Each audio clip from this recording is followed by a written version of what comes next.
Brother, brother, wake up. Amid an anxious cry deliberately kept low, yet filled with urgency, Chen slowly opened his eyes. What entered his sight was a little boy with pink hair and large round glasses, his honest, slightly foolish-looking face full of concern. Chen did not recognize him, yet an inexplicable sense of familiarity rose within him. All of a sudden a splitting headache assaulted him, and Chen cried out. Along with the agony, countless memories he had never experienced flooded his mind, unfamiliar scenes flashing again and again before his inner eye. Chen had originally been an utterly ordinary corporate drone on Earth, toiling day after day just to pay off his crushing mortgage and car loan as soon as possible. That day Chen got off work as usual. Just as he reached the small intersection near his home, a speeding sports car slammed into him and sent him flying. Before he even had time to curse, he lost consciousness. When he opened his eyes again, what he saw was that same pink-haired little boy from before. Judging from the flood of alien memories that had come with the pain, Chen had actually become one of those who traverse between worlds. He had crossed into the world of One Piece, taking over the body of a 17-year-old youth whose name was also Chen. As a child of the new era, Chen had spent what little free time he possessed on anime and web novels. He often fantasized about crossing into another world, escaping his dull and miserable 996 life. One Piece was in particular one of the anime he loved most. He had followed that series for over a decade, even rewatching it more than 100 times. Now, as Chen sorted through the memories in his mind, he was immensely shocked and did not know whether he ought to be happy or not. On the one hand, there was joy as an unlucky fellow who had died in a car accident. He had gained another life through transmigration and even become 10 years younger, something many could only dream of. Yet the world of One Piece was terrifyingly dangerous. Here pirates and bullies could appear from nowhere and kill you at any moment. The Marines harbored all sorts of villains, and the world government was composed almost entirely of scum and degenerates. The reality of this world was nothing short of brutal. What was worse, Chen was currently aboard the Alvida pirate's ship. Yes, the very vessel of Iron Mace Alvida that appeared at the beginning of One Piece. The original owner of this body had been killed by a single swing of Alvida's iron club, which had opened the way for Chen's soul to take his place. What he had not expected was that the little boy before him, who felt so strangely familiar, would actually be Luffy's future close companion Kebi, and moreover Chen's younger brother in this life. For someone who had watched One Piece countless times, Chen was utterly stunned. What is this supposed to be? Since when does Kebi have an older brother? Chen could not even muster the energy to complain out loud. Brother, what's wrong? Brother. Seeing that Chen had opened his eyes only to let out a single cry before falling silent, the boy grew even more flustered, afraid that something terrible had happened to him. At this moment, Kebi did not yet know that another soul now resided within his brother's body. Chen noticed that Kebi was staring at him in anxious concern. It was probably because he had just absorbed those memories and become lost in thought that he had failed to respond. Chen forced himself to speak reassuringly. It's fine, don't worry, Kebi. Let me rest a bit, and I should be all right. Though he told Kebi that he was fine, Chen could clearly feel that the injuries in this body were not something that could heal in a short time. After all, the original owner had been an ordinary young man, not even 1.80 meters tall. Though fairly handsome, he had a rather thin and frail build. To be struck in the chest and abdomen by Alvida's iron club, how could a mere rest possibly make that better? That blow had been enough to take his life. Then rest a little longer, brother. After Captain Alvida hit you, you were unconscious for several hours. I'll see if there's anything left to eat in the kitchen. Though Kebi felt that his brother seemed somewhat different after waking, he did not dwell on it, assuming it was merely the after effect of being knocked out and still feeling unwell. With his brother's condition weighing on his heart, he rose and slipped cautiously out of the room in search of food. Watching Kebi's careful, almost tiptoeing steps, Chen felt deeply moved. Familiar with the original story and now possessing the original Chen's memories, he knew all too well how timid and terrified of Alvida Kebi currently was. And yet in such circumstances, Kebi still thought of going out to find something for him to eat. Clearly his concern for his brother had, if only temporarily, overcome his fear. Chen could not help but sigh inwardly. What a pity, Kebi. Your brother is already gone. Only after Kebi gently closed the door did Chen finally have the leisure to look over the room he was in. It was a storeroom of less than 10 square meters piled high with various crates and miscellaneous items. Only a rough wooden bunk bed pushed against the wall offered any place to rest or sleep. The environment could be called primitive to the extreme, hardly surprising for a storeroom. Yet it was not only his lodgings that were crude, his current situation was even worse. Drawing upon the memories he had received, Chen pieced together the chain of events. Kebi and his older brother, the previous Chen, had been orphan siblings relying on each other since early childhood. Chen was 17 this year and Kebi 14. Their parents had once gone out to sea and never returned. Whether they had abandoned them or been killed, no one could say. In this era ruled by pirates, either possibility was hardly surprising. Thankfully, the nearby villagers were kind-hearted. Living off shared meals from many households, the brothers' days, while simple, were not utterly unbearable. To care for his younger brother, the previous Chen had started working at a restaurant at an early age to earn money. Though this left him little time to accompany Kebi, there had been no other choice if they wanted to survive. 2 years earlier, Kebi had been bored one day and gone out alone to fish. Who could have guessed that in a moment of confusion he would board the wrong ship, a pirate ship, and be carried off by its crew? Before the ship had drifted far from shore, his brother, who had come to call him home for dinner, spotted it. In his desperation to save Kebi, he did not stop to consider whether he could possibly fight those pirates. He simply grabbed a small boat at random and rowed after them. The outcome required no imagination. Failing to rescue his brother, he ended up captured as well, and the two of them became menial workers for the Alvida pirates, doing endless chores, often with their food rations docked. Life had already been harsh, and that very day the previous Chen had angered Alvida on Kebi's account, earning a vicious blow from her iron club. To outsiders it had merely looked as though he fainted, but Chen knew that a life had been snuffed out. Had he not crossed over, things would likely have unfolded exactly as in the anime, with Kebi left utterly alone. Chen could not help but sigh inwardly. His current situation was simply too perilous. Not only was he gravely injured, he could also be humiliated or attacked by pirates at any moment. How am I supposed to go on like this, he thought. Just as Chen was lamenting, a crisp notification tone suddenly sounded in his mind. Ding, ding, ding. Detected that the host harbors an intense desire to change his life.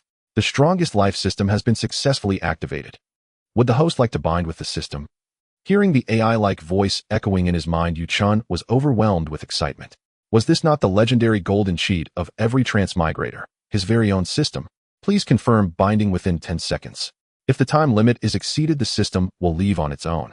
10-9-8-7. Bind, bind, I'll bind. As the countdown echoed in his mind, Chen could no longer savor his joy. Having finally glimpsed a ray of hope, how could he possibly let it slip away? This was his golden cheat after all. Beep. Congratulations, system successfully bound to host. Huh, good. As long as it worked. Chen's gloomy expression finally eased into a smile. If not for the stabbing pain that flared with every large movement, he would probably have been dancing for joy by now. System, since I've come to the world of One Piece, can you give me the strongest devil fruit? Chen hurriedly voiced his request in his heart. Apologies, host. That is not possible. Not possible. Then what about powers from Otherworld system? I won't be picky. How about giving me Super Saiyan bloodline? The moment he heard there would be no devil fruit, Chen immediately set his sights on becoming a Saiyan. Apologies, host. That is also not possible. That's not allowed either. Even after hearing the system refuse him a second time, Chen refused to give up.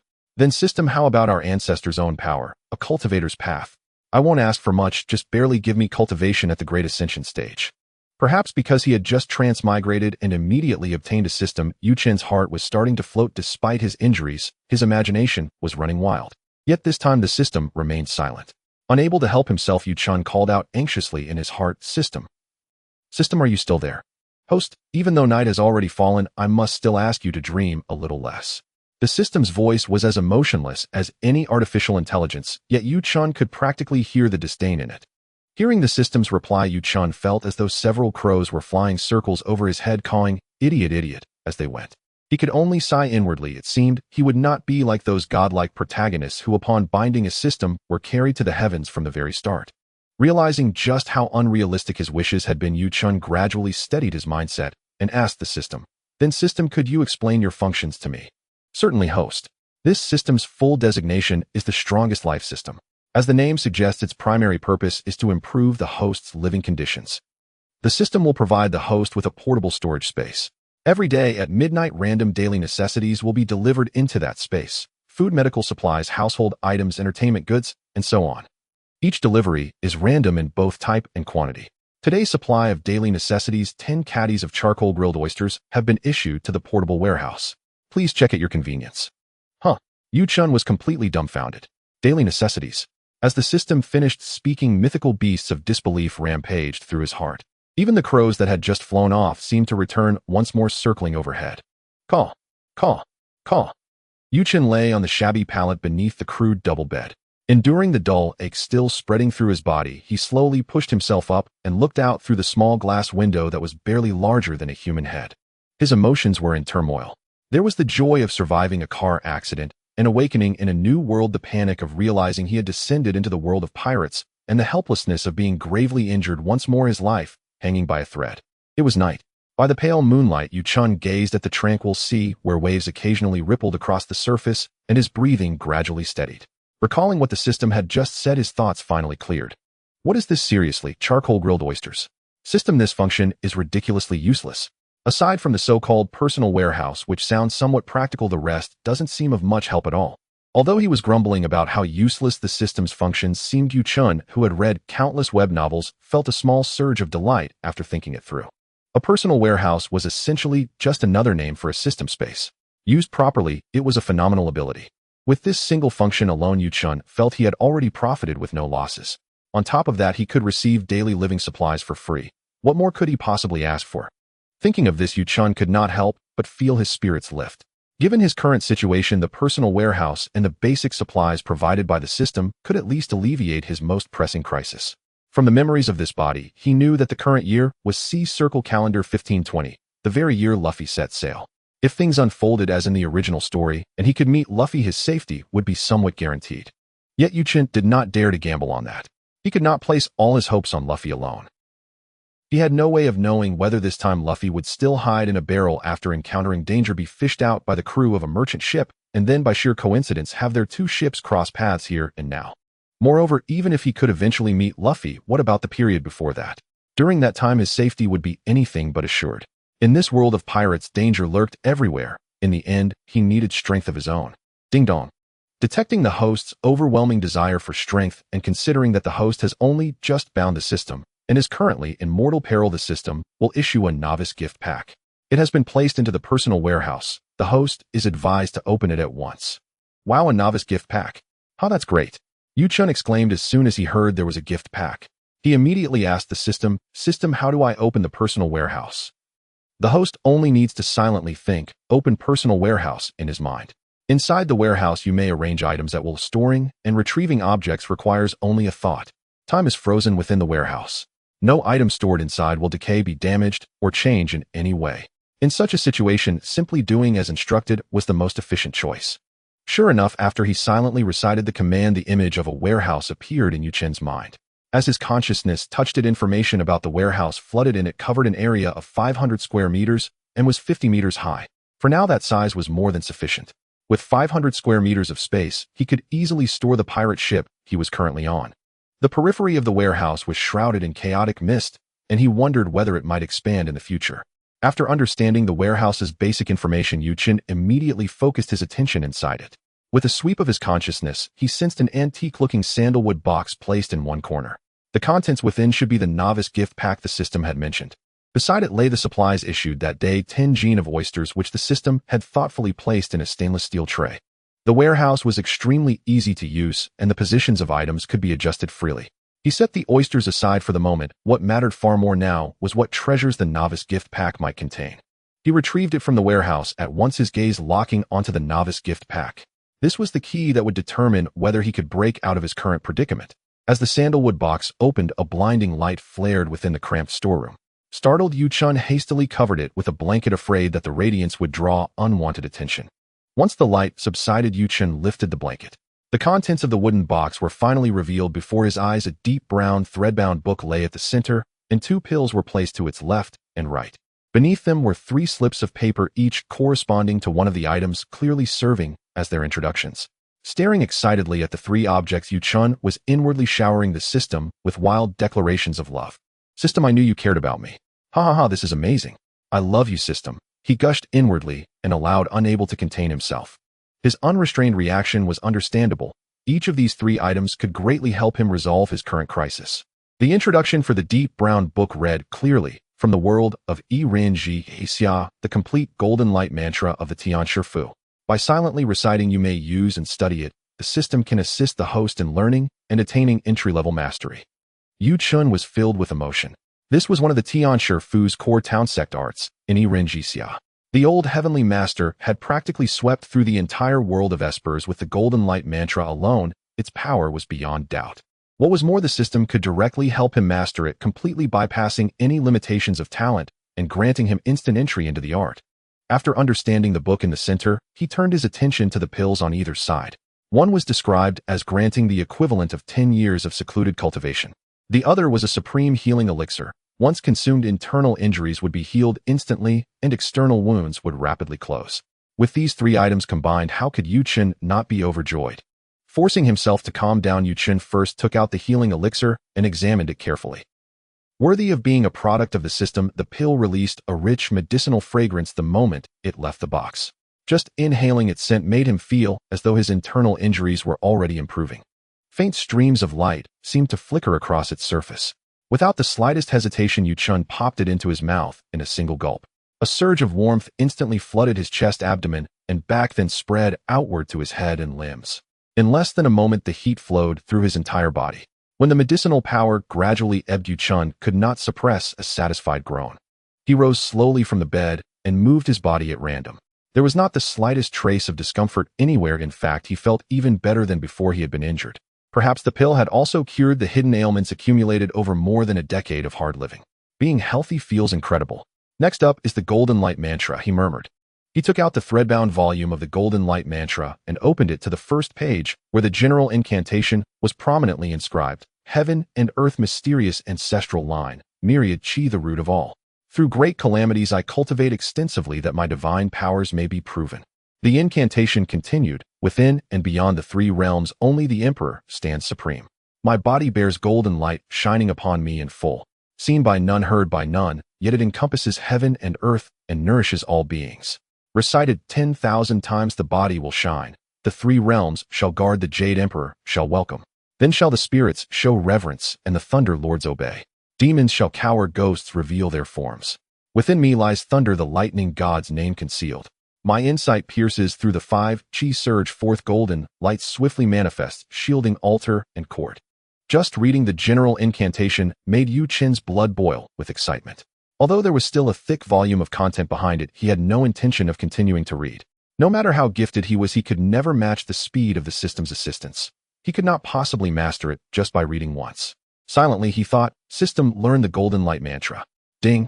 Learning the Tian Shi Fu Golden Light Mantra from Ren Jixia. The host has now successfully learned it and reached entry-level proficiency, the system announced. The moment the prompt sounded, the book in his hands began to fade from solid to ethereal, growing fainter until it vanished completely.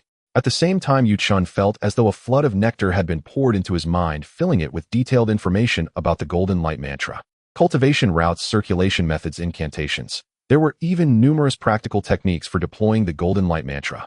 His comprehension of it was as profound as that of a seasoned master who had studied it for decades. Good. My theoretical understanding is more than sufficient, and my cultivation has reached entry level.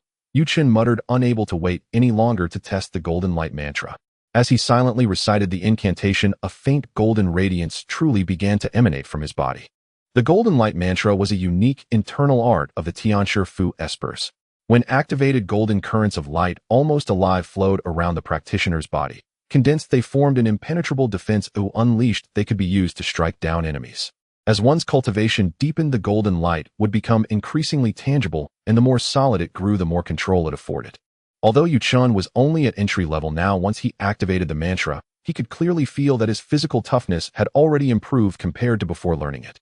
Unable to hold back, Chen immediately took out the pill that granted 10 years of cultivation from the novice gift pack. Without even taking a moment to examine it, he swallowed it in one gulp. It was said the ignorant know no fear. Had this been an ordinary pill with only entry-level cultivation in his body, swallowing an elixir containing the fruits of 10 years of secluded training in one go might not have elevated his strength. Instead, the overwhelming medicinal power could have torn his body apart. Fortunately, this pill was a product of the system, and he was the system's host. As the majestic medicinal power poured into him, the system released a powerful force that wrapped around every meridian in his body, protecting them. Wherever the medicinal power flowed, Chen could directly absorb and transform it. In under 2 minutes, the vast energy was completely refined, converted into his own cultivation. The efficiency was astounding. In just a few short minutes, with the system's help, Chen had gone from a frail, gravely wounded youth on the brink of death to an expert possessing 10 years' worth of cultivation. The transformation was so rapid it left him feeling as if he were dreaming. Sensing the changes in his body, he looked himself over carefully and found his limbs thicker than before, and his height seemingly increased as well. With short pink hair, handsome features, and a now well-proportioned figure, Chen could not help but comment narcissistically, "Not bad at all, young man." With his new cultivation as support, Yu-chun immediately wanted to unleash the golden light mantra again to see what level he had reached. He found a box from the pile of miscellaneous junk nearby, and used it to completely block the small window by the bed so that no stray glow would leak out while he experimented. Heaven and earth, mysterious ancestral line, myriad chi, the root of all. He recited silently, channeling all of the newly gained cultivation throughout his body. A dense halo of golden light surged from Yu-chun's body, already nearing a tangible solid form, and it faintly continued to grow more substantial. Recalling the level of golden light mantra that the shameless Zhang Chulan had displayed in the anime, Yu-chun knew that his current mastery had already surpassed Zhang Chulan's. However, his cultivation had ultimately been injected from outside rather than earned through his own training, so he could not yet control it perfectly. If he put in the effort to cultivate diligently, he should be able to make great strides in a short time. As the old saying goes, all fear stems from insufficient firepower. After this flurry of activity, Yu-chun's body had fully recovered and his strength had soared. At least in the East Blue, aside from a handful of exceptional individuals, there were now few who could be his match. A flood of temporary security washed over him, and he finally allowed himself to relax. He restored the room to the state it had been in when Kebi left, then sat down to rest. Relaxed, Yu-chun sat at the head of the bed resting while contemplating the matters ahead. With a soft creak, Kebi's adorable little head peeked in. Perhaps fearing to disturb Yu-chun's rest, it wasn't until Kebi saw that his brother was not asleep that he boldly closed the door and walked to the bedside, saying to Yu-chun, "Brother, here, I found this in the kitchen just now." Looking at the half-length piece of bread Kebi handed over with some small dents on its surface from being torn, it was clear that these marks were left by Kebi's careful handling of the bread to remove any stains. Yu-chun couldn't help but frown. Of course, he wasn't disgusted by this discarded food. The experiences of their childhood meant that neither of the Kebi brothers would turn their noses up at any edible items. Having grown up under the red flag, Yu-chun never wasted food either. However, thinking of the already terrible meals, and considering that Kebi had taken care of himself from morning till night, he surely hadn't eaten much. Now at only 14 years old, Kebi was in a critical growth stage. With poor conditions, it was one thing for the food to be inadequate, but the portion size too was unacceptable. Such a simple principle, how could Yu-chun, coming from the 21st century on Earth, not understand it? Just moments ago, he was contemplating whether to completely hide the existence of the system from Kebi, pretending to be as he was before. Looking at Kebi's very innocent little face, Yu-chun had made up his mind. Though he knew in his heart that Kebi was not really his brother and had no real connection to him, perhaps influenced by the residual emotions of the original body, Yu-chun truly wanted to take care of Kebi like a brother. As for the matter of the system, it was certainly something he could not disclose. He had no idea how to explain the situation. Should he tell Kebi that his brother had actually passed away and now another person had taken over his brother's body? Since he couldn't truly reveal it, yet didn't want to completely conceal it either, Yu-chun had to concoct a statement. He took the half piece of bread from Kebi's hands with one hand and pulled him over to sit at the head of the bed. Looking at Kebi's dazed expression, Yu-chun mysteriously whispered, "Kebi, are you hungry?" "No, not at all hungry." "You should eat, brother." Kebi thought Yu-chun wanted to give him the bread. Although he was hungry too, thinking of his brother's injury, Kebi immediately declined.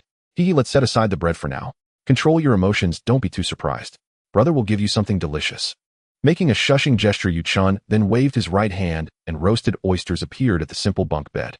Oysters have a strong reproductive capacity and adaptability, thus they can be found along almost every coastline. Finding oysters is a simple matter, but now Kebi was witnessing his brother suddenly conjuring a plate of cooked oysters, which was an entirely different situation. Seeing the suddenly appeared delicacy, Kebi was utterly shocked and was about to scream, but Yu-chun, prepared in advance, covered his mouth with his hand. Again making a shushing gesture and receiving Kebi's confirming glance, he finally withdrew his hand. "Let's not worry about how it came about. You must be quite hungry, right? Let's eat first and talk later."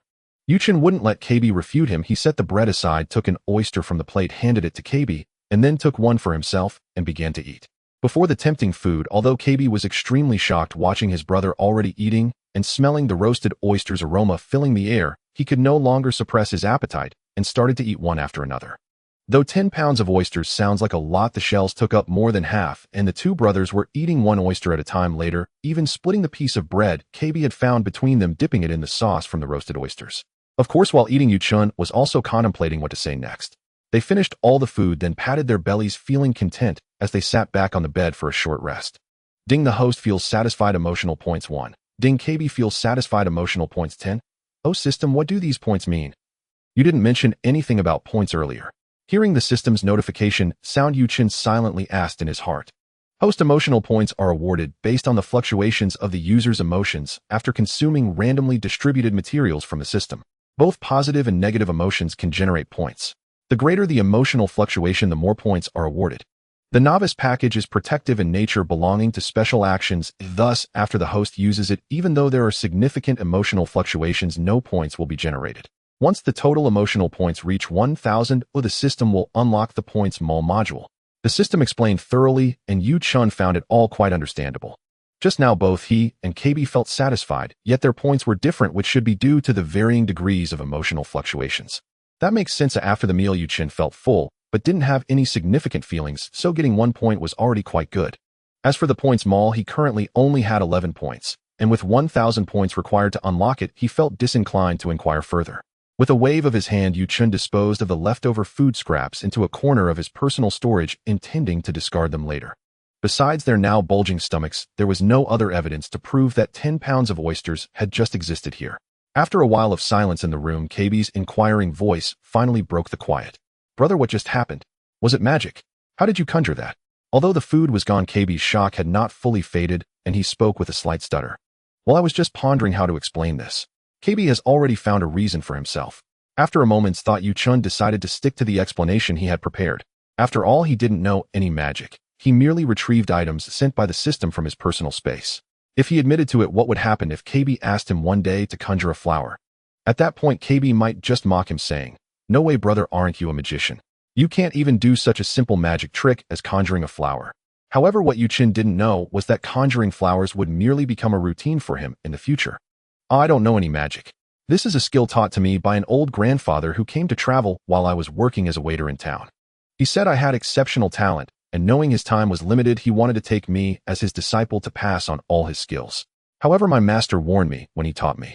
If I wanted to live a peaceful life, I must never expose the skills he taught me unless it was a matter of life or death. That's why I never told you before. Brother, where did this traveling grandfather come from? We live and sleep together every day. How could I not have seen him? Kebi's puzzled expression and the muscles in his face almost coming together all expressed his doubt about Chen's words. Before Chen could explain further, Kebi patted his shoulder and sincerely said, "Brother, even if this is just magic, it's still very impressive. I didn't see it at all." Looking at Kebi's sincere expression, Chen could only facepalm, appearing utterly defeated by Kebi's words. He knew that this excuse was a bit too far-fetched. However, there was no helping it. If he didn't stretch the truth a little now, how could he explain things in the future? Now that the system had given him a personal space, allowing him to randomly acquire different materials each day, and having learned the golden light spell, he wondered if the points mall would unlock even more bizarre items. The golden light spell? Chen slapped his forehead, inwardly regretting not thinking of it earlier. This was far more straightforward than conjuring oysters, and would make it easier for Kebi to believe his words. He then found the clutter box again to seal the small window tightly, and instructed Kebi not to shout. Seeing his brother's serious expression, Kebi obediently nodded and even covered his mouth. Chen felt satisfied and at ease, beginning to silently recite the incantation and activate the golden light spell. As the technique operated, a faint golden light gradually emanated from Chen's body until it covered him entirely. He did not exert himself fully, it was just for Kebi to see. There was no need to go all out. Kebi watched his expression shifting from seriousness to amazement. Fortunately, Kebi kept his mouth tightly covered, otherwise everyone on the pirate ship would surely be drawn by his exclamations. Chen, who had been observing Kebi's changing expressions, knew that he had achieved his purpose and stopped operating the technique. Kebi, this is called the golden light spell, one of the many skills my master taught me. So what do you think? Do you believe me now? Chen's intention was simple. He wanted to solidify the existence of this grandfather figure, so that if the system presented him with any strange items or skills in the future that he couldn't explain, he could attribute them to this non-existent yet skilled master. Kebi took a moment to recover from his shock, lowered his hand that was covering his mouth, and asked, "Then brother, why have I never seen this grandfather before, nor have I seen, when you learned these skills, or how you could glow all over? This is too amazing and too strange." Indeed, Kebi at that moment could hardly find the words to describe what he was witnessing. It not only shattered his understanding of his brother, but also transcended all his cognitive frameworks built over the past decade. It's no wonder Kebi had so many questions. The EC had long been known as the weakest sea, and they were just in a remote small town in the EC, so their experiences were naturally not vast. With his brother, who he had been living with day and night, suddenly conjuring oysters, and glowing all over it was nothing short of miraculous that Kebi didn't drop his jaw in shock. Well, my master always came to teach me after I took care of you to sleep at night. Moreover, he is very low-key and doesn't want others to know he possesses these skills. Additionally, I only learned before, but didn't continue practicing, so it's normal for you not to know. Seeing Kebi nodding in acknowledgement, Chen continued, also it's best not to expose my skills. I'm not sure if my current strength can withstand this ship full of pirates. In the future, we should proceed with caution. The reason he didn't reveal his true strength to Kebi was also part of his own plan. Currently, Kebi was too timid and cowardly. He didn't want Kebi to develop a strong sense of dependence on him. Chen, who had a comprehensive understanding of this world, knew that understanding his own strength was the best assurance. Moreover, Kebi's dream at this time should still be to become a navy, and Chen had no intention of interfering. Therefore, he planned to wait for the right opportunity to reveal his strength. Little did Chen know that this opportunity would come much sooner than he imagined. Kebi didn't care much about other words until he heard Chen say that if danger arose, he could only watch from the sidelines, unable to do anything. Kebi wavered, struggling within himself. Kebi, think carefully about your dreams. Consider whether you want to live in weakness forever. I give you space to think. In the past, my brother always wanted to protect you. Today, I hope you can face difficulties alone and muster your courage. Before we part, unless your life is in danger, I will not intervene. After giving Kebi a firm pat on the shoulder, Chen turned and left the room without looking back. He hoped Kebi would truly find his courage. If he couldn't, there was still Luffy. He believed that Luffy with his protagonist aura would definitely help Kebi awaken, just like in the anime. Just after leaving the room, shouts of assembly echoed on the deck. It seemed someone had already discovered the merchant ship. He didn't return to call Kebi. After all, he had said to let him face it alone. Then it was best to just watch from the sidelines. Arriving on deck and glancing at the lookout tower, he noticed that no one was there. Chen remarked that this group was too unprofessional. With battle imminent, no one was guarding the lookout tower, making it impossible to adapt to changes. So I might as well go up and take a break. Taking advantage of no one noticing him, Chen used the mast to propel himself and leaped onto the lookout tower. Before long, most of the pirates had gathered on the gangplank, huddled together in disorder. In a corner of the crowd, Kebi stood all alone, looking inconspicuous. There was no roll call. Yarlita walked to the bow of the ship, turned to her subordinates, and with a sweep of her club began the pre-battle mobilization. Boys, it's time to make our fortune. Raise the sails and pursue the merchant ship ahead with all our might. Oh! In the midst of her subordinates' busy preparations, the pirate ship quickly closed in on the target, soon entering cannon range. With a command from Yarlita, fire. Boom, boom, boom. Amidst the continuous cannon fire from the pirates, the mast of the merchant ship was damaged and gradually came to a halt.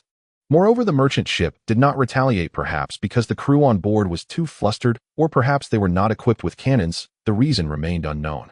For a moment, aside from those firing cannons and steering the ship, everyone else on the pirate ship was quite relaxed. Kebi. Yarlita swung her iron club and shouted, Kebi, who is the most beautiful in this sea area. That must be the captain of this ship, Miss Yarlita. Kebi said the insincere words, sweating profusely. Despite his fear of Yarlita, he delivered this line flawlessly. Who knows how many times he had been asked this question.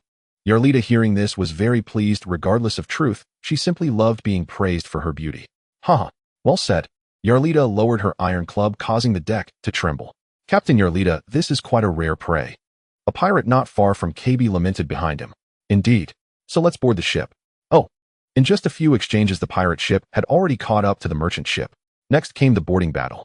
Bastards, let them experience the might of the female pirate iron club Yarlita. The many subordinates responded in unison, quickly leaping onto the opposing ship's deck with hooks and ropes. Only Kebi remained trembling, clutching the rope, unsure of what to do. Kebi, what are you doing? I'm not good at this. You dare to retort. Yarlita, her anger rising, approached Kebi with the iron club in hand. Please don't punish me with the iron club. Kebi trembled in fear. Then hurry up. After Yarlita shouted, she kicked Kebi, sending him into the merchant ship. Oh dear, this position is excellent with a great view. If I could see inside the cabin, I wouldn't want to move from here. Chen leisurely commented from the lookout tower, watching Kebi while searching the opposite side for any suspicious rolling barrels. Everything was proceeding according to the plot he was familiar with, so he wasn't worried about Kebi's safety. As all the pirates charged into the merchant ship's hull, Chen was about to move to the other side to continue watching when he spotted a graceful figure sneaking out and leaning against the corner. The girl had shoulder-length orange hair, wore a white dress, and with her sneaky demeanor, Chen instantly recognized her. He saw the girl lift her long dress, and in the blink of an eye, her clothing transformed into a tight-fitting pirate outfit. At that moment, Chen was completely certain that this young girl was undoubtedly Nami. I didn't expect that before meeting our destined person Luffy, I would first see the goddess cat burglar in the hearts of countless fans. Chen didn't feel like chatting with Nami now. He leaned against the lookout tower, quietly watching everything. If he suddenly approached and was mistaken for a creepy guy hitting on her, that would be awkward. While Nami was in the middle of stealing treasure, a lewd-looking pirate suddenly opened the door and caught her, only to be treated to one of her expertly executed kicks. Seeing this made Chen tense. He was determined not to disturb Nami during her treasure hunt. He certainly didn't want to suffer such treatment if he wasn't careful. While Chen was leisurely watching Nami's actions, Kebi found a heavy barrel near the kitchen below deck, struggling to push it out of the cabin. At this time, the battle outside had already ended. Under Yarlida's leadership, most of the pirates had surrounded the passengers and crew of the merchant ship in the hull. A few pirates were searching inside the ship for any potential survivors. Kebi, pushing the barrel, fortuitously encountered 3 pirates who were searching. "Kebi, are you slacking off?" "No, I'm just noticing that this barrel is quite heavy but should be full of alcohol, so I wanted to push it back." "Oh." The lead pirate, a hefty man in a blue and white striped t-shirt, lifted the barrel slightly with his hand. "Wow, it really is quite heavy." "Then let's show some kindness and help you out." Saying this, he took the barrel and placed it on the floor as if he was about to open it for a drink. This isn't good if Miss Yarlida finds out." "Well, we'll just make sure she doesn't find out, right, Kebi?" Kebi looked at the 3 burly men in front of him, their faces full of menace, threatening him, and he didn't dare to show any signs of resistance. At that moment, Kebi suddenly remembered the words his brother had said. He couldn't help but feel sorrowful for his current self. The lead pirate raised his left hand, preparing to smash the barrel. Suddenly, with a loud bang, the hefty pirate fell to the ground. A figure suddenly emerged from the barrel, stretching lazily while shouting loudly, "Huh? That felt great to sleep." From the lookout tower, Chen's enhanced senses clearly caught this shout, and he smiled. "Here he comes, Luffy." He had no intention of checking it out, and simply sat down at the lookout tower, quietly waiting for the impending battle. Kebi and the other 2 pirates stared in shock at the figure that suddenly emerged from the barrel. Dressed in a red vest and blue shorts, with a messy hairstyle covered by a straw hat, he had a face that looked harmless, like a friendly older brother.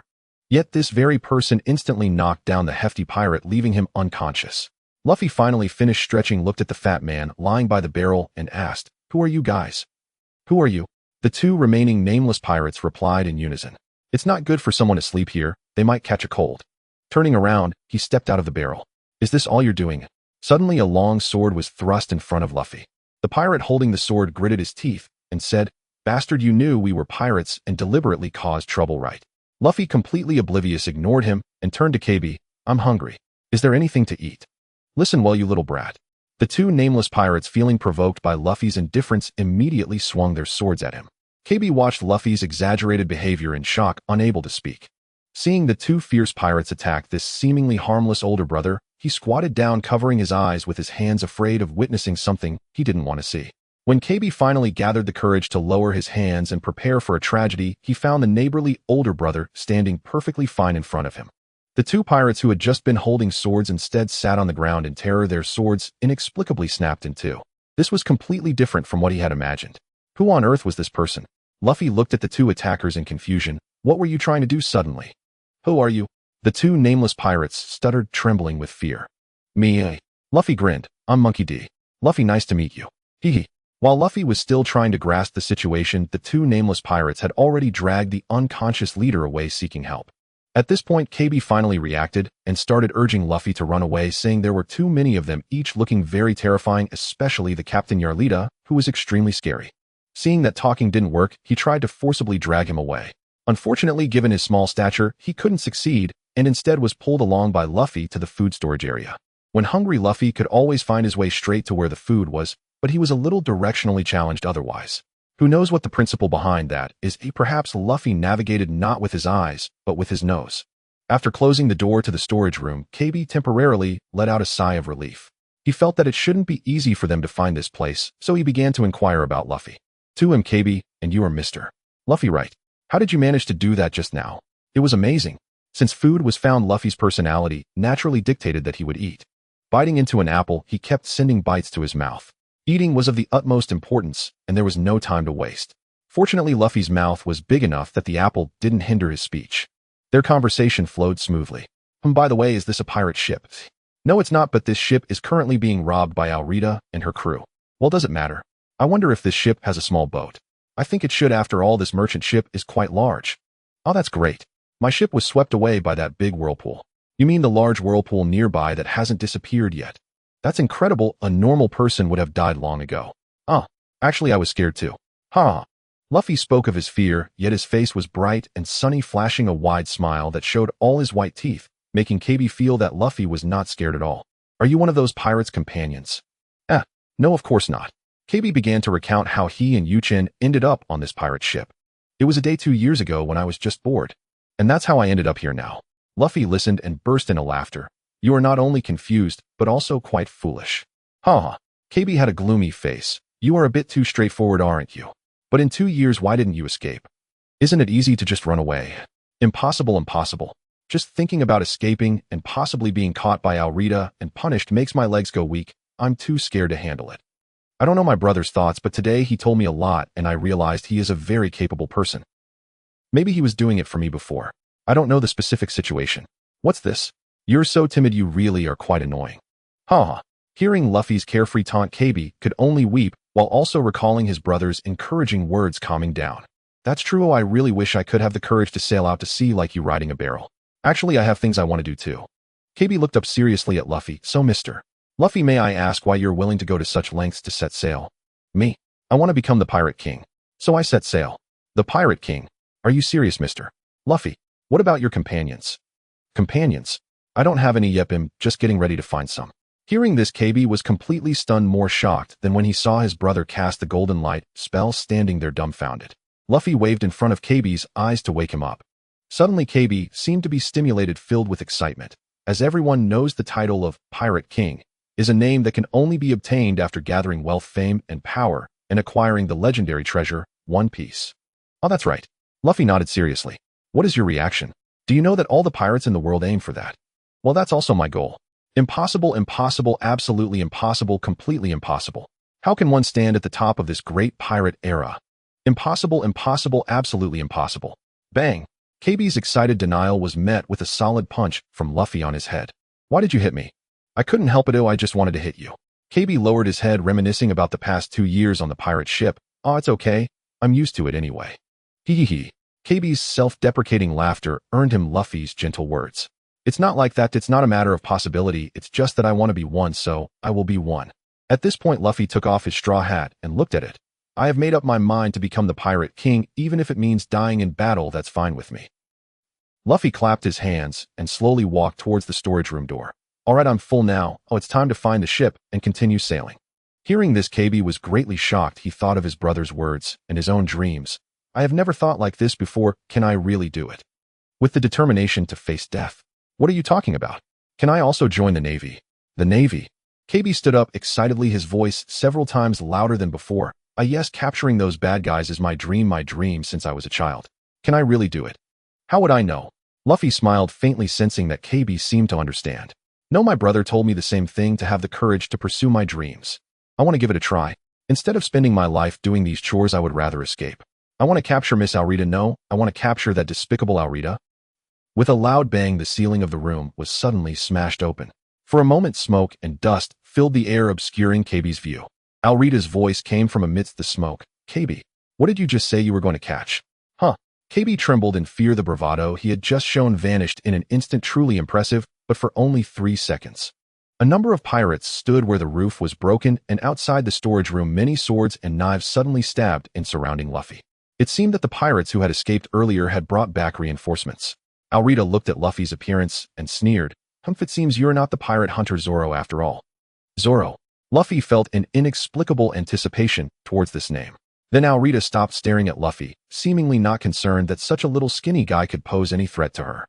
She turned to Kebi and pressed him with obvious intimidation. Kebi, who is the most beautiful person on this sea? Of course it's. Before Kebi could skillfully say the answer he had repeated thousands of times, Luffy interrupted with a single sentence that broke everyone's defense. Who is that rude ant? At once the entire place fell silent, and Kebi didn't even know what to say. The sound of a bang shattered the quiet and eerie situation. It was Alvida, furious, swinging a club at Luffy. However, in front of the agile Luffy, how could she possibly hit him? He easily jumped aside to dodge the attack. In the process of dodging, he also hugged Kebi, leaping again, directly following the hole in the roof to the deck, escaping the encirclement of the pirates. Alrida's swing had left the spot where Luffy had just stood unrecognizable, so it was not entirely in vain. Having missed, Alrida felt like she had been slapped hard in the face, angrily shouting, "You guys catch that little brat." Chen, who had been resting in the lookout, heard this voice and quickly stood up ready to respond to any danger. He knew that the battle had officially begun. Although he had told Kebi he wouldn't intervene, that was only when Kebi was not in danger. Once the battle started and so many people attacked together, he would not want to see Kebi accidentally harmed. As the pirates shouted and charged towards Luffy, no one noticed Chen quietly moving from the pirate ship. The whole battle scene was not intense for Luffy. These people didn't even qualify to make him serious. He fought effortlessly playing with them. However, for the timid Kebi, this scene was enough to make him panic. Especially as the armed pirates ran past him, he felt extremely anxious and didn't dare to move. Alrida's large, stout figure finally climbed up from the storage room, her eyes still filled with anger, staring at Luffy, who had just humiliated her. Seeing that brat being chased by a bunch of underlings, a wave of satisfaction surged in her heart. However, when she witnessed Luffy's unusual performance, her expression changed from pleasure to shock in just a few seconds. How despicable. You actually bully the weak with numbers. Playing the game of you chase me, I chase you, Luffy shouted loudly, pretending to be scared. When he reached the mast, he grabbed it with his left hand and continued running slowly towards the bow. The pirates chasing behind him stopped at the mast, glancing at the hand gripping it, and then at Luffy, who had already run over 20 meters away, all with expressions of disbelief. Sorry, I was joking. He, turning around, Luffy unleashed his signature move, Gomu Gomu no Rocket. What? The pirates who had just been chasing Luffy were instantly taken down by this move, unable to rise again. Only a few pirates who hadn't moved from the beginning were spared. Kebi walked over in shock. Mr. Luffy, what was that? Me.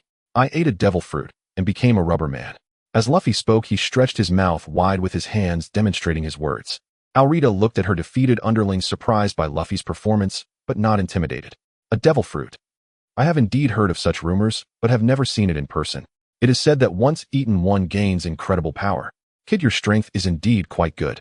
Are you here to earn a bounty as well? Alrida's stout figure, resembling a small mountain, stood in stark contrast to the seemingly frail Luffy. Chen internally complained, wondering how the height and body type settings in this world worked. The difference was just too great. Oh no, I'm a pirate. A pirate? Since you're a pirate, then we must be enemies. Hearing the threatening words of Alrida, Kebi anxiously tried to persuade Mr. Luffy, you should run away quickly. Why should I run? You just saw the power of that iron rod. This person is the most. As Kebi spoke, he looked at Luffy's serious expression and suddenly froze. The bold declaration from Luffy surged in his mind. I am determined to be the Pirate King. Death in battle is of no concern to me. Thinking of these words, Kebi could no longer persuade him. Alrida, expecting Kebi to flatter her, coldly said, What do you mean by most, Kebi? Alrida's voice suddenly rang out, causing Kebi to tremble in fear. But looking at Luffy by his side and recalling what his brother had told him, a surge of inexplicable courage overcame his inner cowardice. Looking at the wicked Alrida right before him, Kebi shouted, You are the ugliest old hag in this sea. Alrida's face darkened upon hearing this. What did you say? Luffy burst into laughter beside him. Kebi did not back down. I want to join the Navy. After I join, I'll catch those vile pirates. Do you even know what you're saying, Kebi? Alrida's anger was reaching its peak. I know. I want to be like my brother. I want to do what I want to do. I want to join the Navy, Then I'll catch you, you vile scoundrel. Alrida could no longer hold back, raising the iron rod high and swinging it fiercely at Kebi. As the iron rod approached him, though Kebi was scared, he did not think of his life ending. Instead, he thought of how he had bravely expressed his inner thoughts, finally taking a step towards his dream. Seeing the iron rod about to smash down, Luffy, who had been laughing heartily, suddenly crouched down in front of Kebi, ready to take the blow. Suddenly, a golden figure rushed in from not far away, firmly blocking in front of Kebi and taking the heavy blow from Alrida. Golden light spell. Brother! Kebi exclaimed in shock at the figure before him. He heard a crack, and instead of the expected scene of bloody carnage, the iron rod was covered in cracks, eventually shattering into pieces and falling onto the deck. Off. Luffy, who had prepared himself to take the hit, was puzzled to see the iron fragments scattered at his feet. Monkey D. Luffy, nice to meet you. Sorry to interrupt your fight, AU. I know you don't like this feeling. However, as your brother, I can't just stand by while my little brother is bullied, right? Turning to Kebi, Chen looked at him with a look of appreciation. Kebi, you did well. You finally bravely spoke out. Are you Kebi's brother? It's fine, don't worry about it. Luffy was simply trying to save someone. He wouldn't mind if someone else had done it. Moreover, Luffy didn't have time to think about such matters right now. He stared blankly at Chen, his eyes sparkling with golden light, mumbling incessantly. Wow, so cool. The Shining Man, amazing. Is he a robot? Can he shoot lasers? I really want to touch it. Yu-chan understood Luffy deeply and had already anticipated Luffy's current childish behavior. He reached out and swatted away the hand that was almost touching him. If it were Chopper or Nami, it would be fine, but not Luffy. Yu-chan, how did you come to have such ability? Yarlita looked at the small section of the iron rod still in her hand, unable to fathom when Yu-chan had undergone such a drastic change. All this is all thanks to you. Without further ado, Yu-chan adhering to the principle of doing rather than talking directly threw a punch at Yarlita's head. Though Yarlita hadn't anticipated Yu-chan would act so quickly, being a pirate who had tasted blood, she immediately raised her hand to block. Unfortunately, she overestimated her ability to withstand blows or underestimated Yu-chan's strength. With just this one punch, not only did her blocking arm break and twist, but her head also split open, bleeding profusely. Yarlita was knocked down, unable to rise again, fainting. The surrounding pirate subordinates, witnessing their leader's miserable state, were all stunned and didn't dare to breathe, fearing that they might provoke Yu-chan and receive the same treatment. Brother, you're amazing. Kebi looked at his brother with admiration in his eyes. Indeed. Yu-chan, I have a question. Since you're so powerful, why did you endure being bullied together with Kebi for 2 whole years? Luffy, being the uniquely straightforward person he was always able to pinpoint the fundamental issues. Kebi looked at his brother in confusion upon hearing this. Fortunately, Yu-chan had already thought through his explanations, otherwise he wouldn't know how to respond in front of Kebi. Kebi, regarding that question, I wanted to tell you yesterday. Do you remember my master advising me that if I wanted a peaceful life, I shouldn't expose what I learned? Kebi nodded, continuing to listen to Yu-chan's explanation. In the past, I just wanted to work diligently, earn money, and live well with you in the town.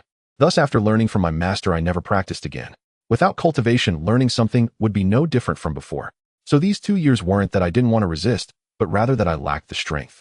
As for where my strength, that is now countless times stronger than before, comes from, it's simple. It was the remaining power my master sealed within me before he passed. He was worried something might happen to me.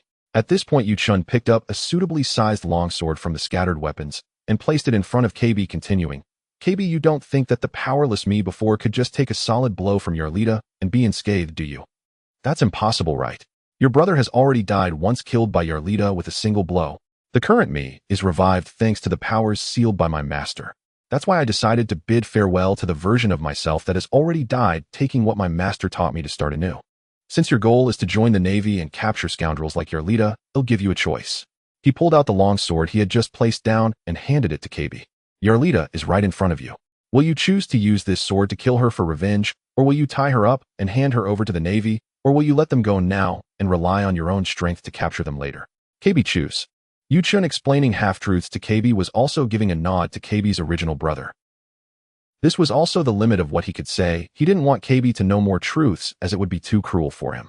From Yu-chan's perspective, there was no enmity between him and Yarlita. Or rather, if it weren't for Yarlita's blow, Yu-chan might not have had the chance to live again. He hoped Kebi would choose not to kill, not only because in the original story Yarlita didn't die here, but if Kebi were to kill her now, it could lead to a series of significant changes, especially with Buggy, which would certainly be completely different.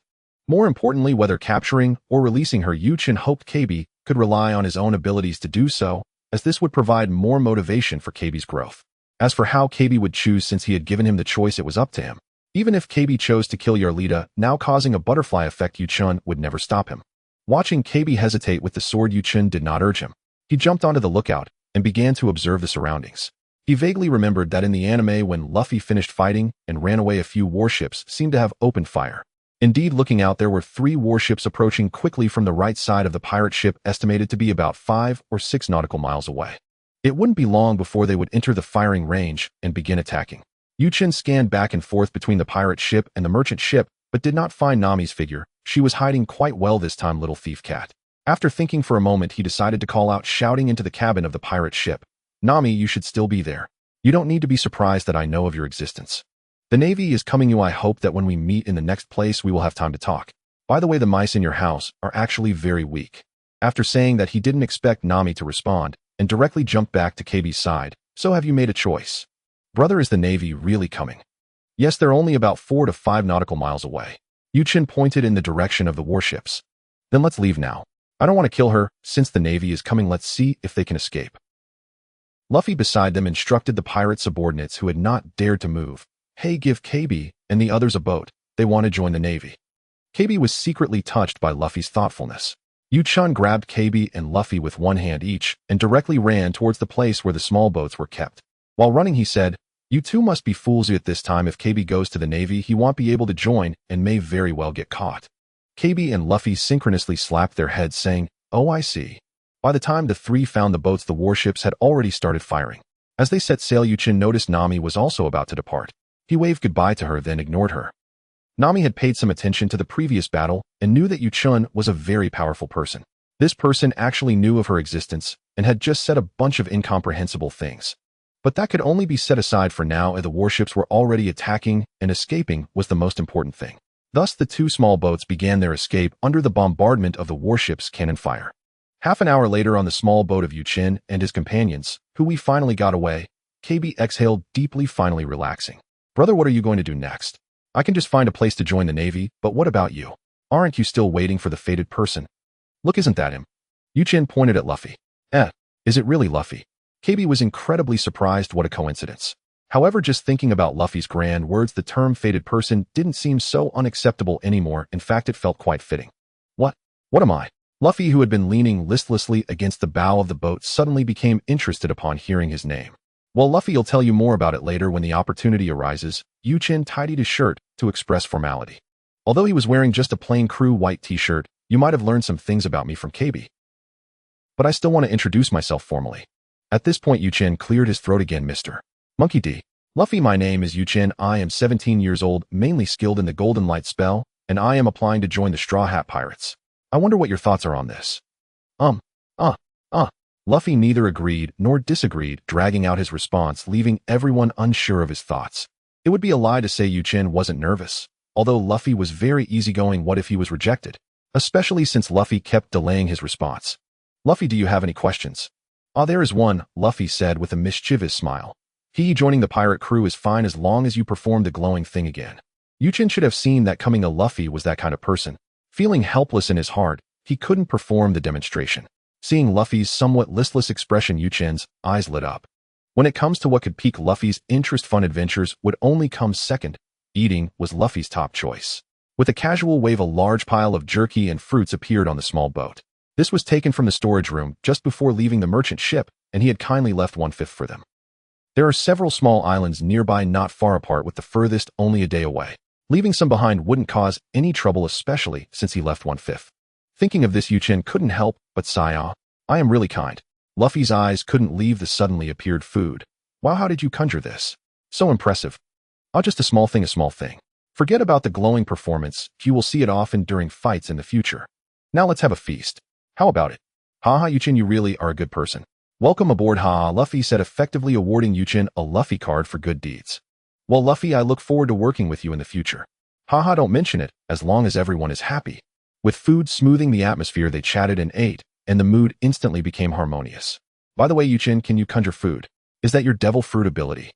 "Not exactly. This is a personal storage left by my master. These items were collected by me from the merchant ship earlier. I'm just taking them out now. However, the personal storage does occasionally produce some uncertain items. If there's something fun, I will definitely let you have a good time with it. Let's make a pact to just don't play with things without me later." Chen felt embarrassed. He wasn't that kind of person. To avoid further awkwardness, Chen quickly changed the topic. "Just now, when I was steering the sail, I was heading towards the nearest Navy base, where Kebi can enlist. Also, Captain, there's a very powerful person there. I wonder if you're interested in recruiting him." "A powerful guy?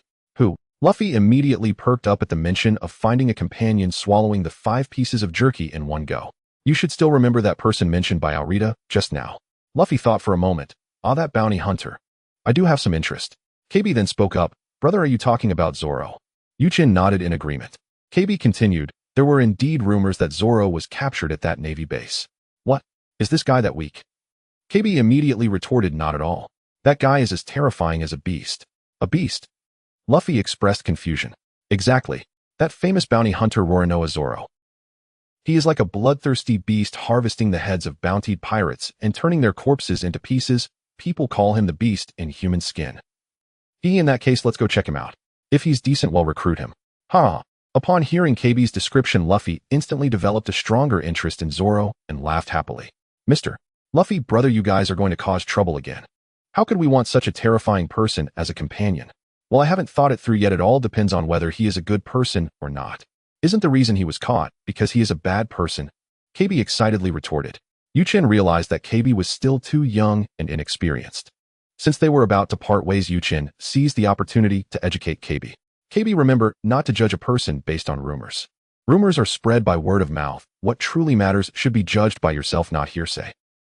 Also, the reason you think we are being reckless is simply because Zoro is a bounty hunter with a beastly reputation, and now he has been captured by the Navy, so you assume he must be a villain. Such preconceived notions are the most undesirable. Many times good and bad do not depend on one's identity. For example, are the Navy necessarily good people? Are the targets captured by the Navy always the bad guys? Right here there's a good example. Luffy is a pirate, and since I sail with him, I am naturally a pirate too, and we will be pursued. Do you think we are the villains? Don't casually believe hearsay. You need to learn to see with your own eyes and feel with your heart. Kebi nodded, seemingly understanding. I got it, brother, although I don't completely understand yet, I will definitely remember it. As Chen was teaching Kebi, Luffy silently watched beside them, suddenly exclaiming, having a brother is really great. Then he seemed to fall into memories. Hearing Luffy's words and looking at his expression, Chen understood that Luffy was recalling the past, perhaps thinking of Ace and Sabo. His heart became conflicted. Sigh, how should I tell Luffy about Ace? It's so hard. Forget it, I'll talk about it later. With plenty of fruits and snacks, the three chatted while eating, and time passed quickly. Kebi said Chen had worked hard in the previous battle, and during the escape, it was Chen who took charge. So later Kebi was the only one operating the sails all the way. Thanks to the ocean current, the small boat quickly reached its destination. Luffy sat at the bow of the boat and saw the outline of the Navy base on the island. Aha, Kebi, I didn't expect you to be so small, yet so capable. Of course. Isn't this a skill every navigator should have? Chen punched Kebi on the head. Hey brother, why did you hit me? Stop being so proud. Just because you can do it doesn't mean others can, and just because others can do it doesn't mean you can. That's why we need companions. Haha, exactly, that's very reasonable. That's just how I think. Luffy looked at the increasingly closer island scenery from the bow of the boat, laughing heartily. Kebi felt helpless. After all, it was his own brother who was hitting him, and it seemed his brother's words made a lot of sense. Looking at Luffy laughing so happily, he couldn't help but say, Mr. Luffy, now is not the time to laugh. He was captured there. Being able to catch such a powerful person means the Navy here should be quite strong, right? Understanding that Kebi was worried about their safety, Chen patted his shoulder. Don't worry, Kebi, Luffy is very strong. Saying this, he suddenly paused. But for you, just manage on your own, haha. Don't forget, as long as you are not in life-threatening danger, I won't intervene. Kebi looked at his brother, who was grinning mischievously, feeling that his brother had changed from before. In his heart, he thought, so this is the real brother. He had previously devoted himself to taking care of me alone. He really had a hard time. Chen naturally had no idea what Kebi was imagining at that moment, thinking with a mischievous grin, could it be that I can see those funny scenes again soon? Before long, Kebi maneuvered the boat to a spot not far from the town, docking it. The three slowly walked along the streets of the town. Arriving at a fruit stall, Luffy picked up a fresh pear, took a bite, and tossed money to the owner. Hello boss, may I ask, is Zoro in this Navy base? As soon as he finished speaking, the vendors and passers-by around jumped away from them, looking at them with faces full of fear. Kebi whispered, it seems we can't mention Zoro's name here. Hearing this, Luffy was unfazed and continued leading the way forward. Anyway, let's go check out the Navy base first. Kebi is supposed to enlist here, right? Yes, my brother suggested I enlist here, but I'm not mentally prepared yet. I want to take a look first. I heard there's a colonel here named Maka. Kebi's words were interrupted by the exclamations from around them. Just like before, the vendors and passers-by all kept their distance, looking at them in terror. Seeing this scene, Kebi felt utterly speechless and could only leave without saying anything. After leaving, Luffy burst into laughter. Ha ha. This town is so strange. Ha. It's too strange. Setting Zoro aside, why does everyone seem so terrified just hearing Maka's name? Kebi's question, Chen naturally knew the answer. However, he wanted to see this familiar humorous scene, so he didn't explain the situation to the two when they went ashore. While walking, he even deliberately walked at the back to find an angle to enjoy. Sure enough, being in the moment was way funnier than watching the anime. At this moment, Chen couldn't help but burst into laughter. Kebi looked at Chen, who was laughing heartily, and asked unhappily, hey brother, did you know this would happen all along? How could that be? I'm just like Luffy, I was amused by them. Despite Chen's denial, Kebi couldn't believe his brother's words, given the mischievous expression on his face. Unfortunately, lacking any evidence, he had to let it go. From time to time, Chen felt Kebi's doubtful gaze directed at him, making him a bit uncomfortable, so he could only pat Kebi's little head. Kebi, what did I say when we were on the small boat? You have to experience it personally and feel it with your heart, then you'll understand what's going on. Kebi nodded, finally letting go of his worries, and followed Luffy as they marched toward the Navy base, even though his legs were quite short. Soon the trio arrived at the large gate marked with the Navy insignia and stopped. They had reached the Navy base. Luffy lightly jumped and perched on the wall beside the gate looking around inside the base. Finally, we're here. Let me see where Zoro is. Kebi retorted, how could you possibly see him from here? Mr. Luffy, someone as fierce as Zoro should be locked away in a dark solitary cell. Oh, I see him. What? How is that possible? Luffy jumped down and ran to the left wall, with Kebi following him in disbelief. At that moment, Chen was leisurely trailing behind, completely unfazed. When he casually walked to where he saw Luffy, already leaning over the wall peering inside. Kebi was struggling to jump up, but couldn't reach the top edge of the wall. Chen, helpless, could only grab Kebi's collar and lift him up. Inside the wall in the vast square, only a solitary cross was standing in the center. The figure on the cross, originally with his head bowed and eyes closed, suddenly opened his eyes and silently looked at the three as he sensed their presence. Luffy said to Kebi, who had just arrived, Kebi, look, it's right there. How could that be? Kebi refuted while turning to look into the square. What? How is that possible? The green headband, the belt, that fierce look, and that captivating gaze. There's no mistake, it's Roronoa Zoro. Zoro. He really is here. Just being glanced at by Zoro made Kebi feel a chill run down his spine, and he spoke with a slight tremble. You guys are really annoying. Get lost. Even though Zoro had been hungry for 20 days, he still spoke with great vigor. Chen examined Zoro carefully, inwardly admiring him. No wonder he was the most acclaimed candidate for the vice captain among the sea enthusiasts. Even before the real adventure began, he exuded such an overwhelming presence. Seeing Zoro, Chen lost interest in the upcoming mundane meeting. He glanced at the figure approaching from a distance and said to Luffy, Luffy, I'll leave the negotiations to you. I'm going to the town to find a place to rest. By the way, a little girl is coming over as she might want to go in, so remember not to let her get hurt. Oh, no problem, leave it to me. Luffy casually replied, while seriously observing Zoro, not knowing if he was paying attention. Whatever with Luffy's personality, even without his reminder, he wouldn't let that little girl be thrown to the ground. Kebi, stick with Luffy and watch closely. After saying that, without waiting for Kebi's response, he patted his head and jumped down to walk back the way they came. In fact, Chen was not returning to the town just to rest. He thought that since there was nothing to do, it would be better to look for Nami's whereabouts. He wanted to see if he could persuade her to join in advance. Now they only had a small boat, and with his mediocre sailing knowledge, he had no confidence in safely navigating Luffy and Zoro over a long distance.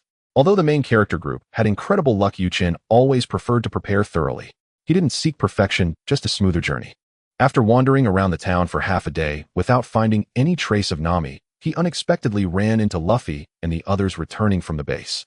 From a distance, Chen heard Kebi complaining about Bellamy's evil deeds, expressing his disappointment with the Navy here. Luffy spotted Chen in the distance, raised his right hand, and waved. Yo, Chen, we're back. Chen nodded and stood in place waiting for them to come closer. How did it go for you? Are you talking about Zoro? I think it went pretty well. Haha. Bro, you didn't see it earlier that Bellamy was too despicable. Chen ruffled Kebi's hair. Alright, I already know all that. Little girl, take us to your family's restaurant to eat. A big brother, how did you know my family runs a restaurant? Chen awkwardly smiled and laughed it off. Well, I just learned about it from the town. Let's go, I'm starving. Under the guidance of the little girl Li Jia, they headed to the restaurant. Just as they found a spot to sit, Chen stumbled slightly, almost falling, because he saw Nami sitting at the neighboring table eating. The person he had been searching for was now sitting right beside him, and Chen couldn't help but marvel at Luffy's incredible luck. What Chen didn't know was that in the anime, when Luffy arrived at the restaurant with Li Jia, there was a scene where Nami was eating inside. If it were before his reincarnation, Chen, who had watched countless episodes of the anime, would never forget this detail. However, after the reincarnation, having inherited the original's memories for over a decade, many small details from the anime had faded from his recollection. Just like this time, he only remembered Nami stealing something from the Navy base. At this moment, Nami also noticed the presence of Luffy and the others, subtly glancing at Chen, recalling the strange things he had said earlier. With Chen's keen senses, he naturally noticed Nami's gaze. After pondering for a moment, he stood up and walked toward her, gently pulling out a chair. Excuse me, may I sit here, Miss Nami? You're already prepared to sit down, why even ask? Haha, since I'm being bold, I must have enough guts. Chen expressed that as long as he wasn't embarrassed, the one who felt awkward was the other party. When mingling, especially in front of women, one must carry out the spirit of being shameless to the end. Let's cut to the chase. Based on what you said on the ship, you aren't here to flirt, right? Nami often used her charm to achieve her thieving goals. So seeing Chen's clear eyes, she naturally knew he was not the type to be enamored by her beauty. When we were on the ship, I wonder if Miss Nami heard my name. Let me introduce myself. My name is Chen, and I am the first crew member of the Straw Hat Pirates. The one sitting at the next table wearing a straw hat is my Captain Monkey D. Luffy. Luffy, this is Nami, say hello. Although Luffy was unsure of what Chen was doing, he still politely greeted "Yo, hello, I'm Luffy." Nami nodded at Luffy and turned back. "Now that I know your name and you've greeted me, what do you actually want to say?" "Of course I won't beat around the bush. Our Straw Hat Pirates have just formed and are recruiting crew members. I just learned that Miss Nami's navigation skills are top-notch in the East Blue and even in the Grand Line. So I wanted to talk to you, Miss Nami, to see if you would consider joining us. Luffy, is it okay if I invite Miss Nami?" The last sentence was directed at Luffy as he was the captain, and it was necessary to seek his approval. Is Nami's navigation really top-notch? That's amazing. No problem, of course. Luffy looked at Nami with shining eyes, not because of her beauty, but because of her exceptional navigation skills. Upon hearing that they had formed a pirate crew, Nami's eyes flashed with disdain, but she quickly concealed it, pondering in her heart. During their time on the ship, she had witnessed Chen's strength, and with Luffy as the captain, he at least wouldn't be weaker than Chen, possibly even stronger. He was also a good target, someone she could take advantage of. With that thought, Nami happily agreed. "Alright, I agree to join you." Seeing her casual acceptance, Chen immediately understood that Nami intended to treat them as sheep to be slaughtered. He directly shook his head and said, "Sorry, I refuse." Upon hearing this, not only was Nami speechless, but she thought, "Aren't you the one who just invited me? Don't make it seem like I'm begging you to join." Luffy and Kebi were both stunned by Chen's operation. Luffy's straightforward temper flared up. "Hey, Chen, weren't you the one who invited Nami? You even said she was a top navigator in the Grand Line. Why are you rejecting her now? Are you looking for a fight?" Looking at Luffy, who was cracking his knuckles and appearing ready to fight, Chen could only speak up to calm him down. "Luffy, please listen to me first. After I finish, if you're not satisfied, you can come find me for a fight. I'll just listen to what you have to say." Seeing that Luffy had temporarily calmed down, Chen finally spoke to Nami. "Miss Nami, I saw your expression and reaction just now, so I know very well what you're thinking. You merely want to treat us as sheep, waiting for us to gather treasure and then sneak away when the time is right. What? Nami, is that really how you think?" Ignoring Luffy's antics, Chen noticed Nami wanted to speak, so he continued, "You don't need to rush to refute me, Miss Nami. Isn't that what you were thinking? You should know better than I do. I understand some of your past experiences and know why you are desperately seeking treasure. I also know that if things continue as you wish, your dreams cannot be fulfilled. What I want to say is we sincerely invite you to join us. The Straw Hat Pirates are not like those ruthless pirates you encounter every day who commit all sorts of atrocities." Chen's words made Nami instantly recall the various experiences she had suffered in the past. Nami's previously calm demeanor changed dramatically, almost becoming frenzied, as she fiercely said, "A pirate is still a pirate. You think you know? How could you possibly know what I care about? What my dream is?" Chen understood Nami's feelings. Despite her extremely hostile attitude, he couldn't get angry. He gently spoke the place that Nami had always cared about, Koko Village. Upon hearing the name of her hometown, which she had been striving for, Nami, whose emotions were already somewhat frenzied, immediately thought that Chen, as a pirate, would threaten her hometown. She stepped forward, grabbed Chen's collar with her left hand, and pulled out a dagger from who knows where, pressing it against Chen's neck. The atmosphere in the restaurant suddenly became tense. Hey, what on earth are you all talking about? Just a moment ago, everything was fine. Nami, why are you suddenly angry and even resorting to violence?" Luffy, not understanding at all, was making a racket on the side, continuously slapping the table. Kebi looked nervously at the dagger pressed against Chen's neck, fearing that Nami might accidentally end his life. The restaurant owner had taken her daughter and hidden behind the bar. Fortunately, it was already 1 p.m. and the lunch rush had passed, so there weren't many customers in the restaurant, otherwise the situation could have turned chaotic. In the entire hall, the calmest one was actually Chen, who was threatened by the dagger. He knew that Nami was not someone who killed without reason. Moreover, to put it bluntly, with his current strength, unless he was completely unconscious, Nami's current level of power could not harm him at all. "Nami, put it down. Since you have seen me fight on the ship, you should understand that this dagger is of no use to me. I mean you no harm. On the contrary, I want to help you liberate Koko West Village." Nami stared intently into Chen's eyes, trying to discern whether he was speaking the truth. Her right hand holding the dagger trembled incessantly with her conflicting thoughts. After a long while, Nami sighed, released Chen, and tossed the dagger onto the table. "I find you're right. With your strength, I really can't harm you. What do you mean by liberating Koko West Village?" "It means literally helping Koko West Village return to its former way of life." Nami suddenly found herself at a loss for words. Perhaps Chen really wanted to help her, but she felt it was too difficult. And thinking of Arlong's terror, Nami didn't want to involve others, especially those who genuinely wanted to help her. Luffy, noticing the atmosphere had eased, was suddenly filled with curiosity. "Hey, what are you guys talking about? Chen, can you explain?" Looking at the two inquisitive people beside him who were staring at him wide-eyed, Chen knew it was impossible not to tell them. Turning to Nami, he said, "Miss Nami, I think it's still necessary to tell Luffy. Some things once spoken will reveal that the matter can actually be resolved quite easily. After a brief pause, seeing Nami nod, Chen asked, "So do you want to say it, or should I? You go ahead. I also want to know how much you actually know." Nami didn't really want to say it herself. Every recollection was painful. "All right, then I'll say it in." Bang! Just as Chen was about to summarize Nami's situation, the door of the restaurant was arrogantly pushed open, the loud sound interrupting his narrative. Turning to look by the bar closest to the restaurant, Barumbak dramatically pulled out a chair and leaned against it, crossing his legs on the table. His domineering demeanor was on full display. "Yo, I'm so hungry. Treat us, boss lady." Seeing this scene, Chen realized it was not the time to discuss the story, and he pointed at Barumbak to Luffy. "Let's discuss this in detail later. There are still matters to handle now. Luffy, keep an eye on that side. I need to talk to Nami." "All right, how boring." Luffy pouted, looking very reluctant, but he did not object. After his recent meeting with Zoro, he felt quite annoyed with Barumbak as well. Chen quietly conversed with Nami while observing the commotion. "Nami, how about you temporarily act with us for now? Firstly, the matter hasn't been clarified yet. You wouldn't just give up on helping Koko West Village, would you? Secondly, you can see clearly whether our way of doing things is as I said. If you're not willing afterwards, you can leave any time. Although some of what you said earlier did move me, I still have things to do." "Oh, I know. The base. Our destinations are the same. Just wait a moment, and we can go together." How do you know?" "How do you know? How should I put it? Actually, I can do divination, and sometimes it's quite accurate." Chen was momentarily at a loss for words, and could only use Kebi's earlier misunderstanding of him as an excuse. "Divination is coming up, all right, deity stick. Then tell me how long this matter will take to finish." Chen looked at the situation on the other side, and saw that Barumbak had already started talking about executing Zoro, slowly saying, "About 2 minutes. "Oh, so precise, I'll be watching closely." Chen remained silent, quietly watching with Nami. Indeed, Barumbak's words provoked Luffy's anger. Luffy immediately ran over and threw a punch, while Kebi pulled him back.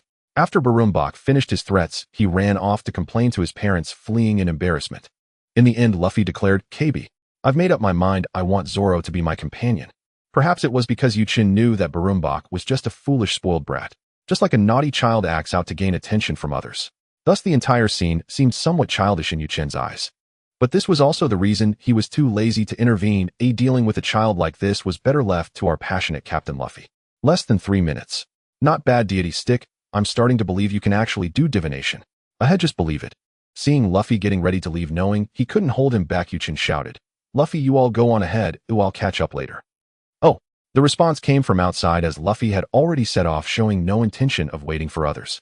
Kebi, however, knew to wait for his brother to finish speaking before chasing after Luffy's departing figure. Nami looked at Luffy, who had long gone, and sighed. "Your captain is somewhat unreliable." Chen laughed heartily. "Ha, you'll get used to it, and soon enough you'll gladly call him captain." Chen approached the bar and said, "Boss lady, I have a favor to ask you." "Please speak, mister." You saw that my companions went to rescue Zoro, and they will definitely have a big feast when they return, so I'd like to ask you to help prepare some food. One who hasn't eaten for 20 days will definitely eat a lot, and another has an even bigger appetite. Plus, including us, roughly about 50 servings, please. Additionally, I have a ton of sea cow meat here. You alone definitely won't be able to handle it. I hope you can find someone to roast it well, and I'll take it with me for rations later. Oh, don't worry, we'll handle Maka together. We won't cause you any trouble. A ton? That's quite a project. No problem, I'll find someone to help. Also, it's a bit hard to say, but I'll be honest with you, boss lady, we currently have no money. I'll see if I can get someone. I go to the base. If I can't, you can use a portion of the sea cow meat to offset the cost. Don't worry. Money is not a problem. If you succeed, you'll be a great benefactor to the town. How could I possibly charge you? But you must prioritize your safety. We are very strong. Chen placed the ton of sea cow meat in the backyard and headed towards the base with Nami. On the way, he said, "I almost forgot, Nami, when we arrive at the base, let's split up. Leave the fighting to us, and you just focus on your own business.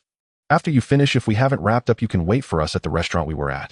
However, you might be disappointed with this target. Try not to get angry and frown. I prefer to see you smile. Deity stick, are you confessing to me?" While speaking, Nami winked at Chen. This scene caused Chen to stumble and fall to the ground. Since they were going to split up, Nami glanced back and didn't wait for Chen to get up. She laughed and ran off. It was unclear whether she was happy or just teasing Chen. Indeed, a person's joy does not always connect. It often shifts from one person to another. "You little thief cat, how dare you play tricks on me? Just wait." Chen mumbled, shaking his head, pushing aside the random thoughts in his mind, and continued on his way. Due to his conversation with the restaurant owner, he had delayed quite a bit of time. So when Chen arrived at the base, he didn't see Luffy, only Kebi was talking to Zoro about something. Just as he climbed over the wall and approached Kebi and Zoro, a loud rumbling sound came from afar, sounding both loud and muffled. It seemed Monka's statue had still not escaped destruction ruined at Luffy's hands. As Kebi untied Zoro, he greeted Chen, "Bro, you're here." "Yeah, I'm here. Don't bother with the ropes, they're tied too tightly. Just wait for Luffy to bring Zoro's sword." "It's fine, I'll give it a try. Oh, by the way, I've already told Mr. Zoro about everything. And there's also..." Chen ruffled Kebi's messy hair and said, "Speak up, is there anything else? You can tell me anything." There's also that, although I don't know why you insist on having me enlist here, these Navy people are too bad. I don't want to join you, this isn't my path of justice. You can't just look at the surface, Kebi. You'll understand how things really are soon. And whether here or elsewhere, the basic requirement is to have strength. Without strength, any beliefs you want to uphold are just empty talk. Work hard, little brother." During the time Chen and Kebi were speaking, a group of soldiers marched in an orderly manner towards the square. In the center of the group stood a figure slightly taller than the other soldiers, the highest commander of this naval base, Monka. Hearing the sound of synchronized footsteps, Chen turned to look, seeing that the Navy soldiers armed with weapons numbered around 40 to 50. He couldn't help but exclaim, there are indeed quite a few of them. To prevent any unexpected incidents, Chen thought for a moment and decided to free Zoro first. He grabbed a section of the rope binding Zoro's upper body and pulled hard, but the rope showed no reaction. "Oh, it's quite sturdy. You guys should leave now, time is running out." Zoro saw that the group of Navy soldiers was now less than 50 meters away. Although he had learned of the news of his impending execution, he didn't want Kebi and the others to get into trouble. Bound and without his sword, even someone as strong as Zoro found himself helpless at this moment. "Well, you aren't going to accept your fate, are you, Zoro?" Chen teased while channeling the golden light spell in his hand, causing the ropes to snap instantaneously. If Zoro hadn't been watching intently, he probably wouldn't have noticed the flash of golden light that had appeared. "You bastard. Why didn't you use this ability earlier?" "Ah, because it was troublesome. You're not exactly a beauty, and you smell quite bad." "Troublesome." Just as Zoro, who had just freed himself from the ropes, was puzzled by Chen's relaxed demeanor and still trying to understand what he meant by troublesome, he suddenly felt the world spin and fell to the ground. When he finally regained his senses, he found Chen's arm draped across his back, preventing him from hitting the ground. "See, this is the trouble. You've been tied up, exposed to the sun and rain for over 20 days, and starved for just as long. How could your body not react when suddenly released? So what do we do now, Ron? It seems like there's no time left." Zoro's observation was spot on. A Monka surrounded by a multitude of soldiers was already within 10 meters. All the soldiers had their guns loaded, aiming their barrels at them. Colonel Monka passionately declared how great he was and the dire consequences for those who defied him. Unfortunately, none of the criminals in his eyes had the mind to heed him, except for Kebi, who stood there trembling in fear. "No need, just take care of them."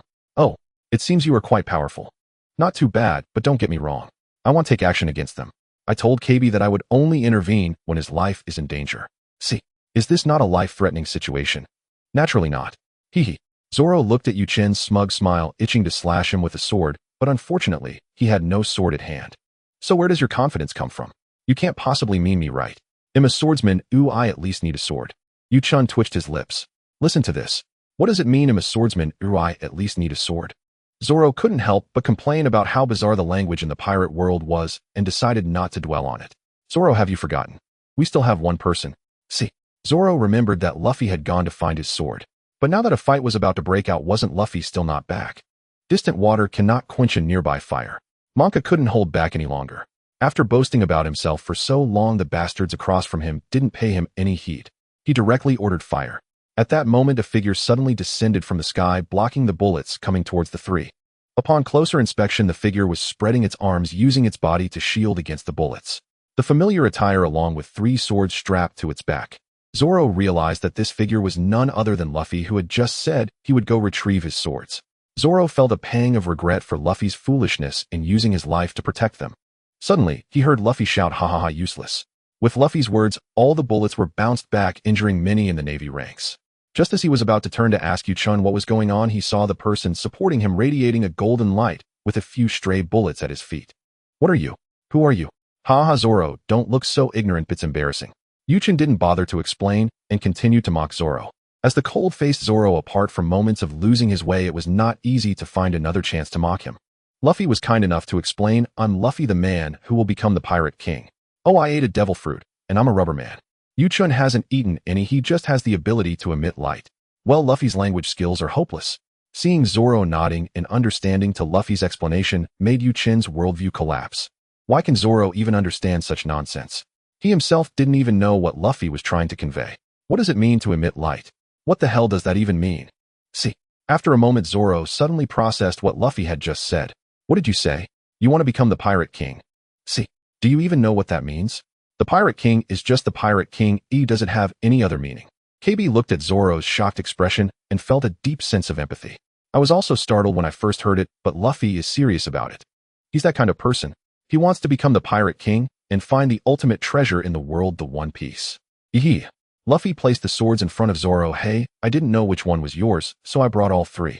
All three swords are mine because I'm a three-sword style user. Three-sword style? Luffy seemed to realize something and put the swords back. Hey Zoro, now you agree to become my partner, right? If you fight alongside me here against the Navy, there will be no turning back for you.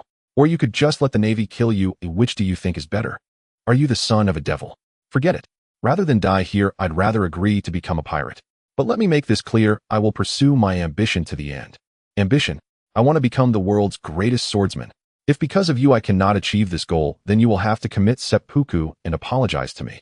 The world's greatest swordsman. Not bad, a partner of the Pirate King should at least be like that. Ha. TCH, you really dare to say that. In that case, even if it's infamy, I want it to resonate throughout the world. On the other side, the Navy soldiers were in chaos upon seeing the bullets attack fail and bounce back.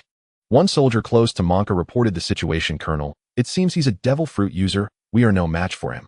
But who is Monka to tolerate such morale-damaging talk? He directly swung an axe and knocked the reporting soldier to the ground. He yelled at the surrounding soldiers, I don't need such incompetent soldiers under me. If bullets are ineffective, then use swords. Those who dare to oppose me, Monka, must face punishment. In an instant, the surrounding Navy soldiers felt a chill silence like cicadas in winter. Even Chen and his current enemies frowned at this scene. Kebi was even more furious. How could that colonel act this way? Aren't they on the same side? Ahaha, Kebi, just watch. Zoro, you should be able to fight now, right? If you can fight, quickly get up from me. Luffy quickly handed the sword to Zoro. You both go together and quickly take down Monka. Before coming here, I had the boss lady prepare food for us. Oh, there's food waiting for us. You really think ahead, Chen. Zoro took back his 3 swords from Luffy and swung them. The treasures he hadn't seen for over 20 days finally returned. He felt immense joy, but seeing Chen, who was leisurely by the side, made him quite displeased. You helped me too, you bastard.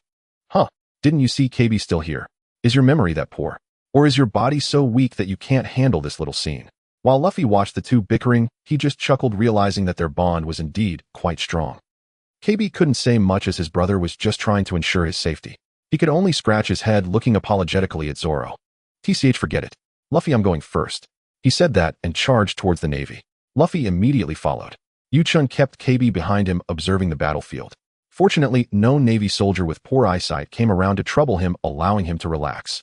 It must be said that although it was their first time fighting together, Luffy and Zoro's coordination was seamless, complementing each other perfectly. It seemed that both of them were seasoned warriors with rich combat experience. Watching Luffy and Zoro's spectacular performance, Chen reflected on his own strength. He knew very well that he was still far too lacking. While his spiritual power was temporarily sufficient, his combat experience was almost zero. It was fine when facing ordinary opponents like now, he could win with brute strength. After all, it was with this method that he had instantaneously defeated Alvida. However, once he faced opponents of similar strength, it wouldn't be something he could handle now, and he might soon be defeated. There's no shortcut to combat experience. It seems he can't just focus on cultivation, but must also engage in practical combat training. While Chen was contemplating, the battle between Luffy and Zoro was nearing its end. However, fighting these soldiers left them puzzled. These people clearly only suffered minor injuries, yet they acted as if they were on the verge of death, lying on the ground and not getting up. Some hadn't even touched them and had already collapsed to the ground. Seeing his men dwindling, Monka's face darkened as he stealthily approached Luffy from behind and swung his axe down fiercely. At that moment, Luffy was focused on punching the enemy ahead and didn't notice what was happening behind him. Just as the axe was about to land on Luffy's head, 2 swords were suddenly positioned under the axe, preventing it from advancing even a bit. Luffy noticed the situation and turned around Zoro. No problem, Captain. Ha. Laughing, Luffy swung his fist as large as a cooking pot towards Monka. Goma Goma no rocket. Poor Monka was taken down by Luffy's punch, rolling his eyes and lying flat on the ground. Meanwhile, the Navy soldiers who had just suffered heavy injuries and fallen were suddenly getting back up. Is this real? Colonel Monka was really defeated. Is this real? Quick, slap me, I'll let me see if I'm dreaming. Hey, why are you hitting me? I don't want to hit myself. Let's see if hitting you proves I'm dreaming. After confirming that Monka had truly been defeated, the Navy began to cheer, some even throwing their weapons into the air in celebration. Luffy and the others were momentarily stunned, completely unable to comprehend the situation. Chen couldn't help but criticize, inwardly thinking these people were so carefree, not even afraid of getting hurt by falling weapons. Patting Kobe's head, Chen prepared to further enlighten his younger brother. Little guy, do you understand now? I understand, brother. They had to do bad things because of Monka's oppression. Indeed, that's true, but that's not what I want to say. Think about it, what if they had strength greater than Monka's? Chen paused for a moment, allowing Kobe some time to contemplate before continuing. If they had sufficient strength before, I don't know if they would have done bad things. But I can say for certain that they wouldn't have committed wrongdoings because of Monka's oppression. So if you want to uphold your beliefs, you must possess sufficient strength. Do you understand? I get it. I will work hard to become stronger, brother. Chen nodded appreciatively. If Kobe could truly follow through on his words, he would feel at ease. However, before leaving, he still arranged a backup plan for Kobe's future. After resolving the situation, Chen thought of Nami and wondered how she was doing. Coincidentally, a figure was approaching from one side of the square, seemingly dragging something. Upon closer inspection, it was indeed Nami herself, dragging none other than Bellamy. Just moments ago, Chen had been pondering why Bellamy hadn't shown up, only to find out he had encountered Nami. Nami approached, casually releasing Bellamy, saying, I just finished up some business and saw this guy aiming a gun at you all, so I knocked him out. Chen smiled and nodded, thank you. No problem, just a small matter. But it seems like you really hit the mark. The thing I wanted was taken away by someone else. I only found some treasures. Don't worry, I know where it is. Our next destination is there. Let's head back to town. Luffy, Zoro, let's go. It's time for a feast. After the battle, Zoro had collapsed from exhaustion and was being carried on Luffy's back. The group walked towards the small town, laughing and chatting. Nami lagged a little behind, watching Chen's figure in front, her eyes filled with curiosity as she recalled his strategic smile. Back at the restaurant, after eating some food, Chen took advantage of Luffy and the others still feasting to find the landlady and retrieve the already roasted sea cow meat.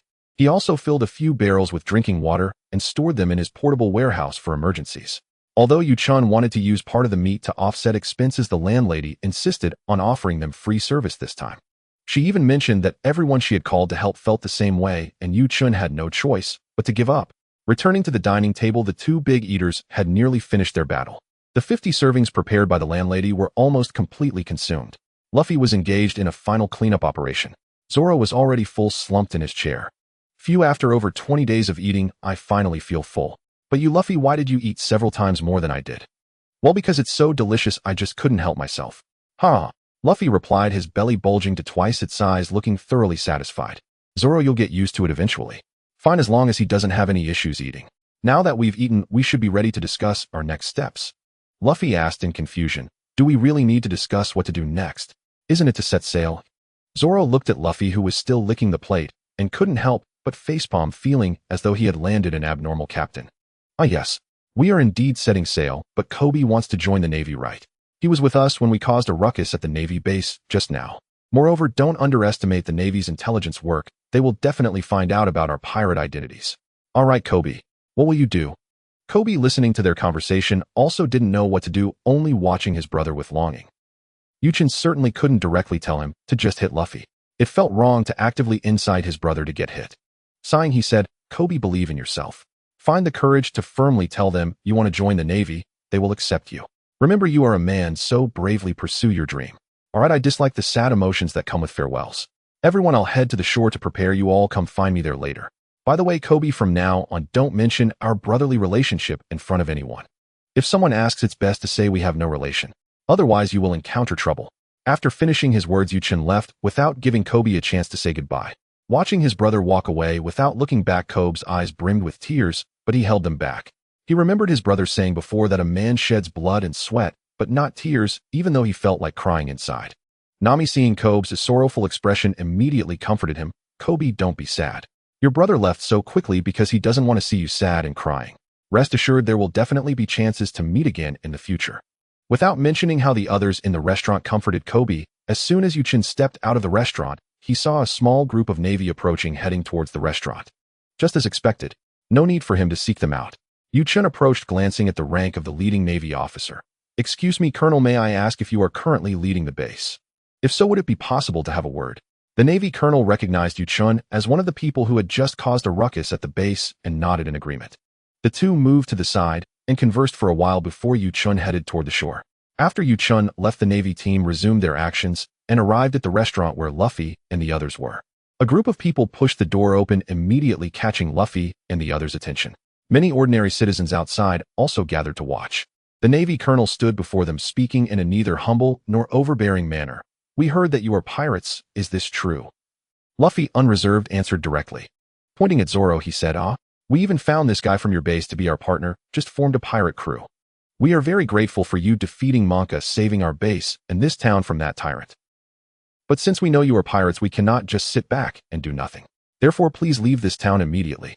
To uphold justice, we will not report this to headquarters." As the surrounding civilians criticized the Navy for their ungrateful behavior, the three exchanged glances and stood up. "Then let's go, landlady. Thank you for your hospitality."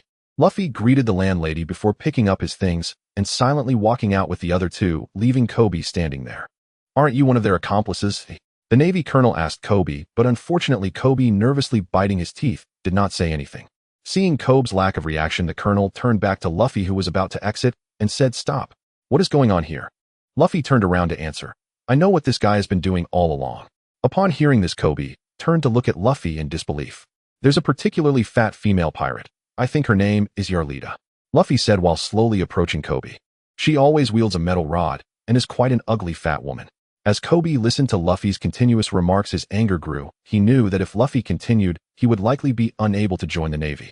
Luffy continued to poke at Kebi's head, saying, "This guy spent 2 years on that girl's pirate ship." Finally, Kebi couldn't take it anymore and landed a heavy punch on Luffy's face, stopping him from continuing. Luffy chuckled, "Hey, you dare to hit me. You brat, you brat, you brat." While cursing, he started hitting Kebi back. Finally, unable to watch any longer, the Navy colonel intervened to stop Luffy from causing more trouble. Zoro also returned to pull Luffy away, taking Nami, who was waiting outside, to leave quietly. Kebi, already covered in injuries, suddenly realized that Luffy had done it on purpose.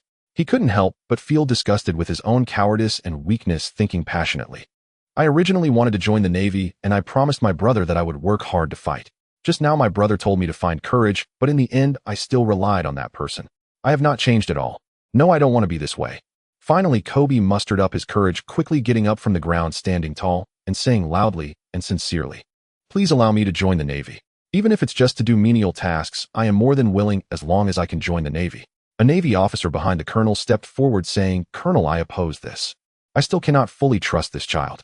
There have been precedents of pirates joining the Navy as spies. We must first investigate your background." Hearing the Navy's questioning words, Kebi couldn't help but shout loudly, "I am a man who wants to become a naval officer."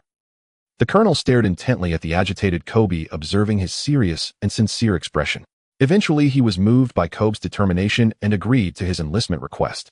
As Luffy and the others arrived at the seaside, Chen had already connected 2 small boats with a wooden plank. One was theirs, and the other was Nami's. Once everything was ready, Nami double-checked the connection of the planks. The 4 of them set off. At this moment, Kebi arrived at the shore with the landlady shouting at the departing boat, "Everyone, thank you.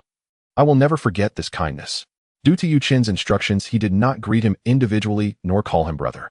The reminder from his brother, from today onwards, he would keep it in his heart forever. Zoro teased, "But I've never heard of a Navy thanking pirates before." Ahaha.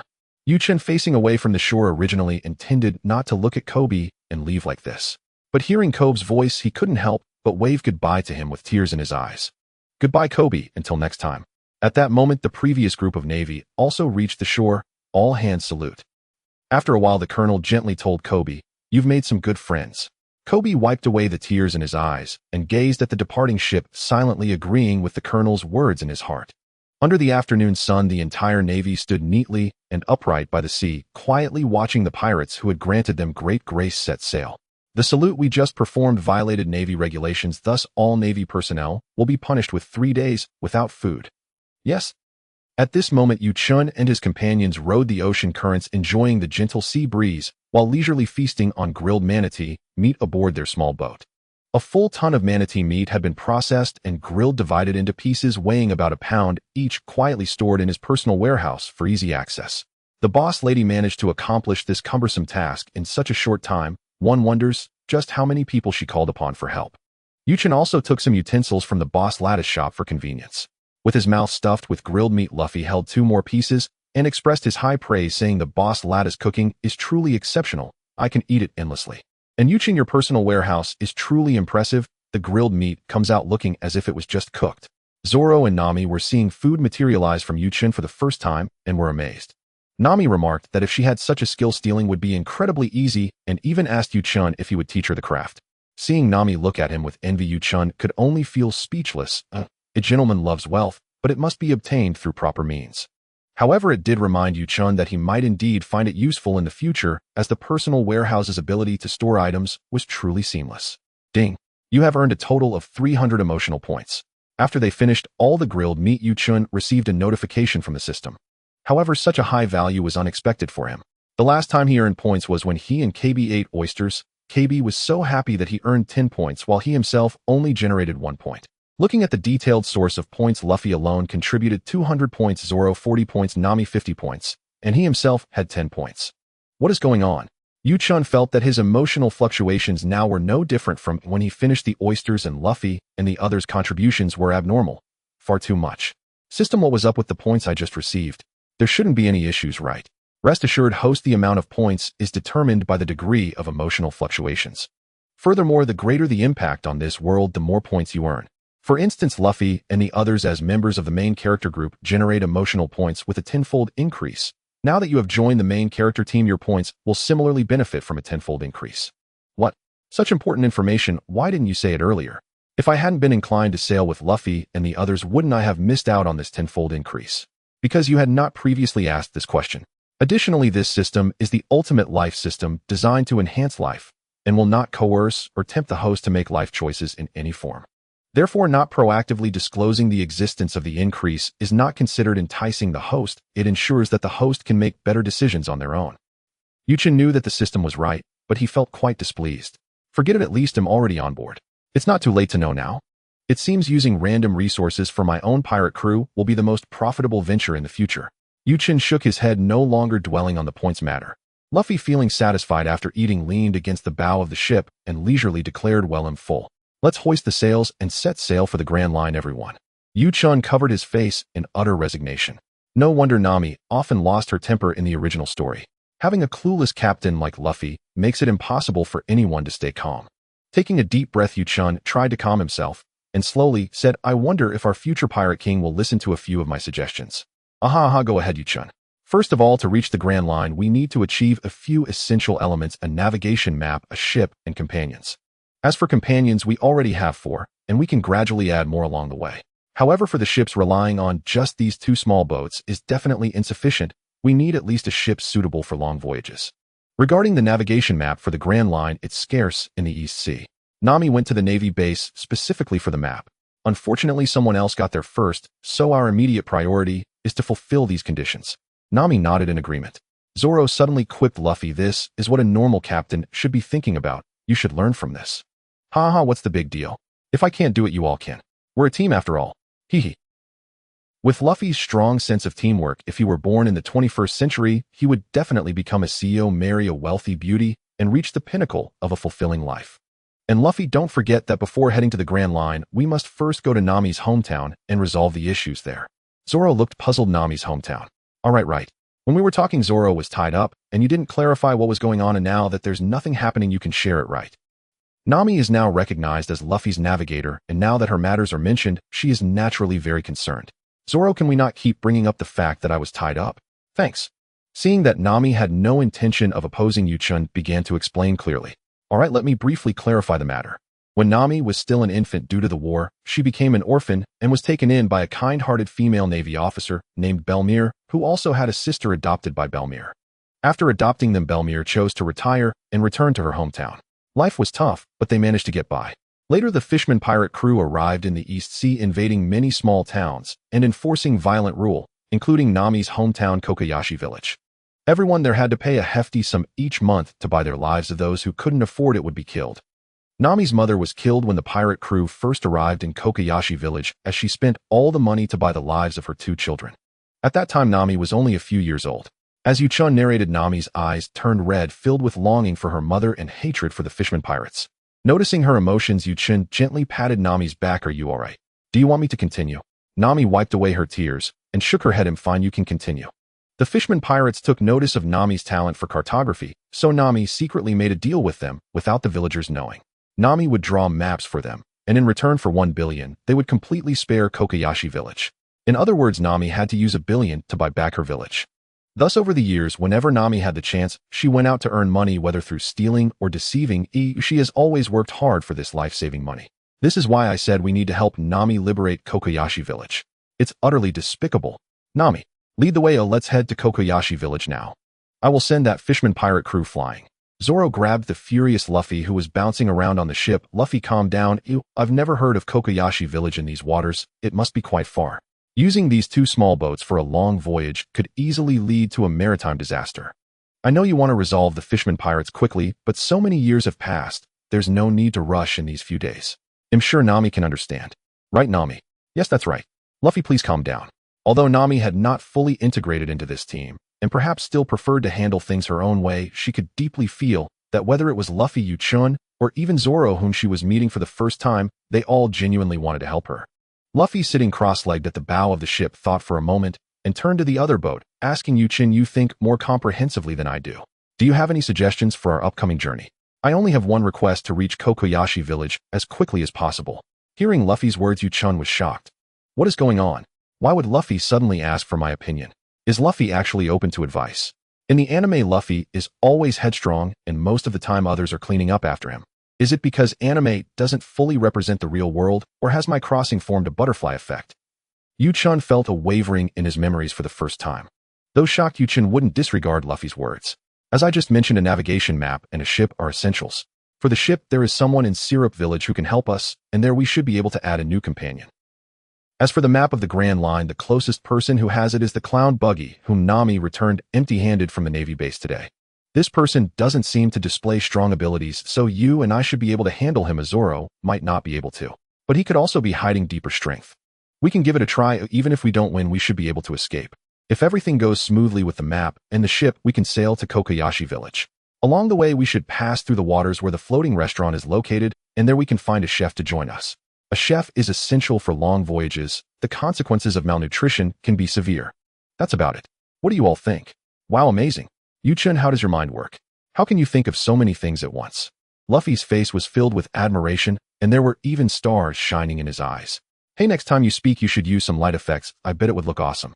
That's called the golden light spell. Luffy, who stopped talking about glowing effects. Ignoring Luffy, who was lost in his own imaginative world. The gazes from where Nami was sitting made him a bit uneasy. Why are you looking at me like that? Nami stared intently into Chen's eyes as if trying to see through him. It's nothing new, I just think you're quite meticulous, but how do you know so much? You can even recount the backstory of my matters, many of which even the villagers don't know. Don't tell me you divined this. You didn't even perform any divination rituals or actions, did you? Chen knew that Nami was not as easy to fool as Kebi and Luffy. Making up stories wouldn't work on her. However, Nami's questions seemed to be undermining him. He needed to teach her a lesson. He stepped closer to Nami, pushing her against the bow of the ship, his head slowly moving towards her face, gazing intently into her eyes, and said passionately, could it be that I've secretly had a crush on you and have been gathering intelligence about you all along? Nami heard Chen's words, looking at him with his eyes firmly fixed on her, and the distance between them was barely a fist's length. Nami's face flushed red in an instant, forcefully pushing Chen away, glaring at him with anger, and scolded, big shot, before falling silent. Chen chuckled inwardly, thinking, little girl, do you think I can't handle you? Meanwhile, Nami momentarily evaded the issue and turned to Zoro. What do you think? I'm not at all interested in why you know so much about me. But what did you mean when you said I can't do it? I want to ask about that. As Zoro spoke, he pointed his finger at the Wado Ikemanji, one of the swords exhibiting a threatening posture as if he were ready to strike. Chen glanced around and thought, this is not the place for a fight. We are right in the middle of the ocean. Hey, why are you so impulsive? Calm down, calm down.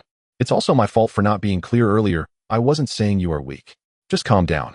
Anyway, the next town we reach is Orange Town, and Buggy should be on the island by now. Since we are about to confront him, let me tell you about his intel.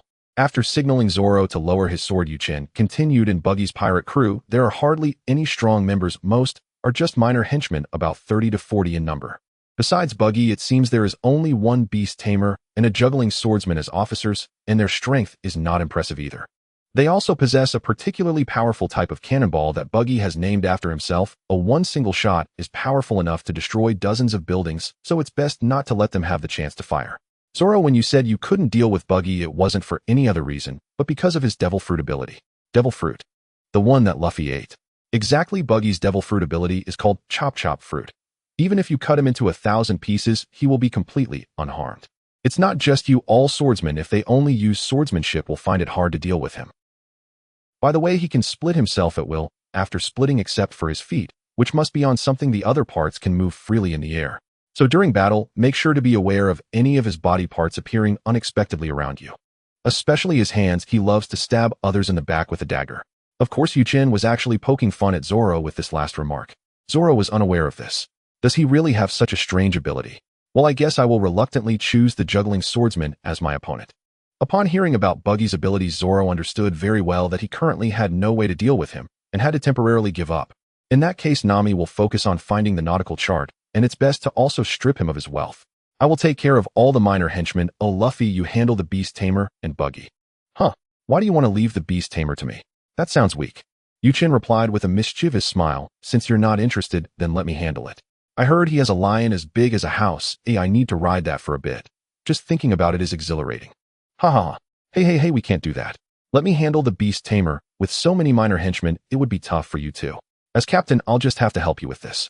Ha ha ha, no problem, captain. Looking at the hat on Luffy's head, Chen hesitated for a moment before seriously saying, Luffy, be careful when dealing with Buggy. I'm always worried that his appearance is not truly reflective of his strength. Because he used to be an intern on the ship of the Pirate King G.O.L.D. Roger, along with Shanks. Shanks, a Pirate King. Although Luffy and the others were all extremely shocked, the points they were surprised about were different. Luffy was shocked by Shanks, while Zoro and Nami were shocked by the Pirate King. After all, having been in the East Blue all this time, it was their first time hearing Shanks' name. Zoro looked at Chen in confusion. Is someone who has been on that ship really so weak? Oh, that's precisely what I'm worried about. But let's give it a try. Even if we can't win, considering Shanks, we should be able to escape. So, does that mean Buggy and Shanks are friends? Luffy was very eager to know the answer. No, Buggy actually hates Shanks a lot. Huh, why is the relationship so complicated? Ha ha ha, Luffy, if you want to know, just ask him when the time comes. Upon hearing this, Luffy slowly took his straw hat in hand, lost in thought. Although they were just two small boats, with Nami's superb navigation skills providing technical support, and with favorable winds and smooth sailing, they reached the island where Orange Town was located in less than 2 hours. Along the way, Chen kept an eye out for Buggy's 3 henchmen who were supposed to return to the island. Unfortunately, he found nothing. It was unclear whether this was due to him or Nami's early arrival. However, the butterfly effect had indeed occurred. What remained uncertain was just how great a change this butterfly could bring about.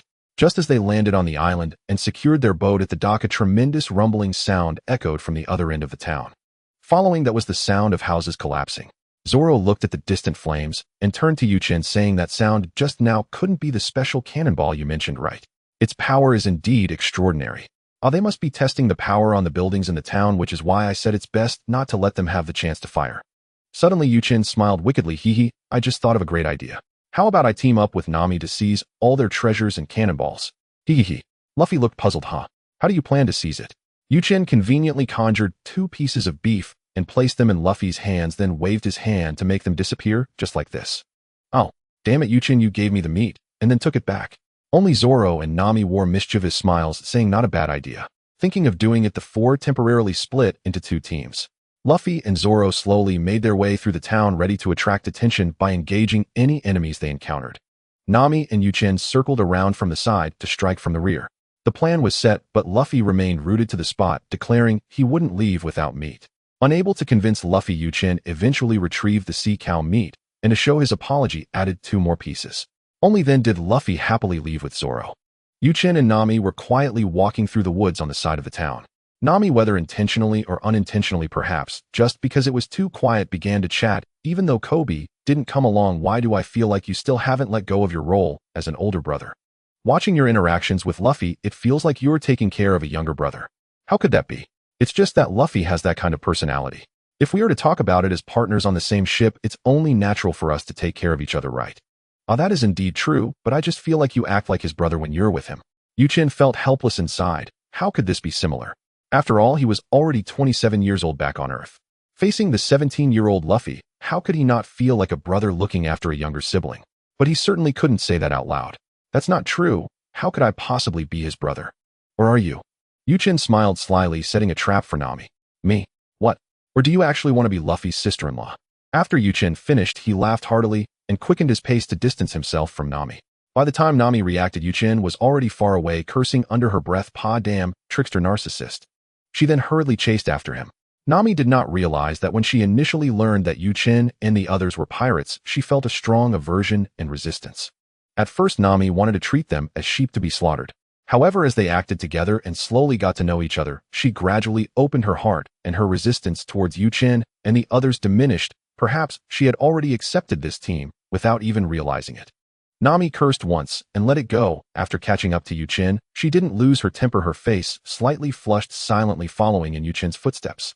While Chen and Nami were quietly walking through the woods, Luffy had already encountered the beast tamer Machi and his lion companion Ricky, who were acting mighty in the town. Machi had originally come to the town to patrol under Buggy's orders, but Ricky was drawn to the food inside a pet shop and didn't want to leave. At the entrance of this inconspicuous pet shop, a small dog was sitting baring its teeth at Ricky, who wanted to go inside for food. It seemed that this dog was guarding the shop. Machi naturally wouldn't care about the threat of a small dog and was about to reach out to tame it when the dog bit down on his hand. In pain, Machi shouted loudly. Enraged, he commanded Ricky to destroy the pet shop. Although the dog kept trying to stop them, how could it compete with a lion like Ricky, which was nearly 100 times bigger? The dog biting Ricky had no effect. However, a casual strike from Ricky could send the dog flying far away. After a futile struggle, the dog was covered in wounds, staring tearily at the pet shop that was left in ruins after Ricky devoured all the food. From afar, Luffy witnessed this scene filled with extreme anger and quickly stepped forward to block Machi, who was about to leave. "Hey kid, why are you blocking my way? If you don't want to live, I don't mind helping you out." Mochi rode on Liji's back, looking ahead at Luffy, who was still shorter than Liji's legs and appeared quite frail. In his mind, he envisioned the little guy in front of him panicking and begging for mercy, clearing a path for him, but that scene never materialized. Luffy said nothing, only staring at the lion Liji. Liji held a small bag of dog food in its mouth, seemingly ready to take it as a snack. He glanced again at the sorrowful little dog, and the pet shop behind it almost burned to the ground. Mochi was enraged by Luffy's actions. Luffy, who had been ignoring him, was becoming quite irritating. "Liji, eat him." The lion Liji was already unhappy with the obstruction posed by Luffy opening its massive mouth. Just as Liji intended to swallow the annoying Luffy whole, a fist suddenly appeared in front of its eyes. "Goma Goma no pistol." Luffy, filled with rage, struck with all his might, landing a punch on the lion's face. In an instant, Liji's massive body was sent crashing to the ground, rolling its eyes and fainting. Mochi stared in shock as the guy in front of him took down Liji with a single punch. His skills mainly came from beast taming, and with Liji down, it was little different for him. Facing an opponent that Liji couldn't beat, he lacked the courage to fight. He thought about hurling a few threats, intending to scare the scoundrel in front of him using Captain Buggy's name. Before he could speak, he saw Luffy turn and glare at him fiercely. "Get lost." The mere word "get lost" made Mochi feel as if he had been granted a pardon, knowing his life was spared. As for Liji, who lay collapsed nearby, he didn't even look back, scrambling away in a panic. At that moment, an old man ran over from a distance, shouting, "Stop it, you bastard, stay away from Shioshio." The old man had long curly white hair, wore round glasses, and was clad in armor that looked quite dated. When the old man reached Zyuxia's side, he saw Luffy picking up a bag of dog food from Liji's mouth and placing it in front of Shioshio, saying, "Sorry, I only managed to get this much back for you. I saw it all. You bravely fought for the shop just now. Truly impressive." Looking at Liji, who was foaming at the mouth, the old man realized Liji was a tamed beast of Buggy's pirate crew. Seeing this situation, he knew he had misunderstood. "I'm sorry, I thought you were from Buggy's pirate crew. I am the mayor of this town, and I sincerely apologize." "Ah, is Shioshio the name of this dog?" Yes, Shioshio was originally a stray dog taken in by the owner of this shop, relying on each other for companionship. The mayor was originally recounting Zyuxia's poignant life story, but as he continued, his emotions grew more intense. "Damn it, even you strangers are willing to fight for Shioshio against this beast. As the mayor, I absolutely cannot forgive these despicable bastards. As a man, some battles are unavoidable, right, kid?" Zoro had remained silent, watching the mayor seriously, while Luffy nodded in agreement, saying, "You are right, Uncle Mayor. Perhaps this is a bit reckless, but as the mayor, I must protect this town. Just wait for me, Buggy the Clown, you scoundrel." Before the mayor could finish his words, he was already running towards Buggy's pirate camp. "Haha, this old man is quite interesting. Let's go, Zoro." "Woof!" Shioshio called out to Luffy from behind, and the man and dog exchanged glances. "Hee, don't worry, Shioshio, we won't let the uncle come to harm." At this moment, Chen and Nami had already passed through the woods and reached their target location, hiding behind a rock, observing the pirate ship docked nearby. "Hey, great sticks, it seems most of the pirates have gone to the camp, leaving only 3 small minions here."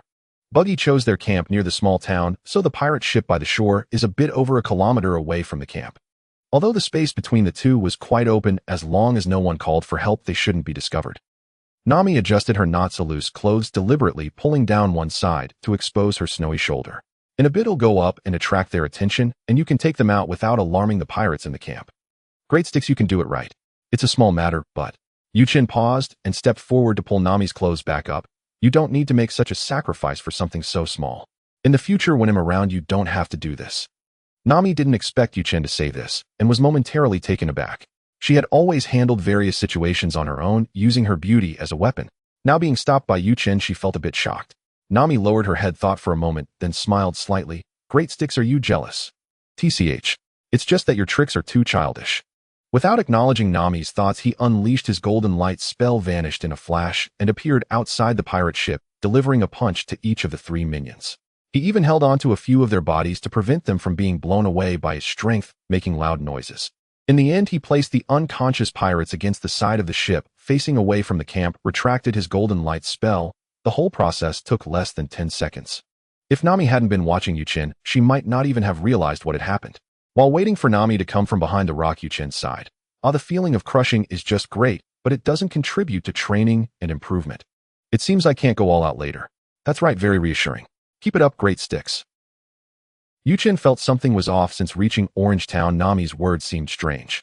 He thought that she wouldn't take his jokes seriously, they were merely his temporary strategy. Moreover, having traveled extensively, Nami shouldn't easily fall into traps. Chen comforted himself and pulled Nami's arm effortlessly, bringing her onto the empty deck. Should we search together or separately? Since their targets were treasure and cannonballs, these two things shouldn't be in the same place. That's why Chen asked. I'm very familiar with the structure of this type of pirate ship. Oh, if I take you, we should be faster. Nami was right. If Chen went to search slowly on his own, it would indeed take some effort. With Nami leading the way, their speed was certainly much quicker. Over the years, she had probably encountered at least 500 or 600 pirate ships. Under Nami's skilled guidance, they quickly reached the weapon storage room located below the deck. As soon as they entered the room, Chen laughed happily, finding it a fruitful haul. He collected everything into his personal warehouse, briefly counting the items. 15 boxes of regular cannonballs, 3 boxes of Buggy's custom cannonballs, 5 boxes of various firearms and ammunition, and a bit more than 2 boxes of long swords. Chen completely emptied the storage room. Only some dry weeds remained, which must have been left behind when the previous pirates moved things around. This amount is quite a lot, almost comparable to a naval ship's regular supply. Nami had never seen so many weapons on a pirate ship in all these years. This should be everything they left on the ship. The rest are probably what they carry on them. Even if there are cannonballs in the camp, the quantity shouldn't be large. With Luffy around, we have nothing to fear. With Luffy? What do you mean? Ha, he's rubber, he can bounce it back. Have you forgotten? Fine, let's hurry and find the treasure. Looking at Nami, whose eyes were practically turning into berries, Chen felt speechless. She really was money-obsessed. It seems that the financial power in the crew must be kept in his hands, or else just thinking about it makes him feel miserable. Under Nami's guidance, they zigzagged and were unexpectedly led straight to the treasure without any mistakes, maximizing their efficiency. After Nami skillfully opened the safe and confirmed that the nautical chart was inside, Chen pulled Nami behind him. With a wave of his hand, he collected the treasure along with the safe. He even gathered some second-rate antiques and jewels that weren't placed in the safe. Turning around, he was about to take Nami to meet Luffy. He saw Nami pouting, looking at him angrily, as if she might pounce on him at any moment. A moment of thought led him to realization. He stepped forward, playfully poked Nami's nose, laughed. Don't worry, there's still fighting waiting for me. Counting the treasure took too long. Don't worry, your share won't be less. Ha, that's more like it. Nami, having her nose poked, didn't know why, but she felt no sense of rejection. Her face just turned a bit red. Let's go, today has been exhausting. The sooner we finish, the sooner we can rest. As they exited the pirate ship, Chen noticed that not far from the ship, there were several small boats docked, also bearing Buggy's insignia. It seemed like they were used for sending subordinates out to run errands like procurement. Adhering to the principle of raising oneself above others, Chen thought for a moment and pointed to one of the boats with a cabin suitable for their temporary use. Nami, wait to head over to the battle. Let's hide this boat first. It's much better than the two we're using now. Why are you so bad? You just took all their wealth and now you're still eyeing their boat. Ha, no choice. Luffy doesn't consider these things, that we have to think a bit more, right? TCH, great sticks, I see you're just being bad. Don't try to push the blame onto Luffy. Well, I didn't push it on a Luffy. There's a saying, men are bad and women love them. I'm a bad guy and I'm proud of it. Then tell me, should I fall in love with you, great sticks? Chen turned to look into Nami's eyes, unable to decipher her meaning. Laughing it off, he waved his hand. I don't know, ha ha ha, I'm off now. As he finished speaking, he dashed towards the town, disappearing from Nami's view. Watching his retreating figure that looked more like a run, Nami pouted, "Tch, a cowardly man."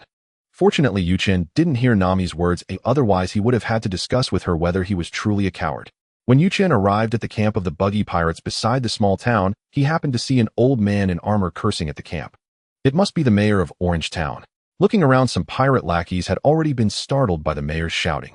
Luffy came running from a distance, swinging a fist, preparing to knock the mayor out. Seeing Luffy's actions, Chen's eyelids twitched. This won't do. If he knocks the mayor out, won't he be chased away by the outraged villagers later? Today had been hectic for him. First he experienced a time travel, then fought against Arlong, caused trouble at the naval base, and bid farewell to Kebi. Now he had to go to war with the buggy pirates. It was already nearly 7 in the evening. Although it was summertime, it wouldn't be long before it got dark. Compared to spending the night cramped on a small boat after going out to sea, Chen preferred to rest well in the town. This was all thanks to Nami's help. If it were Chen navigating, given his exceedingly ordinary sailing skills, he would probably still be drifting at sea. Perhaps they wouldn't even reach their destination tonight, as the sea was far more dangerous at night than during the day. Seeing that Luffy was about to strike, Chen immediately stepped in front of the mayor, blocking Luffy's attack. Hey Luffy, your way of persuasion is too rough. Leave it to me. I will convince him, don't worry. Aha, then the mayor is in your hands, Chen. Luffy showed no signs of embarrassment, skipping past the two and moving to the front. Clown buggy, get out here, I want to knock you out. The mayor was completely unaware that thanks to Chen he had avoided spending the night on the cold streets. Young man, you are with them, right? Quickly take him away. The buggy pirates are not to be trifled with. You should leave quickly. Mayor, since you know, why didn't you come too? I am the mayor of this town. I have my reasons for doing so. Well, we also have our reasons. Don't worry, we are strong too. Besides, we are pirates. Upon hearing Chen say they were also pirates, the mayor was momentarily at a loss for words. Luffy's earlier actions did not resemble the pirates he knew at all. Mayor, for your safety, I suggest you step back a bit and don't enter the battlefield. This way you can witness us defeating the buggy pirates. If you disagree, I'll have to knock you out and toss you onto the street over there. He pointed to the nearby vacant street, seemingly indicating to the mayor that he already had a place picked out for him to be tossed after being knocked out. Looking at Chen's determined expression, the mayor had no choice but to step back to a safe distance, watching nervously. He kept thinking that if Luffy and the others failed, even if it cost him his life, he would have to go up and take revenge for them. While Luffy was calling out in front, the tamer Moji was beside Buggy, recounting what had happened earlier. Of course, he didn't mention that he had been scared back by Luffy's presence, lacking even the courage to fight. He kept talking about how he had fought hard and how he had to risk his life to return and inform Captain Buggy. How despicable, how dare they treat my people this way, they don't take me seriously at all. That's right, Captain Buggy, it was only because of my firm belief in wanting to see you again that I endured numerous hardships to bring back this news. As he approached the edge of the camp's platform and looked down, he saw a lean young man, shouting, his appearance and clothing being utterly unremarkable except for the straw hat on his head. As a former intern crew member of the Pirate King, having frequently acted alongside Shanks on the ship, he had a very deep impression of that straw hat. Buggy jumped down from more than 10 meters high, stopping not far from Luffy. Tch, you are such an annoying brat wearing a hat that looks exactly like that guy's. Oh, you mean Shanks? This straw hat was given to me by him to keep safe. Chen was right, you do know Shanks. Chen. Buggy, puzzled about who this person was, suddenly saw someone in the distance raising their hand and said that would be me. Since he was already facing Buggy and since Luffy had already spoken, Chen wouldn't hide anymore. You little brat, without even a full set of hair, how do you know about the past? He wanted to know about the past. Luffy had no mood to listen to Buggy's questions. Clown Buggy, don't worry about how Chen knows. I want to know what your relationship with Shanks is. Chen told me you were once crewmates, but you harbor hatred towards him. I want to know, what exactly did Shanks do to you? Damn little brat. Well, since you want to know, I will generously tell you. Buggy, who had just been extremely angry, suddenly started to recount his story. Chen remarked, is he excited to see his good friend's successor? Back then, I was indeed a pirate intern on the same ship as him once we obtained a devil fruit. I ate it in front of them, but secretly I had swapped it out and kept the real one. Do you know how much the devil fruit sells for? At least 100 million berries. That night, while everything was quiet, I took out a treasure map I had gotten earlier and was admiring it together with that devil fruit worth 100 million, happily planning my future wonderful life. But that damn Shanks suddenly appeared, and I had no choice but to hide the devil fruit in my mouth. That despicable Shanks even thought I was stealing it. After waiting for him to leave, I was just about to take the devil fruit out of my mouth, but that guy unexpectedly came back and startled me, causing me to swallow what was in my mouth. Even the treasure map I had just obtained fell into the sea. Although I jumped into the sea immediately to retrieve the map, the effect of the eaten devil fruit had already taken hold. I can never swim in the sea again in my life. Later Shanks realized something was wrong and pulled me out of the water. But, Luffy interrupted, huh? So that's how it is, as Shanks is your lifesaver. Buggy was furious. Can you understand what I'm saying? What I'm trying to say isn't this, but it's all because of him that my life plan was delayed by decades. Even now, every time I think about how I can no longer obtain treasures from the sea, my heart aches. This is your own problem. Clearly Shanks saved your life, yet you still harbor hatred towards him. It's true my decision to knock you out was not wrong. Huh? You little brat, I don't care what your relationship with him is. I can say whatever I want about him. As for him, I will absolutely not forgive. You said you want to knock me out. Just with your mouth. Huh? Buggy, enraged, suddenly had 3 daggers appear in his right hand. The fruit's ability activated, and the right hand swiftly lunged at Luffy with the daggers. Luffy couldn't dodge in time, and the daggers struck his straw hat, sending it into the air. Looking at his severely damaged straw hat that had been pierced by the dagger and fallen to the side, Luffy was furious and charged at Buggy, attacking him with his rubber machine gun while running. Buggy transformed into a fragmented form, dodging continuously, and shouted to the pirate lackeys in the camp, "Take them down." Oh! The battle horn sounded, and a large group of pirates armed with weapons charged towards them from the camp. Zoro, go find that juggling swordsman. He'll handle those lackeys for practice. Zoro didn't reply, brandishing his sword, heading straight towards the juggling swordsman in Chen's mouth. Although Zoro had a severe navigation deficiency, he was always spot on when looking for enemies. Moreover, this time's target was too easy to identify. After all, it was quite odd to see someone riding a unicycle in the crowd. Then, let's have a little practice. With that, Chen also walked towards the lackeys, and to practice, he didn't exert much power, just enough to defend against their attacks. Thus, he was evenly matched with the group of lackeys. I must say these lackeys' keen eyesight was indeed impressive. At the beginning, a few had run behind Luffy and Zoro, preparing to perform well in front of their 2 leaders, Captain Buggy and the juggling master Kebi, but unfortunately, they were instantly taken down by Luffy and Zoro, lying unconscious on the ground. Looking at Chen's side, as long as he didn't go past him to attack the distant mayor, he had nothing to worry about. Although he was often knocked down, he stood up without any issues, brushed off the dust, and continued to attack. Therefore, aside from those initially unaware, nearly 30 remaining lackeys constantly surrounded Chen, searching for opportunities to attack. Doing this allowed him to save his life and not be discovered by the higher-ups for slacking off. What's not to like? Although these guys were weak due to Chen's deliberate restraint, his combat awareness and skills were progressing at an astonishing speed under such siege. At first, Chen could only withstand all the pirates' attacks, but gradually transformed into finding blind spots amidst numerous attack trajectories to dodge and counterattack. Eventually, under the siege of these dozens, Chen maneuvered effortlessly, fighting as if in a realm uninhabited. Only when Chen realized that he had no further room for improvement in these lackeys' siege did he stop holding back. However, to thank them for their hard work and training with him for so long, he did not take their lives. Each attack only barely knocked them out, causing no significant harm. After incapacitating all the minions, Chen discovered that among those he had knocked out was a guy with a hairstyle reminiscent of the Fur tribe. Isn't this guy Moki Buggy's first mate? Why is he coming at me with a knife? Where's his lion? I originally wanted to see how big that lion was, but never mind, it's not important. Chen muttered to himself while observing the other 2 battlefields. The fights between Luffy and Zoro had yet to conclude. He found it strange that with Zoro's strength, it was taking longer than his own practice opponent. It should be noted that the original Zoro, after being stabbed in the kidney by Buggy, could have quickly dealt with the juggler Kebi. After a careful observation, Chen was at a loss for words regarding Kebi. This guy might have realized from the very beginning that he was no match for Zoro. To stall for time, he resorted to cunning tricks. At some point, their battle had turned into Kebi riding a unicycle in front, while Zoro chased behind. When Zoro got tired of chasing and ignored him, Kebi would jump back to harass Zoro, who would then kick up dust again. Chen watched for a few minutes without seeing either of them land a single hit. They maintained a certain distance, and Zoro had yet to grasp any long-range attack techniques. He had no way to deal with this guy who offered him no opportunities. Ignoring him outright wasn't an option. In any case, this scene was just odd from every angle. Chen watched with a sense of conflict, his eye twitching in embarrassment, and finally couldn't help but shout, "Zoro, seriously, feel the power of the wind." Zoro's foundation was already sufficient in the East Blue, and even the first half of the Grand Line, he just hadn't had enough exposure before. After all, look at how much Zoro improved after his battle with Hawkeye. He had gone through various fights without a single loss and developed more and more new techniques. Sure enough, upon hearing Chen's reminder, Zoro began to feel the gusts of wind pressing against him as he chased. Once he stood still, the wind vanished without a trace. Continuing to run, the wind suddenly reappeared. In the interplay of motion and stillness, Zoro seemed to grasp something, sheathing his 3 swords, then drawing the Wado Ikemanji again and holding it vertically above his head with both hands. Then with a wicked smile he swung his sword violently towards Kebi in the distance. 36 Troubling Winds. Chen was astonished to see Zoro's technique, which was the first move of the Troubling Wind series. He thought Zoro would use the 3-sword style tornado he had employed against the small 8. It should be noted that the timing for the 36 Troubling Winds originally appeared during the battle in Skypiea.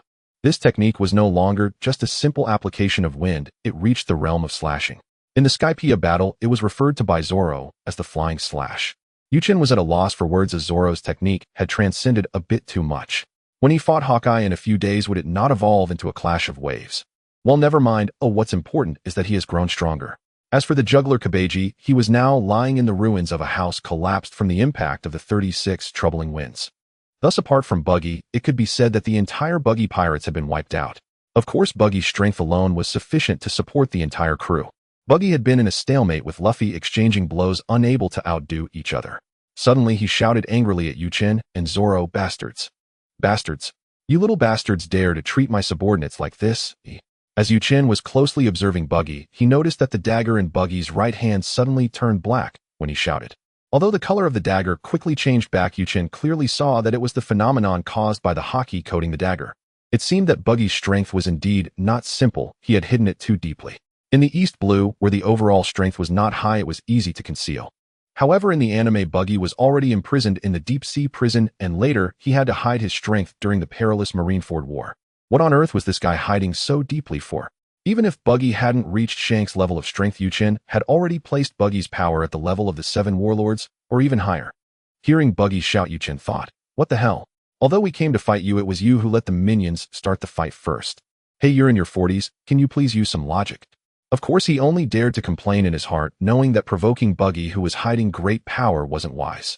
In terms of combat power, once he fully integrated his own abilities, he might also reach the level of the 7 warlords. However, he had just consumed a pill yesterday, gaining 10 years of power, and after only 1 night of cultivation, he could not fully master the power he had gained. While Chen was pondering what they should do if Buggy stopped hiding, soon Nami finally parked the ship and arrived at the battlefield. Seeing Nami, Chen instantly recalled her impressive feats from the original story. He let out a hearty laugh, grabbed Zoro, and swiftly approached Nami, whispering, "Zoro, Buggy is indeed hiding great strength. I noticed it when he shouted just now. Don't make a sound for now." Nami, when the opportunity arises, bind all the parts. Buggy splits into, leaving only his palms, feet, and head behind, so that the other parts cannot reassemble with Buggy. "But this is Luffy's fight. Isn't it inappropriate for us to intervene?" "No, I called you over because I was worried he might suddenly explode. We need to be ready to assist at any moment. We don't need to intervene right now. Nami is just tying things up. You villain, you're truly wicked." After saying that, he cast a meaningful glance at Chen. Chen felt a chill in his heart, instantly recalling their previous conversation, and pretended not to see Nami's gaze. "Hurry up, remember to be quiet and cautious." After saying that, he shifted his attention back to Luffy's battle. He saw Buggy using his split hands to wave the dagger, constantly attacking Luffy, but each time Luffy managed to dodge. Luffy was using various basic rubber techniques in turn. Rubber pistol, rubber rocket launcher, rubber whip, rubber bullet, rubber machine gun, and so on, but he couldn't hit Buggy at all, or during single attacks Buggy easily dodged with a slight movement in the air. Even group attack techniques like the rubber machine gun only caused Buggy to split into more pieces, having no effect whatsoever. Chen saw Nami quietly hiding to the side, already prepared with ropes. Chen shouted to the battlefield, "Luffy, do you see Buggy's feet? That's his weakness." Hearing this, Luffy looked down at the ground not far away and saw Buggy's feet moving step by step, trying to hide behind a rock so that Luffy wouldn't notice. Luffy revealed a big grin, chuckling as he quickly grabbed one of Buggy's feet, took off his shoe, and began to tickle the sole. Immediately, Buggy's head froze in midair, crying out helplessly, "Bastard little boy, stop it." Stop it." Luffy grabbed the bare foot and slammed it down hard. "Hiss, bastard, let go of my foot." Listening to Buggy's screams, Luffy picked up a stone and smashed it onto Buggy's foot, causing Buggy to nearly faint from the pain. Taking advantage of Buggy's helplessness and grimacing in pain, Nami quickly completed the task Chen had given her, securely binding most of Buggy's parts together. Suddenly, Luffy sensed a shift in the atmosphere around him, feeling a wave of killing intent emanating from where Buggy's head was. Chen and Zoro naturally saw this scene. Although Nami had completed her task, they still immediately readied themselves to fight at a moment's notice. The aura Buggy exuded at that moment was far too overwhelming. Compared to earlier, he seemed like a completely different person. Buggy's face darkened, his expression fierce as he spoke in a low voice. Bastard little boy, you have truly angered me. You made me this embarrassed, I will not let you off easily. Gather. Dismembered parts. A moment later, Buggy's darkened face suddenly went blank. What? As he used his ability to reassemble himself, Buggy looked at Luffy, who had suddenly grown 4 to 5 times taller than him. Looking at his own body, he realized that apart from his palms and feet, all other parts had not returned. He looked in the direction where he sensed his body. To his astonishment, he found that the other parts had been tied together and were being stepped on by a girl unable to break free. Are you looking for this? Nami looked at Buggy with pride, and after speaking she pulled on the rope she was holding tightly. My parts. Buggy stared in shock at his other dismembered parts, completely unaware of when Nami had tied them up. Ha ha ha, as expected of a thief. Complimenting Nami, Luffy delivered the final blow to the tiny Buggy fly away. Buggy. Goma Goma no. Rocket. Little Buggy lived up to Luffy's expectations, being launched into the sky, transforming into a star that flickered once before vanishing. Luffy picked up his straw hat that had been pierced by Buggy earlier, his expression somber, clearly unhappy. Nami spoke up, it's all tattered now. It's okay, it can still be worn. Besides, I knocked Buggy away, so I'm no longer mad. Although Luffy said it was fine with a smile, it was evident that he was not happy. No worries, I'll help you fix it later. Really? Ha, Nami, you're such a great person. Ha. Seeing Luffy laugh like a carefree child again, Nami couldn't help but smile as well, even though Buggy had already been knocked away. However, Chen knew that Buggy would not simply die like this. To leave a good relationship for the future, and to give Shanks the fruit user face, Chen still decided to let Buggy's crew leave this small town. He woke up the 2 vice-captains and strategists of Buggy's crew who were lying not far away, took the rope that bound Buggy's parts from Nami's hands, and threw it in front of the 2, saying, Your captain has been knocked away by us, but he is still alive. This is most of his body. You have a choice, Kagri, and you can leave alive. How about it? Mochi and Kabaji had already been defeated. Kabaji was covered in injuries, and Mochi was incredibly timid. To save their lives, he quickly agreed, saying, We are willing not just for 1, but for 1,000, or even 10,000. Not that exaggerated. Remember, wake up all your people and take them away. You are not allowed to set foot in Orange Town again. Oh, by the way, Mochi, your Nitch should be in town too, right? Bring him to me as well. After dark, if I see you still here, then don't expect to leave. Mochi looked up at the already darkening sky, hurriedly supporting Kabaji to wake the unconscious pirates preparing to flee. The town mayor, witnessing the situation, naturally had nothing to say. Although the town was severely damaged, being able to drive away the Buggy Pirates was already a good outcome for Orange Town. Ignoring the remaining members of the Buggy Pirates who were hurriedly packing up, Chen found the town mayor and asked him for a place to rest for the night. Although Chen and his companions were also pirates, the mayor had seen their actions and did not regard these young people as villains, so he immediately agreed. After returning and negotiating with the villagers, the mayor generously brought them to a 3-story building that they could use entirely. The mayor even invited them to stay a few more days, but they politely declined. Upon reaching their resting place, Chen took out grilled meat and fruit, simply preparing their dinner for the day. Though simple, the emotional points earned were quite significant. Before the battle, Chen had given Luffy a few pieces of grilled meat and earned 50 points. After finishing this dinner, the points gained doubled compared to when they had grilled meat on the small boat, soaring from 300 to 600. Perhaps it was also related to everyone being very hungry after the battle, though after a hearty meal, they naturally felt happier. Now Chen's points had reached 961. The goal of reaching 1,000 points to unlock the points shop was not far off. Indeed, being part of the main character group, the tenfold increase in points was simply delightful. After eating, Chen began to tally up the numerous treasures he had obtained from Buggy. It was truly surprising. He was startled by the total once he started counting. There was over 10 million in cash alone, and the value of the other treasures was over 30 million berries. Although some antiques were not easy to sell, even if sold at a low price, they should still amount to over 20 million. This was more than what Nami had obtained in the anime, exceeding it by more than double. After all, what Nami could take were mainly high-value, easily portable gold and gems. In contrast, Chen had essentially emptied an entire room. He wondered if Buggy would be so furious at the sight of the empty room that he would spit blood. After assessing the value of this windfall, Chen began to make plans. Nami, how much more do you need to reach 100 million berries? Nami thought for a moment and truthfully replied, about 10 million more. Wow, Nami, you have so much money. I only have a few coins. Luffy said this while reaching into his pants pocket, pulling out a few coins to play with. Ignoring Luffy, who was playing alone, Chen continued, in that case, I plan to set aside 5 million berries for the people of Orange Town. You must have seen that the town has been severely damaged and reconstruction will definitely require funding.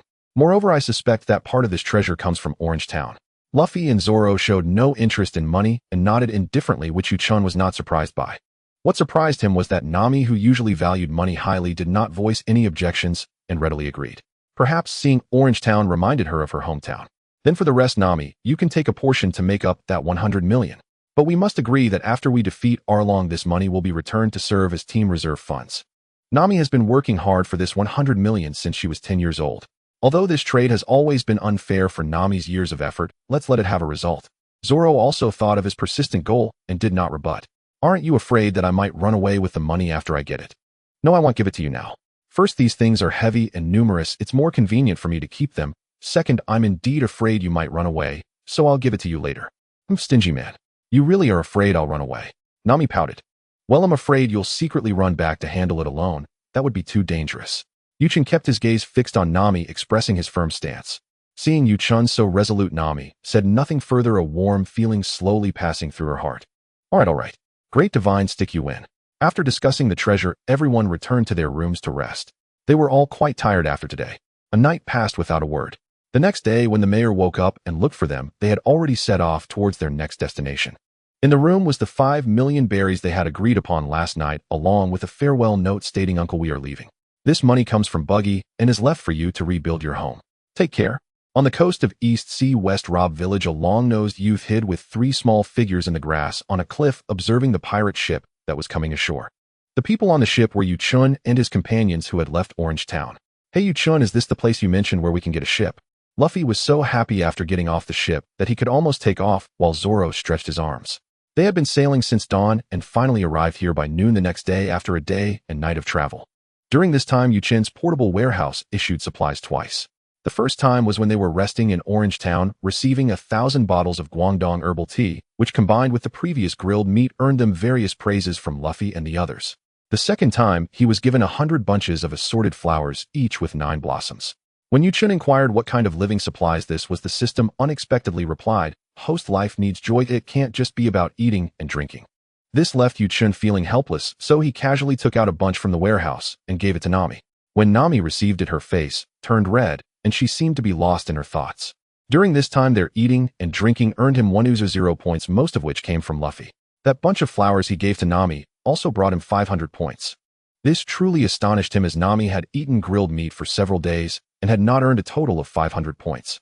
Having accumulated over 2,600 points, Chen had unlocked the point shop yesterday, but upon seeing that the lowest prices were all 10,000, he directly closed the shop without even glancing at the specific contents. It was useless to look, it only stressed him out. He complained about the prices of the point shop being so high, saying they should just set the initial value a little lower. That way he wouldn't be frustrated to find he couldn't exchange for anything right after unlocking it. While sailing, the few of them had been sitting on the small boat without much movement, and their limbs were indeed a bit weary. Chen stretched his body and answered Luffy's question. Ah, this is it. Nami, be careful, stand behind me. As Chen spoke, he pulled Nami behind him. What's wrong? Just as Nami was puzzled, many skull flags suddenly appeared on the cliff above the shore. Countless marbles attacked at Luffy's feet, causing him to jump in surprise. What's going on? Chen. Hey Luffy, don't ask me everything. The main person is standing over there. Chen pointed upwards, feeling that Luffy was becoming increasingly foolish, even needing to ask him such questions. Luffy looked up, and on the cliff stood a long-nosed youth who suddenly stepped forward and passionately declared, Wah! I am Usopp, the captain of the great pirate crew that rules this village. People praise me and call me our captain, Captain Usopp. If you want to attack this village, you better give up early, because my 8 million subordinates will not let you go. Luffy exclaimed in shock. Wow, that's amazing. 8 million subordinates. His astonishment was so great that even Nami couldn't bear to watch. Luffy, that's a lie. Was I found out? Long-nosed youth was shocked and covered his head. You see, he admitted it. After all, I've never seen a pirate who uses a slingshot. What? Is it actually a lie? Luffy expressed astonishment, seriously sizing up the long-nosed youth and realizing his identity. There's no helping it, as since I've been found out, you must have also witnessed my slingshot skills. I am quite formidable. As the long-nosed youth spoke, he pulled back his slingshot, preparing to attack. Luffy suddenly lowered his head and said in a grave tone, since you've drawn your weapon, you have to bet your life on it. Well, what? The youth was intimidated by Luffy's imposing manner and felt anxious. I mean, that thing isn't just something to scare people. What stands before you is a real pirate, Zoro chimed in, noticing Luffy's intention. The long-nosed youth had never encountered such a situation and hesitated to take action. Eventually his legs went weak and he knelt on the ground, giving up on the attack. Seeing this, Luffy and the others burst into laughter. You are Usopp, the son of Yasopp, right? How do you know? Usopp was startled and rolled down from his previous standing position to Luffy's feet. Huh. I met your father when I was young. He always talked about you in front of me. At noon, Chen did not take out any grilled meat again. Since they had arrived at the island, it was time to eat something else to avoid getting tired of it. Luffy insisted that he could never get tired of meat. Under Usopp's lead, the group went to a restaurant in the small town to eat. While eating, they chatted about Shanks and Yasopp, and laughter filled the air. Later, when Nami mentioned needing a ship for long voyages, Usopp expressed regret, saying that this was just a small town and he was afraid it would disappoint them. Afterward, Usopp did not say much more, politely telling them to eat and drink whatever they wanted, covering their expenses before hurrying away. Yuchan naturally knew what he was going to do, as Usopp had left in the direction of the hill, which was also the direction of the Kaya family. Nami looked at Usopp's departing figure and said, "Divine Stick, let's go to that hill soon to ask. It seems that the people up there should be quite wealthy. That's the place you mentioned, right?" "Indeed it is." Yuchan nodded in agreement with Nami's words, but he had no interest in the scene of Usopp arguing with the arrogant butler behind him and did not want to go. He asked the others, "What do you think of Usopp?" "Long nose. Coward. Fraud. You guys are quite direct in your thoughts. Forget it. Let's talk about it later. You three can go to the villa on that hill. They'll take a stroll outside, and you can find me later when you return." "Wade'll go with you," Nami called out to Yuchan, who was heading outside. "No need. I'm just wandering around. Luffy is a bit reckless. Keep an eye on him with Zoro." Nami secretly cursed Yuchan for being a straightforward man, ruining her good mood from receiving flowers in the morning. She glared at him and ignored him. After eating, Yuchan slowly walked along the main road of the village by himself. He wanted to take a walk alone.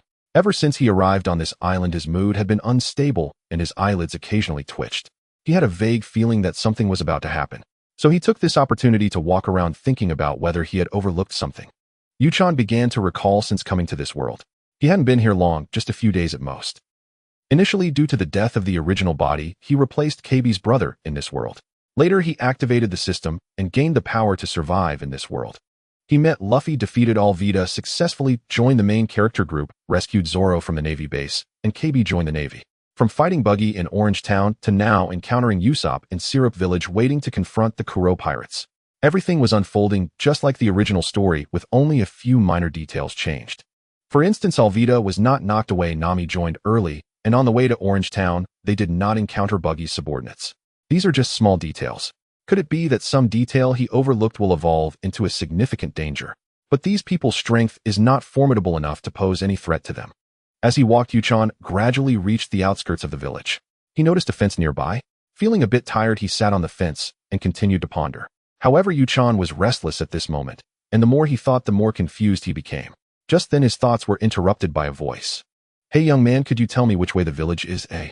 Yuchan looked up to see a man in a blue hat, blue suit, and red heart-shaped sunglasses with a cylindrical shape under his chin, not sure if it was a beard or decoration. It was none other than the current captain of the Black Cat Pirates, formerly Kira's subordinate Zango. "Just over there," Yuchan said, not in the mood to deal with this eccentric character. He pointed in the direction of the village, impatiently wanting to send him away. "Thanks, young man. But you seem to be quite troubled and restless, huh?" Zango didn't care whether Yuchan agreed or not. He inexplicably took out his weapon and hypnotic tool, starting to sway it rhythmically in front of Yuchan's eyes.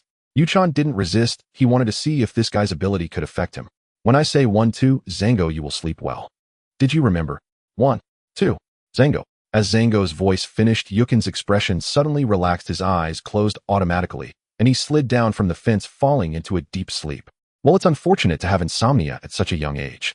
Don't mention it. Consider it a repayment for the directions you gave me," Zango said as he put away his tools and turned around, walking backward in the direction Yuchan had pointed. Once Yuchan fell asleep, he quickly entered a dream. In the dream, Yuchan was playing on the ship with Luffy and the others, everyone laughing joyfully, and around them seemed to be other future members who would join the Straw Hat crew, such as Sanji, Robin, Chopper, Frankie, and others. The scene shifted and everyone appeared on a green field full of bubbles, seemingly at Sabeti Archipelago, the last stop for pirates in the first half of the Grand Line. Suddenly, the sky darkened, flames erupted everywhere, and the Navy's secret weapon Pacifista was gradually closing in on them. In the dream, Yuchan was fighting against Kizaru while the other members of the Straw Hat crew were being chased by the Pacifista. For some reason, although in the original story Luffy and the others could defeat a Pacifista together, in this dream, they were completely outmatched, being crushed by the Pacifista. Yuchan wanted to rush over to rescue them, but he was firmly held back by Admiral Kizaru, unable to free himself. He could only watch helplessly as his companions slowly lost their lives under the continuous attacks of the pacifista. Yuchan kept screaming desperately, trying to shake off Kizaru's entanglement, but could only watch as the companions who had always accompanied him left him one by one. Watching his companions die one by one before his eyes, Yuchan, with a heart full of despair, fell helplessly before Kizaru, waiting for him to take his life. Suddenly, a series of shouts echoed from the sky. Someone was calling his name, seemingly Nami's voice. "Ah!" Yuchan shouted loudly, opened his eyes wide, waking up from the nightmare, gasping heavily.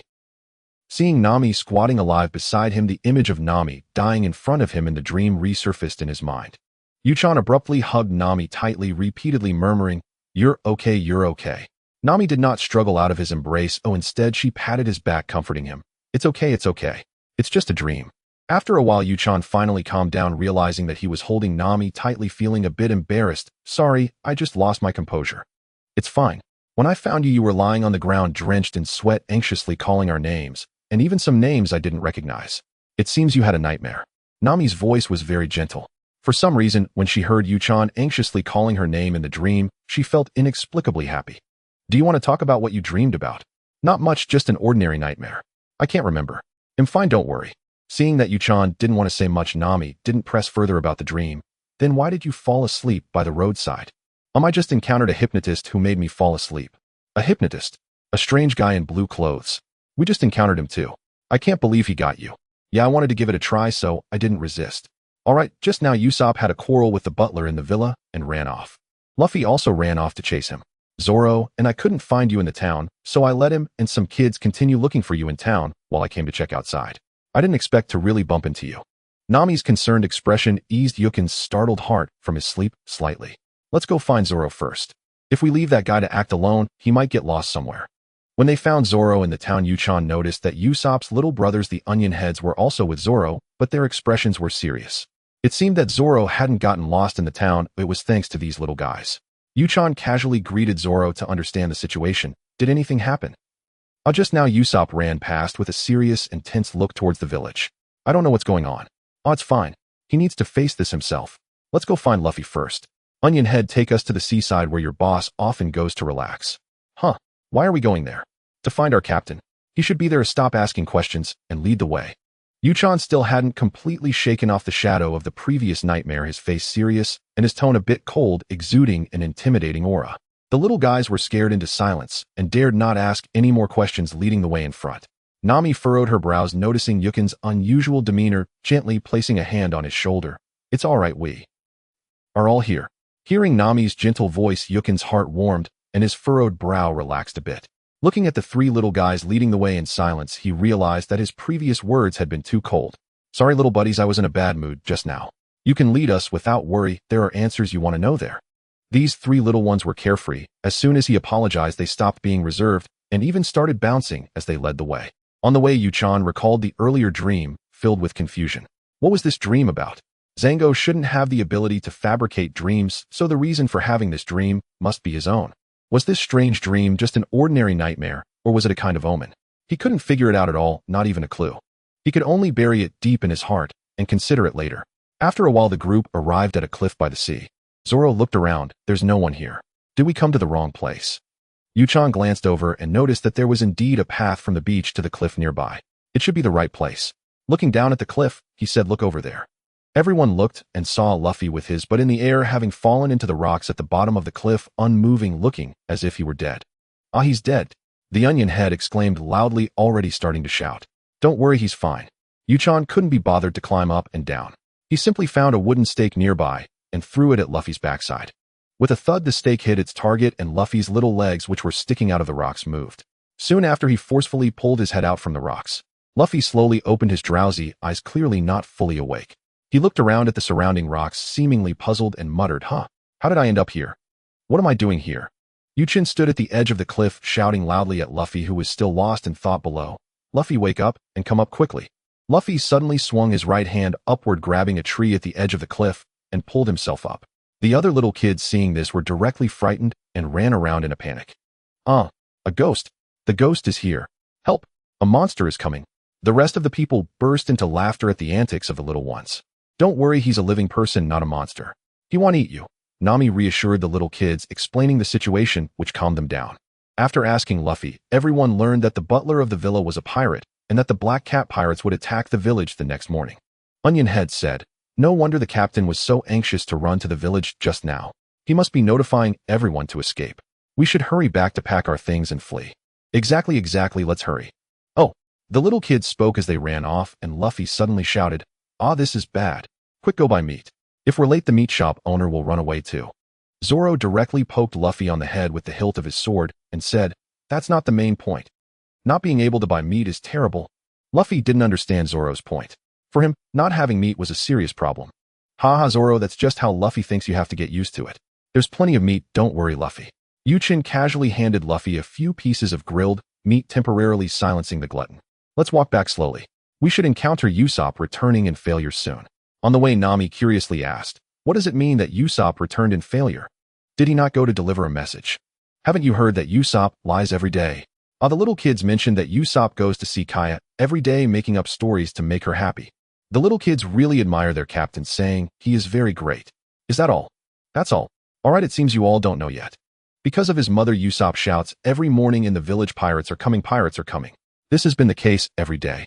The villagers would get annoyed and chase him away whenever Usopp shouted, but they actually knew he meant no harm. It was just that life in the countryside was too boring.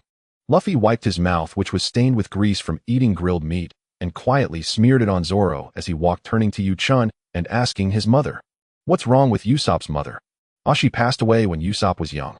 You all know about his father, so Usopp was raised solely by his mother. Since Jesus Boo went out to sea, he has never returned.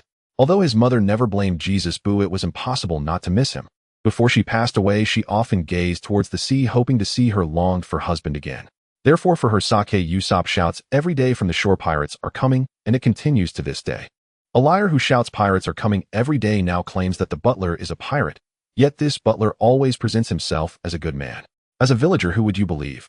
Zoro said, "It seems Usopp really has no chance." Luffy, however, smiled and said, "Well, who knows, maybe the villagers will believe Usopp." Usopp's mother, she was truly a pitiful person. As a girl, Nami could empathize more with the hardships of Usopp's mother than Luffy and Zoro. Chen looked at Nami, saying, "As outsiders, let's not think too much about it. Don't worry, Nami, you won't encounter such a husband." How do you know I won't encounter one? Chen silently thought, given your tendency to hit people when you disagree and throw tantrums, if any man dares to abandon you, wouldn't you chase after him and take his kidneys? No man dares to do that. Thinking this, he certainly couldn't say it. Well, because our beautiful Nami is stunning and wise, no man would neglect you after marrying you. TCH. That sounds disgusting. Luffy made a disdainful face. That sounds disgusting one. Zoro also made a disdainful face. Nami looked at the two of them with a punchable expression and slapped each of them once, saying, "Don't underestimate me." Ha ha ha, calm down, Nami. Look, Usopp is over there, let's go to him. Following the direction Chen pointed, they saw Usopp talking to his little brother on the path leading to the village. Ha ha ha, it's fine. This was just a joke I made. I was upset about that stinky butler's insult, so I just played a prank with Luffy on you all. Don't worry, it's all good. Ha ha ha, so it was a joke.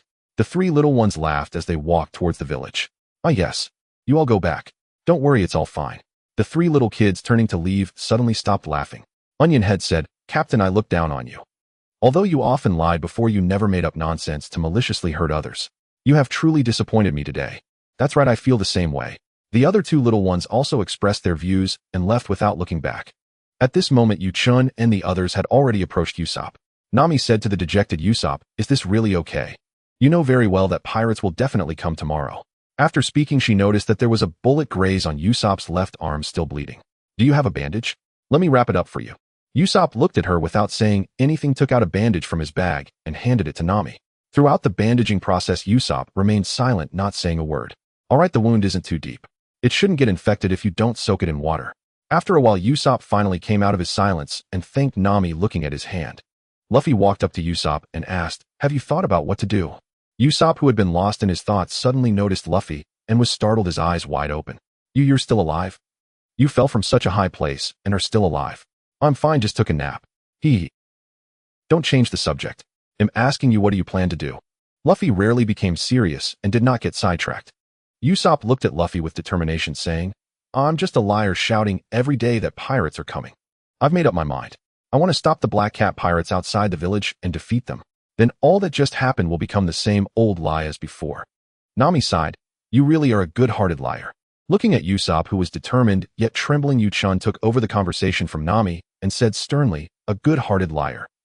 Yes, kind-hearted indeed. But don't fool yourself. Look at your trembling legs. And defeat them. Do you have that strength? Do you? Nami tugged at Chen's sleeve, signaling him to stop talking. Chen gave Nami an understanding look. Usopp, hearing Chen's question, replied emotionally, what do you want me to do? The villagers don't believe me, and Kaya doesn't believe me either. I've already decided to stop the Black Cat pirates and thwart Crocodile's scheme. So what if my legs are shaking? Is it not normal to be afraid? I've decided to risk my life. What more do you want me to do? Does risking your life guarantee success? Can you really defeat them? If you want to know what to do, I'll give you a choice. Join us, become our companion, and we will help you defeat Crocodile and the Black Cat pirates. Chen turned to Luffy and asked, Captain, you think the same way, right? Luffy immediately nodded and replied, that's right, Usopp, what Chen said is true. Your strength isn't enough, so add ours. I don't need pity. Bastard, do you think we would risk our lives just for a little pity, eh? I admire your courage, Usopp. Luffy spoke sincerely while looking at Usopp. Usopp didn't know how to express his emotions at that moment. They had just met, and now they were supposed to risk their lives to fight together. After thinking for a long time, Usopp replied, I appreciate your willingness to help me, but I haven't thought about joining you, and I don't know if I should go to sea. Things are indeed a bit sudden, but Usopp, I know that influenced by your mother, you have always admired your father. Don't you want to be a brave warrior at sea like him? Don't you want to stand proudly in front of your father based on your own strength and seek justice for your mother? You can think about this, and we can talk after we defeat Crocodile. After saying this, Chen didn't say anything else, letting Usopp think carefully about his future. Okay, let's talk about this after tomorrow's battle. First, thank you for your willingness to help me and the people of Syrup Village. That's the spirit. Luffy laughed. Zoro poked Usopp's trembling legs with his sword and said, you can stop being afraid now, look at how pathetic you are. Nami, with her eyes sparkling with money, said greedily, the treasure from the Black Cat pirates must belong to me. Immediately she was met with strong opposition from Chen. The treasure must be confiscated. When you need money, come to me for it. TCH, stingy guy, smelly man, big shot, no sense of humor, big idiot, single dog. After Chen's strong disapproval, Nami quietly cursed to herself. Chen could only summon a beautifully wrapped bouquet of roses and handed it to Nami. Can you stop cursing me quietly? Our beautiful Miss Nami. His voice was gentle and magnetic. Nami blushed as she accepted the roses and shot Chen a glare, saying, I'll let you off this time. Wow, a magician. So amazing. As he saw Chen extend his hand and conjure a bouquet of flowers, Usopp shouted excitedly, demanding to learn the trick. Luffy immediately ran over to Nami, asking for grilled meat as she accepted the flowers. Chen waved his hand and handed him several pieces.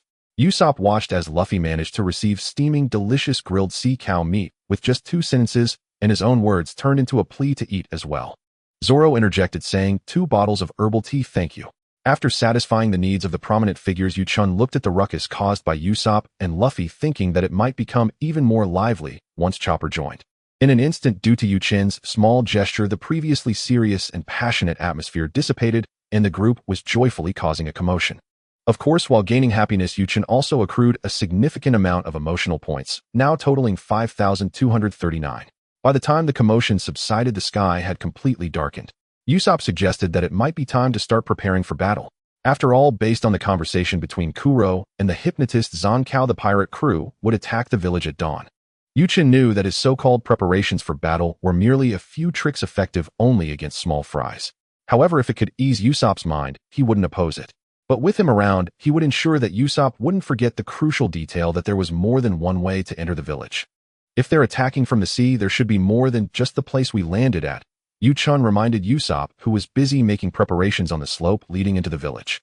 Alright, if you hadn't mentioned it, I almost forgot, there's another way into the village from the seaside located to the north, just like this path with cliffs on both sides, and only one slope for entry and exit.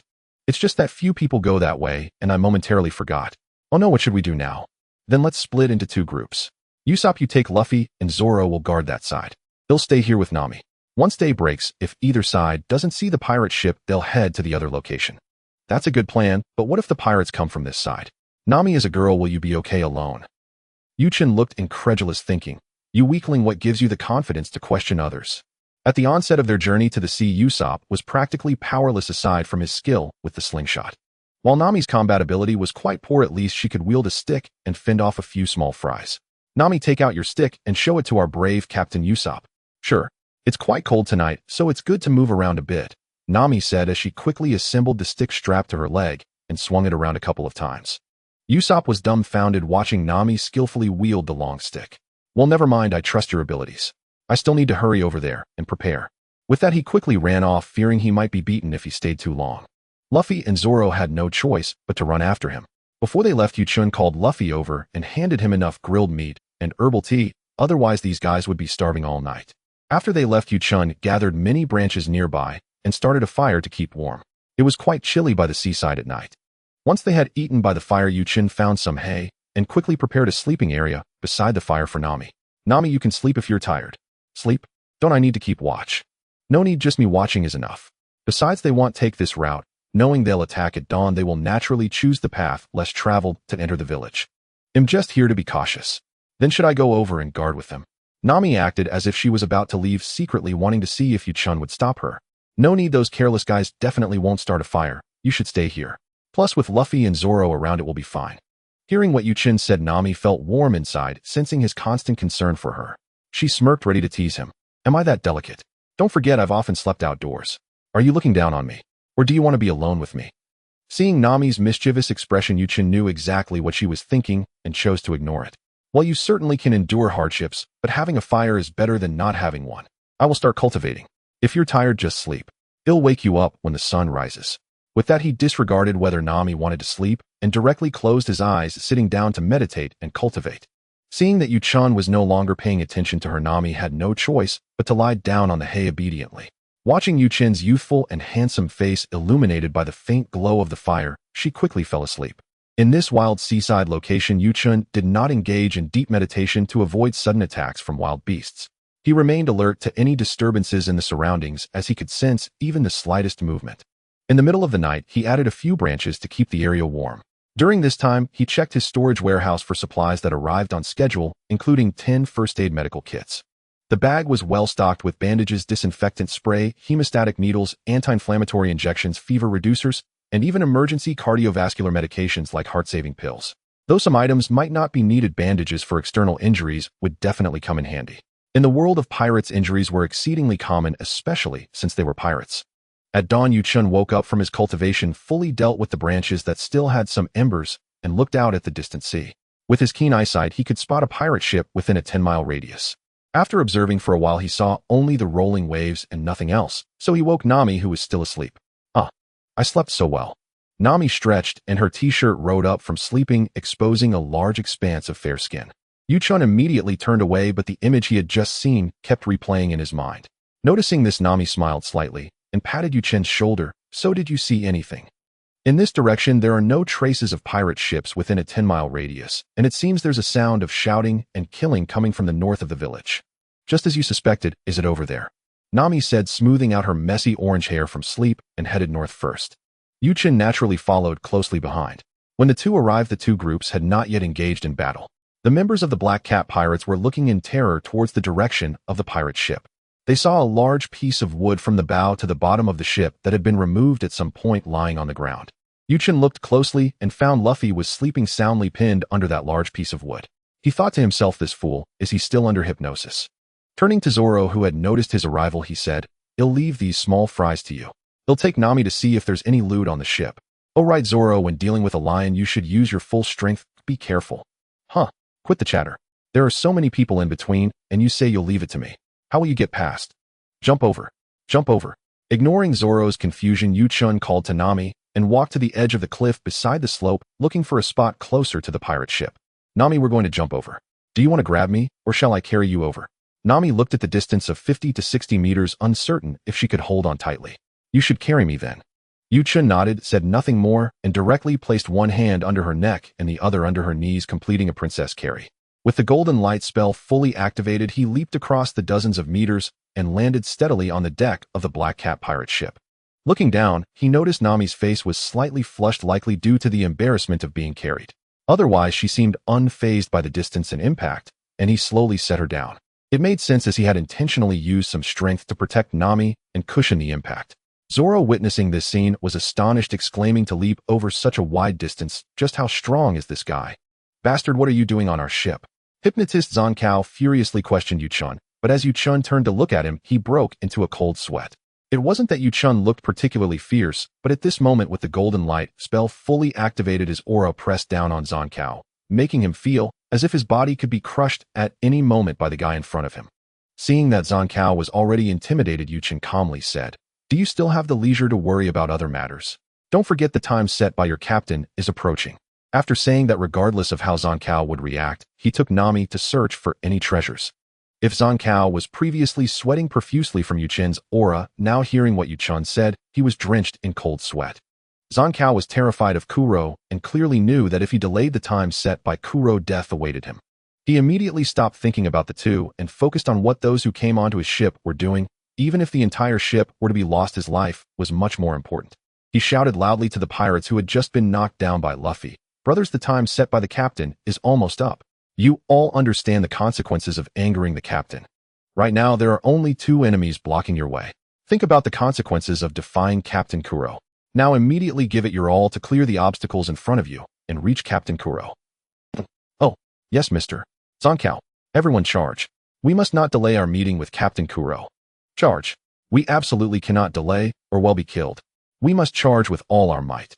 One must admit the hypnotist Zenko's ability to rally the troops was exceptional, as in just 2 sentences, he transformed the pirates' fear of Kuro into outrage against the current enemies. They immediately picked up their weapons that had just fallen on the ground, emotionally charged, and charged towards Zoro and the trembling Usopp behind him.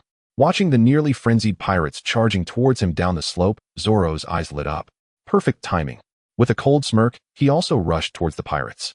With 3 swords in hand, Zoro moved like a reaper on the battlefield, darting through the crowd. Even the most frenzied pirates could not withstand each of Zoro's strikes. Meanwhile, Usopp, despite being terrified, was looking for opportunities to attack the pirates with his slingshot. In the blink of an eye, the pirates who had charged up the slope fell to the ground, all severely injured thanks to the efforts of the two, with Zoro bearing the brunt of the credit. Damn it, they are actually this strong. Seeing his underlings defeated, Zangeyo's expression soured. He thought to himself, "Captain Kuro, are these the insignificant brats you spoke of? How can they be insignificant?" He turned to the only 2 who hadn't followed the main force forward. "In that case, Cap brothers, I'm counting on you. You are our last hope." The 2 were called brothers by Zongao, yet they were vastly different in size. One was as thin as a bamboo pole, while the other was as plump as a wild boar. They were currently huddled together, trembling as they looked at Zoro. "Lord Zongao, do you want us to deal with him? Isn't that asking too much of us? This man looks terrifyingly strong, but we won't get killed, will we?" The 2 brothers spoke in the same timid manner, hesitantly. "Stop wasting time, kill him, or it will delay our appointment with Captain Kuro." Zongao impatiently urged the 2. "Huh, Buji, what do you think we should do? Should we go for it?" The thin bamboo pole turned to his hefty brother. "No way, Sam, how could we possibly take him on? Sam, stop fooling around. Go and kill him." Pressured again by Zongao, the thin bamboo pole could only shout in a strange tone while running towards Zoro, "I'm going to kill you with these claws." Zoro, seeing Sam's silly demeanor, was at a loss. "What's wrong with you? What do you want from me? If you come any closer, I'll chop you down." Sam, who had been screaming strangely, suddenly turned grim. "If you have the guts, then come and chop me." Before the words left his mouth, he instantly jumped in front of Zoro, his claws lunging fiercely toward him. Fortunately, Zoro reacted in time, barely blocking Sam's attacking claws with one of his swords, yet he stared in shock at his enemy. "You little brat, you underestimated me just now, didn't you?" After saying this, Sam quickly retreated, and when he stood firm again, he had 2 swords on his back, which were surprisingly the very 2 that Zoro had hung at his waist. "Return my swords to me." What are you talking about? Aren't your swords in your hands?" "Well, these 2 swords are a bit of a nuisance." Sam then threw the swords behind him down the slope. "Bastard." While Zoro shouted curses and slashed at Sam, unfortunately, he only struck a shadow. Immediately after, he rushed towards the location where his swords had been thrown, ready to retrieve them. But Sam seized the opportunity, grabbing Zoro's arms, pressing his whole body down on Zoro's back, forcefully pinning him to the ground. He then looked up and shouted to his hefty brother not far away, "Buji, it's your turn now." "Got it, Sam." "Cats, stomp." Buji suddenly jumped high into the air, his feet coming down rapidly towards Zoro's head, and it looked like Zoro was about to be crushed. Finally, at the last critical moment, Zoro broke free from Sam's hold, performing a backflip just in time. The spot where Zoro's head had been was pressed into a 20-centimeter deep pit by Buji's foot. "Are you kidding me? If I had been hit by that move, all my bones would have been crushed." At this moment, Zoro, watching Sam and Buji, who were toying with him, remembered the words that Yu-Chan had just said to him, "Even a lion uses its full strength to catch a rabbit." People like you thinking we look foolish and clumsy, but unknowingly falling into the trap set by the 2 of us, All right, let's continue. The two stopped pretending to be foolish and charged at Zoro together. Zoro wielded his sword, skillfully countering the two's claw attacks in a rapid exchange, their weapons clashing at a breathtaking speed. Usopp, watching Zoro being completely overwhelmed, was filled with worry. If this continued, Zoro would surely be defeated. He lifted his slingshot and, taking advantage of a moment between attacks, shot a marble. He attempted to help Zoro by eliminating one enemy. However, Zoro noticed Usopp's action and jerked his back, using his lower back to absorb the impact of the marble. The pain made him grimace. Seeing this, Sam seized the opportunity and immediately lunged in with both claws, leaving several long gashes on Zoro's chest. "Usopp, do you want to get yourself killed?" Usopp, shocked by Zoro's expression, quickly realized that if he had successfully hit the Cat brothers, one of them would have come to attack him, and given the Cat brothers' speed, he wouldn't have had a chance to escape and would have been killed instantly. He thought to himself, Zoro was still thinking of these things in such a fast-paced battle. He really saved my life. At that moment, Usopp noticed Zhang and the Cat brothers standing at the slope's top, all looking up in fear. Turning to see what they were gazing at, Usopp stood frozen in place. At the top of the slope leading into the village, a figure stood with a large bag, over a meter long, his face dark with anger. It was none other than Kuro, the mastermind behind the attack. While Usopp felt nervous and fearful, he also worried about Kaya's safety. "You bastard, how did you get here? What about Kaya? You didn't hurt her, did you?" Kuro glanced at Usopp with disdain, not wanting to engage him, and turned to shout down, "Zhang, what are you all doing?" Confronted by Kuro, the hypnotist, Zhang was panicked and stammered, "Captain, didn't you say it was fine to ignore these brats?" But, Zhang hadn't finished speaking before Kuro interrupted, "I did say. But what of it? Zhang, I knew these guys would come to stop you, but I didn't expect your weakness." "Weakness?" Zhang pressed his lips tightly together, not knowing how to respond. He remained silent, but the Cat brothers spoke up. "Weakness? Captain Kuro, while you were leisurely enjoying yourself in this small village, we have captured several towns and defeated several pirate crews." Kuro didn't even raise an eyebrow. "Oh, what are you trying to say?" The Cat brothers, standing in front of Zoro, darted past him towards Kuro. "What we want to say is, after 3 years of idleness, do you think you can still compete with the ever-fighting Cat brothers?" "Stop, Cat brothers, quickly!" Zhang shouted anxiously from behind, clearly aware of the power disparity between them. When he faced Kuro again, and saw Kuro's distinctive gesture of raising his glasses, he knew Kuro hadn't forgotten about the fight just because he was here. However, the Cat brothers did not heed him and charged directly at Kuro, their four claws slashing out. The scene they imagined of Kuro being injured did not unfold. Kuro vanished from his original position, and only the tattered bag he had held was left scattered on the ground, proving that they had just attacked. Suddenly, Kuro appeared behind the Cat brothers, his weapons aimed at their necks. Zoro was stunned to see Kuro's weapons.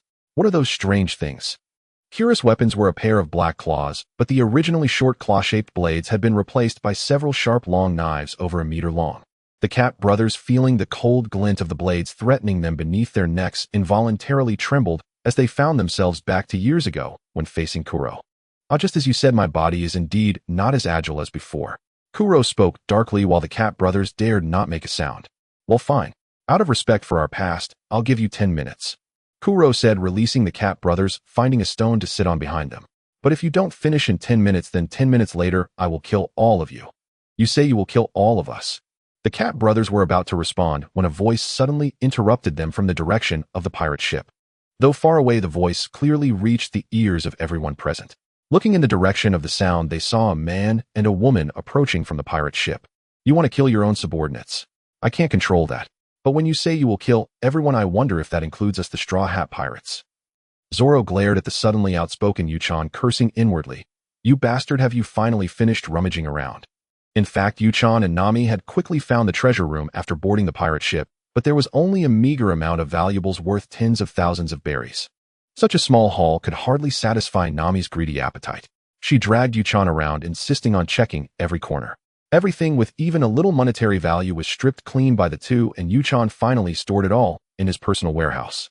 Just as they finished, he came out of the pirate ship, told Nami to wake Luffy, and then heard Kura's arrogant declaration leading to the current scene. Hearing the words from afar, Kuro did not respond immediately. He was puzzled about who this suddenly appearing fellow was. Looking at Nami beside him, he realized who it was and smirked slightly. What does it matter if it includes or excludes you? You little brat playing pirate games, do you have any arguments to make? Only those with strength have the right to speak, little brat. You scum who can't even handle the Cat brothers dare to shout in front of me. Oh, ha ha ha.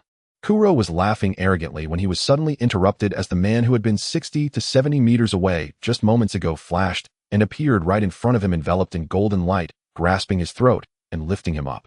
Yu-chan said disdainfully, "Well, you were right about one thing, only those with strength have the right to speak. But you're not worthy."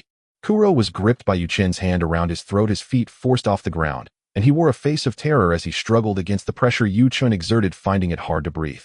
A flash of fierce light gleamed in his eyes, and with both hands he swung 10 deadly weapons towards the man in front of him. Yu-chen operated the golden light spell, maintaining his grip on Kura's throat, without flinching, allowing the weapons gleaming with cold light to strike him. With a series of cracking sounds, the 10 long blades that struck Yu-chen were forcefully shattered at their bases. What? How can this man be so powerful? Captain Kura's weapons have been shattered. Is this a divine being descending? Usopp looked at Kuro, who had just been so arrogant, now easily subdued by Yu-chan, and he couldn't help but regard Yu-chan as a deity. Zoro's eyelid twitched repeatedly, deeply shocked. Kuro realized that his weapons had shattered against Yu-chan, and only then did he understand the vast difference in strength. However, with his throat being choked, it was extremely difficult to speak. "You cough. Let go. As you wish." Yu-chan glanced at the nearby cliff and casually tossed Kuro towards it. With a loud crash, dust erupted. As the dust settled, Kuro was seen embedded into the rock wall. He was spitting blood from his mouth, clearly suffering serious internal injuries. "Captain Kuro!" Zango and the Cat brothers shouted in shock, unable to believe that the formidable Kuro had been defeated so easily. "You haven't passed out, it seems you can still hold on." Just as he was about to land another punch, he was interrupted by Luffy's shout. "Wow, Yu-chan, you were so cool, just now." Luffy, who had just been awakened by Nami, rushed over to him, shouting excitedly. "You actually managed to get up." "Haha, sorry, I fell for the hypnotist trick." Interrupted by Luffy, Yu-chan no longer bothered to land another punch. As long as Kura's mind wasn't damaged, he knew he would never be his opponent. "Clabatel!" A shocked exclamation came from the edge of the woods as Kaya and the 3 little brats appeared, panting heavily. Seeing Kaya, Usopp immediately shouted, "Kaya, get away, quickly, it's dangerous here." As soon as he finished speaking, he noticed Yu-chan and the others looking at him strangely. Only then did he remember Kura's miserable state and awkwardly laughed. "Ahaha, it's nothing, it seems the danger has passed." Kaya understood that Usopp was concerned about her and smiled gently at him. She had already learned the truth from her servant Mary. She had originally come to persuade Kuro to abandon his slaughter. Now it seemed that was no longer necessary. "Well, since the main character has arrived, what do you plan to do, Miss Kaya?" Yu-chan had no intention of interfering after Luffy had awakened, and since Kaya had arrived, he decided to let her decide for herself. He would just rest on the side and maintain order. Under the encouraging gazes of the others, Kaya walked up to Kuro, who was still embedded in the rock wall, and said, "Clabatel, these years you have always taken care of me, and I do not wish to make things difficult for you. If you abandon your plans and vow never to come to Syrup Village again, I will ask them to let you go." Kuro listened to Kaya's words, remaining silent and only staring at Yu-chan. He was a clever man and understood clearly that as long as this guy did not let go, he would never leave alive. "Hey, stop looking at me, didn't I already leave it to Miss Kaya to handle? As for the rest, you can ask our captain." "Oh, don't ask me, we fought because of Usopp. Although I didn't get to enjoy the fight." Nami, who had just walked down the slope, heard this and immediately jumped up, delivering a punch to Luffy's head. "Was it not enough fun? Then why did you sleep just now?" "Oh, I'm sorry, my fault." In front of the strongest force on the ship, Luffy couldn't act recklessly and immediately subdued. "Usopp, you speak." "I'm fine, let's do it according to Kaya's wishes. I was just expressing my opinion." "Well, Yu-chan, I'm hungry. Give me some roasted meat." "Bastard, didn't you just wake up? You want to eat as soon as you wake up. Are you a pig?" The poor Kuro, still injured and spitting blood, looked around with his gaze shifting from one person to another. Watching the few people chatting happily without caring about him at all, Kuro, if not for his inferior strength and severe internal injuries, would have taught these guys a lesson in no time. Not knowing if he had been pretending to be foolish for too long, the big guy Bujia suddenly shouted, "Bastards. What do you want? Just draw a line." The cheerful atmosphere created by Luffy and the others was instantly dispersed as they remembered there were still several enemies nearby. Hearing Buji's words, Kuro, who was spitting blood, was even more enraged. Yu-chan was amused by him. After looking at Zoro's wounds, he knew Zoro had indeed underestimated his opponent. He stepped forward and spoke. "Well, your name is Bujia, right? Although we were going to let you go since you jumped out and asked us to draw a line, we will give you one." Turning to Zoro, he continued, "If I'm not mistaken, you didn't take my words to heart earlier, Zoro." "Ah, just a minor injury. What's wrong? Do you want to draw a line with me or something?" Zoro knew this was his own issue, but wouldn't admit it verbally. "Not necessarily, we're comrades. However, if you lose face, you have to regain it yourself." Zoro snorted softly and didn't speak further as he had already guessed what Yu-chan wanted him to do. Zango used hypnosis on the Cat brothers to enhance their strength so they can fight Zoro again. "Oh, okay, huh? Enhancing the Cat brothers to fight again. Zango as the enemy was confused by this operation. Aren't they comrades? Zoro said with a displeased expression. Bastard. Are you really going to play this big? Zango's hypnosis enhancement ability Zoro had already experienced in battle. The small minions had their strength increased several times after being enhanced. Luffy and Usopp on the side were enjoying the spectacle and kept cheering. Wow. Zoro go. Zoro, are you getting scared? TCH scared. Having speculated about the enhanced strength of the Cat brothers, Zoro suddenly became excited and shouted just what I wanted. Oh. Go for it, Zoro. Defeat them, Zoro. Alright, Cat brothers, let me give you a little motivation. No matter the outcome of this battle, you can leave alive. However, everything valuable on your ship aside from food and drink has been cleared out by me. If you win, I'll return your belongings. Bastard. Hey Luffy, why do I feel like Chen is being sneaky? Well, Usopp, you're right, I think so too. Suddenly catching the roasted meat thrown by Chen, haha, but I think he's a really good person. And so amidst the playful banter of the group, Zango quickly used hypnosis to enhance the Cat brothers. Zoro also picked up the sword that Sam had tossed aside earlier. When the Cat brothers completed their hypnosis and approached Zoro, their sizes had doubled. Seeing this, Zoro couldn't help but grip his sword tightly. Both sides were ready, and the battle was about to commence. Suddenly, the three of them charged towards each other, starting a new round of battle. The Cat brothers were already fast, and their increased size did not affect their speed. Although the Cat brothers' strength increased several times, Zoro was no longer being heavily suppressed as he had been before. As a three-sword style user, he was not the same as someone wielding just one sword. Thus, the three sides engaged in rapid offensive and defensive exchanges. The Cat brothers' claw weapons were incredibly sharp. As the battle progressed, Zoro sustained several new injuries. However, Zoro grew more excited as he fought, knowing that after this battle, he would surely become stronger. Finally, as all three were panting and briefly separated to catch their breath, the Cat brothers seized the opportunity to gather all their strength, preparing to end this quickly as Zoro took his three-sword stance, not wanting to prolong the battle. Both sides struck at the same moment. Three-sword style demon slash.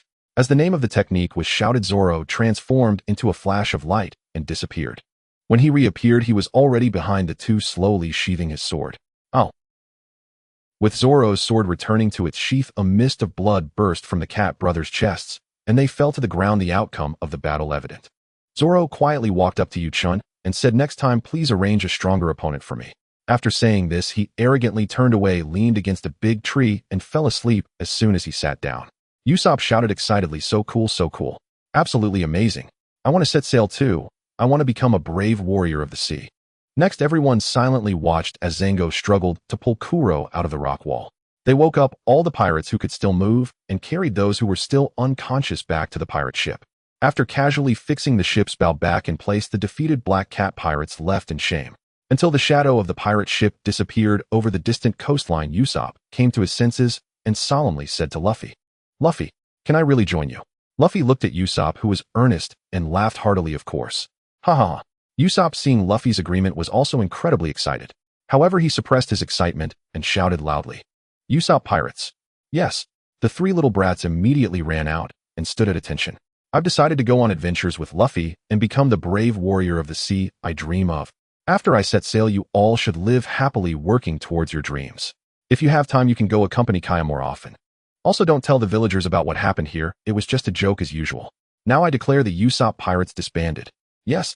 The three little brats knew that their captain was going to pursue his dream, and even though they felt reluctant, they did not say anything to stop him.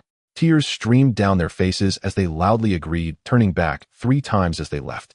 And that single yes echoed in the sky for a long time. Kuya looked at Usopp, who was holding back tears, and felt happy for his decision. She walked over and gently said, "Usopp, I have decided that I want to become a doctor." "A doctor? Indeed, it is a wonderful profession," Usopp replied, regaining his composure. "Yes, I hope that if one day you return injured, I can provide you with meticulous care." "Ah, that's truly wonderful." Chen watched from the side, internally criticizing Miss Kuya. "Is this really a kind gesture? It must be a curse." "Never mind, as long as Usopp feels good, that's enough." Luffy, munching on meat, recalled their purpose for coming here. "Kuya, actually, we are here to find a ship that can set sail for long voyages. Can you provide us with one?"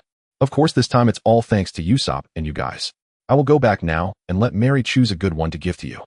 Then I will leave it to you." Having just experienced battle, everyone was too lazy to head back to the village for breakfast. Chen once again took out roasted meat, fruits, and iced tea, allowing everyone to have a meal. After eating and drinking enough, their mental fatigue became apparent, so they found a tree to lean against, basking in the morning sun, feeling quite pleasant. Usopp also took this opportunity to go home and pack his luggage. During the rest, Chen checked the total points in the system. While the points have already reached 9,230, the last time he checked was before they separated last night. With last night's dinner and just breakfast that was only 2 meals plus occasionally tossing some roasted meat to Luffy as snacks. Luffy alone provided him with over 3,000 points. The combined points from the others were less than 1,000. It must be said that Luffy is truly impressive. While others' points significantly decreased due to constantly eating roasted meat, he remained outstanding as ever. Tossing him a few pieces as snacks earned more points than what Zoro gained from a big meal. Looking at the nearly 10,000 total points, Chen, with nothing else to do, opened the points mall ready to take a good look.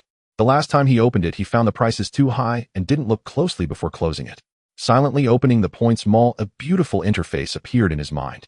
Leaning comfortably against the tree looking at this exquisite mall interface suddenly gave Chen a sense of nostalgia reminiscent of browsing a certain online shopping site while lounging on a sofa in his past life. From the top, he could also choose categories, and surprisingly, there were filters and a search bar. How many items could possibly require such features? Upon closer inspection, the mall was primarily divided into 4 major categories: daily necessities, life skills, survival supplies, and survival skills, each existing on different pages. The daily necessities category included food, medical supplies, daily household items, entertainment items, life assistance, and more subcategories.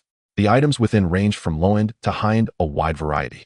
Looking at this categories page truly felt like browsing a certain online shopping site. There's nothing you can't find, only what you can't imagine. In comparison, it had even more high-tech and unique items than those found on that site. Just now, Chen even saw the bamboo copter from a certain cartoon labeled as an entertainment item. But surprisingly, whether low-end or high-end, everything was priced at 10,000 points. The categories also had explanations. All items under each category had a daily chance to be randomly distributed to the personal warehouse for free. Therefore, to redeem, one only needed to provide 10,000 points. After taking a general look, Chen understood that this 10,000 points was merely the cost of choice, as there was always a chance for a random item. In other words, as long as it wasn't something needed immediately, this type of mall could be disregarded. Besides, there's a search function, and if something is truly needed, it can be addressed later. Next, he looked at the life skills category, which included medical, beauty, health, fishing, cooking, and all other skills one could encounter in life. The prices range from low to high, the lowest being 10,000 and the highest just 1 million. For example, master-level medical skills. All types of skills are divided into 4 levels: beginner, intermediate, advanced, and master. If Chen spent 1 million points, he could instantly become a doctor with master-level medical skills. After thinking about it, he felt that while he was interested in these life skills, he didn't need to be too proficient. It seemed perhaps that he wouldn't need them, so he chose to skip over them. After looking at 2 major category pages in the mall, having skipped 2 out of 4, he felt quite indifferent. It was impossible not to feel disappointed. Next, he looked at the 3rd page, the survival supplies category. Wow, as soon as he flipped to this page, Chen's interest peaked. Healing pills like fleshbone revival pills and life-saving powders were discovered, and there were even several types of pills for enhancing power. There were even pills that could extend lifespan. Not only pills, there were plenty of equipment as well. Weapons, armor, talismans. All kinds were available. Truly deserving of the term survival supplies. Unfortunately, the prices of tens of thousands, hundreds of thousands, or even millions of points made Chen sigh at how few points he had. Since the survival supplies category had these items, then for the survival skills category, Chen immediately flipped over. Sure enough, as he expected, there were numerous methods to enhance strength. Internal cultivation methods, body tempering techniques, combat, moves, superpowers, and even gene modification technology were present. Unfortunately, the prices were the same as those in the survival supplies category, all exceedingly high. Wait, isn't our system touted as the strongest lifestyle system? Chen internally questioned the system, just saying, as the strongest lifestyle system. What's up with the survival supplies and skills in this mall? Are they guaranteed? Host, as I said before, as the strongest lifestyle system, it's definitely here to serve your life. As for survival items, it's simple. To have a life, one must first ensure survival. That is indeed the case. However, since survival is the premise of life, why are the survival items in the mall so expensive? Expensive? Host, have you forgotten that free items are the most expensive? Daily necessities are given out for free. The mall only symbolically charges a bit of points. What you said makes a lot of sense. I can't argue with that. Looking at how he still hadn't reached 10,000 points, he really couldn't understand what the system meant by a little bit. Just as Chen was hesitating to exit the mall after gazing at those desirable items, he suddenly saw a special price section at the bottom of the page. Clicking in to see the introduction, he was instantly delighted. The special price section refreshes once every natural month, randomly selecting one item from each of the 4 categories to sell at a discount. Next, he looked at the current products in the special price section. Daily Necessities Space Expansion Door, 5 times currently priced at 1,000 points. Life Skills Master Level Flower Arrangement currently priced at 5,000 points. Survival Supplies Essence Restoring Pill currently priced at 1,000 points. Survival Skills 5 Thunder Techniques of the Celestial Master currently priced at 3,000 points. Wow, what a big surprise. Points are hard-earned. This discount section is really considerate. Chen had already decided that unless his points became so abundant that he couldn't use them up, he would only buy discounted items from these 2 points hungry survival categories. After carefully examining the detailed descriptions of these items, he immediately purchased the Space Expansion Door. There was no way around it. This item was just too tempting. Space Expansion Door, 5 times can be fused onto any room door. Once completed, the space behind the door will expand 5 times utilizing spatial technology for expansion with no changes to the outer appearance. If this item is fused with the bedroom door of the Mary, then sleeping in the future won't be cramped. It would be enough to allocate a room for each person. Chen did not expect that the first month of the special price section would grant him such a high-tech item. Suddenly remembering the system's earlier phrase, free items are the most expensive. The system truly did not deceive him. Spending 1,000 left him with 8,230 points. The Essence Restoring Pill was very suitable for him at the moment, and the discount price was not expensive. He'd just need to find Luffy again to earn some more points. That's right, Luffy is now his points treasure. He earns far too much from him. Chen planned to wait until the afternoon or evening when he had enough points to buy it. The Essence Restoring Pill would definitely be of great help to him, who had suddenly experienced a surge in power but couldn't fully control it. As for the other two, Chen had completely no thoughts. A learning flower arrangement felt a bit awkward for him as a man. As for the 5 Thunder Techniques of the Celestial Master, it was a much more powerful technique than the Golden Light spell, impressive as it was, but he had no interest in learning it at all. The Een 5 Thunder, also known as Water Dirty Thunder, made him uncomfortable just thinking about it, as he had a slight obsession with cleanliness. As for the Yang 5 Thunder, it was fierce and domineering, looking incredibly cool, but one must maintain a pure body to cultivate it. Chen did not want to actually become a Taoist priest of the Celestial Master, so he decisively gave up. Anyway, his points were limited, he would save them up and see if something suitable appeared next month. Having purchased something he liked, Chen happily exited the points mall. Perhaps this is the joy of spending, even though he wasn't spending actual money. Looking at the few people still leisurely sunbathing and sleeping, Chen stood up ready to head into the village alone to buy a few beds and more bedding. Materials like wooden boards, nails, and fabric were also very much needed. Once the Mary was in hand, he could start on the internal renovations. Just a few steps and Nami followed him. Chen asked, "Aren't you going to sleep a little longer?" I slept quite well last night. What are you going to do?" "Nothing much, just buying some things to renovate our new ship." "They'll go with you." "Sure, let's go." The two wandered around the village. Although Surub village was relatively small, Chen managed to buy everything he needed. Nami also bought a few outfits. By noon, the two returned to the seaside. The time they agreed to meet Kuya to receive the ship was just about now. Just as they reached the shore, they saw Usopp being rolled onto the beach by his oversized luggage, with Luffy and Zoro's big feet conveniently landing on his face, stopping him. Chen truly wondered how Usopp managed to carry luggage several times larger than himself on his back. Looking at his small arms and legs, he was quite puzzled. At that moment, Kuya and Mary were standing on the shore, and the ship docked in the sea was the Straw Hat Crew's other companion, the Golden Mary. Kuya spoke. "Everyone has arrived. This single-mast sailboat, the Golden Mary, is what I want to give to everyone. Some basic supplies for sailing are already placed inside. Mary will inform you about the operations. Just let me know." Nami naturally pulled Mary to the other side to learn on her own. Anyway, the others just needed to follow Nami's commands. Once all the preparations were complete, everyone boarded the ship. Kuya shouted to Usopp, "Usopp, I will wait for you to return." "Don't worry, Kuya. When I return, I will definitely tell you stories that are countless times more exciting than before," Usopp responded from the deck. Everyone waved goodbye to Kuya as they set sail on the waves. Only Chen silently critiqued in his heart, "Hey Kuya, you just set a flag for Usopp, didn't you? Do you really want him to come back? Do you really want him back?" To our newly joined companions Usopp and the Going Mary, cheers. "Oh, cheers." After the Going Mary set sail and entered smooth navigation, Luffy took the lead and held a welcome ceremony. However, they were all drinking the cool tea provided by Chen. Originally, such ceremonies were supposed to involve drinking alcohol, but unfortunately, there was no stock on the ship. They had forgotten about this when buying supplies earlier, so they had to substitute with cool tea. The food was still roasted meat and various fruits. After the welcome ceremony, Usopp showcased his talents, skillfully painting 2 pirate flags and adding the Straw Hat Pirates emblem to the mast. Once everything was on track, Luffy sat in his designated spot atop the ram's head of the Going Mary. Hey Chen, according to your previous plan, we now have the nautical chart for the Grand Line, and we have the Going Merry. Aren't we on our way to find a chef now? For Luffy the foodie, finding a chef who can prepare various delicacies for him was incredibly tempting. As for the others on the ship, it's needless to say, after having Chen's roasted meat for every meal, they surely needed a change of flavors. Yes, I confirmed with Nami, and the current direction is indeed towards the sea restaurant Baratai. However, it's quite far from here, so we won't be able to reach it in the next couple of days. We can't reach it in 2 days. That's so boring. Hey Chen, what did you and Nami go to buy this morning? Was there anything fun? Something fun.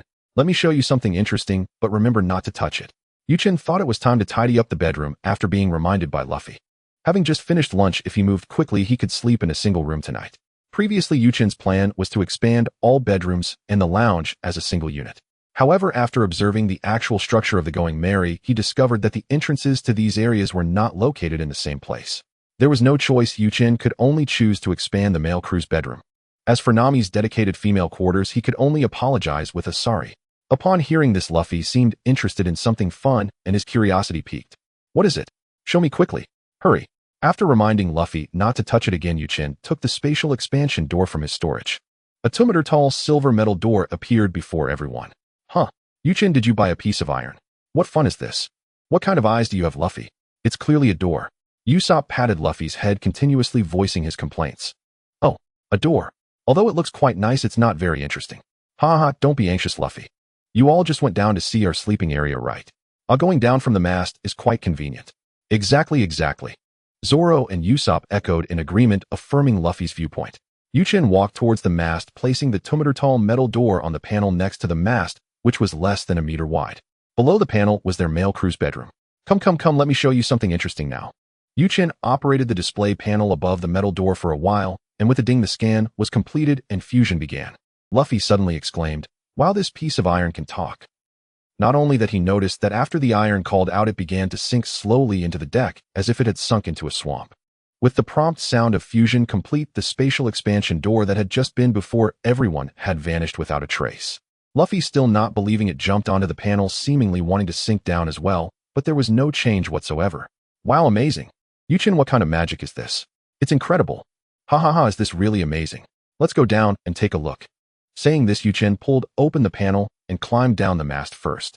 After descending, Chen looked around. The room centered around the mast originally had an area of over 40 square meters. One side was furnished with sofas, wardrobes, and other furniture, while the other side's sleeping area had 5 hammocks. Now, although the furniture and hammocks remained in place, the surrounding walls had retreated by more than 10 meters. The originally 40 square meter bedroom had been expanded 5-fold and had transformed into a small plaza of nearly 300 square meters. Wow. What's going on? How did it become so big here? Does the Going Merry have this much space? Incredible, this is truly amazing. Is this the effect of that door? This is simply unbelievable. The 4 who followed Chen down were continuously expressing their astonishment at the sight. How about it? Now this place is spacious enough for us to use, right? Usopp snapped out of his surprise and immediately thought of a concern regarding the Going Merry, but with this room becoming so large, it won't negatively impact the Going Merry, will it? Don't worry. This room was expanded using spatial technology, and the surrounding walls have been isolated by a spatial force field, so the Going Merry won't even feel the weight of it. Nami walked over and pouted. No wonder you went to buy so many things this morning. It turns out your modifications were this extensive. But now that you have so much space, it makes my room seem so small. Regarding your room, I considered it earlier. Now this room is surrounded by a spatial force field, so the escape route that originally could lead here may no longer be usable. Now this area is spacious enough for us to use with the mast as the center line, separating the corridor, allowing for 4 rooms on each side, each nearly 30 square meters, spacious enough. Each person could have their own room, and there would still be extra space. You can stay here with us. It's safer. All right, let's get to work, Great Godstick. Let's aim to finish it tonight. Okay, Navigator, go outside and keep an eye on the course. And Captain, go up and keep watch just in case there are any unexpected enemies. Usopp, Zoro, whether we have single rooms to sleep in tonight depends on us. I want to help too. Luffy immediately wanted to get involved. But Chen was already clear about Luffy's nature as a destructive force. How could he allow him to participate in the construction of the new bedroom? Captain, are you really comfortable letting the Navigator face the countless dangers of the sea alone? Don't you anticipate the possibility of discovering new islands at any moment? If you miss it, it won't come back again. I see you'll go up right away. After tricking Luffy away, Chen waved his hand and temporarily stored away all the existing furniture and miscellaneous items. He took out all the materials needed and began this grand project with Zoro and Usopp, measuring dimensions, framing processing materials, and then installing and fixing. The three proceeded step by step in an orderly manner. They took a break in between to have dinner with the two on the deck, which also allowed Yuchin's emotional points to reach 1030. During the renovation, thanks to Usopp's craftsmanship, this grand project was successfully completed by 9 o'clock at night. Without him, Yuchin estimated that he and Zoro would have to work for 2 or 3 days. They arranged the items from the previous room and the new furniture and bedding in each room. After everyone chose their rooms, they rested and went to sleep. Since double-layer wooden boards were used for the partition walls with 2 layers of soundproof cotton in between, the soundproofing effect was quite good. At least Yuchin didn't hear anyone else snoring. Tonight, Zoro was responsible for the night watch. Yuchin sat on the bed and took the solidifying essence pill he had just exchanged from the point store, starting his cultivation for the day. Yuchin valued the foundational effect of the solidifying essence pill. A sudden surge in power is most problematic if the foundation is unstable. The aspect of refining essence was not as crucial for him. After all, it's just a basic pill. The increase in power wouldn't be significant. Yuchin repeatedly operated his cultivation method, the medicinal power of the pill radiating as his power circulated, nourishing his limbs and bones. A night passed. Yuchin finished his training and opened his eyes as a flash of golden light flickered and vanished. With the help of the solidifying essence pill, after an entire night of cultivation, Yuchin finally fully assimilated the power he had previously obtained. Of course, with the aid of the medicinal power, Yuchin's strength had also increased a bit. Although not by much, having some is better than none. He was now quite confident that his destructive power had reached the level of the 7 warlords. However, determining who he could defeat and who he could not would depend on his lack of combat experience. Although he had trained with a group of small fry from the buggy pirates before, Yuchin's combat experience had improved somewhat, but compared to those top-tier experts, Yuchin's combat experience was lacking significantly, completely on a different level. During his time on the ship, it was only suitable for personal cultivation. Zoro, the training fanatic, merely exercised his muscles while on the ship.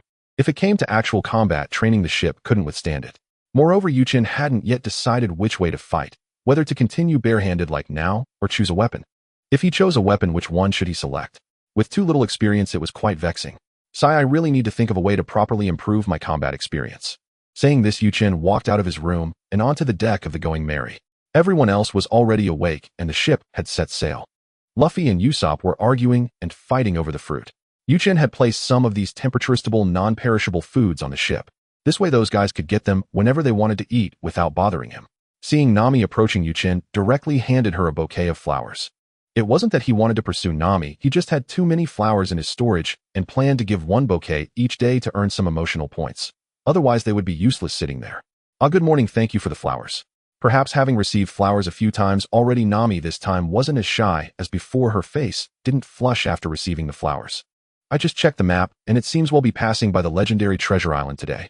Are you interested? Before Yuchin could speak, Luffy and Usopp, who were playfully fighting nearby, immediately gathered around, seeming very interested. The legendary treasure island.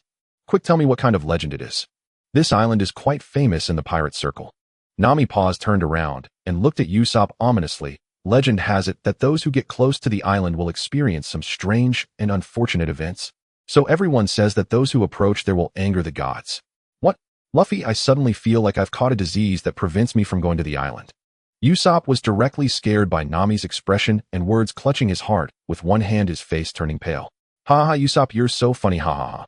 Watching the two of them playfully quarrel, Yuchin thought for a moment that the only place that could be called the treasure island from Shiloh village would be that Cayman Das Beast Island. Yuchin had little interest in this island, although Cayman's experience was pitiful, it was nonetheless his determination. He spoke to Nami. Don't get your hopes up, little money grubber. There is no treasure there. Humph, great divine stick, can you not crush my enthusiasm right from the start? I just wanted to tell you, the greater the hope, the greater the disappointment. Well, we'll find out if it's true by going to take a look. As Luffy eagerly anticipated, their voyage continued. As noon approached, Luffy, sitting at the bow of the ship, cheered, finally catching sight of the legendary treasure island. The small island was enveloped in layers of mist, looking exactly as the legends described, as if deities resided there. Once the ship reached the shore, Luffy jumped down to the ground.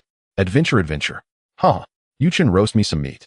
The points baby eagerly requested, and Yuchin naturally complied, waving his hand to conjure up 10 pieces of roasted meat in Luffy's hands. Usopp was still pondering Nami's recent words, trailing behind Luffy with trembling legs. Nami was measuring the surroundings, laying the foundation for her own world map. Once Nami finished measuring, Chen spoke. Let's go. Since we're here, if you don't take a look, you won't be able to let it go right. Nami nodded and followed. Then the group slowly entered the forest. However, shortly after stepping into the woods, the trees around them suddenly began to shake violently, quite terrifying. Usopp, who had just been suspicious, now looked utterly terrified. Get out. Ignorant fools, get out of here. I am the guardian spirit of this island. If you wish to live, leave this island immediately. This is the realm of the gods. Should you venture further, you will face divine retribution. Suddenly, a booming voice echoed from the forest, scaring Usopp into a panic. Deity, let's run. However, Luffy, upon hearing this, looked ecstatic. That's great. Deity, I've never seen what a deity looks like. Nami was also startled, her face turning pale. Seeing this, Chen felt somewhat displeased. You trickster, show yourself. He then struck forward with his palm. In an instant, the trees within 10 meters were severed and flew off into the distance. Chen, what are you making such a fuss about? You scared me to death. Nami patted her small chest, scolding Chen for his recklessness. Hey, wasn't I just venting your frustration? If I don't care, you scared me anyway. As the dense foliage disappeared, a variety of bizarre creatures emerged. There were pigs resembling lions, kangaroos with rhino features, bats with panda faces, and so on. In short, they were all strange and wonderful. Among these exotic beasts stood a remarkably peculiar man. His entire body was encased in a treasure chest, and he looked quite unremarkable, now staring in shock at Chen and the others. Upon seeing this man, everyone except Chen was taken aback. After surveying the surroundings, Luffy asked, Forget the exotic beasts, what is this person? Is he a son who was locked in a box since childhood? Usopp argued, Did a person grow out of a box? Or was this person birthed by the box? What do you mean, birthed by the box? Upon hearing this, Chen instantly thought of a classic scene from a Stephen Chow movie in his past life, and replied, A person is born from a mother, a monster is born from a mother, and a box is naturally born from a box's mother. There's no need to make a fuss about it. Zoro nodded in agreement. A high insight. The others also showed expressions of understanding. Chen nearly slipped and fell over. These guys actually believed it. Ooh, what a miraculous team. I am Kamen. Am not some box. Am a person. Kamen was furious upon hearing their words. Just as he was about to explode, he suddenly saw Chen's face and recalled the earlier palm strike, causing him to tighten up and quickly temper his anger, saying, I just can't get out of this box, so I've been stuck in here for 20 years, all alone. 20 years. Wow, that's really pitiful. Zoro, lend a hand, Luffy said as he directly tried to pull Kamen out. Even with Zoro's help, they had no success. Wiping away non-existent sweat, he said, I really can't pull him out. Kamen, however, shouted angrily, Don't mess around. After so many years, this box has already fused with my body. If the box breaks, my body will perish too. But who are you people? You feel different from the pirates who came before you. Well, I'm Monkey D. Luffy, the man who will become the Pirate King. Luffy stated his mantra as usual. Pirate King. That requires obtaining the One Piece first, doesn't it? And to become the Pirate King, one must enter the Grand Line, right? We even have the sea chart for the Grand Line. Seeing Luffy's nonchalant expression, Kamen became very agitated. Don't underestimate it. That's either hell or a graveyard. I've seen pirates who escaped from the Grand Line. They looked like lost souls. When asked if they experienced something horrifying or encountered monster attacks, none of them were willing to speak. You can imagine the terror of the Grand Line, can't you? The age of great pirates has already begun for 20 years. Rumors of the One Piece have become increasingly common, yet no one has ever seen it. It only exists in legend. The One Piece is like a mirage. Luffy laughed heartily. Ahahaha, isn't that interesting? I will definitely obtain it to show you. Aha. Kamen seemed to be influenced by Luffy's passion for his dream, tears welling in his eyes. I know, one day I will catch my dream with my own hands. We used to think the same way. As long as it was for treasure, it didn't matter if we sacrificed our lives. It was this passion that changed my life. That was 20 years ago. Upon hearing Kamen say he ultimately discovered a pile of treasure, but accidentally fell and got stuck in the box, Luffy exclaimed, You're really one unlucky guy. Aha. Nami's eyes sparkled, envisioning the shape of Belly as she spoke to Kamen. Hey, mister. Kamen, let's help you get the treasure. Nami, look at your own eyes. You're not thinking of keeping it for yourself, are you? What nonsense are you talking about, Luffy? I can distinguish occasions. Haha, you're right. That treasure belongs to Uncle Kamen. Luffy stood up, rolling up his sleeves, ready for action. Kamen was very touched and slowly led them to the place he had guarded for 20 years in front of a standalone cylindrical peak. The peak stood tall and straight. Although it was only about 50 meters high, it was indeed inaccessible for Kamen, who was stuck in the box. However, for Luffy, it was quite an easy feat. With a powerful upward thrust, Luffy extended his arms swiftly and grabbed the edge of the peak, successfully jumping up. However, after going up, there was no movement. Nami anxiously shouted, Luffy, how is it? Did you find anything? Luffy. After a while, Luffy came back with a gloomy face holding a treasure chest. Oh, I found it. There are a total of 5 treasure chests. Cayman was extremely excited upon hearing this. After 20 years of waiting, he was finally going to see the treasure. Ha ha ha, I'm finally going to see a treasure. Hurry and throw them down. Throw them down. But Luffy continued, I don't want to. I don't want to give them to you. Luffy's crew all knew how he was. They didn't believe for a second that Luffy would keep the treasure for himself after seeing it. Nami thought he was just joking. What are you talking about, Luffy? Stop playing around and come down already. At that moment, Nami suddenly remembered what Chen said earlier, that this island had no treasures, and she suddenly understood something. She fell silent. Usopp was also shouting at Luffy, telling him to stop fooling around and hurry up and throw the stuff down. At this moment, Cayman suddenly spoke, forget it, it's enough. Straw Hat Kid, you're really a good person. I've also vaguely felt it over the past 20 years, perhaps that's the case. But I force myself not to think that way. Straw Hat Kid, those boxes, they contain nothing, right? All 5 boxes are empty. Cayman could no longer hold back upon hearing Luffy's response, covering his face and crying. The treasure he had guarded for 20 years turned out to be empty, and he was still stuck in the box, neither human nor ghost. This blow was truly immense. Aha! Uncle, don't be disheartened. Fortunately, only 20 years have passed before we arrived. If we had been any later, you might have died long ago. You've already been fooled so badly, why not consider coming with us to find the One Piece? Aha! Straw Hat Kid, are you inviting me? Thank you so much. Whoa! Cayman expressed his gratitude to Luffy while crying. However, he had no intention of setting sail again. Once everyone's emotions settled down, Luffy and the others shared a meal with Cayman. This also earned Chen a substantial amount of points. After finishing their meal, Luffy and the others prepared to set sail, while Cayman stood to see them off. Uncle, are you really planning to stay here? Although there is no treasure, I still have other things I want to protect. Turning to look at the strange animals surrounding him, he continued, I have shared joys and sorrows with them for 20 years, I cannot leave them now. After learning the truth, I finally felt free. I truly feel I can live a life that belongs to me from now on. Is that so? What a pity, Zoro added. Are the exotic beasts really your true companions? But uncle, you are the greatest exotic beast. What did you say? Ha ha ha. For a moment, laughter and blessings for Cayman surrounded the skies above this beast island, and Luffy and his crew set sail once more. Another day of aimless sailing on the sea. It has been 2 days since they left Rare Beast Island. They have now entered the general area of the sea restaurant Baratai. Baratai is just a ship and won't be marked on the map like an island. Moreover, Baratai might also move, so they still need to search within this vast sea area. In the past few days, Chen's portable warehouse has gained several new varieties of ingredients, including fish, sheep, and some seafood. The quantity is quite substantial, and it seems that once Sanji boards the ship, they can buy some vegetables and won't have to worry about ingredients. However, Chen is hoping for even better luck. If they can randomly find some vegetables in the next few days, they won't even have to spend time buying groceries. A loud bang echoed. Zoro, who was sleeping, was awakened by the noise. He looked around and saw no enemies. He turned to Luffy, who had a shocked expression, and asked, what are you guys doing? Oh, I'm so bored. I just tried firing a cannonball, and Usopp is really impressive. He hit that big rock over there with just 1 shot. Oh, come on, that's just standard operation. Haha, what can I say, I'm just that good. Alright then, Usopp, from now on the position of the ship's sniper is yours. Usopp patted his thin chest and said, don't worry, it's completely under control. Ignoring the commotion of the two, Zoro looked at Chen, who was lying on a nearby deck chair basking in the sun. It seemed that he was asleep, but his face was somewhat pale, and he kept murmuring something. Zoro thought to himself, this guy actually gets tired too. Ever since they got the marry, Chen has been practicing non-stop whenever he is on the ship. Every day aside from a little rest before and after meals, even while they were sleeping, Chen was still practicing. Sometimes Zoro couldn't help but admire his willpower. Let him sleep a bit longer. After all, under such strong sunlight, he couldn't possibly catch a cold. However, Zoro was unaware that Chen was not resting at all. Instead, he was experiencing nightmares once again in his sleep. In the dream, Chen encountered a situation similar to the last time, except the environment had changed from the Sabaody archipelago to a desert area. The dream world was still engulfed in flames of war, with smoke rising everywhere. Buildings were collapsing, some were burning. This time, Chen's opponent in the dream had changed from Kizaru to Crocodile, and the pursuers after Luffy and the others were no longer pacifists, but Crocodile's numbered subordinates.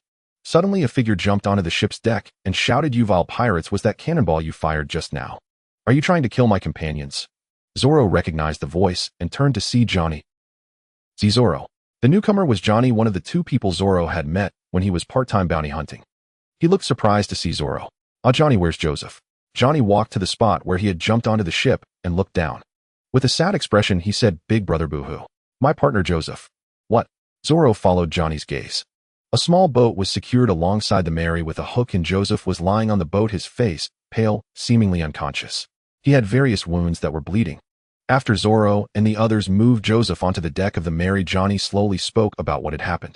A few days ago Joseph was fine, but then suddenly his teeth started falling out, his face turned pale, and his old wounds began to bleed profusely.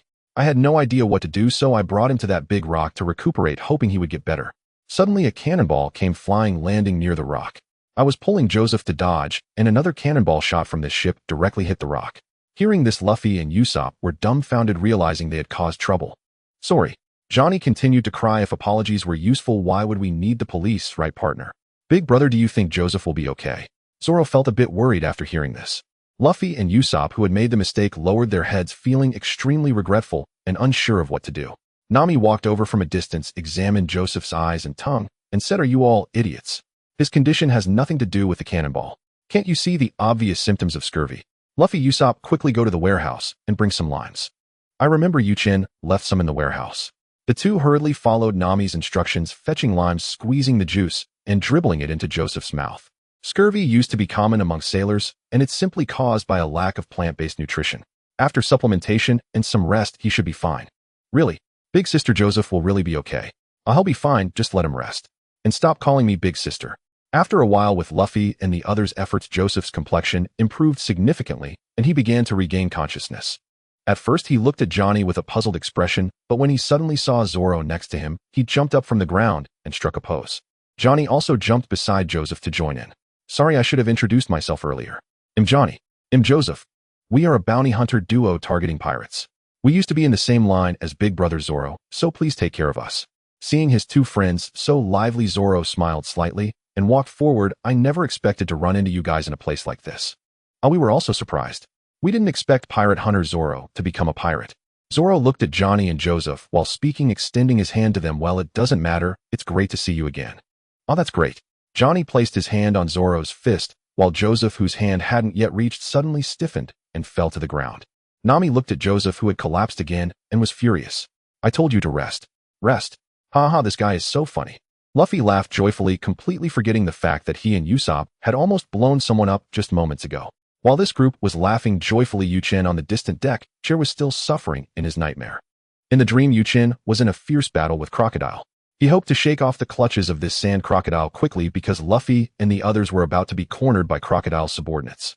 Nami looked at the troublesome group and suddenly remembered that Chen seemed to be absent. Have you seen Chen? Zoro replied, Oh, I just saw him sleeping on that deck chair over there. It's really strange, we're making so much noise, yet he hasn't woken up. Nami walked over and took a look, finding that Chen's condition was just like when he was in Syrup Village. She immediately shouted his name, trying to wake him up. But no matter how much she yelled or shook him, Chen did not wake up from his nightmare. The murmurs of names coming from his mouth grew louder and more agitated.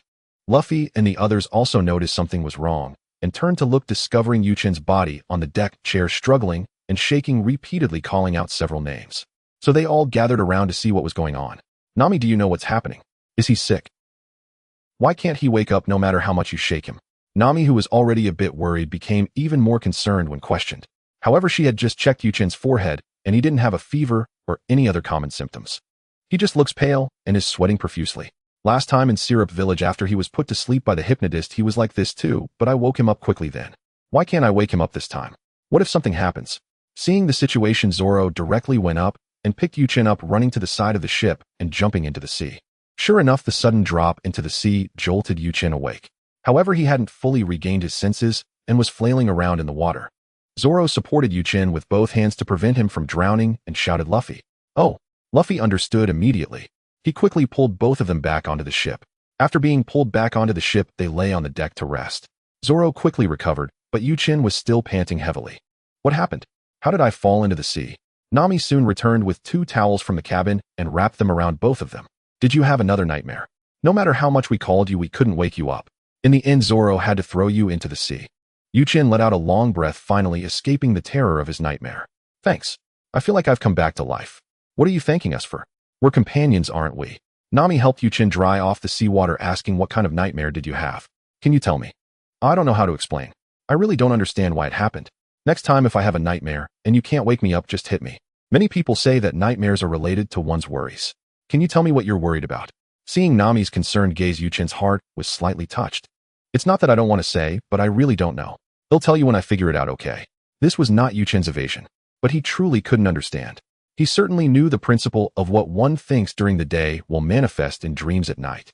During the previous dream, faced with a formidable enemy, Luffy and the others could barely hold their own against the numerous pacifists, which he could somewhat understand. This all stemmed from insufficient firepower.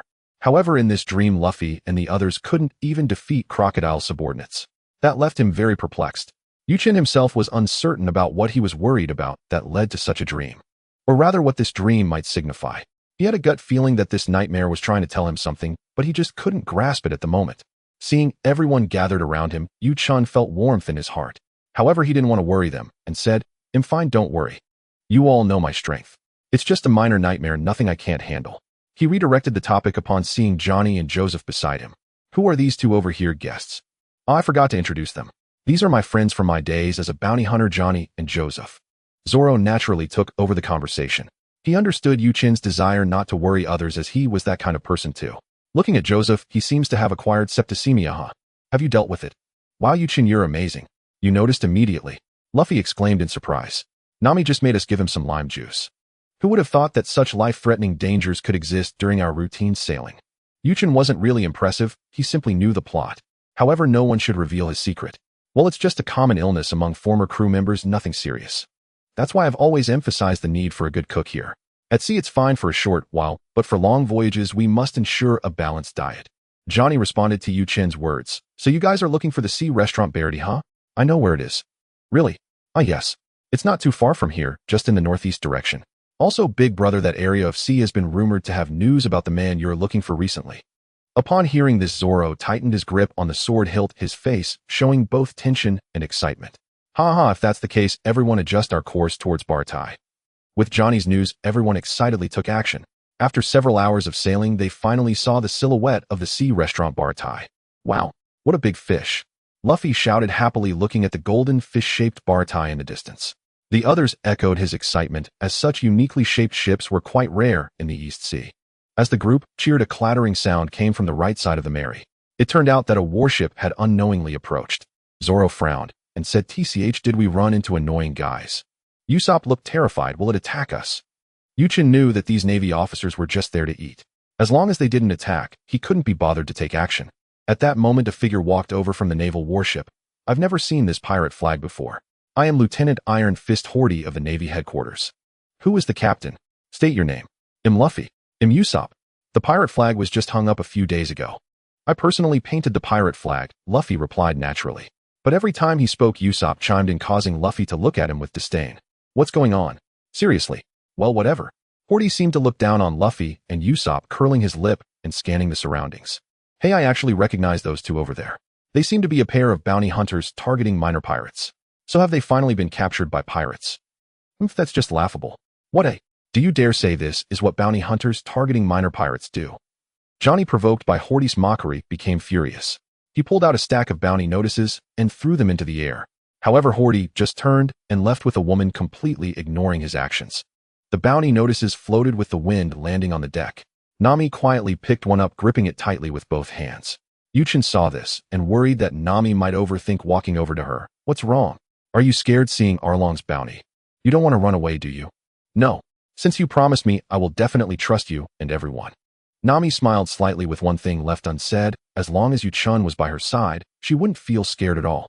After spending these days together, Yuchen's position in her heart became more and more significant. At this time, Hordy had already descended from the warship onto a small boat, preparing to head to the sea restaurant Bartai. "Oh right, give that unfamiliar pirate crew just seen a cannonball." "Yes." The Navy subordinates received the order and immediately relayed it. The cannon of the warship began to move and adjust, aiming at the Mary. "Leave it to me," Luffy said confidently, already prepared to respond. Meanwhile, Yuchen was also ready to assist Luffy in case old man Zeph got hurt. Suddenly the cannon flashed, and with a bang the cannonball was fired. Luffy lived up to Yuchen's expectations, successfully catching the cannonball, but the angle of the rebound was just as he thought, heading towards Bartai. With a flash of golden light, it blocked the cannonball's path and struck it, causing it to explode in midair. "Wow, so cool." Luffy gazed starry-eyed at the figure who helped him out. Just as he was about to praise them, he was interrupted by a smack on the head from Nami. "You better pay attention next time." If it weren't for Chen's help, that cannonball would have hit Baratai. How could they show their faces there to find a chef then? You always stir up trouble day in and day out. I'm sorry. I'm sorry. Seeing Luffy's sincere attitude, Nami let him off the hook. Unfortunately, what Nami didn't know was that Luffy's apology was practically worthless. It meant that he would take the hit, acknowledge the mistake, and still do it again next time. After firing one cannon, the warship ceased its attacks. Luffy's crew had no intention of causing trouble for the Navy. After all, their focus was entirely on Baratai now, just as they were tidying up and preparing to take a small boat to Baratai. With his superhuman senses, Chen heard some commotion coming from the nearby warship. It seemed that a kin had made his appearance. Sure enough, it wasn't long before a small boat sailed out from beside the warship heading towards Baratai before them. Chen didn't meddle, deciding to wait until he confronted a kin before saying anything. Right now, he had no interest in making things difficult for a starving guy.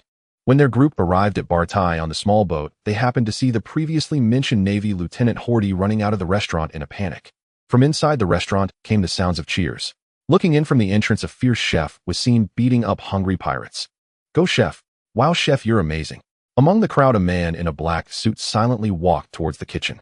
Luffy also noticed this scene. As expected of the battle chef of the sea restaurant Baratai, the surrounding guests praised. The chef touched his nose and chuckled. "I am Patty, the chef of the sea restaurant Baratai. No matter who comes here, they are my guests, and I will make sure you feel at home. However, if you want to eat for free, I won't let you off easily." After saying this, Patty grabbed a kin who was beaten and lying on the ground and threw him out through the side door. Luffy followed him out. "Luffy, where are you going?" Usopp tried to call out to Luffy, but Luffy waved his hand and said nothing. Chen knew that soon it would be Luffy's first meeting with his personal chef, so he had no intention of interrupting. "Isn't it delightful to sit here and enjoy delicious food?" "Let him go. We should sit down and order first. He's off to find us a cook." The others were puzzled but did not delve deeper. After ordering the dishes, it was time to quietly await their delicious meal. However, the efficiency of the chefs here was remarkably high. Soon, exquisite dishes were placed on the table in front of everyone. Just as they were about to dig in, Luffy ran over. "Why, you guys ordered so much delicious food while I was gone." "You just arrived?" Chen pointed to the empty seat beside him, signaling him to sit down. "How did it go?" "I've decided to invite Sanji to be our cook. He just rejected me, but I will definitely persuade him." Sanji's rejection was something Chen anticipated. He thought for a moment and said, It's just one rejection, no rush. You have enough time to persuade him." "Enough time?" Nami asked. After just seeing Arlong's bounty notice, she had thoughts of returning. About 4 or 5 days, and then we'll head directly to Kokoyashi village." "No problem, right, Nami?" No problem, just a few days." That casual gaze and tone, Chen was unsure if that was her true intention. "It would be best if that's the case. If you sneak away, I will immediately catch you and tie you up in your room, not allowing you to go anywhere." Nami looked at Chen's serious expression, just about to respond, when she was abruptly interrupted by a sudden voice nearby. "Oh, the sea, thank you for granting me today's encounter. Love, you just laugh at me for being unable to endure this pain. As long as I am with you, whether I become a pirate or a demon, I am prepared." Luffy and Zoro watched this scene with twitching corners of their mouths, while Nami also glanced at Chen awkwardly. Sanji continued unabated. But this is truly tragic. There exists such a huge obstacle between us." At this moment, Zeph, the owner of Barity, suddenly walked over, stomping his wooden prosthetic leg on the ground. "The obstacle you're referring to must be me, Sanji." "Old man." Upon hearing the voice, Sanji abruptly snapped out of his courting state, his expression normalizing significantly.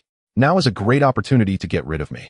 Why don't you follow them to become a pirate? This restaurant no longer needs you." "Hey, old man in the South, chef here. What do you mean it doesn't need me?" Zeph leaned against an empty dining table, arms crossed over his chest. "Frequently clashing with customers, running over to flatter any woman in sight, and not being able to cook while you are a burden to this restaurant. That's what I mean." Sanji restrained his anger and continued, "Old man, just because I didn't refute you earlier, you think you can push your luck, huh? Setting everything else aside, I will never allow you to belittle my cooking. No matter what you say, I will be a chef here." "What did you say?" Just as it seemed the two were about to fight, Chen suddenly intervened. "Boss Zeph, both of you calm down." Zeph glanced at the suddenly interrupting Chen. "You little brat, this is none of your business." Having anticipated Zeph's reaction, Chen felt no embarrassment. "Indeed, it is none of my business right now, but I want to finish this meal properly. If you throw him over here, the food will be wasted." Zeph gave Chen a deep look. How did this kid see that I wanted to throw Sanji over there? Under Zeph's gaze, Chen remained unbothered, eating his food. An interesting little brat. After saying this, Zeph turned and left. After Boss Shifu left, the atmosphere in the hall relaxed once again. Sanji brought a platter of mixed fruits and placed it in front of Nami, saying, I was a bit rude just now. To make amends, I offer you this fruit as a snack. What do you think, princess? Usopp interjected, you don't have to apologize to us, you perverted chef. Luffy added, ugh, that feels so disgusting. Zoro remarked, indeed, it's even more disgusting than what Chen said. Luffy exclaimed, yes, that's right. Chen was left speechless, unable to recall when he had ever said anything disgusting. However, Sanji was somewhat displeased by Nami's behavior. Mr. Sanji, you are not yet one of our crew, so I will politely tell you once more. As for your tendency to fall for every girl you meet, I don't care about that. But Nami is my companion, so I must remind you not to harass her casually. You just said something very true. There is indeed a huge obstacle between you and Nami. Kid, it's one thing to interfere in my business with the boss, but what do you mean by that?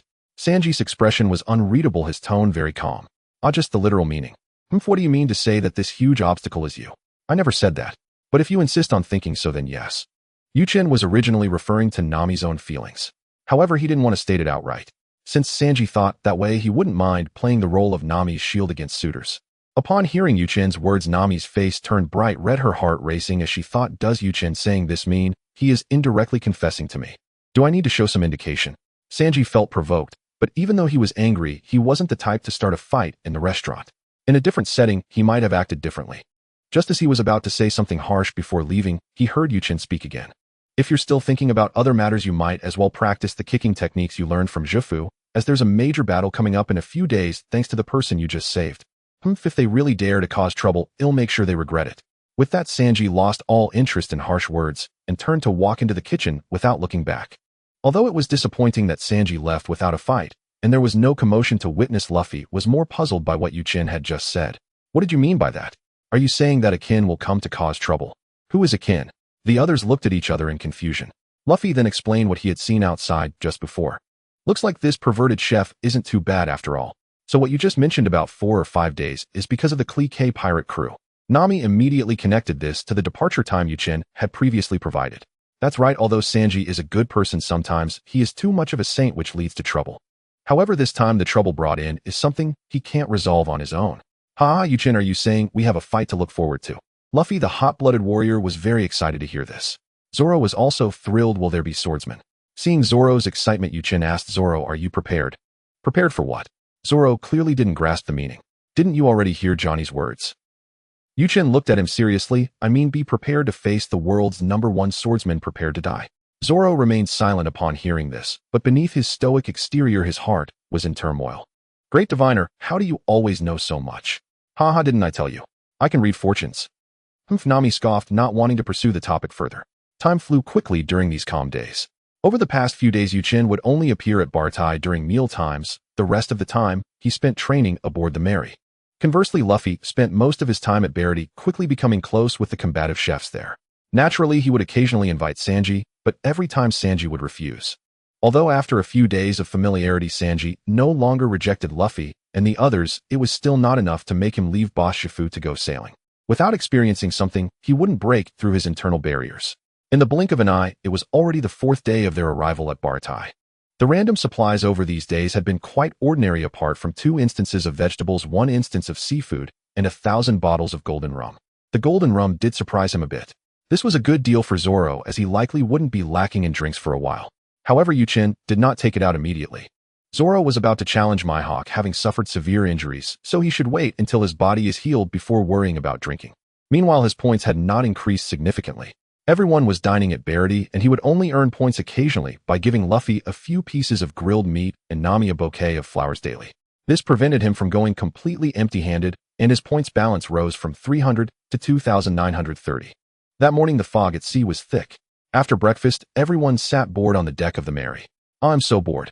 Luffy, did you successfully invite Sanji this morning? Usopp asked casually, clearly knowing the answer, but asking out of boredom. No, I got rejected again. Chen, it's been a few days since you mentioned that clique pirate crew. Why haven't they shown up yet? Did you miscalculate? Chen looked at the thick fog. They should be arriving soon. Just be patient. As soon as he finished speaking, a commotion arose from inside Bartai. Upon listening closely, they realized that the diners inside had spotted a large ship bearing the clique pirate crew's flag approaching. Then someone rushed out from the restaurant panicking and shouting, run. It's the clique pirate crew, they are coming. What? The clique pirate crew? The tyrants of the East Sea. Run, hurry up. The others on the Mary also noticed the chaos. They're here. Ha ha ha, Zoro, prepare for battle. Ha! Luffy shouted excitedly, bouncing around the Mary. Calm down, Luffy. We currently have no reason to fight them. Huh? What do you mean? Aren't they here to cause trouble at Bartai? I want to help Sanji teach them a lesson. No, they must be so hungry that they can barely move. They are here to beg for food. As for what happens next, didn't I tell Sanji a few days ago? His actions will bring trouble he can't handle. We should strike when the time is right. That's the best course of action. Luffy tilted his head. He understood Yuchin's previous words, but he completely misunderstood the latter part, not grasping when the right moment to act was. But who is Luffy? He usually acts on instinct, saying, well, let's just watch for now. We'll fight when it's time. Zoro and the others, seeing Luffy's dazed expression while he spoke, knew that this guy had completely missed the point. They all thought, this is our captain, we have to endure, even if he's a bit slow. Looking at the current situation in Barity, the diners who had previously failed to react in time to flee were now in a panic, no longer caring about the food, desperate to escape. As they rushed towards the exit, suddenly a figure appeared supporting a tall man walking in. Seeing this person's appearance, everyone trembled, as if they had encountered some terrifying prehistoric beast retreating in fear. He is the pirate Clique. It's really him, this is bad. Just as they were anxious and at a loss, Clique suddenly said weakly, please give me something to eat, anything will do, I have money. They'll pay whatever you want. Huh, what's going on? Is this really the infamous and brutal tyrant of the East? See the Clique pirate crew.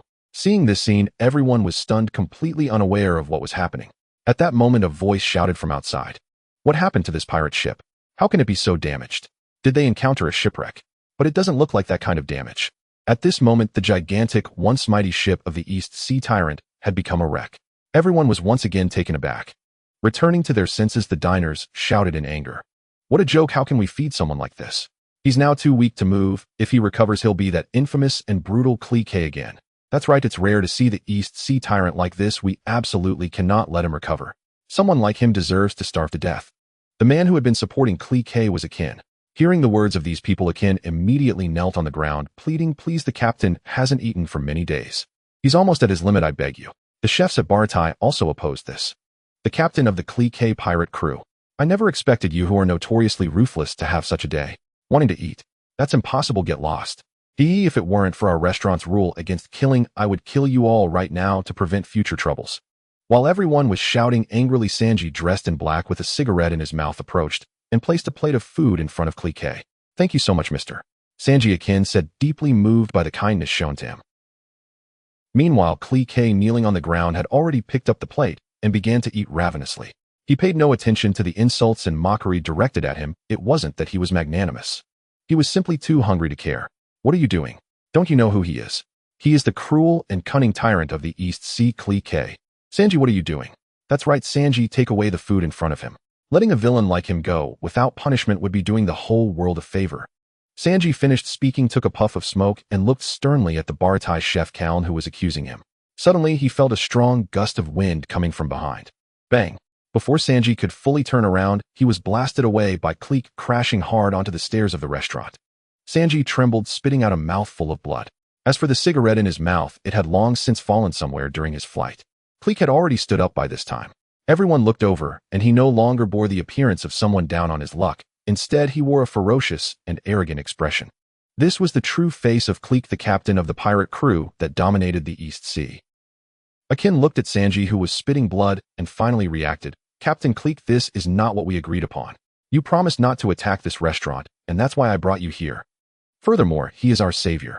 Clique looked at Akin, grabbed one of his arms with his left hand, and lifted him into the air. Clique squeezed Akin's arm until it cracked, then casually tossed him to the ground. Ah, delicious. I feel like I've been reborn. Ha ha ha, irrelevant people can leave now. Just in time, our ship has become dilapidated, so they'll take this one. As for the chefs on this ship, after they finish their work, they can get lost. Before that, some of my subordinates on my ship are starving, they haven't eaten for many days, and some have already died from hunger. Go get me enough food and water for 100 people. Sanji propped himself up, sitting on the ground. It really is like this, that annoying guy Chen was right. Chef Caln shouted loudly. Knowing that those pirates would attack us, you still want us to prepare their food and water. I refuse. Refuse. Are you mistaken? I'm not ordering food, I'm commanding you. The chefs and diners were all intimidated by Clique's fierce aura at this moment. The remaining diners rushed towards the exit, afraid that if they were slow, they wouldn't be able to escape.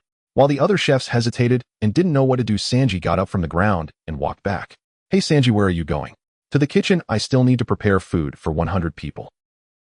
Cleek smiled with satisfaction, but the other chefs angrily surrounded Sanji with large knives and forks, preventing him from preparing the food.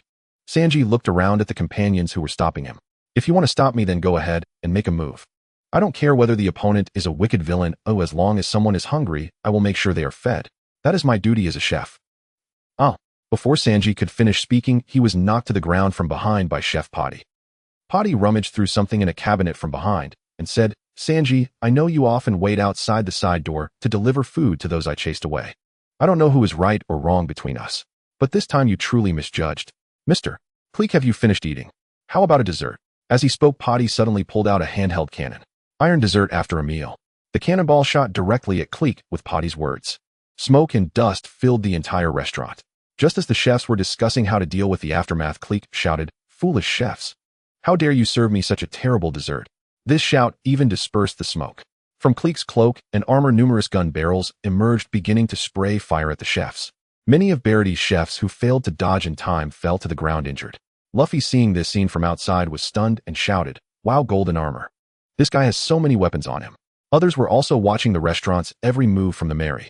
Luffy turned and asked, When are we going in? That guy is too despicable.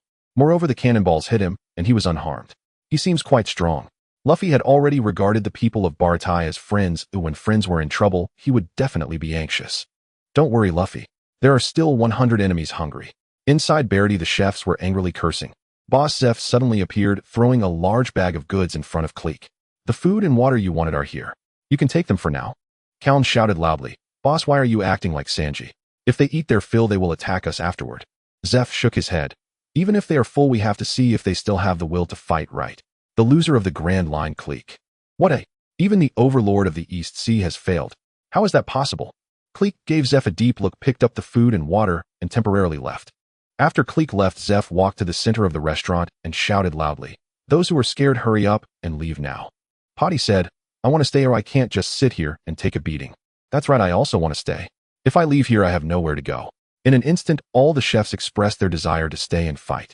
Akin lay on the ground watching these chefs declare their intentions to stay and shouted loudly, What are you doing? You just saw Captain Cleek's strength, right? If you stay, you will die. Sanji walked to an overturned table on the ground, pressed down on it, and flipped it upright, leaning against it. Akin, let me clarify in advance, the food I gave you, or that guy before, was my responsibility as a chef. However, what we are about to face is a group of plunderers who are well fed. Even if I have to defeat your companions later, you have no right to complain. If you want to take this restaurant, even if it's you, I will not hesitate to kill you. Understand? Akin, being stared at by Sanji's cold eyes, broke out in a cold sweat, unable to speak. At that moment, Luffy walked in with his crew. Ha ha ha, as expected of the companion I chose, Sanji. What are you guys doing here? Hurry up and run. Huh. We are here to help you. No need, leave quickly. Sanji had never seen them in action and did not know the strength of Luffy and the others, but Cleek's reputation as the overlord of the East Sea made Sanji aware that this situation was likely to be very dangerous, so he did not want them to get involved. Sanji, don't be so heartless. By the way, Boss Zeph, how about we help you drive these pirates away, and then take Sanji with us? Ha ha ha, stinky brat, that deal sounds good, no problem. Sanji was furious when he heard that two people were selling him like this. Stinking old man, what do you want to do with? But Zeph completely ignored him and shouted, Those who are injured, hurry up and treat your wounds, and those who are not injured, get ready quickly. Luffy asked on the side. Hey, Chen, the boss agreed. How are we going to fight later? Who fights whom? Hearing Luffy's words, Chen frowned. What was going on? Why would Luffy ask such a question? Isn't it typical for him to fight however he wants? This question completely didn't seem like something Luffy would ask. Although arranging troops is a good thing, it is too far from Luffy's character. Thinking this way, Chen still said, Later you fight Cleek. Leave the rest to me and Usopp Sanji. Well, that's fine, but I feel Cleek is really strong in defense. If I can't hit him later, how about you take over? Just as he was about to agree, Chen's mind suddenly exploded. He stood there blankly, completely immersed in his inner world. At that moment, he finally understood where the problem lay. He recalled the two nightmares he had, and Luffy's words finally made him realize what those nightmares were trying to convey. He should have thought of this from the very beginning. His rebirth in this body did not only change Kobe. After coming to Luffy's side, many things had changed in detail. After joining the Straw Hat crew, he helped them avoid some troubles. And it was these troubles that would lead to a series of changes. Luffy and the others' strength did not just appear suddenly. Foundation is just foundation. No matter how good the foundation is, without going through hardships, how can one grow? Just like before in Syrup Village, Kuro was defeated by him. Without undergoing that battle, Luffy would still be stuck in place. The most important thing is that his existence provided Luffy and the others with reliance. Just like just now, it was precisely because Luffy relied on Chen that he would say that if he couldn't hit, they could switch. He was like a shield for them, bearing the burdens they should endure. If Chen himself were invincible, then it wouldn't matter whether Luffy and the others were strong or not. Unfortunately, that was not the case. While Chen was protecting them, he suppressed their opportunities for growth. After realizing the source of this nightmare, he finally understood what this strange dream was trying to say. If he continued to solve everything for them as before, then the outcome would only be destruction. After understanding this, he naturally knew what he should do. Chen suddenly asked in his heart, "System, those two strange dreams where you're doing right?" "Yes, host. I apologize for using such a method, because I cannot interfere with your attitude towards life. In fact, you already had this concern deep down, you just hadn't thought it through. As you said before, this little butterfly's wings have already begun to flap, it's just that you don't know how big the impact will be. So I could only inform you of the fundamental reason for your worries in this indirect manner. Although the nightmares were quite painful, thank you." Chen, are you okay?" Coming back to his senses from his inner thoughts, he found Luffy shaking his hands in front of him. Others were also looking at him strangely in their eyes after Luffy said that Chen stood there blankly for more than a minute, and no matter how they called him, he didn't respond. Seeing Nami looking at him with concern, Chen gave her a reassuring look and said, "I just thought of a big dilemma." Chen contemplated for a moment. It was time for a change. He cast a serious and somewhat cold gaze at Luffy. "Listen to me carefully, Luffy." What's wrong? Why so serious all of a sudden?" Luffy looked at Chen with a hint of fear in his eyes. Though Chen usually spoke with a serious demeanor, this time felt entirely different. "Luffy, you have a significant problem with your mentality. You rely on me too much. No, to be more precise, you have become lazy. My strength surpasses yours now. When faced with an enemy that is too strong, you can leave it to me without worry. But you don't have confidence in defeating someone like K. Think about what your goal is. I am very disappointed in you. You bastard. You can't say that about Captain K. Akin shouted angrily from the side. However, when Chen's cold and fierce gaze turned towards him, Akin felt as if he had been locked onto by a giant dragon, frozen in place, and dared not say another word. Stopping Akin from continuing to interrupt, Chen spoke again. "So Luffy, this time during your battle with K, unless he uses poisonous gas bombs, I will not provide you with any assistance. Even if those chefs or Sanji Usopp want to help you, I will stop them." Chen slowed his tone, speaking in an unarguable manner. "If you cannot defeat K this time, then I will leave this group." Luffy was stunned by Chen's words, burying his head and not knowing what to think. "Chen, what suddenly happened? What you just said is too much." Nami looked at Chen nervously. Previously, Chen had been lost in thought for so long for no reason, and now he suddenly said these things, making Nami feel that Chen was hiding something from them. "No, Nami. I think Chen is right," Zoro affirmed Chen's words, holding his sword. "Sanji, still an outsider to the team, couldn't bear it. Bastard, what do you mean by right? If he really can't defeat him and is about to die, won't you save him?" Some battles are unavoidable and outsiders cannot intervene." The chef said, "My dream is to become the world's greatest swordsman. When I decided to become the strongest swordsman, I had already placed life and death aside. But aren't you comrades?" Precisely because we are comrades, we must trust each other." "Trust? What do you mean by trusting that you can stand by and watch him die?" Sanji pressed Zoro, completely baffled by what they were thinking.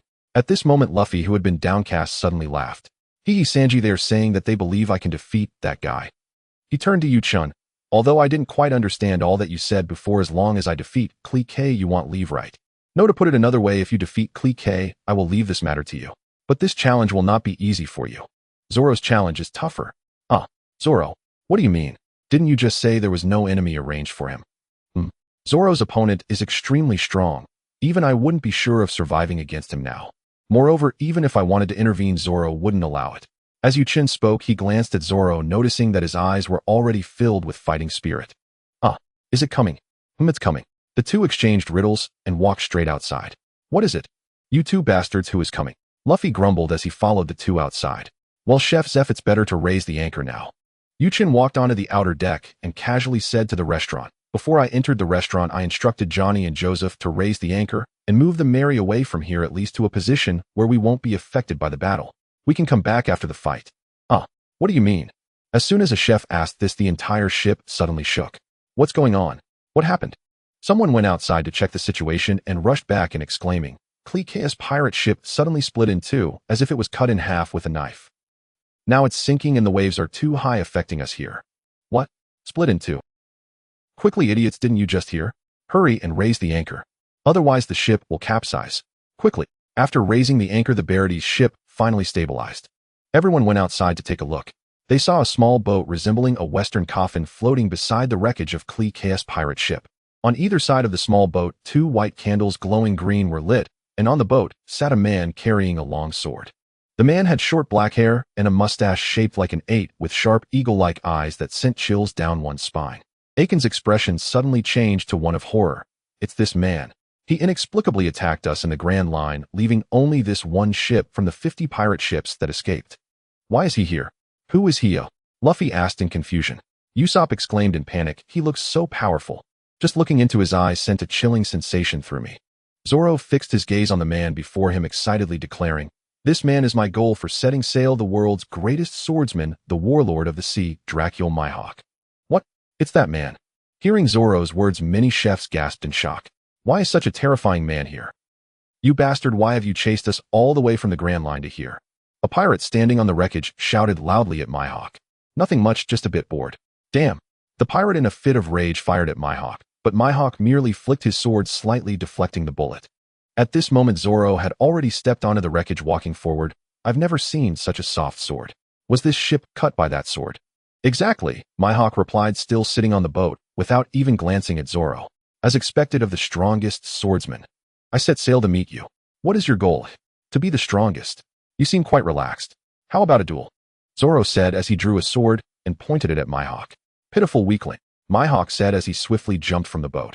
If you are truly a top-tier swordsman, you should understand the gap between us without even having to fight. Daring to draw a sword against me, should I commend your courage or your ignorance? Oh, it is because of my ambition, Zoro declared, drawing 3 swords and taking a stance. However, Mihawk took a small knife from around his neck. I am not like a beast that exerts all its strength to hunt rabbits. Listening to the voices of these people around here, it seems you are also a somewhat famous swordsman. But considering that this is the weakest sea of the 4 seas, I apologize. This is the smallest knife I could find. There should be a limit to looking down on people. Zoro's eyes sparkled with battle intent and anger as he charged at Mihawk. Demon Slash, he shouted, unleashing his signature move. However, Mihawk simply met his 3 swords with the small knife, leaving Zoro's swords immovable. Zoro stared in shock at this scene. How is this possible? No one has ever been able to see through this move. He actually blocked it with that kind of toy. How can the gap be so vast? How can the disparity in the world be so great?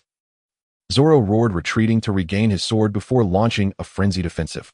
Yet no matter from which angle he approached or what technique he used, Mihawk effortlessly countered with the small knife. After countless frenzied attacks, Zoro collapsed to the ground, panting. Why? Why? What is the reason? Zoro continuously yelled in his heart, recalling the years of hard practice and the promise he made to Konoha as a child. He was unwilling to accept that the distance in the world could be so far. After adjusting his breathing, Zoro gathered all his strength for another ultimate move. 3-sword style? Tiger. Hunt. But it was still of no use. The toy knife in Mihawk's hand pierced into his chest.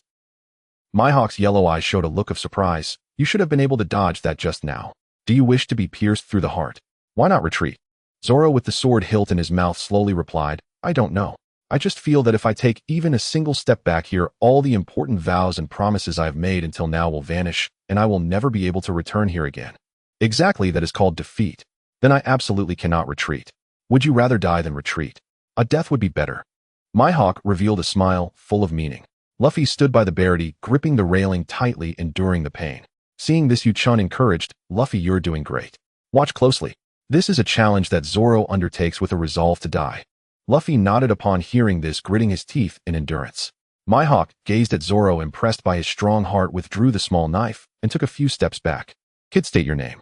Zoro brought his hands together, the sword hilts clashing, and assumed an attack posture once again. Roranoa Zoro.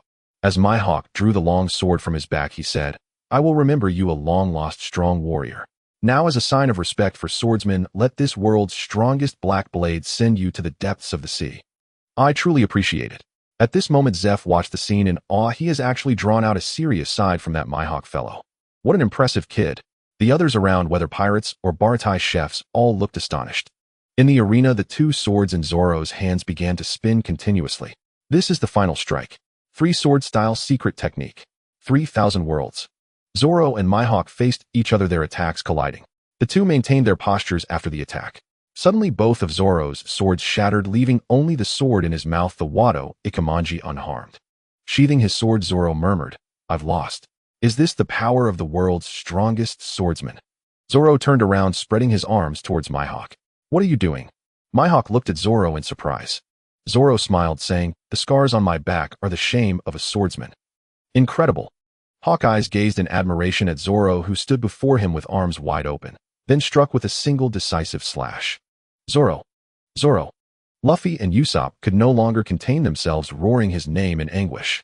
Sanji too was visibly shaken, bewildered. He cried out, Why would you rather die than abandon your ambition? Is it truly so simple, to simply cast it aside?" Yu-chan interjected calmly, "Sanji, do you truly understand the weight of ambition? Ambition is not mere desire, it is Zoro's lifelong dream. Surely you have one too, your own unwavering dream." Meanwhile Zoro, having fully borne the brunt of Hawkeye's blade, could no longer hold his body aloft and began hurtling headlong into the sea. Yu-chan of course would not let him fall into the water and soak his wounds. A flash of golden light. Just before Zoro struck the waves, Yu-chan seized him midair and leapt onto the wreckage. Zoro. At that moment Luffy could no longer restrain himself. With a furious lunge he shot his right arm forward, gripping the planks behind Mihawk, and charged. But Hawkeye sidestepped effortlessly, leaving Luffy's head embedded deep in the wood. What just happened? What was that man's hand? A devil fruit user? A fresh wave of murmurs rippled through the onlookers. As Luffy wrenched his head free, preparing to attack again, Hawkeye spoke. "Rest easy, the man still lives." Huh. Turning, Luffy saw Zoro cradled in Yu-chan's arms, eyes closed yet breathing steadily. Hawkeye raised his voice toward Zoro, "Live well, young warrior. I will await you, at the pinnacle of strength." Just then Usopp and Nami arrived in the spare small boat they'd kept in reserve. "Yu-chan, hurry, bring him over. Lay him flat, and let him rest." Without a word, Yu-chan leapt lightly onto the boat and gently laid Zoro down at its center. Hawkeye turned his gaze to the straw hat perched atop Luffy's head, and something stirred in his memory. He asked, "Boy, what is your goal?" "The king of the pirates." "Ah, that path is even more perilous than surpassing me." Luffy stuck out his tongue. "Lulu, I don't care. I will become king." "Zoro, how are you holding up? Are you alright?" After sipping some water, Zoro slowly regained consciousness. "Ah, sorry, I've worried you all." "Zoro." Hearing the commotion, Luffy shouted anxiously. There Zoro raised the sole remaining sword, Wado Ikemanji, gasping between ragged breaths, Luffy, can you hear me?" "Yeah. Sorry for worrying you. If I fail to become the world's strongest swordsman, it'll trouble you, won't it?" As he spoke, blood welled from Zoro's mouth once more. "Stop talking, Zoro." Usopp cried out, his voice thick with concern. But Zoro buried his face in his hands and wept openly. "I will not lose again. Not until I defeat him and stand as the greatest swordsman in the world. Never again." On the wreckage, both Hawkeye and Luffy smiled, quietly, warmly. "I will not lose again, ever. Any objections?" "King of the pirates." None at all." Hawkeye added with quiet sincerity, "A fine crew. I hope our paths cross again." Suddenly Hawkeye's expression shifted. His black blade Yoru flashed forward, intercepting a golden fist midair with a clean, ringing parry. A shockwave erupted from the clash, rippling outward, churning the sea into violent swells, and sending many aboard the wreckage staggering, stumbling onto the deck. Mihawk regarded the figure before him. "Oh, you're the one who caught Zoro before he fell into the sea, seeking vengeance on his behalf. Your strength is indeed formidable, but I've lost interest in further combat." "Ah, apologies. Zoro's debt remains his to settle. I wish only to ask you a question." Mihawk's pupils narrowed, his gaze turning cold and piercing upon Yu-chan. "That hardly seems the posture of one seeking counsel." "Well, no need to take offense. I meant only to demonstrate what I'm asking about." Yu-chan gathered his power. The golden radiance around him flared, deepening in intensity. "I wish to know, can this golden energy serve as a substitute for armament haki?"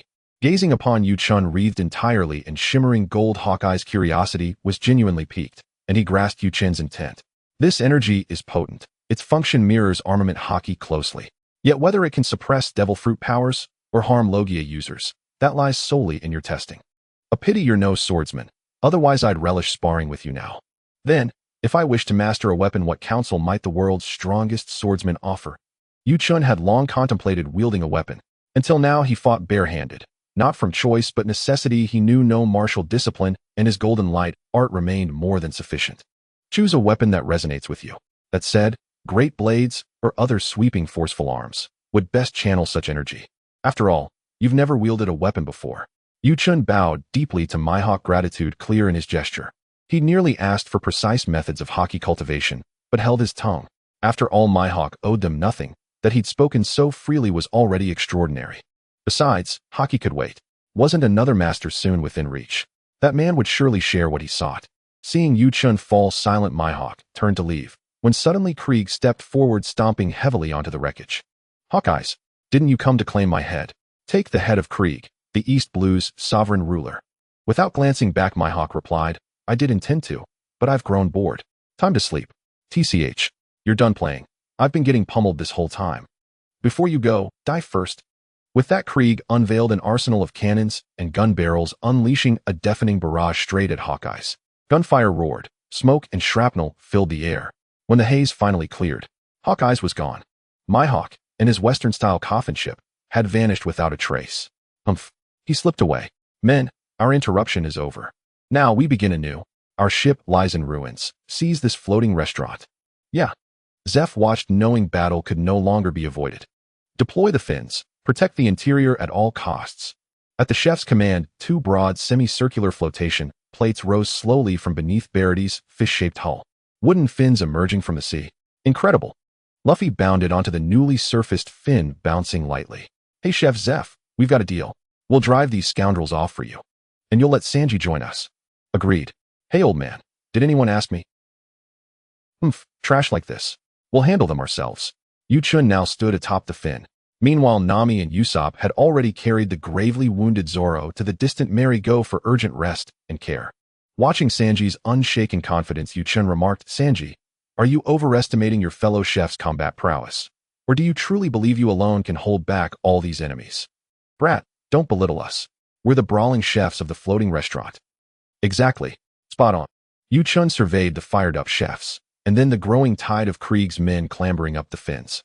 With a graceful open-palm gesture, he said, by all means, test yourselves first. I never forbade you from fighting. TCH, let's show this upstart what the Barity's brawling chefs are made of. Yeah. With a unified roar, they surged forward, launching their assault against the invading pirates. Yet, as Chen had foreseen, they were swiftly overwhelmed. One by one, chefs fell struck down and sprawled across the deck. Sanji could bear it no longer. He joined the fray. Darting between foes, his legs became blurs of motion. Pirate after pirate crumpled beneath his relentless kicks.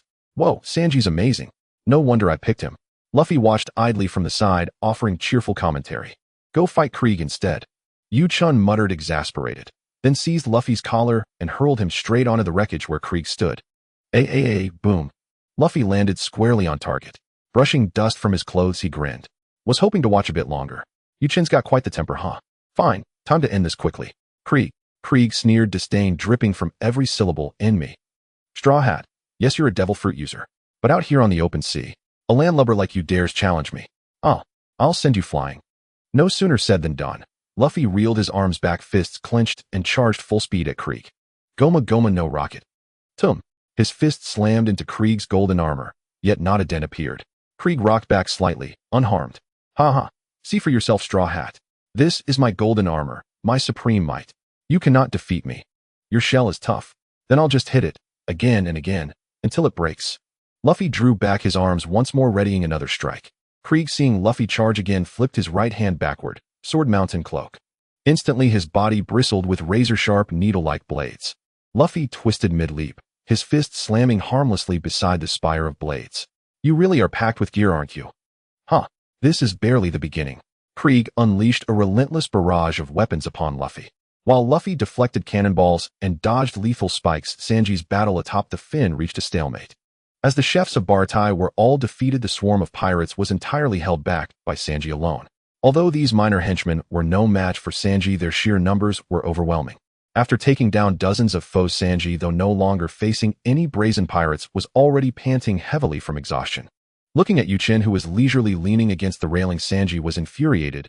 You bastard, weren't you supposed to help out? Didn't you say you could handle it alone? So have you come to your senses and decided to join us? Or are you just unable to keep up? Stop with the nonsense. How could I possibly not keep up? I'm just not fond of your relaxed demeanor. Seeing Sanji's stubborn attitude, Chen smiled slightly. If you're tired, just say, so we'll take over. Turning his gaze, he noticed the boss Zeph watching Sanji intently. With a sigh filled with paternal love, Chen continued. However, Sanji, I know you insist on staying at the restaurant to repay boss Zeph for saving your life. You caused him to lose a leg, but he didn't save you with the expectation that you'd be here guarding him for a lifetime. Do you know why boss Zeph sometimes wants to send you away? After all these years, he has long regarded you as his son. Ask yourself which parent doesn't want their child to chase their dreams and become successful. And you must have dreams too, right? Chen's words struck deeply at Sanji's heart. A father. Indeed, although I call him old man, I have long regarded him as my father. Glancing back at the silent Zeph by his side, Sanji's mind wavered, his gaze flickering, unsure of what to do. Seeing this, Chen knew it was time to apply some pressure. Your dreams are your own. If you truly wish to give them up for a lifetime, then I have nothing to say. However, Sanji, what do you think will happen if one day Kaji and the others discover you are on this ship? With their nature, do you think they won't come to eliminate you completely? What makes you think you can protect everyone on Bartai? With your current strength? Or do you want to gamble?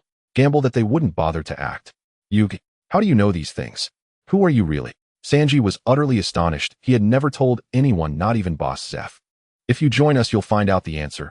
Chen pointed to a figure climbing the side of the ship. You should continue. Sanji turned to look. A tall figure had already climbed up. This person carried a giant round shield on his front and back, with several smaller shields on his arms and legs. It was Bara, one of Click's subordinates. Sanji, still fuming from Chen's previous words, took this opportunity to vent his anger.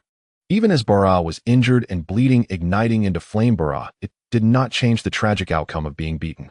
Meanwhile, on the other side, Click was relentlessly attacking Luffy, toyingly watching the battle on the fish fin. Discovering his subordinates unable to break through, suffering heavy casualties without any gains. Seeing Akin standing idly by, Click's fury erupted. He shouted, Akin, join me and Bara in killing them. However, Akin, upon hearing his captain's command, was momentarily at a loss.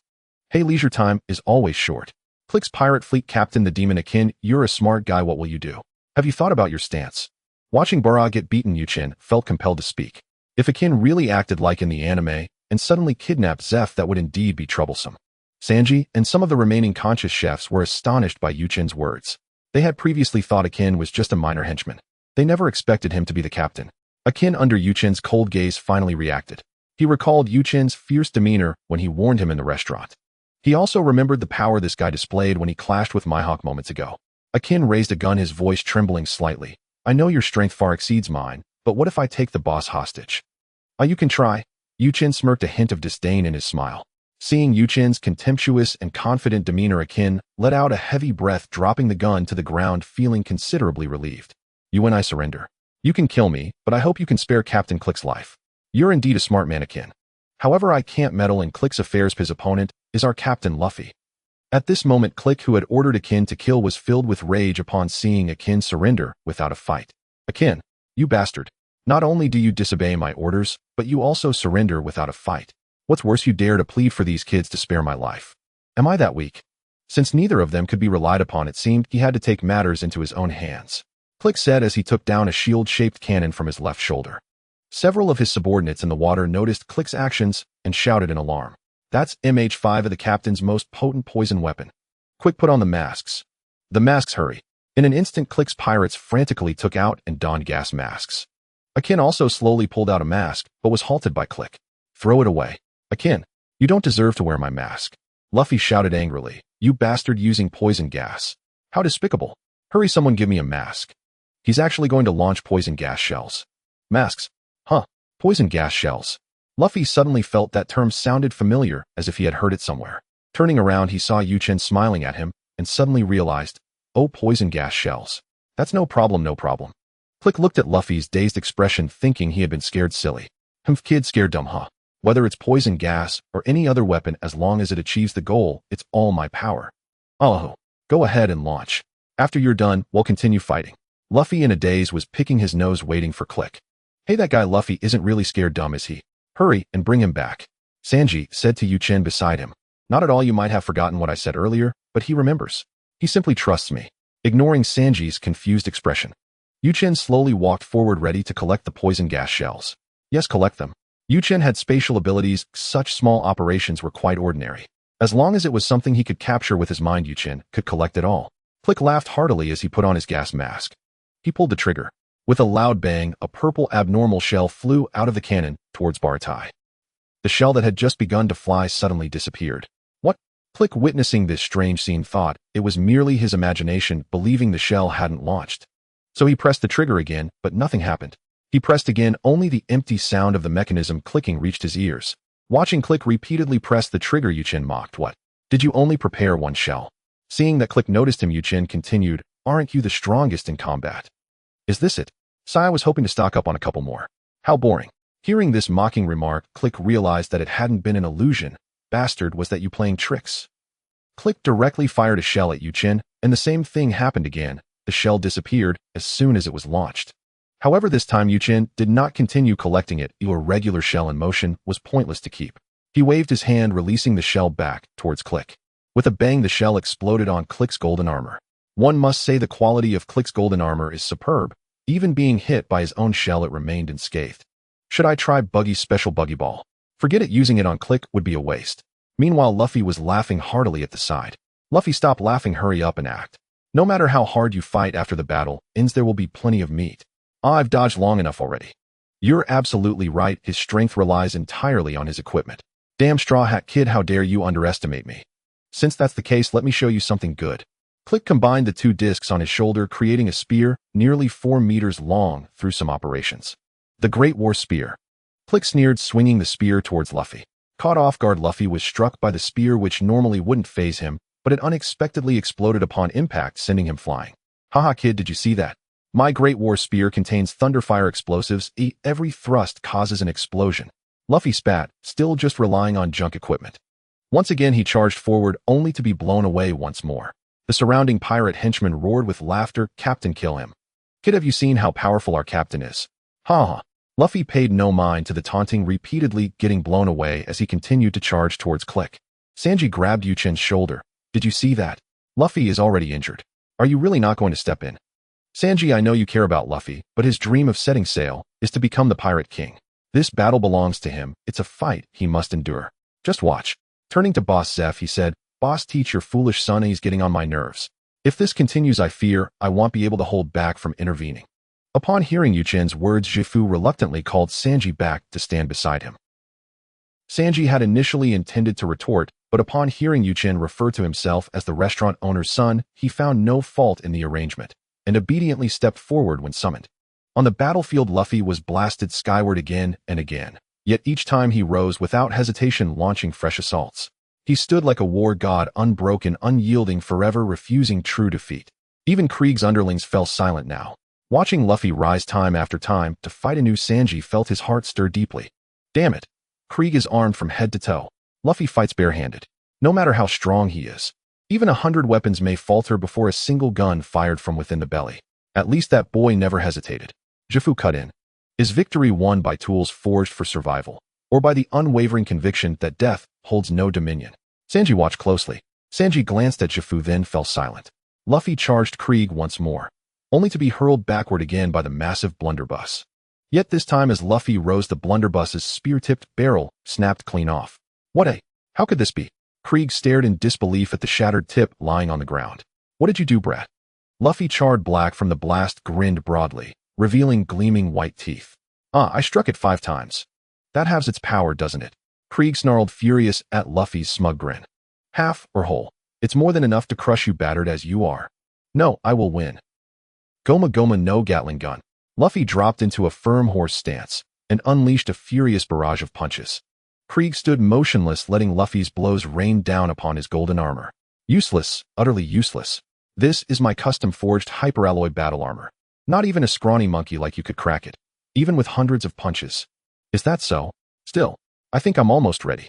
Luffy paused, catching his breath, then looked up, startled. Krieg had vanished from where he'd stood moments before. Up here, Straw Hat scoundrel. Following the voice, Luffy saw Krieg perched atop a tilted mast.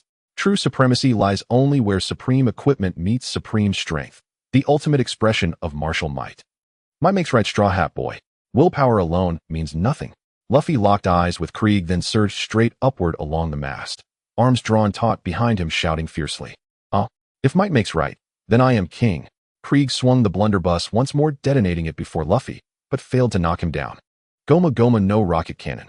With 2 thunderous fists, Luffy smashed into Krieg's chest and abdomen, shattering the golden armor to fragments and sending Krieg hurtling into the air. Luffy too lost his footing in the explosion, leaving him suspended high above the deck. Huh. So you broke it. So what? You're a devil fruit user, Straw Hat. You're a landlubber. Come drown with me. Even as he spoke, Krieg fired a net, ensnaring Luffy tightly. Clearly he meant to drag him all the way down into the sea. Sanji cried out to Chen, "Aren't you going to save him? He's trapped, he'll drown." Because Luffy hasn't given up yet. Chen watched intently, his concern palpable. On the field, Luffy thrust his arms and legs through the mesh gaps of the net. His legs spiraled downward, locking tightly around Krieg's skull. I've already won. With a deafening cry, Luffy delivered a crushing rubber hammer blow, slamming Krieg's head hard against the dorsal fin of Bartai. Krieg collapsed unconscious. Luffy, carried by momentum, plunged into the sea. Chen called out, "Hey Sanji, Luffy can't swim. Pull him up quick." Why don't you go? You're his crewmate. Just who exactly did he fight this battle for in the first place? Perverted cook. Sanji offered no further protest, kicked off his shoes and dove without delay. Meanwhile, Chen leapt onto Barity's crow's nest, signaling the approaching Mary with semaphore flags. The battle was over. When he returned to the fin, Luffy had already been hauled aboard, snoring soundly. After Sanji dismissed Krieg's remaining pirates, led by Arlong, Mary arrived precisely on schedule. Usopp had already treated Zoro using the emergency medical kit Chen had entrusted to him, administering hemostatic and anti-inflammatory injections. Seeing Zoro swaddled like a plump mummy, Chen burst into delighted laughter and borrowed a camera from Barity's chefs to immortalize the moment. To Chen's surprise, treating Zoro with the kit also generated emotional affinity points, 100 in one go. Yet Zoro remained deeply unconscious. How could such emotion arise? Later, healing the sleeping Luffy yielded more points, deepening Chen's bewilderment. Frustrated, Chen gave up trying to understand. Points were points, and welcome regardless. Once all matters were settled, the incident drew to a quiet close. Zoro lay gravely injured and unconscious. Luffy, utterly spent, slept soundly. Chen proposed a day's rest, setting sail at dawn. The Bartai crew exhaled in shared relief, eager to celebrate. But Chen felt no joy. He retreated alone to his room. Logically, this should have been a moment of triumph. Yet the weight of his earlier decision left him unsettled, caught between hope and dread. Knock, knock, knock. Just as Chen wrestled with how best to voice his thoughts, a soft rapping sounded at his door. "Come in." The door opened, revealing Nami, youthful, graceful, poised. She seated herself beside him and asked gently, "You seem troubled. Are you worried about their injuries?" "No. Luffy will be bouncing back the moment he wakes. Zoro's wounds will heal swiftly too. No need for undue concern." "Then it's about what you said to Luffy in the dining hall before the fight." Chen studied Nami's face, astonished she'd grasped his inner turmoil so keenly in so short a time. Yes, precisely that." Nami hesitated long, gathering courage. "I don't know what truth you wish us to confront. That would compel us to choose whether to let you leave. But if they all ask you to go, then I." Chen gently pressed a finger to her lips, silencing her. Realizing the intimacy of his gesture, he withdrew his hand. "Tomorrow, after we set sail, I'll tell you everything. Perhaps you'll ask me to leave. Perhaps you'll think I've overthought it, needlessly tormenting myself. Nothing is certain. Wait until tomorrow to decide, will you? If even you admit you might be overthinking it, why speak of it at all?" That question. "Because it concerns your very destinies. You deserve to know." Nami met Chen's resolute gaze and found no words to answer. She rose quietly and departed, leaving Chen alone in the stillness. The Mary rocked softly upon the waves, as if soothing the turbulence within his soul. That day, Chen remained sequestered in his room, meditating cross-legged upon his bed. Even when Luffy and Zoro awoke and called him to dinner, he did not emerge. As the crew gathered for dinner at Barity, Nami recounted Chen's words to them. After deep reflection, Sanji had finally accepted Luffy's invitation and joined the Straw Hat crew. Noticing the subdued mood around the table, he spoke up, "Though I've known Chen the shortest time, and thus hold the least authority to speak, I believe he is meticulous, steadfast, and profoundly sincere. If he wishes solitude now, let us wait until tomorrow to decide." "Whoa, perverted cook, didn't know you had such depth." Zoro, having modified his own bandages, had shed the mummy-like wrappings for something lighter. For reasons unknown, he always felt compelled to counter Sanji the moment he opened his mouth. Luffy slammed his palm onto the table. "Right? Chen's incredible, and he can conjure food out of thin air. I won't let him leave. Hey Luffy, wipe that drool off your chin. I bet you only care because he cooks for you." "Usopp, don't lie. I do value Chen." Yeah, you value Chen and the food he makes." With Usopp's teasing and Luffy's boisterous antics, laughter soon filled the dining hall once more. The night passed swiftly. At first light, the Mary weighed anchor and glided toward Verity's dorsal fin. Luffy and the others stood ready on deck, gear packed and spirits lifted. Verity's chef stood silently upon the floating platform, watching as Sanji emerged slowly from the restaurant, walking with quiet reluctance, never once looking back. At the edge of the fin, Sanji reached for the rope ladder leading to the Mary, when Zhifu's voice drifted across the water. "Sanji, don't catch a cold." Sanji clenched his lips, striving to master his emotions. But memories flooded in, every hardship, every kindness, until tears spilled uncontrollably. He dropped to his knees, forehead pressing into the deck, refusing to lift his head. "Master Zhifu, thank you from the depths of my heart for all you've done. Your boundless grace I shall carry with me until my final breath." Sanji wept openly, while the Baratai chefs, overcome, shouted through their tears, "We'll miss you, you wretch." From the restaurant's second floor, Zhifu wiped his eyes and murmured softly, "Fools, real men part in silence." Watching from the deck, the Straw Hat's eyes glistened with shared emotion.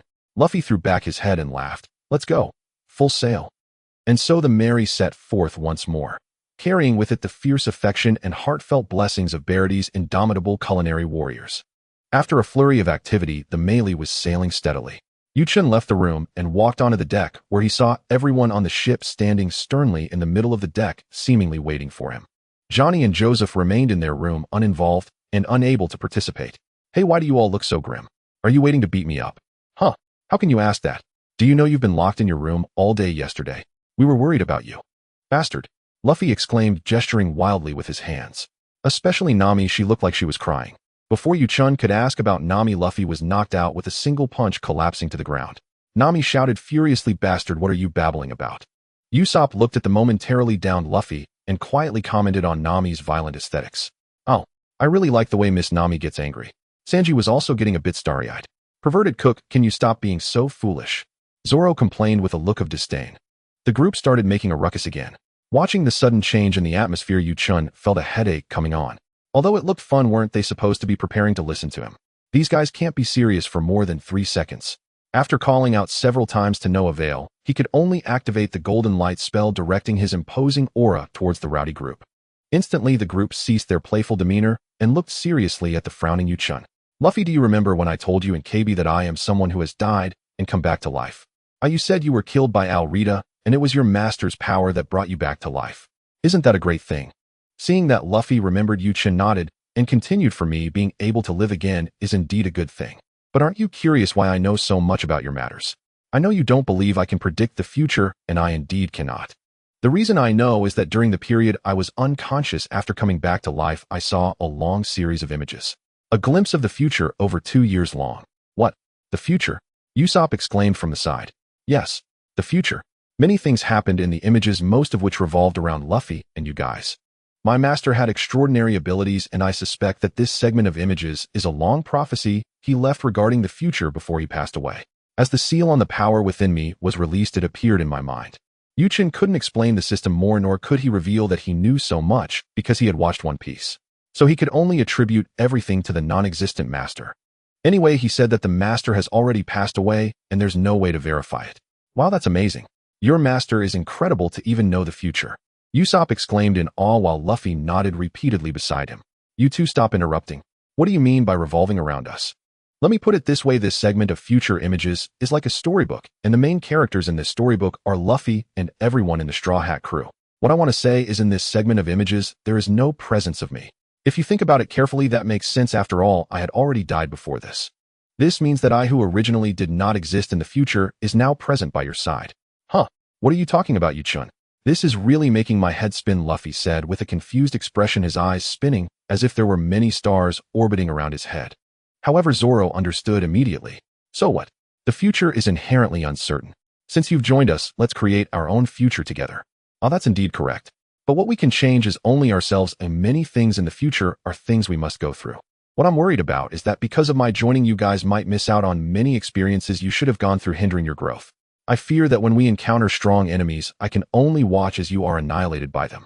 Just like I told Luffy yesterday, he's too reliant on me now and has become somewhat complacent. That's the point.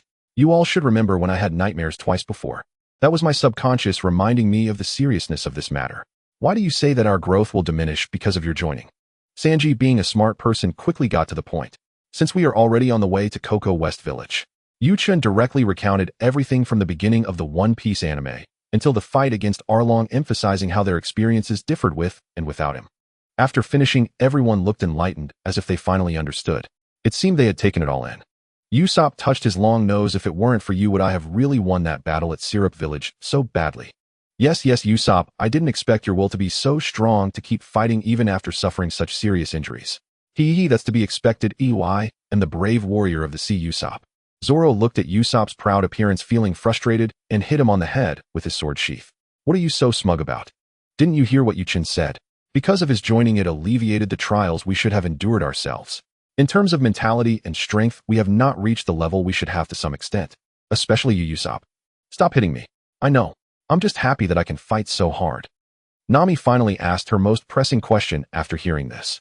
Then what you said before about letting us choose whether to let you leave, what does that mean? If you really understand, then you should know that if we cannot grow to a certain level before strong enemies arrive, what awaits us is only destruction. I'll tell you in advance, in the near future the Straw Hat crew will face several warlords of the sea, the world government, marine vice-admirals, and even be pursued by marine admirals. Warlords of the sea, the one with Mihawk. Marine admirals? Oh my god, what have we done in the near future to incur such wrath? Usopp was already trembling in fear from Chen's words.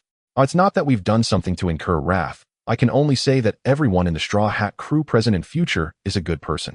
Are all pirates necessarily bad people? Are those official guys necessarily good people? Moreover, even those good people in the official ranks would act against us because of our pirate status. After saying that, Chen paused and made eye contact with everyone. For things that haven't happened, I shouldn't say too much. I can only say that in the future without me, although you have gone through many hardships, there are some regrets. At least in the end of the images, you were all safe and sound, still sailing happily. Therefore, I want to ask you to think carefully about whether to choose to let me leave and return to the original trajectory of the future, or choose to let me stay even if that entails greater risks. This is a matter related to each of your lives. You should decide for yourselves. So I do not accept the majority over the minority. As long as one person hesitates, I will not stay. Please consider it carefully. After saying this, Chen fell silent and returned to his room, leaving them to contemplate. As for choosing to say this at this moment, Chen had his reasons. First, the Straw Hat crew's EC veterans have just gathered and have not yet entered the Grand Line. The real path of growth has not yet begun, and there is still time for everything. Second, if we wait for the later members to arrive, we will already have to face strong enemies. By then, saying anything wouldn't matter, having one more fighter would actually be better, and there wouldn't be an issue of leaving. The wait for results in the room was quite agonizing. On one hand, Chen didn't want to leave. He felt very happy sailing with Luffy and the others. On the other hand, as he mentioned, his existence impacted the future. While Chen anxiously awaited, there was a knock at the door. Sanji walked in. Seeing who it was, Chen felt reassured. Go ahead. We've made our decision. Looking at Sanji, who seemed to be hesitant, Chen spoke directly. You should come down and ask whatever you want. Didn't you say you've already made a decision? Whatever you ask won't change your mind, right? You this guy? Sanji sighed. What you told me about Gaji before, was that also from the future images? Will we really have further interactions? If nothing major changes, then yes. Let's go see what you all have prepared for me. Sanji watched as Chen walked out, inwardly complaining about this freak, who could guess everything. When Chen stepped onto the deck, he found a large storage box placed between Luffy and the others with 6 wine bowls neatly filled with fine wine. He didn't know where they found it, as he hadn't brought a single bottle of alcohol from his personal warehouse. Perhaps it was something Sanji brought on board. As Chen and Sanji approached, Luffy handed each of them a bowl. Chen, we have unanimously decided to let you stay. Although I guessed it when I saw it wasn't Nami coming down to comfort me, I still want to ask about the growth issue I raised. What do you plan to do? This is easy, since you already know the original future. The opponents that originally belonged to us will be fought by us ourselves. You just need to watch from the side and be a warehouse manager. That way won't we achieve our proper growth? Hehehe. This is a good idea.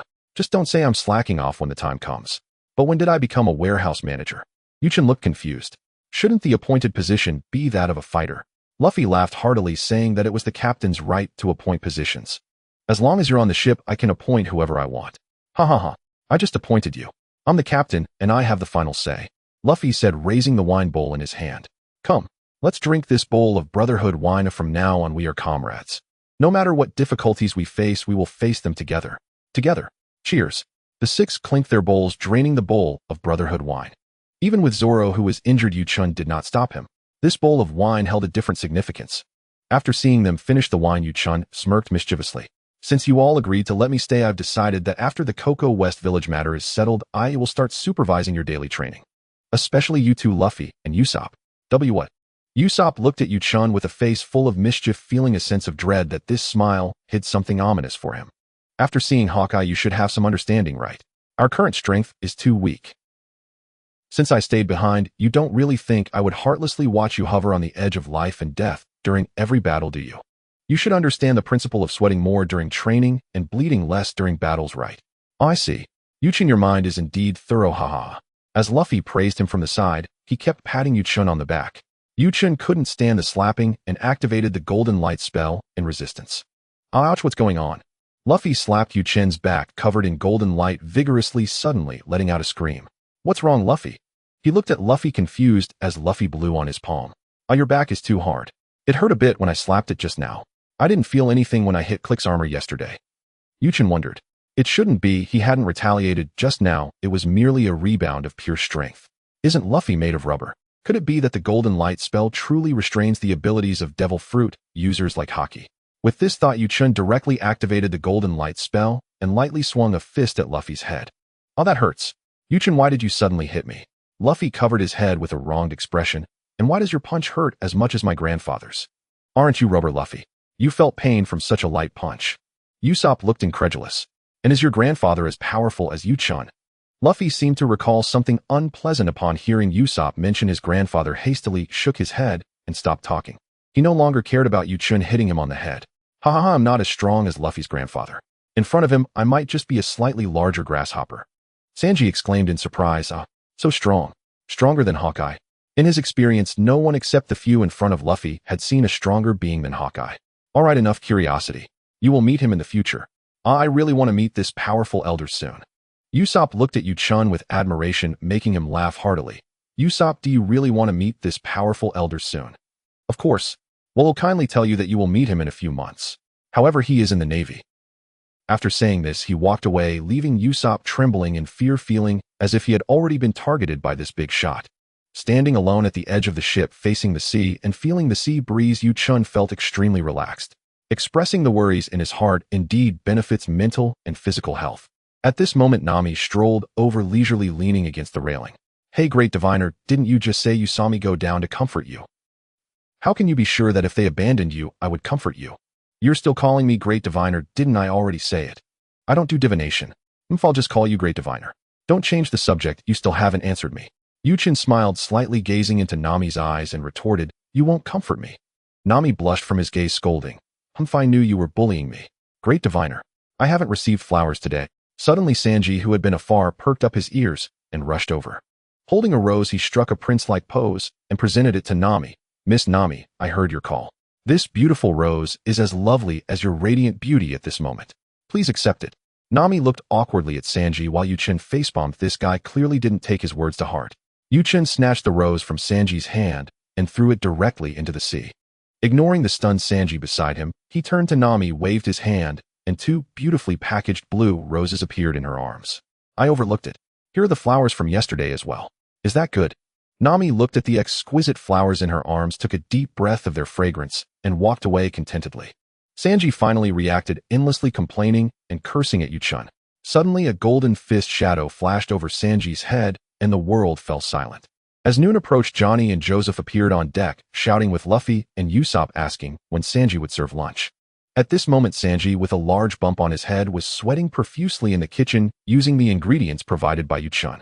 After Sanji learned that Chen's warehouse could preserve food indefinitely, he handed over most of the ingredients he brought on board to Chen.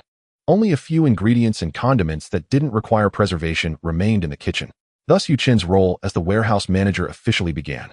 Now his personal warehouse not only contained the supplies distributed by the system daily and the leftover materials from remodeling the Mary, but also the treasures, weapons, and ammunition they scavenged.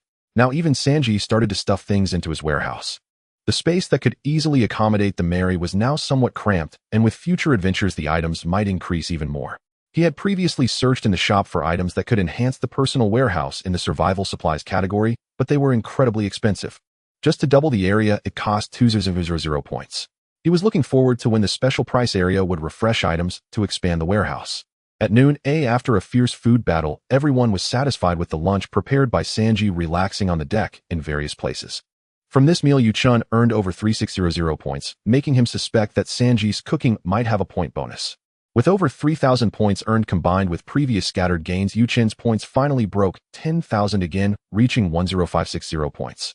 This served as a thin foundation for next month's special price area. Seeing everyone on the ship looking leisurely, Yu-chun thought it was time to make some arrangements.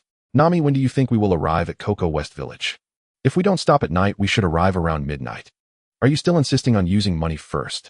Nami knew in her heart that what Yu-chun had said before was indeed correct. Moreover, she felt that Arlong wouldn't simply accept money and let them go. But she had fought for this money for nearly 8 years. It was indeed time to conclude this matter. Then let's stick to what we agreed upon.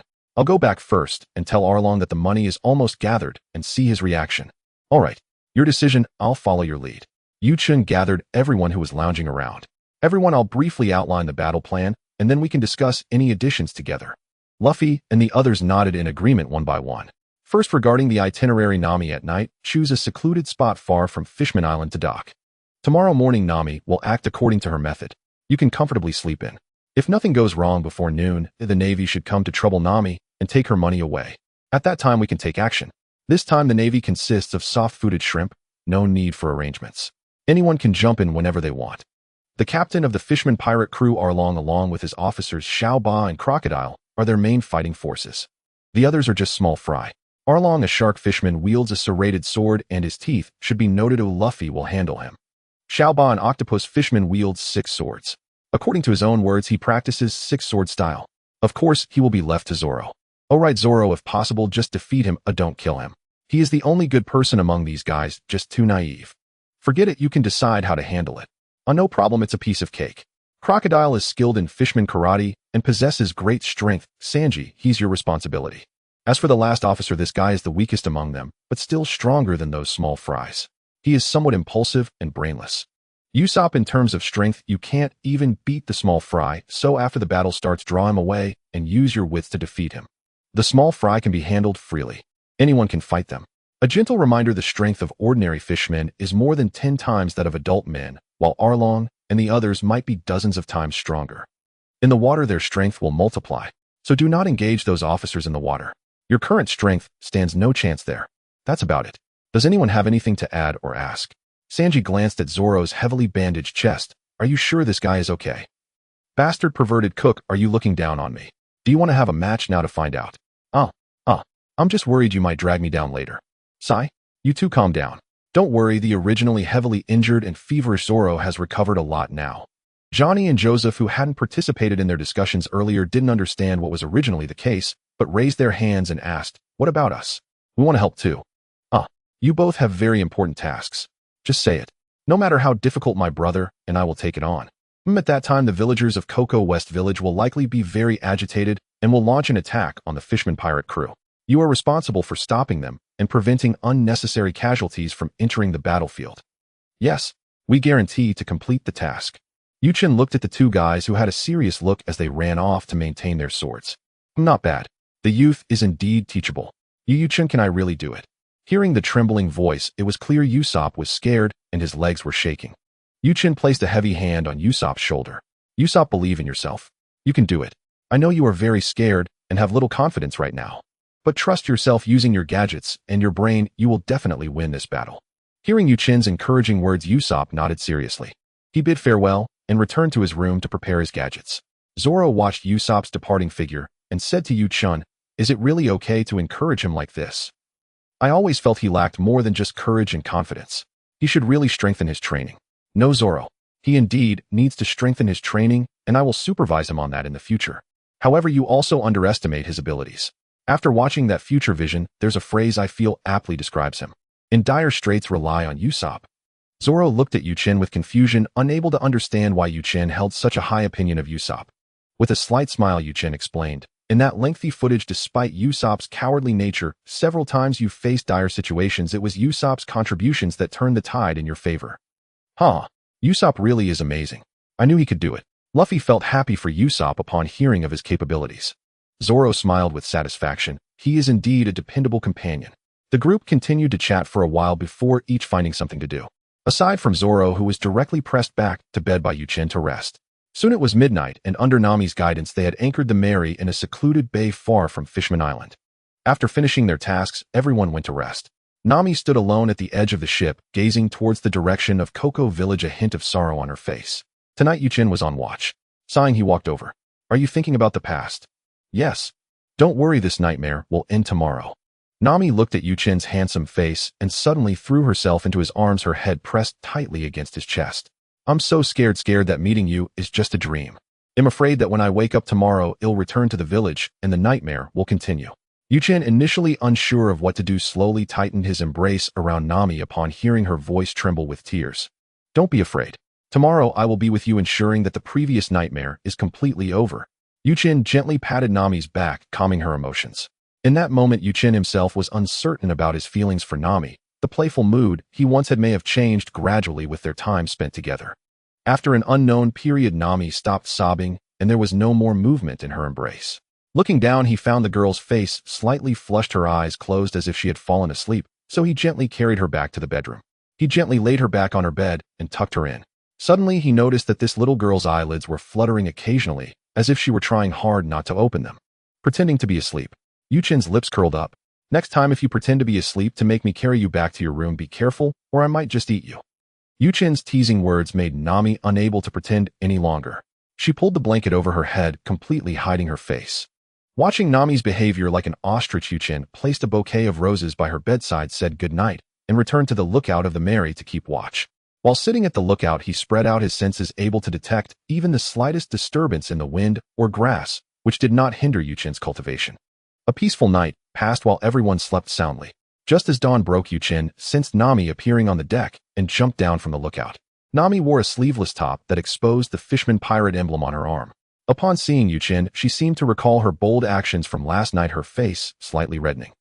Chen waved his hand, delivering the prepared valuables into Nami's hands. Be careful. Remember, with us around, you don't have to bear anything alone anymore. Nami's expression darkened at the thought of meeting Arlong soon. She remained silent, nodded, took the bag of treasure, and stepped off the ship, heading towards the distance. Watching Nami's figure disappear into the distance, Chen felt a lingering worry, fearing she would be bullied by the Fishman pirates. Back in the cabin, he saw Sanji already up and preparing breakfast for everyone. After leaving some ingredients and briefly explaining things to him, Chen set off in pursuit of Nami. With Chen's speed, he quickly caught up. However, he did not reveal himself, instead silently following from the shadows. As long as Nami remained safe, he felt no need to make his presence known. After about an hour's journey, Nami arrived at her destination. Just as she was about to enter Fishman Island, a young boy came running from afar holding a weapon. The boy shouted at Nami, "Hey, step aside. I'm going to kill Arlong and avenge my father. My father was killed by him. If you don't move, I'll kill you too." Nami's face darkened, revealing a fierce expression. She reached into her sleeveless top, pulled out 3 wooden sticks, and swiftly combined them into a weapon, swinging it to knock the boy down to the ground. "Arlong doesn't have the time to play with little brats like you. Get lost." She threw a bundle of money in front of the boy. "Take this back and protect yourself." After saying that, she put the sticks away and turned to push open the gate of Fishman Island, entering. Chen, hiding behind the bushes by the wall, watched this scene, feeling it was unreasonable. When he had watched the anime before, he had commented that it was overly exaggerated here. But now it was the real world. How did Nami manage to hide her weapon there without leaving a trace? Shaking his head, he cast aside certain unpleasant thoughts and focused on listening to the sounds within the wall. A deep voice from a man came through, likely belonging to Arlong. "Hey Nami, you're back. How did it go this time?" Nami replied cheerfully, "Very well. There were so many big fools that bit the bait easily. I made a huge profit. Ha ha ha, as expected from our Fishman pirate crew member. Hey Arlong, I've gathered 100 million, and once it's all converted to berry, I'll hand it over to you. I trust you will keep your promise, right? Haha, I've always taken money seriously. Don't worry, as long as you hand me 100 million berry, I will spare Koko village." Upon hearing this, Chen silently scoffed. "Sure, you'll keep your promise, but if the money isn't handed directly to you, it doesn't count, right? What a shark that nitpicks on words." Before long, Nami emerged from the gate with her belongings and headed in another direction, likely towards Koko village. Chen did not immediately follow Nami. He waited patiently in the bushes until Arlong called his men to notify Captain Mouse before he quietly slipped away. At this moment on the Mary, Luffy and the others had just finished Sanji's lavish breakfast. After resting and being wealth, shouldn't we head to Nami's village, that Koko village? Usopp said, watching Luffy scratch his head, struggling to remember the name. What is your brain made of? You've heard Nami and Chen say that name so many times, and you still can't remember it. Huh. Right, Koko Village, the name is too difficult to pronounce. Luffy chuckled awkwardly, then urged, don't worry about the name. Let's go, let's go. Staying here is so boring. Go. Do you even know where Koko Village is? Oh, it's simple. Luffy went to the edge of the ship, pointed suddenly in a direction that way. The others on the ship were stunned. What's going on? How does Luffy know? They didn't know, so when did Luffy find out? Sanji looked curious. When Nami left, they hadn't woken up yet, and when Chen left, he only greeted himself. He asked, how do you know? It's simple. Look from the ship's edge, there are only footprints in this direction. They must be what they left behind when they left. Huh. Did you even pay attention yesterday? Nami went to find Arlong. What if Koko Village isn't in the same direction? TCH, you guys are too dumb. Since they went in that direction, we'll just follow them. We'll surely run into someone on the way and just ask them right. Hey, you guys are so dumb, I'm almost embarrassed to call you my crew. Zoro, Sanji, and Usopp hearing Luffy complain about their intelligence. The three of them simultaneously struck Luffy's head. Bang, bang, bang. After 3 crisp sounds, Luffy clarified his stance. Oh, I'm sorry. As a captain, he was quick to admit his mistakes. Hearing a satisfying answer, they no longer held grudges and tidied up. The group, chatting and laughing, set off, following the footprints along the ship. After leaving Fishman Island, Chen followed the direction Nami had taken earlier to confirm her home's location. Hidden in the shadows, he moved through the town without alarming anyone. He did not reveal himself to greet Nami. After confirming, he headed directly towards the Mary, only to encounter Luffy and the others halfway. Hey, you guys are already here? I was just about to come back and lead you. Haha, Chen, let me tell you, they are just too dumb. Just as Luffy was about to tell Chen what had just happened, Sanji firmly covered his mouth. Of course, they wouldn't let Luffy mock them again. Let me go. Under Chen's puzzled gaze, Usopp quickly came out to shift the topic. Well, we were too bored, so we came out early. Where's Nami? What's the situation now? Though puzzled by the strange behavior of his companions, he prioritized the matter at hand and didn't have the mood to gossip. After Chen recounted the conversation he had overheard from the shadows, everyone looked outraged. This is outrageous. They just said they would keep their promise, and now they are notifying the Navy. The Navy isn't a good bunch, either actually colluding with Arlong, they're simply a den of snakes and rats. Bastards. Let's go beat Arlong up right now. Luffy shouted angrily. No, we must wait for the Navy to come, otherwise Captain Mouse will snatch all the money. Our more than 10 million is still inside. That's our reserve for buying meat. Upon hearing this, Luffy became furious. That can't happen. We absolutely cannot let that bastard steal our money for meat. Chen, lead the way. Brothers, we're going to Koko Village. Protect our money for meat. Oh.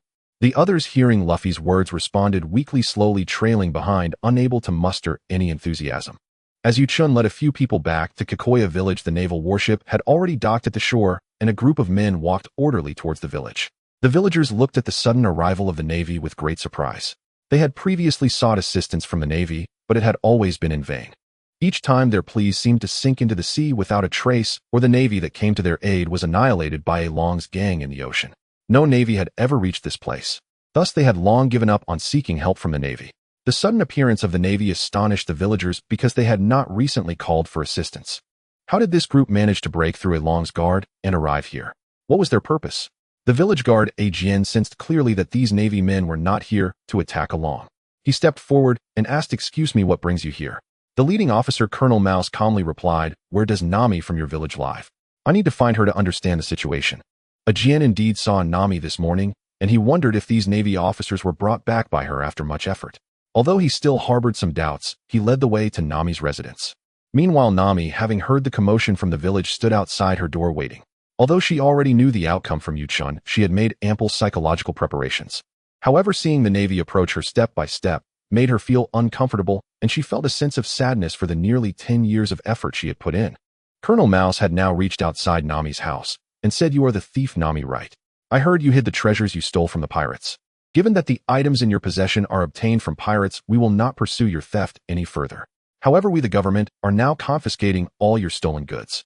Hearing this pompous declaration, Nami couldn't help but laugh in anger. "Ha ha ha, you really are enthusiastic about your work. There's a group of pirates right nearby. Why don't you go and capture them? As for the pirate issue, we will handle it later. Right now I am dealing with your matter." Colonel Mouse seemed too lazy to continue talking and turned to the Navy behind him, instructing, "Go and dig out all the stolen goods from Thief Nami's house. The total is worth $1 billion. It shouldn't be hard to find." Yes. A few Navy soldiers responded to the order and began searching for treasures inside and outside the house. Nami grabbed a wooden stick and swung it a couple of times. What? You actually said 1 billion and are not pretending. You filthy worm colluding with pirates. Colonel Mouse was enraged by this remark, pulling out his pistol and aiming it at Nami. You little girl, you've provoked me. As long as I don't kill you, Along probably won't say anything either. You can only blame your mouth for being so foul. Remember to think before you speak in the future. After saying this, Colonel Mouse was about to pull the trigger on Nami. Just as she prepared to dodge to the side, a golden figure stepped in front of her, smiling faintly and not moving away. Bang! The bullet from the pistol shot forward, hitting the golden figure, but having no effect as the layer of golden aura remained intact, falling to the ground. You bastard, who are you to dare stop the Navy from carrying out their duties? Before Chen could respond, Luffy, who had spotted the target not far away, jumped over and pinned Colonel Mouse down, landing punch after punch on his face. Bastard for trying to rob my meat money. Bastard for robbing my meat money. Let's see if you dare do it again. Stop it, kid, or he'll shoot. Even as the surrounding Navy shouted to stop him and threatened Luffy with their guns, he did not cease. What a joke! How could ordinary firearms threaten Luffy? Punch after punch, he struck the face. A few Navy soldiers surrounding them were worried that Luffy would continue and that they might accidentally shoot their commander, so they approached to pull Luffy away. Suddenly, a figure dressed in a black suit, Sanji, kicked from the crowd, sending all the soldiers around Luffy flying.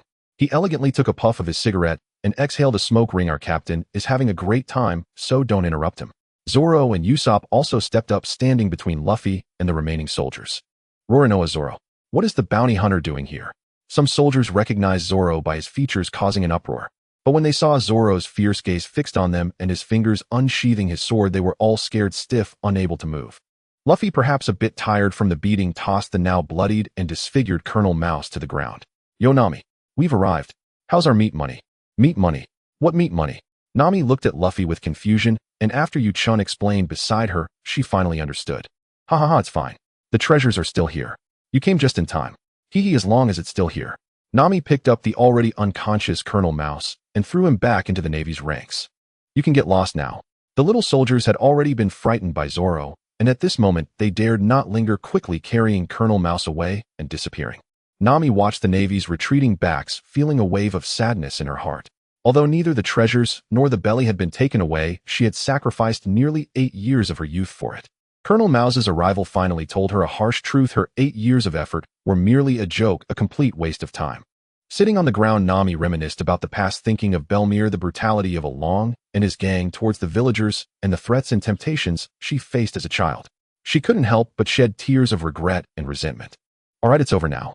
The past is the past. If you keep this up, you'll soon become a crybaby. Chen helped the crying Nami to her feet, holding her gently and comforting her, while Nami did not resist allowing her tears to wet Chen's clothes. Sanji stood by, his eyes blazing with anger, but he did not step forward to interrupt. The guard Ajien had been watching beside them, filled with immense anger, mostly directed towards Along. Villagers, we once said that as long as Nami is still fighting, we must endure humiliation and not give up. But today Along has clearly violated his promise. He will never let Nami go, nor will he spare Kikoya village. Everyone, it's time to take up arms and resist. For Nami, who has always fought hard for us. Today we should fight back. Oh. The villagers who had been watching from afar excitedly took weapons from Ajien, while those who did not receive weapons returned home to grab farming tools.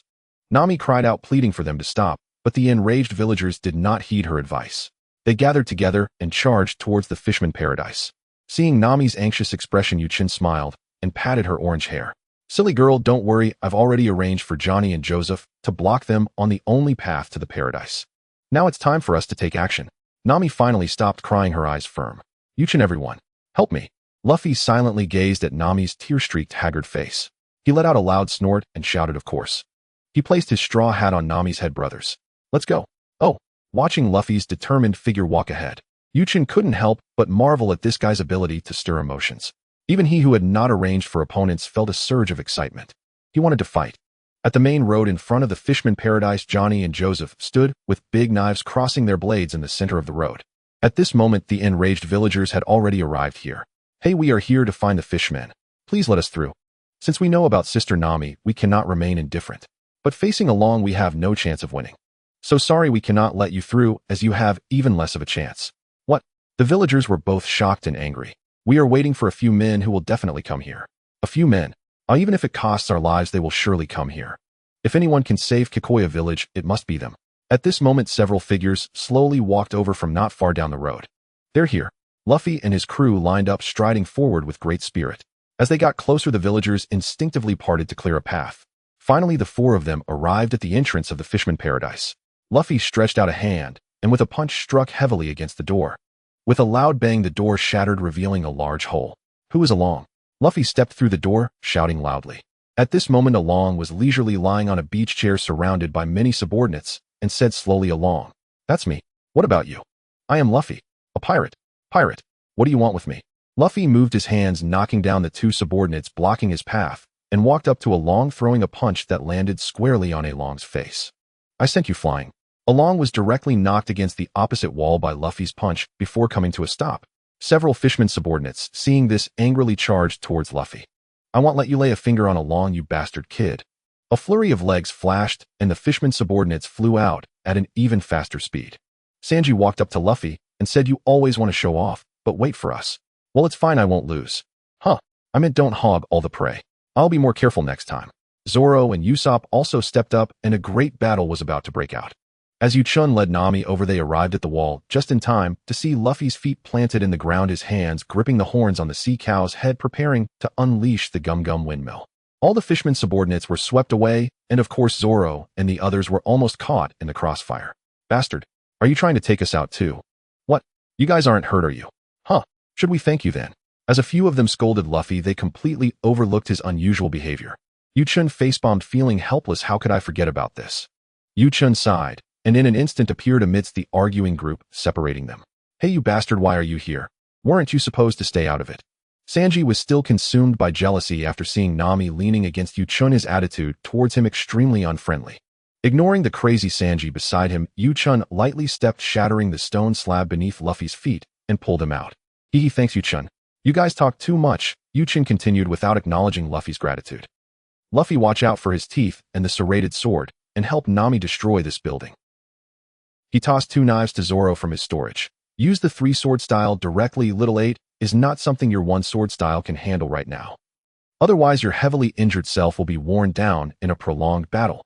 Usopp, hurry and lure the opponent away." Sanji finished this quickly. It's almost mealtime. Like a coach, Chen instructed each person and then turned to leave the battlefield. When he returned to Nami's side, he found her covering her mouth, giggling incessantly. "What's wrong, crybaby? Are you happy now?" "I'm not a crybaby." Nami wrinkled her nose, glared at him, and continued. "You just now looked like a babysitter dragging a bunch of mischievous little kids." "Babysitter? I wouldn't even want to be their babysitter." Just as he finished speaking, Chen saw a fishman swiftly chase after Usopp. Shaking his head, Chen instructed Nami to stay away from the battlefield and keep a safe distance before chasing after them. The only one he couldn't rest easy about in this battle was Usopp. Nami watched Chen's retreating figure and murmured, "TCH, the hypocritical divine stick, clearly so concerned about them." In the arena, Zoro and Sanji's battle had already begun. As soon as they clashed, Zoro clearly felt that Little 8 was indeed formidable. Little 8 wielded 6 long swords, each weighing 300 kilograms. Yet with a physique even stronger than that of an average fishman, he swung all 6 swords as if they were mere wooden sticks. With every forceful swing, Zoro felt a sharp pain in his chest from his injury. If it were an ordinary person, they would have likely fainted from the pain by now. While fighting, Zoro endured the intense pain, his expression contorted. Even those watching from the walls noticed. Johnny looked pained, wishing he could take on the suffering for his brother Zoro. At that moment, Zoro managed to block Little 8's attack, but was met with a blow to his chest from the sword wound. That strike sent Zoro soaring into the sky. Seizing the opportunity, Little 8 unleashed his 6 sword style's ultimate move, Waltz. He spun the 6 swords above his head, patiently waiting for Zoro to fall. In that posture, as soon as Zoro landed on the spinning blades, he would undoubtedly be severely injured, blood splattering everywhere. However, upon closer inspection, it was evident that Zoro was not injured. Instead, he was enduring the intense pain tumbling on the spinning blades. With each turn, he struck Little 8's hands with a sword. In pain, Little 8 could no longer maintain the rotation of his blades and came to a halt. Furious, he shouted, "You despicable guy, how dare you use my ultimate move to make my fingers bleed?" Zoro said nothing. After such intense movement, blood already began to seep from his wounds, and he was gasping for breath. He knew that if he couldn't decide the outcome with the next move, he might face defeat. Thinking of the vow he made to Luffy, he knew he would not lose again until he defeated Hawkeye. Even with injuries that would incapacitate an ordinary person, even against a capable fisherman officer.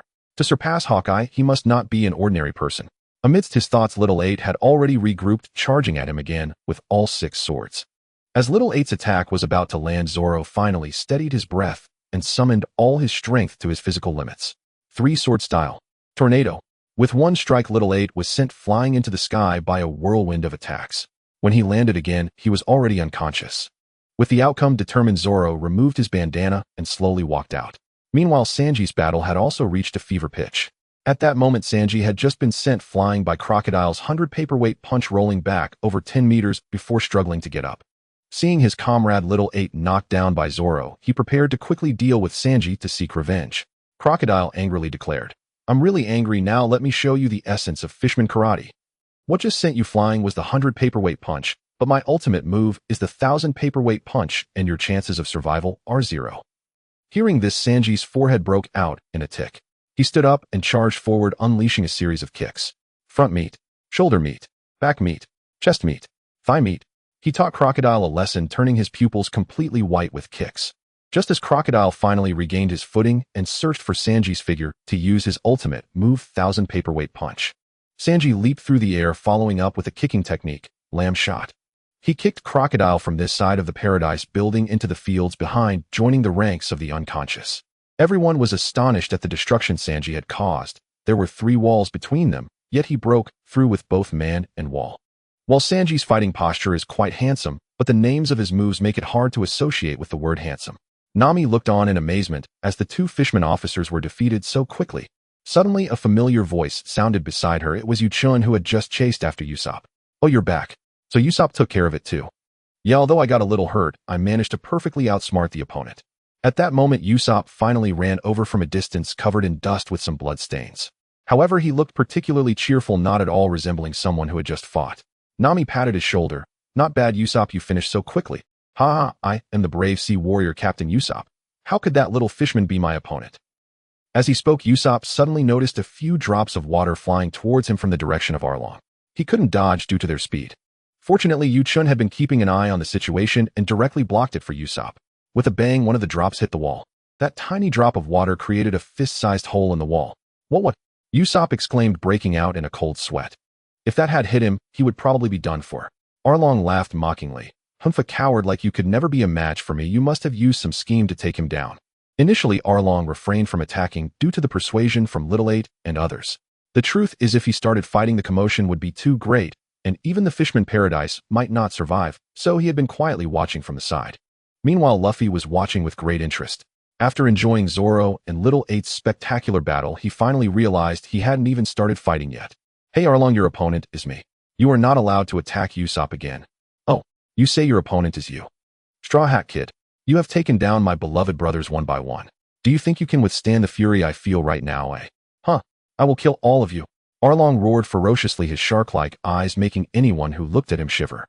Of course, except for Usopp, none of the Straw Hat crew was afraid. Chen looked at Arlong's antics, feeling utterly speechless.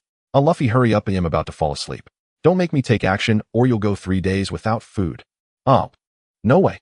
Luffy, frightened, immediately launched a series of attacks on Arlong: rubber clock, rubber whip, rubber pistol, rubber machine gun, unleashing a full set that sent Arlong crashing into the building. The wall on one side of the building collapsed onto Arlong, causing the onlookers to exclaim in awe. Yet Arlong sat up from the ground, pushing the debris off himself. Johnny exclaimed such intense attacks had no effect at all. Arlong stood up coldly, stating, "What were you just doing?" Just doing some warm-up exercises. I rested too long and my body got stiff." Luffy spoke frankly and began to twist his body again. Arlong, too angry to continue talking, opened his massive shark mouth and lunged at Luffy. As Luffy retreated to evade, Arlong bit down on a stone pillar. When everyone thought Arlong was just bringing trouble upon himself and his teeth would surely hurt, he bit clean through the stone pillar, shattering it into a pile of rubble. Luffy, terrified, scrambled away on all fours. However, Arlong relentlessly pursued him with his teeth, and Luffy, unable to dodge in time, was finally bitten once, yelping in pain. Luffy repeatedly struck Arlong's jaw, breaking the teeth from the shark's mouth, finally freeing himself. Did I knock your teeth out?" Knocked out. My teeth can grow back as many times as I want." As Arlong spoke, his teeth neatly regrew. Then he would break his own complete set of teeth off, regrow them, break them again, and regrow them once more. Luffy watched Arlong's performance, and with a sudden idea, he pulled out a set of teeth from himself and placed them in his mouth. "Dang, dang, dang, dang. Look, now I have teeth too. Bastard, just how long do you plan to fool me?" Arlong glared at the ridiculous Luffy, ready to explode. Suddenly, he felt a terrifying aura pressing down on him from behind. To be precise, this oppressive force also affected Luffy, though not as intensely. Chen activated all his power, his fierce aura directed at the arena. Luffy, I just told you to move faster. You didn't understand that, did you? You two still have the mood to play shark games here. Huh? The villagers who had been surrounding Chen were frightened by his fierce demeanor and quickly fled to the side. Only Nami and Usopp remained by his side, urging him to calm down. You want to play, Luffy? Then I will give you a game. If you cannot win this game, you won't have anything to eat for a week. Chen turned to look at Arlong. At that moment, Arlong was already so pressured by Chen's overwhelming aura that he could not stand up straight, drenched in sweat, no longer resembling his earlier arrogant self. Arlong listened carefully. This game is very simple. The time is 5 minutes. During these 5 minutes, you can fight with all your might. I won't interfere with the outcome. You should also understand that he is my companion. I won't truly harm him, but if it were you, I wouldn't care. If after 5 minutes both of you are still standing alive in the arena, I will extract all your bones to make bone soup.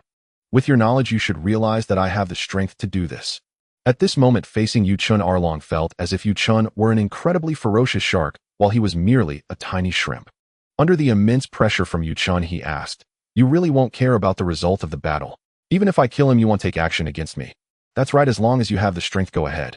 After saying this, Chen retracted his own power, and Arlong finally regained his freedom of movement.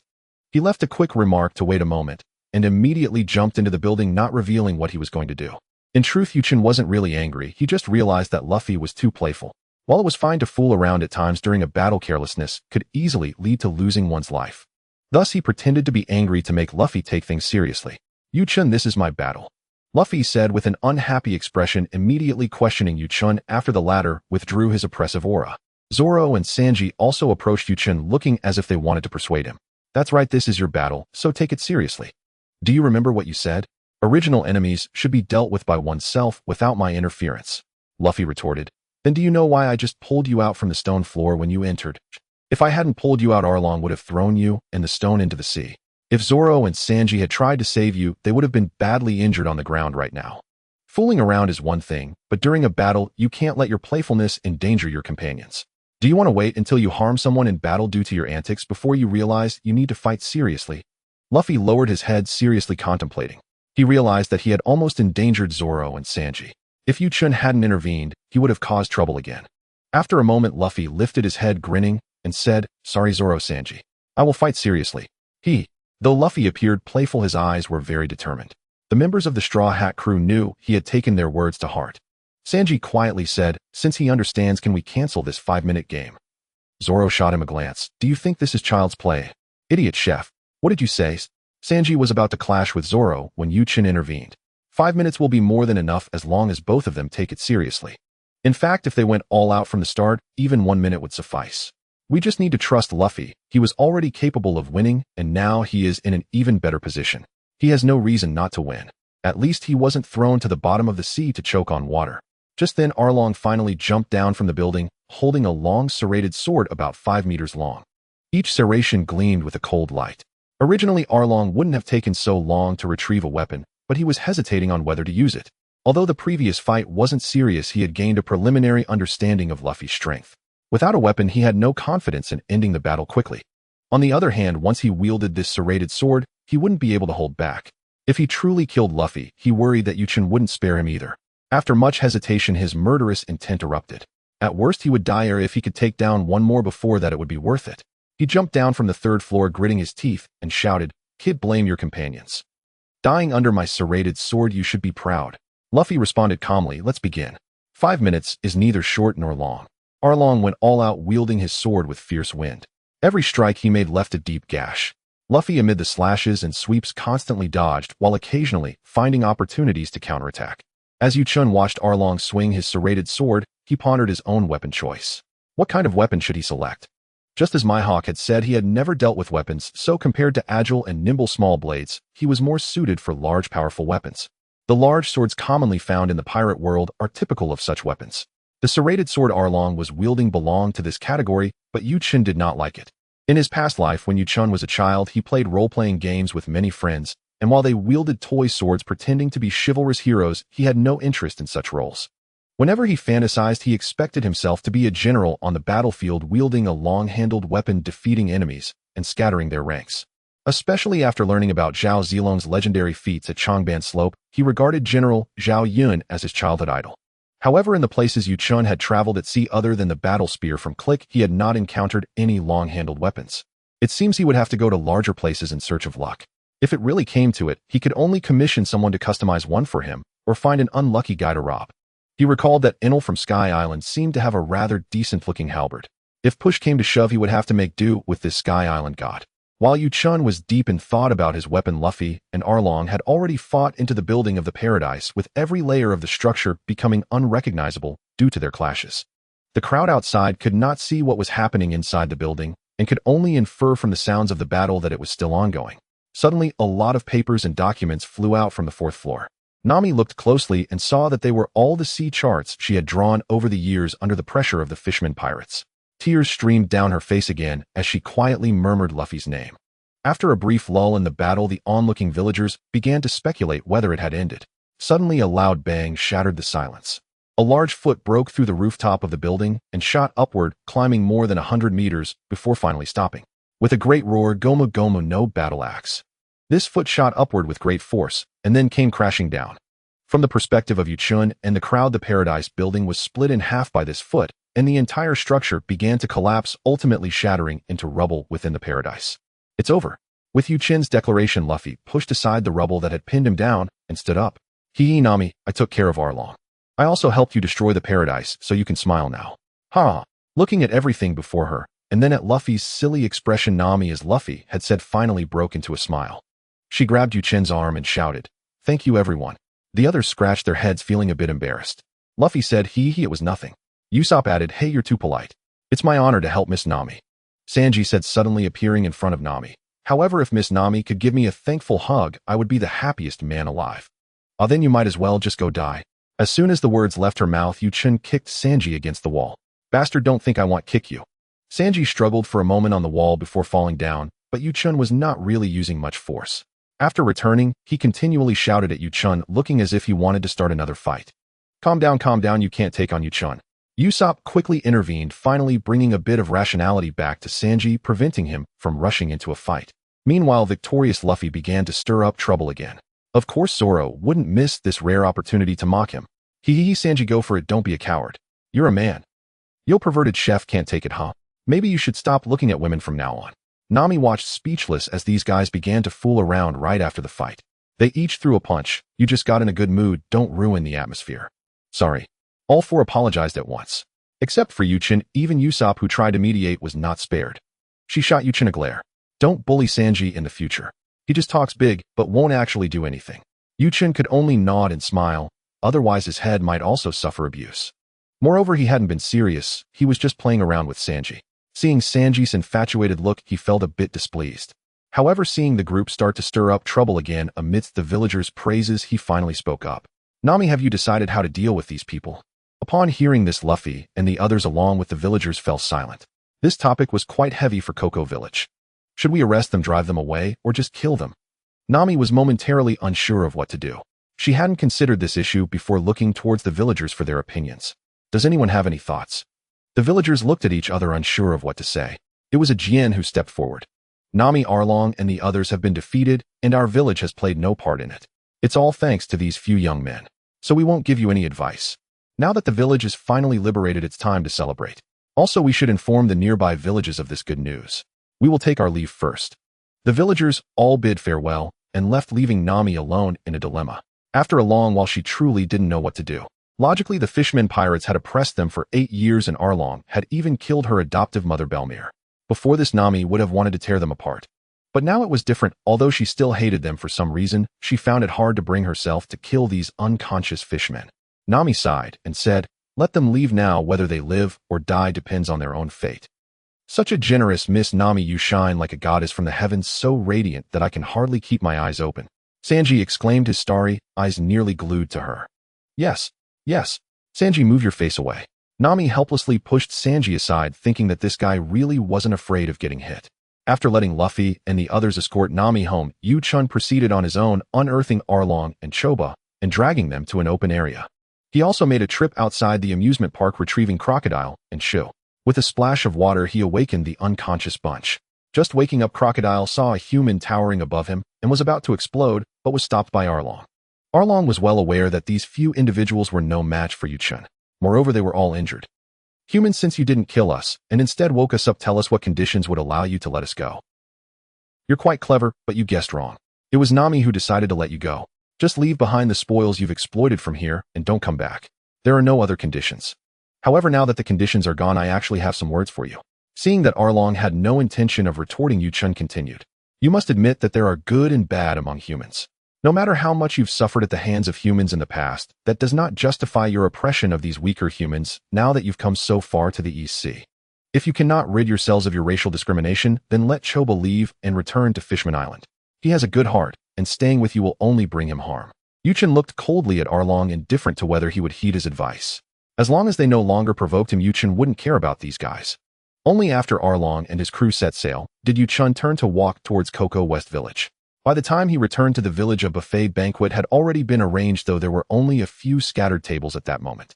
But as time passed, more and more tables would surely fill up. When he found Luffy and the others, they were already gathered around a table overflowing with food and drinks, starting to feast. With his mouth stuffed with food and holding several large meat bone sticks, Luffy waved energetically at Chen as he approached. Hey, you finally came back. Hurry and eat. This meat is so delicious. Chen chuckled, noting that Luffy seemed to have never encountered food he didn't like. He turned to Nami and said, those guys have already left. Don't worry, they won't come back. Nami nodded in acknowledgement, reaching out to pull Chen to sit beside her, taking a small piece of cake from her plate and feeding it to him. Miss Nami, I also want to be fed by you. That would make me the happiest man alive. Sanji rushed over with hearts in his eyes.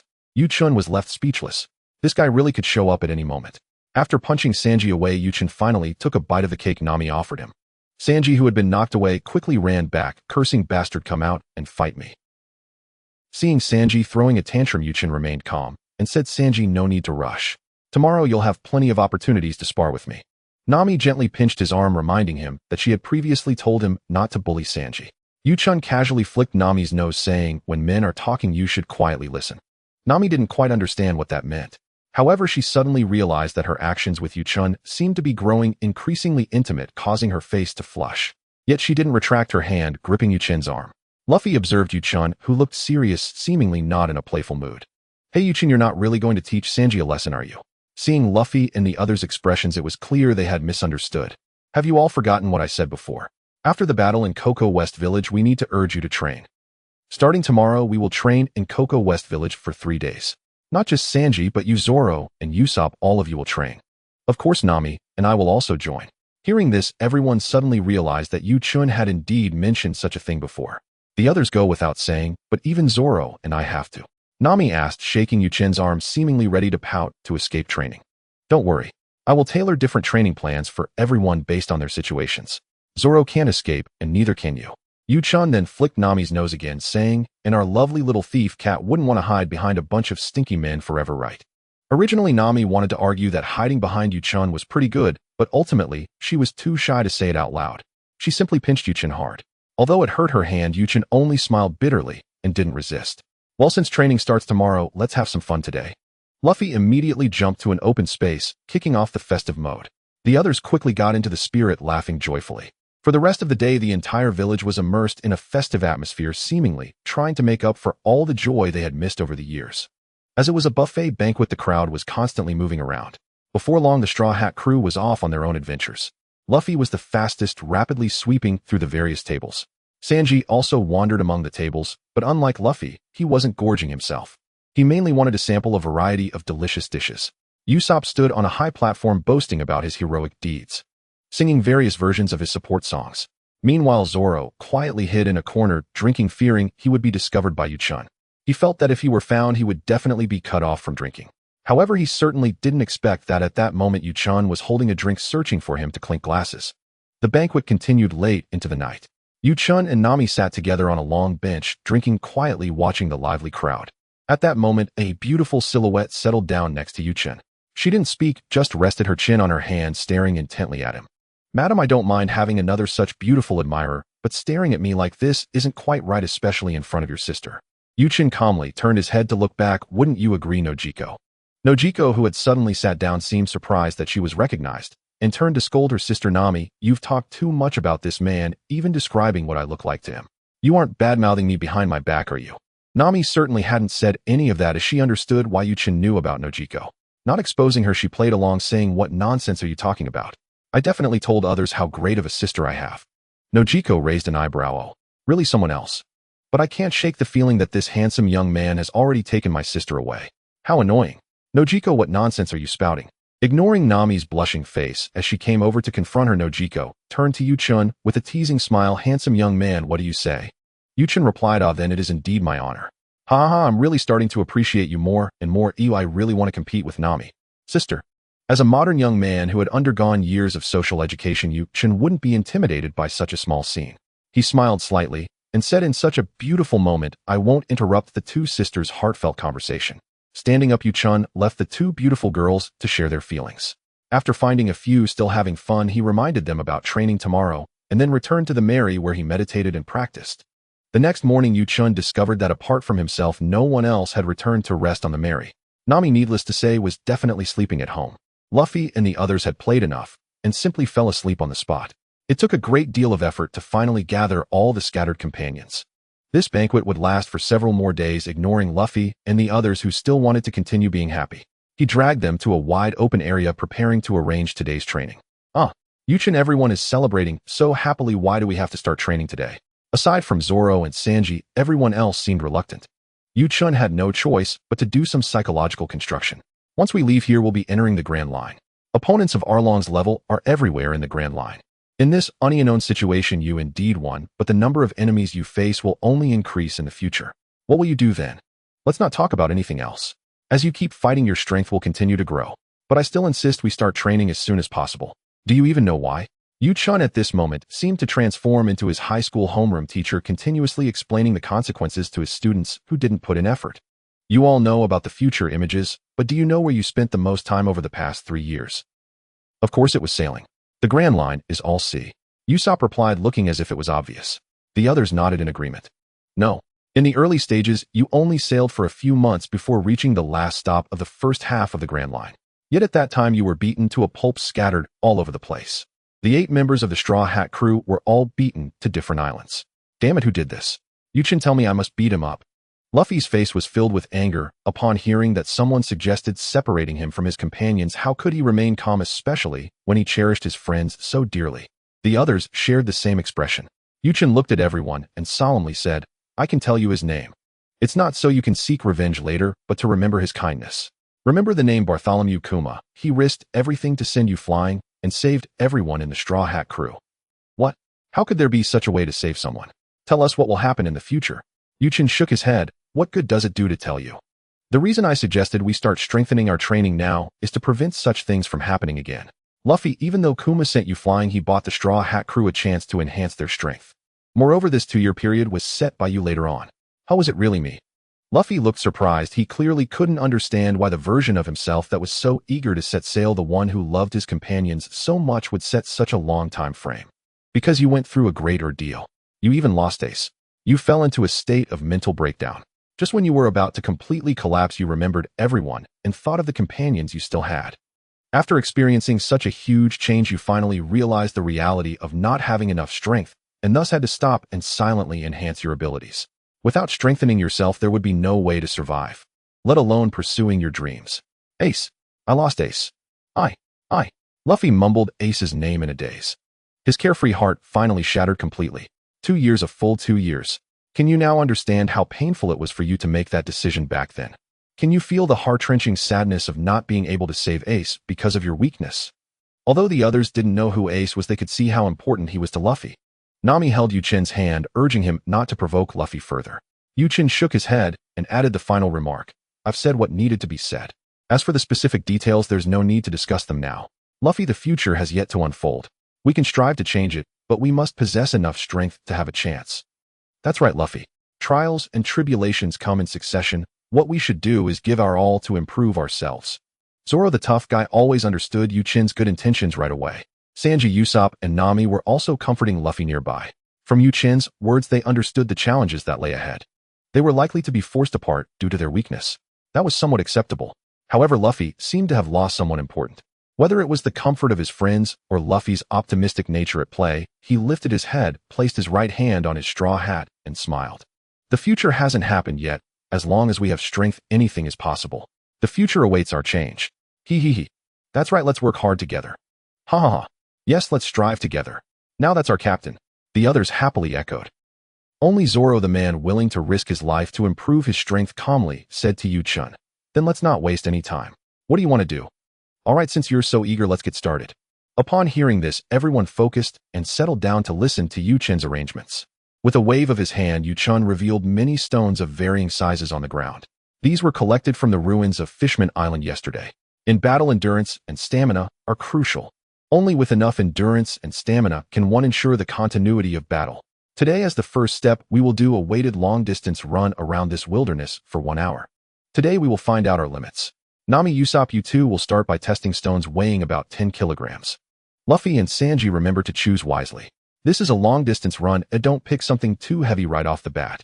I will prepare professional weighted gear later. For now, just use these stones. All right, Zoro stays behind. You all go ahead and run. Oh, Luffy shouted excitedly, picked up the largest stone, and charged ahead. That stone was at least over 200 kilograms in size.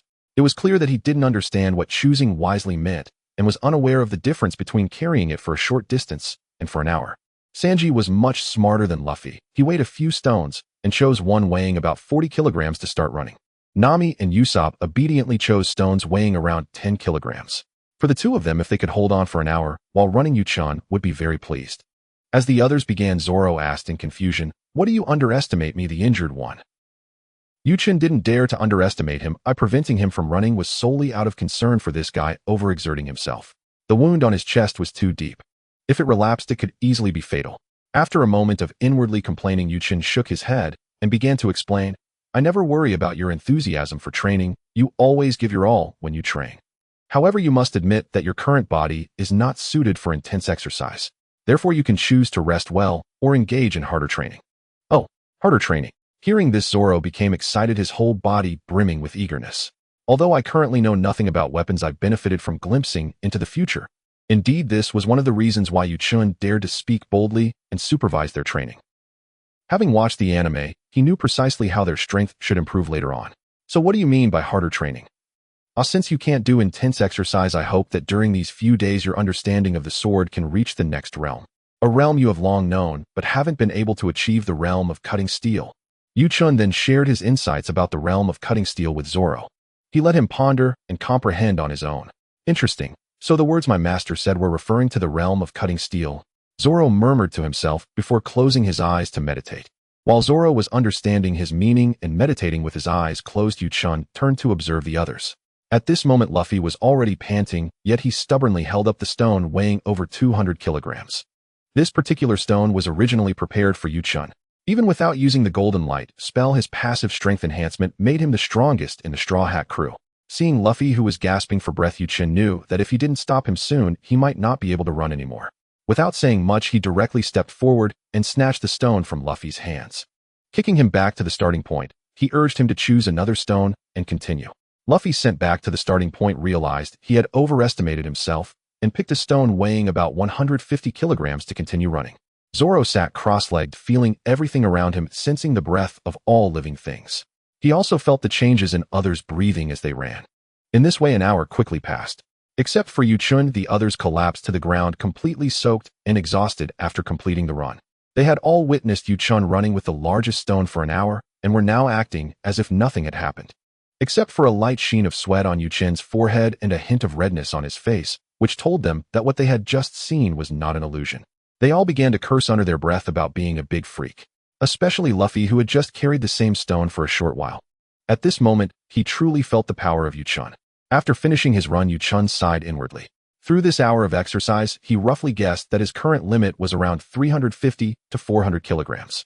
After all, there weren't any stones of that size, so his estimate had a bit of a range. It seemed that his future weapons would have material requirements. If they felt too light, they would not be suitable for use. After telling Luffy and the others to rest for half an hour, Chen approached Zoro. Sensing someone approaching, Zoro opened his eyes. "Zoro, how do you feel? Is it effective, eh? Just now I did feel the breath of the stones and the trees twice. Unfortunately, I quickly lost that sensation. Zoro looked regretful, seeming disappointed that he couldn't achieve it all at once. How did I originally comprehend it? Originally, you comprehended it while battling against a devil fruit user who could turn their entire body into blades. You were in a state of near-death, right? If you hadn't comprehended it, there wouldn't have been any further developments. Near-death. Hearing Zoro's murmurs, Chen worried that this training fanatic might create a near-death state for himself in pursuit of training. Don't rush, though perhaps my previous words instilled a sense of crisis in you. The most taboo thing in training is impatience, right? Zoro nodded, saying nothing more, closed his eyes, and continued to contemplate. After finishing his conversation with Zoro, Chen returned to where Luffy and the others were resting. So how was the run for everyone this hour? So tired. I don't want to move at all. That's right, I just want to lie here and not move. Luffy expressed his despair, unwilling to move. Seeing this, Chen suddenly produced 2 pieces of grilled meat in his hand and threw them high into the air. Looking at Luffy, although he was still on the ground, his hands had already reached out to chase the grilled meat, quickly catching it and putting it in his mouth. Since it was almost lunchtime and they had all engaged in intense exercise for an hour, seeing Luffy eat the grilled meat made the others' appetites surge, and they began clamoring. Sanji too was tired, so he decided to have a grilled meat lunch together, accompanied by fruits and rum. After the workout, this meal arrangement could be considered a delicacy. Zoro, who had been meditating, caught the scent of the wine and hurried over. "TCH, such good wine, and you didn't call me." Zoro picked up a bottle from the ground and began to chug it down. "Hey Zoro, drink, lest be careful, or I won't let you have any more." Got it. For me, this is healing water." "Greedy. Huh." Lunch ended amidst a flurry of activity. After the meal, during the break, everyone reported their limits tested in the morning. Because the stones were weighed manually, the values were not very precise. Weighted long-distance running limits: Chen 350 to 400 kilograms, a Luffy 150 to 170 kilograms, Sanji 50 to 60 kilograms, Usopp around 15 kilograms, Nami around 10 kilograms. Upon hearing Chen's predicted values, several people once again expressed their thoughts about Chen being a freak and inhuman one. Only Chen himself knew that this weight was really nothing. They all still had a lot of room for growth. Since we have already measured it, let's slightly lower the standards for tomorrow's run. This way we can achieve the purpose of training without becoming too fatigued, which would affect other training. What? There are other trainings. Usopp, already exhausted, complained bitterly. Idiot Usopp, you don't think that just simple weighted running can improve combat power, do you, eh? Sanji looked at Usopp's useless expression, wishing he could teach him a lesson. Chen explained, "That's right, weighted running can enhance our stamina and endurance, which are essential for sustaining combat. But to truly enhance combat power, this alone is not enough. Aside from Nami, we also need to strengthen muscle training. In this regard, Zoro should be the most familiar. Which muscles should be trained? How? If you don't know, you can ask him." "What? Do I have to consult that moss-headed guy?" "What?" Sanji seemed to be insulted, shouting loudly, "You bastard perverted cook, I don't want to teach you. If you don't want to teach, then don't. Did I ask you?" "What?" Bang. Bang. Chen waved his fists, sighing internally, "Why am I forced to use Nami's head-bashing techniques? Sanji, playing around is one thing, but I want to remind you, enhancing strength is really important. I know your heart is actually very soft. You have been somewhat resistant to fighting since childhood, perhaps because of your gentle and kind mother." Hearing Chen's words, Sanji perhaps recalled the past, falling into silence. "However, we need your strength. So please become stronger as soon as possible. Oh, there's something I have to say. I wonder if it will hurt your feelings." In the original future, the 8 members of the Straw Hat crew, after 2 years of hard training, your growth rate was the least. Even a cute little reindeer surpassed your growth rate. You have to know he is just a child, our ship's doctor. Once these words were spoken, the others around burst into laughter. Sanji's face turned into a meme. Ha! Luffy and the others were laughing so hard that they were rolling on the ground, constantly slapping the ground with their hands. "You haven't grown more than the little reindeer, ha ha. Sanji, you are so pathetic. Ha ha." Amidst the mockery, Sanji lunged at Chen, shouting loudly, "Tell me this isn't true. This isn't true. I'm sorry, but the truth is indeed so. 2 years ago, you were one of the 3 strongest members of the Straw Hat crew. But 2 years later, although you have made some progress, your strength hasn't kept pace with their growth. To protect your companions and to enhance your own strength, you had to put aside your dignity and wear that specially made combat outfit. You should know what I'm talking about." After releasing Chen, Sanji slowly sat back down. He certainly knew what Chen was referring to regarding the combat outfit. It was a past he was unwilling to revisit. Sanji, feeling helpless, sighed deeply. "I never expected there would be a specially made combat outfit for me, nor did I expect that one day I would be willing to use their things." Chen understood Sanji's sigh. If he were stronger, if he had enough capability, he definitely would not tolerate using items from that family. But for the sake of his companions, he set aside his dignity. Perhaps this is why so many fans liked Sanji in his past life. Sanji fell silent, his expression somewhat lost. Usopp thought it was due to their ridicule of Sanji and spoke up to console him. Hey, don't be sad, we were just joking. Luffy also shouted from the side, that's right. Just playing around. We don't really think your strength is lacking. Sanji, I really appreciate your comfort. Moreover, what Chen just mentioned was about the little reindeer, don't you all want to know? I really want to meet this new companion soon. Hey Chen, when can we meet him? I want to see it soon. About that. I was thinking whether or not to say it. Chen looked awkward. Huh, what do you mean? Several people looked at Chen with confused expressions. They had no idea where his awkwardness came from. Luffy, you're the captain, right? The course of the marry should be decided by you, shouldn't it? If I say it, then that counts as me deciding the voyage. Besides, if I tell you all the future in advance, then what fun would there be in the known journey? Upon hearing this, everyone realized the truth in it. For a moment, they didn't know how to respond. Luffy pondered for a moment and spoke a line that he found very philosophical.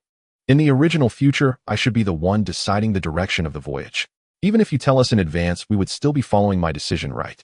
Usopp clenched his right fist and placed it on his left hand, realizing, so it can be thought of this way. Luffy actually had a rare, insightful moment. What you said is indeed correct. However, don't you find it awkward to do things according to a predetermined route? Luffy laughed heartily, so what? Later, if I'm not satisfied and think it's not that good, I can just change the route and go through it again. Ha. Chen stared at Luffy in disbelief. Was it a coincidence? Luffy actually spoke words he had said in the anime when choosing a course at Twin Cape. Is it due to Luffy's character, or is it fate's arrangement? Perhaps it's precisely because of Luffy's optimistic attitude that the Nika fruit awakened within him. Chen smiled with relief. Since that's the case. Anyway, since we just had a meal not long ago, I'll just briefly outline things. It's good for you to have a psychological preparation and know what powerful enemies are waiting for us, so that training becomes more motivating. Of course, Chen adhered to his bottom line, only roughly mentioning which places they would mainly pass, through which companions they would meet, and what formidable enemies they might encounter. He didn't mention any other details. Otherwise, the future voyage would indeed be too boring. It would be better to discuss it when it's really necessary in the future. Chen talked from Logtown all the way to when they were blasted away at Sabaody, taking only a few minutes in total. It was evident that it was really as brief as it could be. Usopp directly criticized Chen's laziness after listening. You got a few months' worth of events summarized in a few minutes. I feel like my life has been greatly insulted. Haha, Usopp, knowing these is enough. The future is best experienced by ourselves. Luffy, with a nonchalant expression, comforted Usopp, knowing full well that the essence of adventure lies in the unknown. Now, knowing what strong enemies might come in the future is already quite good. As for the specifics, we will naturally know when the time comes. After resting for a while, Chen began the afternoon training plan. Zoro continued to contemplate, while the others engaged in combat training. Nami and Usopp teamed up, and under Chen's deliberate emphasis, their focus was not on melee attack capabilities, but rather on evasion training. As for their attack capabilities, Nami relied entirely on the weather stick, while Usopp was also a character who depended on gadgets to some extent. So they could take their time privately. Both of them would later be considered long-range professionals, so melee attack capability is good if they have it, but it doesn't matter if they don't. The most important thing is to master the ability to dodge enemy attacks. In contrast, Luffy and Sanji fought directly against Chen. To match the strength of the two, Chen did not activate the Golden Light spell. He fought them relying solely on the passive enhancement of his physical strength. After a while, Sanji fought Luffy, and then Luffy fought Chen. In short, they rotated, and whoever got tired would take a break. During the intense sparring, sometimes the three of them would directly engage in a melee. However, more often it was Sanji and Luffy teaming up against Chen. Perhaps these two were fighting intensely for revenge, and when they teamed up they were particularly ruthless, making Chen suffer a lot. However, Sanji and Luffy didn't come off well either. The entire afternoon, everyone was practicing in the wilderness until they were utterly exhausted before returning to the village to feast on banquet food, eating heartily. Thus, in the case of several people taking the 3 days of training seriously, it quickly passed. During these 3 days, aside from Zoro, everyone conducted appropriate physical training every morning, took a short break at noon, and engaged in combat training in the afternoon. Chen's combat experience during training was rapidly increasing, and everyone was making their own gains. Meanwhile, Zoro was also making rapid progress and could ensure he could enter the right state every time. Although he still needed to adjust his breathing for a long time each time, it was a very good start. Moving forward, he just needed to compress the preparation time as much as possible. By the end, he should be able to reach a level of being able to respond effortlessly at any time and place. After the afternoon training on the third day, everyone celebrated heartily once again, riding the wave of the banquet. and Chen took advantage of the time when the others were celebrating to collect goods from the blacksmith shops in various villages. On the day he drove away Arlong, he had asked Akainu to help him order a batch of weighted iron blocks, as well as some dumbbells, barbells, and other training equipment from each nearby village. Although only 3 days had passed, he had managed to gather what they currently needed from 5 or 6 nearby villages. However, gathering this equipment was not the most gratifying thing for Chen. Just yesterday, the spatial storage had produced a significant gift for him, a training ground. This was something similar to the previous type of space expansion gate. The training ground looked like a camping tent occupying only 10 square meters. However, once inside, it had a full 1,000 square meters of usable area. With this training space, they no longer have to worry about training grounds while sailing on the Mary. Moreover, the supplies randomly distributed by the system every day can generate emotional points, which undoubtedly provides Chen with a new stable income channel. As long as he trains inside, he can generate points. Last night, he only experimented for a while and earned 10 points when he came out. Although it's a small amount, this thing is a sustainable source of output. He believes that this training ground will definitely become one of his main sources of points in the future. After Chen finished collecting goods from various villages and returned to Koko West Village, Nami ran over from a distance and grabbed him. She showed her right arm in front of Chen and shook it. So what do you think of this tattoo? On Nami's arm, where the logo of the Fishman pirate crew used to be, it has now transformed into another tattoo, one that combines an orange and a windmill. Looking at the new design, Chen recalled that it seemed to be done by that old doctor with a white beard. What a talented old man he is. It's beautiful. Our Nami looks good with any tattoo. After saying this, he playfully pinched Nami's nose, a gesture he increasingly enjoyed. Hearing Chen's praise, Nami smiled contentedly. Glancing at the people nearby who were still celebrating, Chen spoke up. We're leaving tomorrow morning. He'll accompany you to visit Belmere one more time. Nami nodded and led Chen towards Belmere's grave. When the two arrived at the cemetery, they found Aiken there as well. Aiken turned to look at them and stood up to pour a bottle of wine in front of the grave. Nami, you're leaving tomorrow, right? Yes, Aiken, I'm here to say goodbye to Belmere. Aiken nodded, stepped aside for Nami, and stood next to Chen. Nami sat cross-legged in front of the grave while the two men stood quietly a little distance behind, watching Nami say farewell to her mother. The twinkling stars in the night sky and the gentle sea breeze expressed the serene beauty of the moment. After Nami finished, she stood up. Aiken suddenly spoke to Chen. Kid, if I find out you mistreat Nami, making her suffer, I'll make sure you regret it, even if I have to risk my life. Chen understood Aiken's concern for Nami was akin to that of a father for his daughter, and he smiled slightly at him. With a wave of his hand, he took out a bouquet of white lilies from his space and placed them in front of Belmere's tombstone. He slowly said, Belmere, Aiken, if you want me to guarantee that Nami won't suffer, I'm afraid I can't promise that. Sailing is tough, tiring, and dangerous. However, I can promise you that I will do my utmost to protect her. Chen turned back and looked into Nami's eyes, continuing, if anyone tries to harm your life, they will have to step over my dead body first. Hearing this, Nami was deeply moved, her eyes slightly reddening. Just as she was about to say something, her thoughts were interrupted by a voice from behind. Looking back, Luffy and the others had also found their way here at some point. And us? That's right. Miss Nami Sanji will definitely protect you. Leave it to my brave sea fighter. Only Zoro remained silent, but he also gave Nami a thumbs up to show his support. Although Luffy was holding a huge drumstick, somewhat ruining the atmosphere, Nami looked at the four in front of her and then back at Chen. She laughed happily. I'm so glad to have met you all. Aiken watched the scene before him, feeling happy for Nami. He had always regarded Nami as his daughter. Now that Nami had found a group of good companions and was about to set sail for her dreams, he couldn't help but feel a bit emotional. The next day, before setting sail, Nami left all the bellies she had stolen over the years at home for Nojiko to distribute to everyone. Additionally, there were still many treasures waiting for them to clear out in the ruins of Fishman Island. These should be enough for the villages to recuperate and rebuild. After Chen reclaimed the portion of treasure he had given to Nami, he waited on the Mary with Luffy and the others for the navigator to arrive, ready to put on a grand scene. Of course, Nami's most important treasure, the orange tree, had already been moved onto the Mary. Nami did not disappoint him. During a run, she managed to snatch dozens or hundreds of wallets, leaving Chen in awe of her skill. The Mary set sail once again amidst the blessings of the villagers. After confirming that the ship was sailing smoothly, Chen went to the cabin to find a place to set up the training space. Nami took out the nautical chart on the deck and called the others to gather around to take a look. Luffy, if we don't go anywhere else, then next we head for the entrance to the Grand Line. On nothing else. Let's set sail for the Grand Line now. Luffy was beaming with joy, finally about to officially set out for the Grand Line, getting closer to his dream.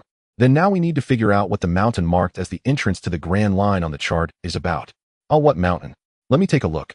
Luffy held the nautical chart looking left and right up and down only to find it quite beautifully drawn, but unable to discern anything else.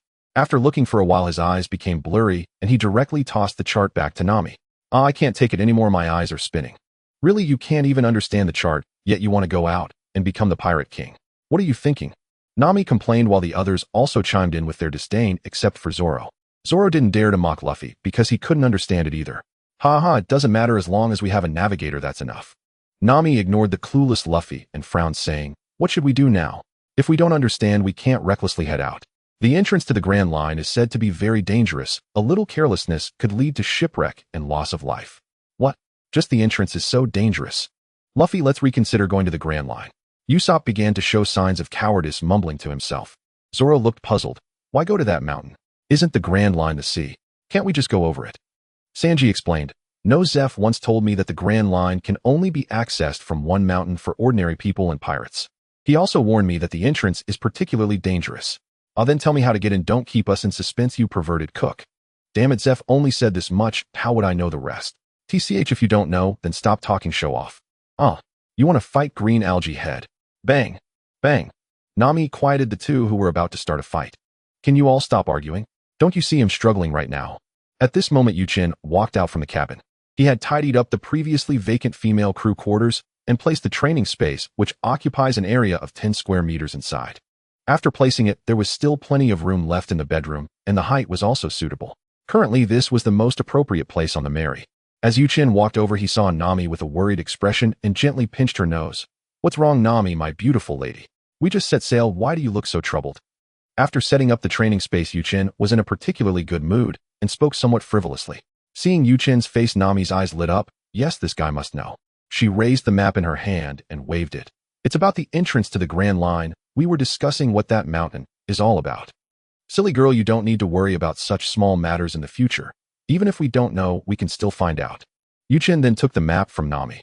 Through the map and his explanation, he finally helped Luffy and the others understand the distribution of the 4 seas: the Sargasso Sea, the Grand Line, and the Red Line. And most importantly, how to enter the Grand Line through Reverse Mountain. Wow, I didn't expect the ocean current could climb a mountain, but what an incredible ocean current. Then let's hurry towards Reverse Mountain. Seeing Luffy and the others excited was infectious. Although Chen felt a bit reluctant, he still interrupted. No, we need to go to Lobetown, which is not far from the entrance. Lobetown. Oh right, you also mentioned Lobetown when talking about the future, saying there's a certain navy there that we can't defeat. Smoker. Oh right, Smoker. Is he really that strong? Well, not particularly strong, it's just that he's a Logia-type devil fruit user, and those who can't use Haki can't harm him. Logia-types. Haki. Seeing the puzzled expressions on everyone's faces, Chen realized it was time for his little lecture again. He explained the classifications of devil fruits, Haki, the elemental characteristics of Logia types, and his speculations about how to deal with Logia types using the Conqueror's Haki. He particularly elaborated on Haki, as it is an essential path for them to strengthen their abilities. After finishing the cultivation, enthusiast Zoro directly asked, Chen, do you know how to train Haki? Looking at Zoro's eager gaze, Chen shook his head. I don't know either, but this is one of the reasons I insist on going to Lobetown. As long as my luck isn't too bad, I should be able to obtain the training methods. How can I help? Zoro was more than willing to assist in enhancing his strength and immediately volunteered. However, Chen didn't want to steal or rob. He just wanted to ask a big shot. At most, he would just get rejected. There's no need. Everyone will have their own things to do then. Chen thought for a moment and added, Luffy, I forgot to mention that Lobetown is not just an ordinary bustling town. It is known as the town of beginnings and ends. The last pirate, King Gold Roger, was born in Lobetown. At the same time, after he was captured, he was also executed here. Luffy pressed his straw hat down, his eyes filled with anticipation. In that case, everyone, let's head to Lobetown. The Mary set sail from Koko village 3 days ago. Although they have been sailing on the sea for these days, they have continued their training thanks to the spatial training ground. 3 people remain outside, while the others can easily train in the spatial training ground. If there is a situation that requires assistance, they can quickly notify us. At this moment, Nami, who had just confirmed the sailing direction, was lying on a deck chair reading a newspaper. She lamented that prices have become too high, as even a single newspaper now costs 100 berries. Usopp, who was working on his new super spicy ammunition nearby, couldn't help but say, Nami, don't be so money-minded. You don't need to gather money to buy the village anymore. But I left all my money for the villagers. Now I'm completely broke. Well, all the treasures we obtained are with Chen. Just ask him for some when you need it. Hearing Usopp mention this made Nami's heart feel heavy. Since she had given her small treasury to the villagers, Nami wanted to ask Chen for some treasures to keep for herself. She simply loved the feeling of having money in her pocket, and even more so having a lot of it. But Chen understood Nami too well. He feared that if she took some this time, she would take more next time and eventually empty all the treasures. Then their days would not be easy. The fact that Zoro had to borrow money to buy a sword showed just how terrifying it was for Nami to completely control the financial power. Thus Chen firmly refused to let go, steadfast in his role as the custodian, insisting that he must safeguard all the valuables. Currently Nami only had the money she secretly took from the villagers' wallets when they set off. For the big money lover Nami, this was simply too little. Every time she thought about Chen refusing to give her treasures, she felt irritation gnawing at her. When Usopp brought it up, Nami's frustration boiled over. She threw the newspaper, which she hadn't even read much, onto the ground to vent her anger. Suddenly, from the scattered newspapers, a wanted poster floated out. The photo on the wanted poster prominently featured Luffy's big, toothy grin. "Luffy! It's Luffy!" Nami and Usopp shouted in surprise, catching Zoro's attention from the lookout. Zoro, still holding a dumbbell, leaned over and shouted to the deck, "What's going on?" "Nothing happened, right?" Usopp picked up the wanted poster from the ground and waved it towards Zoro. "Luffy has a bounty now." "What?" Soon Luffy and the others were called over by Nami. Everyone gathered around to look at the new wanted poster, and below Luffy's photo, it read Monkey D. "Luffy, captain of the Straw Hat Pirates, dead or alive, bounty 30 million berries." Luffy looked at his wanted poster and grinned happily. "Hee, I've been wanted. This is great. Haha. 30 million berries, that's quite high. Arlong only had 20 million berries. With such a high bounty, the Navy headquarters will surely take action, not to mention those formidable bounty hunters." Zoro imagined that they would encounter more powerful foes and smiled excitedly. Usopp looked pleased, saying, "Ha ha ha, now everyone in the world can see my heroic figure." Sanji looked incredulous, thinking, he doesn't even have one. How could Usopp have one? Upon closer inspection, there was indeed a small silhouette of Usopp in the corner of the photo, albeit a very tiny one. Sanji squatted down to the side, muttering to himself, "It's just the back of the head, it's nothing impressive." Usopp comforted him, "Don't worry, Sanji. Once we become more famous, even if you're not the captain, you'll still get a bounty. Really, I can't wait to see my wanted poster. It will definitely captivate thousands of girls." Chen, watching Sanji's expression full of fantasies, silently thought, "No, you don't want that." While Luffy and the others happily admired the wanted poster.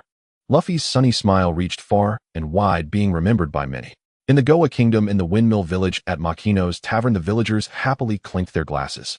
To Luffy's fame, cheers. Cheers. The village chief, sitting at the bar, shouted angrily, "A great villain has emerged in our village. What is there to celebrate?" The villagers were not angry. Cheers. To Luffy. "Oh, these people are truly shameless." Makino looked at the furious village chief and said, "What does it matter, chief?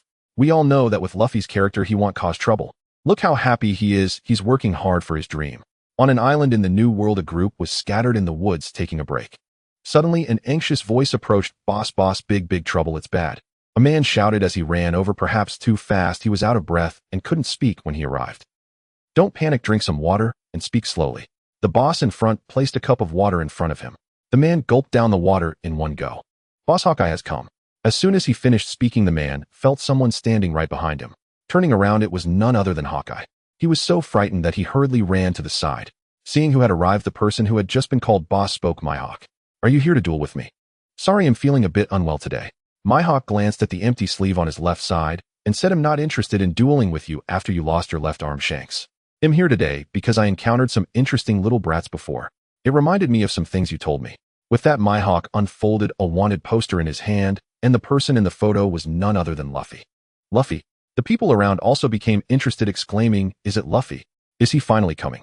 Shanks' tone changed. "Hawkeye, since that's the case, you can't just leave so easily today." Ha ha ha ha, you've brought us the news about Luffy. Let's party, brothers." "Oh."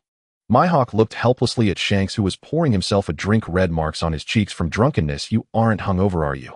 "Ha ha, just having fun. Come on, let's have another drink." "But it's daytime." "So what, ha ha?" Besides these two places, many people either actively or passively saw this wanted poster. The Sea Restaurant Baratai even hung Luffy's wanted poster prominently on the most conspicuous wall of the restaurant. Chen's brother Kebi also saw the wanted poster on the bulletin board of the Navy's 153rd branch. Kebi thought to himself, "Luffy, seeing you smile so happily, you must be doing well. Brother Kebi misses you so much. I always remember what you said, and after finishing work every day, I keep working hard to train. It's tiring, but I won't give up. I really look forward to our next meeting.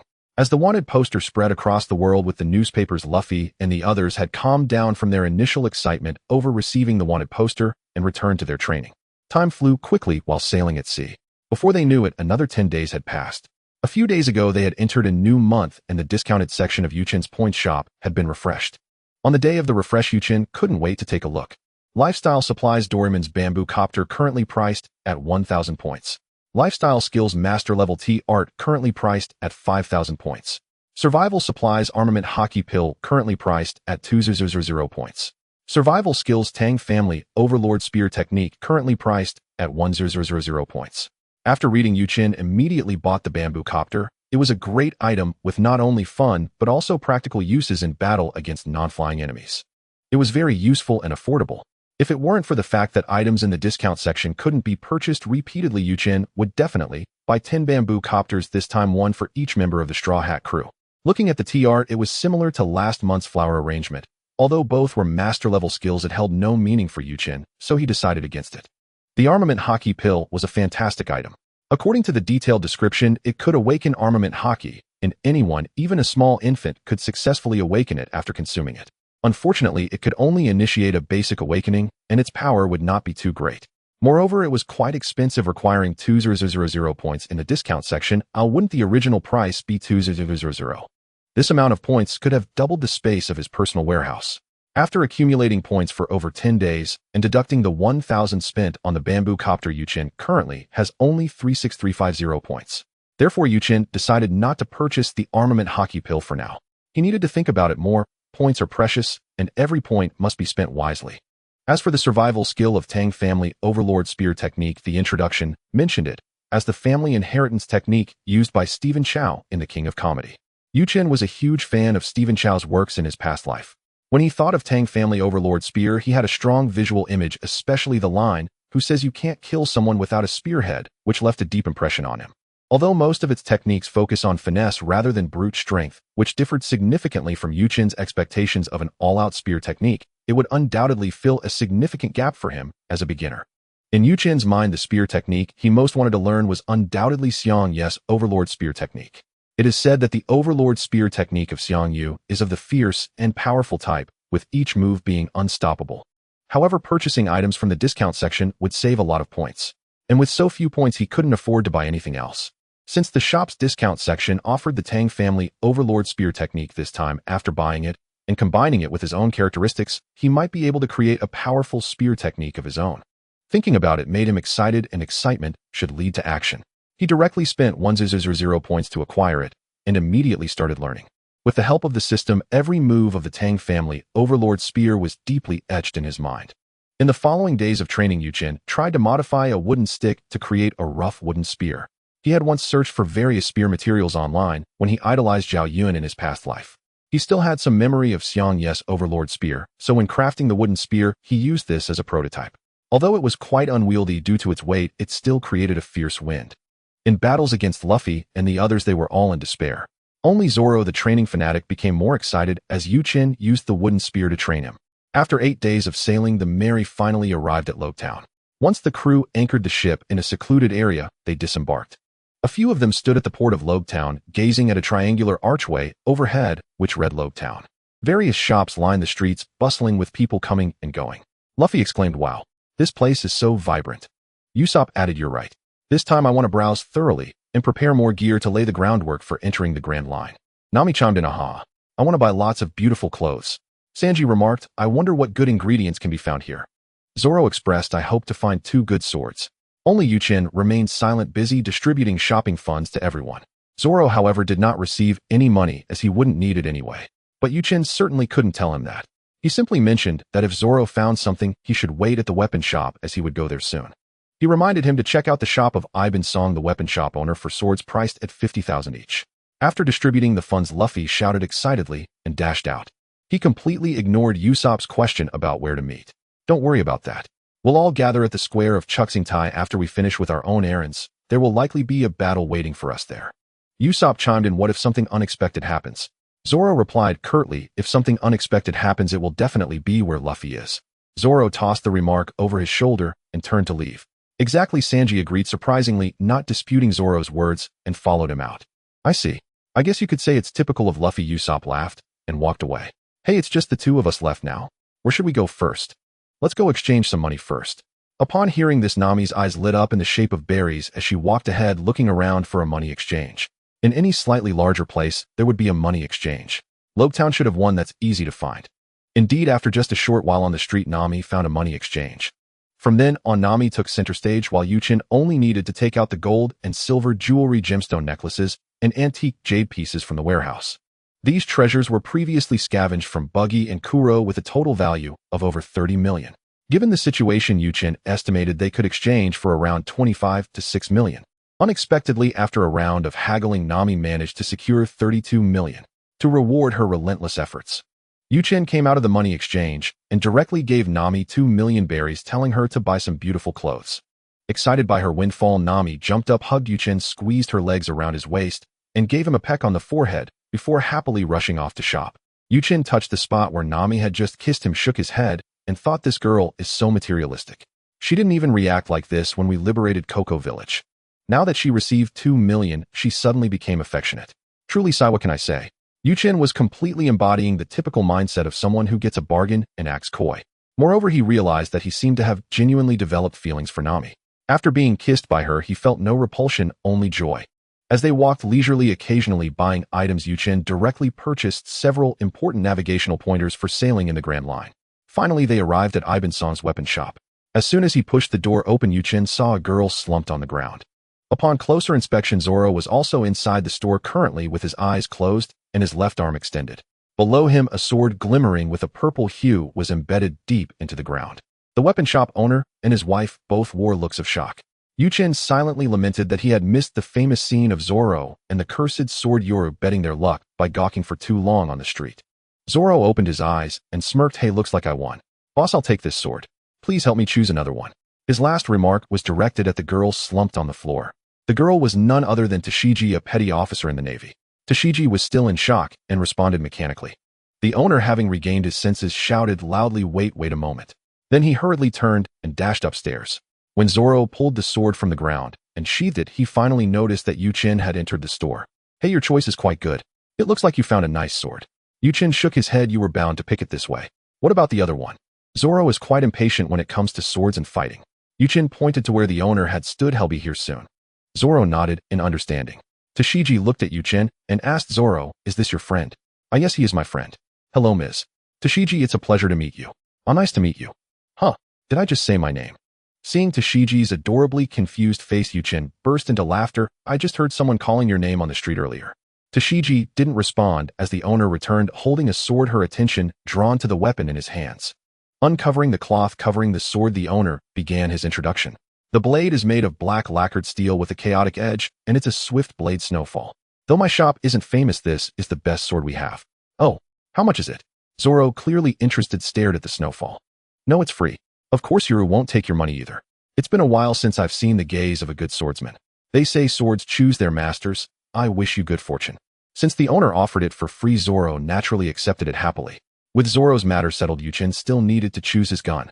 Taking out a wooden gun, he asked Iban Song, boss, do you have any similar long guns like this one? The heavier the better. Iban Song looked at the wooden gun in Chen's hand and shook his head. Users of long guns are quite rare. Your wooden gun has a longer blade width than the usual long guns, and the ratio between the barrel and the blade is also uncommon. If you need it, we can customize one for you. But it was impossible to customize it now. They were set to sail today. With Smoker's work ethic, there would certainly be a battle today. They couldn't wait around for the Navy headquarters to send a large force to deal with them just because they were getting a weapon customized. When he entered, he had already noticed that there were only a few long guns left in the store.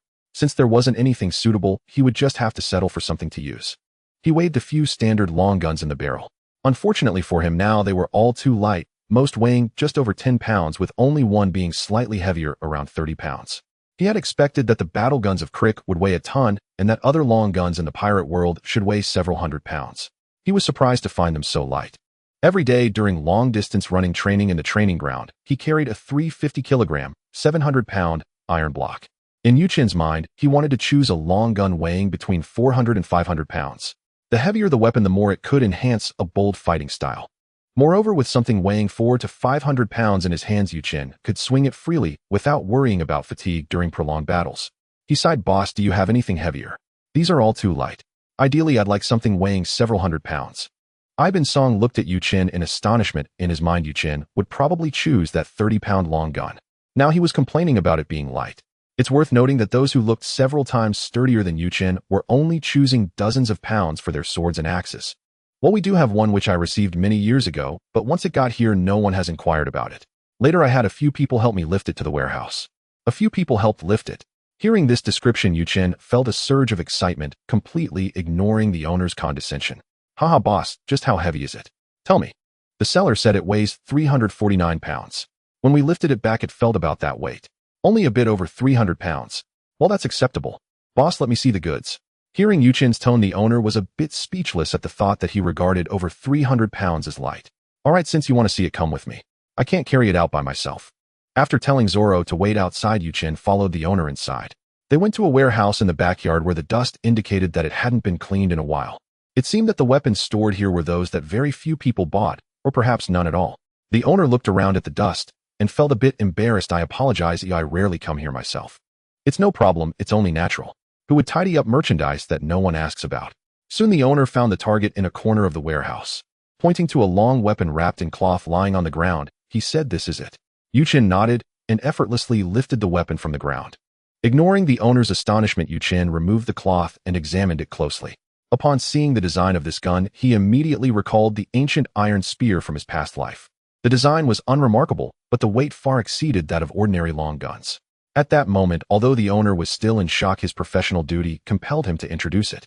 This long gun is 3 meters long with a 49-centimeter blade, 2 centimeters wide on both sides, and a razor-sharp tip with 3 blood grooves in the middle. The diameter of the barrel is 4 centimeters, and since it's made entirely of iron, it lacks some flexibility compared to regular wooden long guns, but it possesses a formidable power. It is indeed a rare heavy weapon. Unfortunately, because it is too heavy and also a gun, I have left it in the warehouse to gather dust. Yu Chen took the long gun outside the warehouse to a small open area and swung it a few times. It felt pretty good compared to the lighter ones before. This long gun was much more suitable. Yu Chen was quite satisfied with the gun and asked, "How much is it?"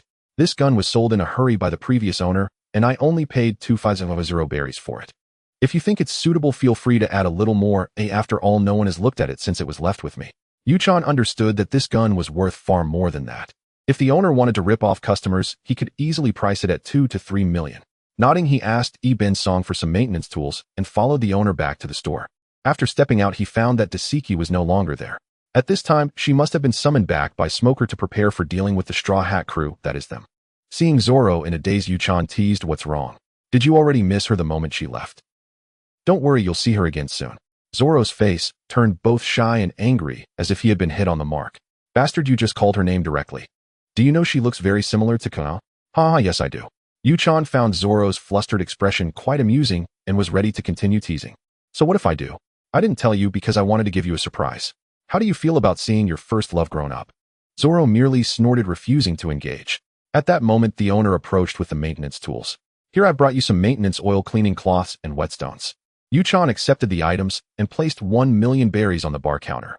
Just as he was about to leave, Ibn Song called out to them, "Hey, you gave too much money. I just said 250,000 and to add a little more." Yu Chen put his hand on Zoro's shoulder and said to the owner, "I know the boss appreciates Zoro and has entrusted his dreams along with his family heirloom to him. Moreover, this gun is worth this much. You have a sentiment, and we can't let you lose too much, can we? Let's go, let's go." Yu Chen waved his hand and walked out with Zoro. Of course, before leaving, he had already returned the weapon to his personal storage. After all, a 2-meter-long gun weighing over 300 pounds would attract attention on the bustling street. Zoro also returned the 2 swords Yu Chen had given him earlier and strapped the new sword to his waist. People often feel invigorated when they encounter joyous events, and the two, having acquired new weapons, were in much better spirits than before. Calculating the time, Yu Chen figured that Luffy should have reached the execution platform by now, though he was unsure if Buggy would attempt to execute Luffy this time. However, Yu Chen still needed to head to the square to test his luck. He first found Sanji and decided to let Zoro, who was directionally challenged, go alone, as he was somewhat worried.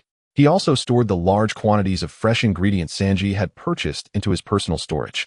After instructing Sanji to find the other 2 and meet them at the execution platform in the square, Yu Chen quickly left. When he arrived at the square, he saw Luffy climbing up the execution platform. Among the crowd, he also spotted Buggy and the others. Without reuniting with Luffy, Yu-chan began searching the various hidden corners for his target, this time Monkey D. Dragon. Indeed, to learn the powerful methods of Haki, he had set his sights on Luffy's father Dragon. Given that Dragon would come to see Luffy off, he must be very concerned about his son. Therefore, if Yu-chan were to ask him, there should be no problem at all. He just needed to find him, which would rely on luck. After observing all the hidden spots, Yu-chan had not spotted anyone resembling Dragon. This guy is really good at hiding. Seeing Luffy now climbing the execution platform and admiring the view, Yu-chan was starting to feel anxious. If Luffy got trapped, he needed to find him quickly. While observing Luffy's situation, Yu-chan suddenly noticed a figure in a large cloak standing on the rooftop of a tall building behind the execution platform, watching everything below. Focusing his vision, he saw that the figure had a tattoo resembling a shoe print on his face. Who else could it be but Dragon? Is he being so ostentatious? You're a notorious criminal with a high bounty, old man. Having said that, Yu-chan sprinted towards the figure at full speed. However, before he could reach the rooftop, he felt a powerful aura pressing down on him in the building's corridor, making him hesitate to advance another inch. Clearly, Dragon had already noticed him. Yu-chan raised his hands, signaling that he meant no harm. He calmly said, "Don't be nervous, I'm Luffy's companion, and I have something to discuss with you. Please don't attack me, I can't fight you." Although he spoke softly and the person was not on the rooftop, Dragon could lock onto him, and with his observation Haki, could likely deduce what he was saying from his lips. Sure enough, after a moment the oppressive aura around him changed, while still present it no longer felt threatening. In this world of One Piece, mentioning Luffy is really effective. Moving forward again, Yu-chan quickly arrived at the rooftop where Dragon was located. "Uncle Dragon, nice to meet you. I am Yu-chan, a companion on Luffy's ship." Dragon looked deeply at Yu-chan. "With your strength, it doesn't seem like you're a match for him. So I came to find you, didn't I?" Dragon puzzled for a moment, not understanding what Yu-chan was after. "Join the Revolutionary Army." That didn't seem likely. "As far as I know, Luffy can't possibly know I would be here, so how did you find out about me?" Yu-chan chuckled. "No, to be precise, Luffy doesn't even think he has a father. And now he doesn't even know you exist." The corners of Dragon's mouth twitched. This was incredibly embarrassing for him as a father. His son didn't even know his own father. "Please don't be angry, it was just a joke to lighten the mood. As for how I found out, it's too complicated to explain, so we'll skip it." Dragon frowned, sensing that the little guy in front of him felt somewhat unreliable. "Then what exactly do you want?" Yu-chan took out a notebook from his storage and presented it to Dragon. This was something he had written specifically for Dragon during their journey. It included detailed specifics and various pros and cons of socialist systems, constitutional monarchies, and federal systems, along with the advanced thoughts left by several great figures from Huaxia. "This is for you. I believe it will be helpful for your cause." Dragon took the notebook, flipped through it briefly, and his eyes brightened with excitement. Just as he was about to thank Yu-chan and grasp his shoulder, he pointed towards the execution platform. He saw Luffy being pressed down by Buggy on the execution platform, struggling desperately. "Didn't you say you're Luffy's companion? He's in this situation and you're not going." "Well, Uncle Dragon is right next to me. If you make a lightning strike, want to be done. I would just complicate things if I went." With his son being bullied right in front of him, Dragon had no interest in continuing to flip through the notebook, tucking it away. He stood firm, facing the execution platform, ready to strike at any moment, while continuing to communicate with Yu-chan. "You gave me such a big gift, what do you want in return?" "No, at first, I just wanted to ask you for the training methods of Haki and the 6 powers of the Marines. Later, I thought you might need this, so I wrote it down and gave it to you. It's not a transaction." Dragon raised an eyebrow and jokingly scolded, "You little rascal, do you plan to pull a wool over my eyes? Ha ha ha, for Luffy's future, I'm asking you for it. You will definitely give it right. Sure, I'll write it for you later." Dragon, just as Yu-chan expected, was willing to give it to him in order for Luffy to gain strength and sail more safely, even if he was asking for it empty-handed. At that moment on the execution platform, Luffy had not escaped his restraints, and seeing Buggy's large blade about to fall, Zoro and the others who had rushed to the square were desperately charging towards the execution platform. But the distance was simply too far, they would never make it in time. Luffy looked at his approaching companions and shouted, "Zoro, Sanji, Nami, Usopp, and Yu-chan, wherever he is. I'm sorry, I'm going to die." Then he smiled, welcoming the impending death. At the last moment, just as the butcher's blade was about to strike Luffy's neck, a bolt of lightning shot down from the sky, striking Buggy directly. The execution platform was also affected and collapsed. Luffy was saved. "Ha ha ha, I'm still alive, what a win. Hey Uncle Dragon, can you come a bit earlier next time? It was a close call, I almost got scared to death by you. As long as we made it in time, that's all that matters." "What? Does this mean he doesn't know you came to find me?" He isn't mystery your favorite thing." But after a while, Old Man Garp might tell him. Yu-chan was about to leave, and upon mentioning Old Man Garp, he remembered something else. "By the way, my brother Kebi should be training under Old Man Garp to become a Marine. Actually, I think his kind heart is more suited for the Revolutionary Army. But who can blame him for wanting to become a marine officer so badly? If I find out the old man is not strict enough when we meet next time, how about I tie him up and bring him to you, Uncle Dragon? This was the first time Dragon had heard such a strange remark. If he wasn't strict enough, just change people. What a bizarre line of thought. But for the revolutionary cause, he still wanted to recruit more talents. As long as they have a kind heart and are willing to endure hardships for the revolutionary cause, I have no problem with that. Well, I'm just saying I actually want to see him achieve his dream, preferably to become a Marine Admiral. Dragon with a black line on his forehead thought if it weren't for just receiving that notebook, feeling a bit embarrassed to take action, he would have definitely given this brat a beating. His words were simply too irritating. Seeing Dragon's expression, Yu-chan knew he couldn't offend him any further or he might face some physical punishment. He immediately became serious and said, Uncle Dragon, think long-term revolution is not something that can happen overnight. There's a saying in the notebook I gave you, unite all forces that can be united. Whether it's pirates or Marines, if it helps the revolution, they can all be utilized. Think about it. Once Luffy becomes the Pirate King and Kebi becomes the Marine Admiral, plus the forces you have, wouldn't revolution become much simpler and easier? You little rascal, your brother hasn't even started his formal training and you're already thinking about him becoming a Marine Admiral. Don't you think that's too far-fetched? Dragon suddenly realized that sometimes Yukin's words were quite agreeable to him, especially when it came to discussing revolution. Haha, I was just giving an example. What I mean is that we can cultivate our own people within the Marines. After all, on this sea, the power of the Marines cannot be ignored and is absolutely essential. Long looked at Yu-chan, who was chatting and laughing in front of him, feeling a stirring in his heart. You kid, I actually admire you quite a bit. How about coming to work with me? Yu-chan was nearly knocked over by Long's words, not expecting him to be like this. Uncle Long, you don't mean to dig your own son's corner, do you? Moreover, compared to the army, I prefer freedom. Yu-chan glanced at the situation in the square. At this moment, Luffy and the others had already been surrounded by Smoker's troops. All right, Uncle Long. Luffy can't handle Smoker right now. I need to go help him escape. Remember to give me the stuff later. Long nodded and said nothing more. Yu-chan directly activated the golden light spell and jumped off the rooftop of the building. Since a fight was about to start, there was no need to hide anymore. In the encirclement of Smoker, Luffy muttered to himself, this is bad. This guy must be Smoker, the one Yu-chan talked about. Meanwhile, the pirates led by Buggy were also surrounded by the Navy and had started to impatiently push outwards. Smoker and Tashigi commanded the Navy to encircle Buggy and the others. Taking advantage of this opportunity, Luffy and the others quickly charged towards the edge of the encirclement. Since the Buggy pirates attracted most of the military force, they managed to break through smoothly. Seeing this, Smoker transformed his hands into white smoke and reached for Luffy. The smoke formed from his arms quickly trapped Luffy tightly, even lifting him into the air. Smoker couldn't help but mock. A guy like you is worth a bounty of 30 million. I really don't understand what those who set the bounties are thinking. Luffy struggled continuously in the smoke, his painful expression suggesting he was almost suffocated. Zoro and Sanji kept attacking the smoke that enveloped Luffy, but it was of no use and couldn't harm Smoker at all. Just then a golden figure finally arrived, kicking the smoke. The spot where the smoke was kicked instantly transformed back into an arm. Smoker winced in pain and released his grip. Yo, Captain Smoker, don't bully our captain just because you can transform into an element. Yu-chan calmly lifted the fallen Luffy from the ground, without even glancing at Smoker. Since the previous attack had worked, it seemed the golden light spell could indeed deal with elemental transformations. With Smoker's current strength aside from his elemental transformation, he posed no real threat. Yo, Yu-chan, you finally arrived. I thought you got lost. Luffy patted the dust off his clothes, grinning. It was hard to imagine he had just been saved. Zoro commented from the side, the Logia type really is, as you said, attacks are completely ineffective. At this moment, a delicate voice called out from Buggy's group. Yu-chan, I finally see you. Last time you made me feel so much pain, you must take responsibility. Turning around, it was none other than Alvida, but now transformed after eating the smooth fruit. She was standing next to Buggy, shouting towards Yu-chan. This time Luffy didn't knock her away, and she actually managed to join forces with Buggy. What a strange twist of fate. In the anime, Alvida was infatuated with Luffy, but now that she was transformed, had she become infatuated with me instead? Could this be considered blocking a bad romance for Luffy? Alvida looked quite charming now, but thinking of her previous appearance, Yu-chan shook his head, resolutely rejecting the idea. Nami, hearing the flirtatious words from the beautiful lady, felt her heart explode. But before she could explode, Sanji was one step ahead, kicking towards Yu-chan.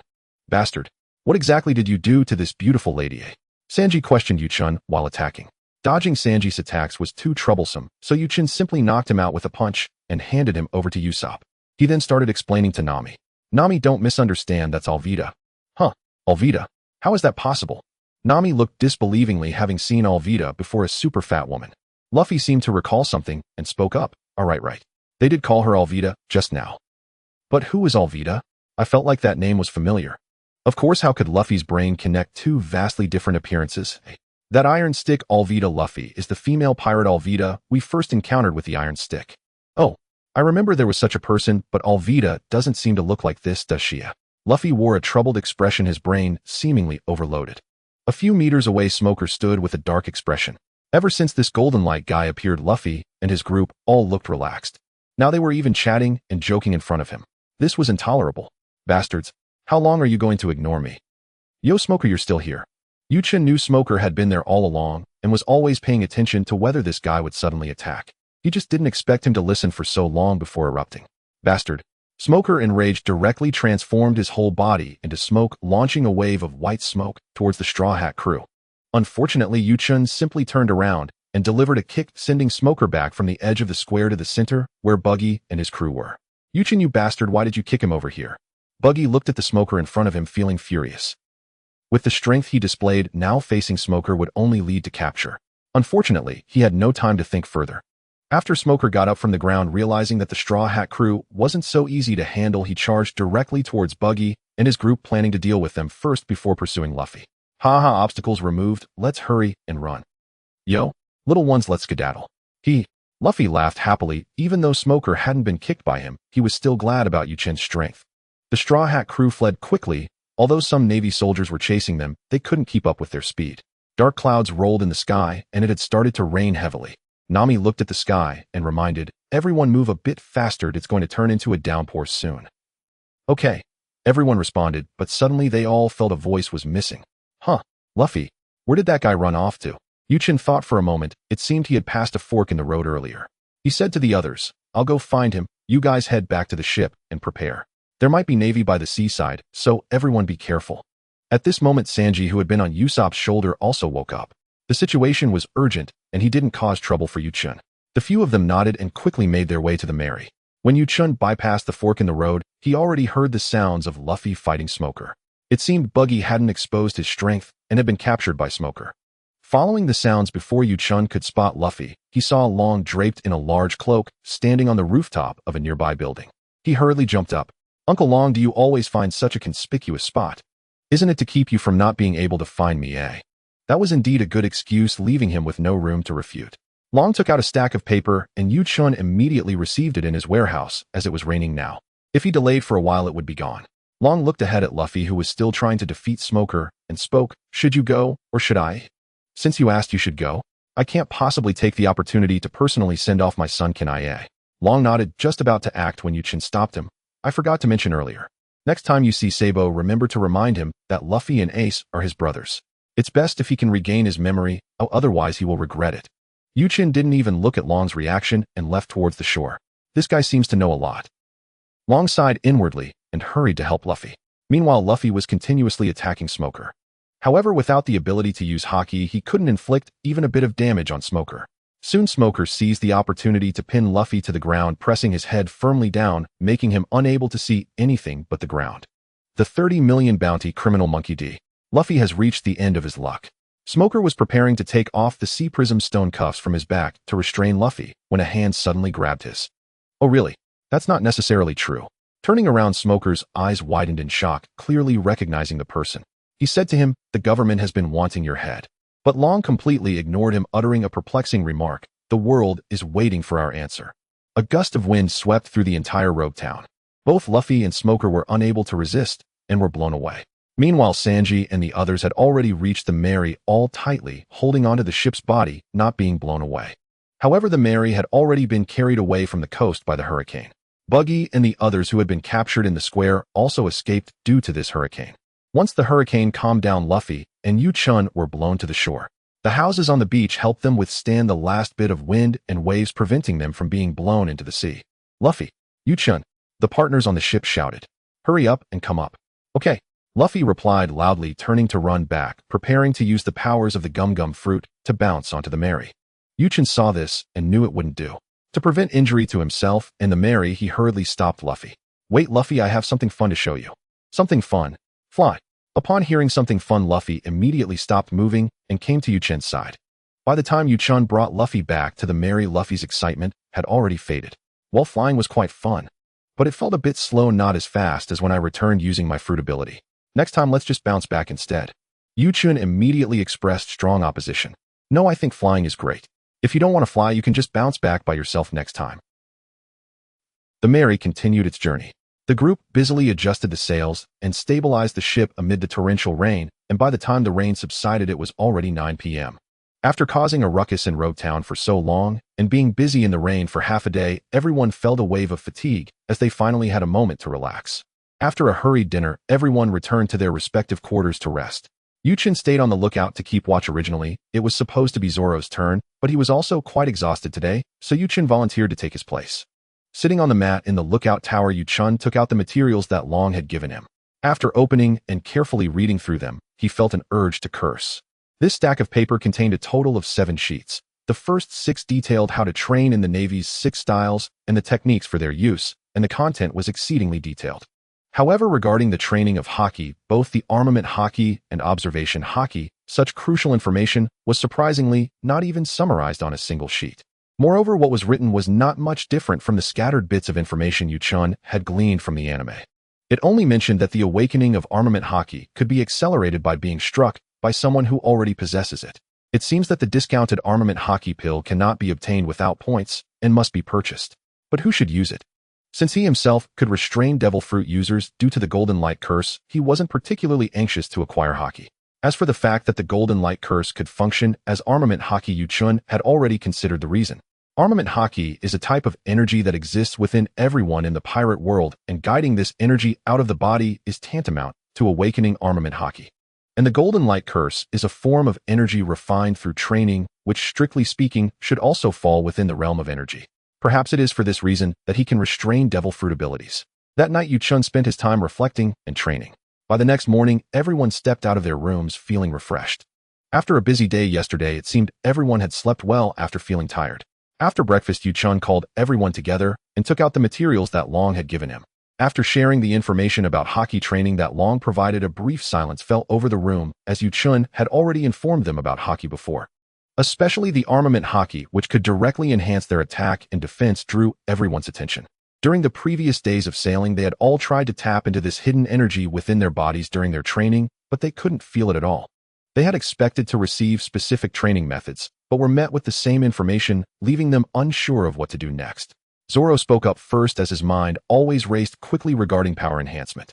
So if we want to quickly awaken armament Haki besides training our bodies more, we need to find someone who can use armament Haki to let us experience it directly, right? Sanji followed up on Zoro's words asking, but where are we going to find someone who can use Haki and is willing to come aboard and train with us?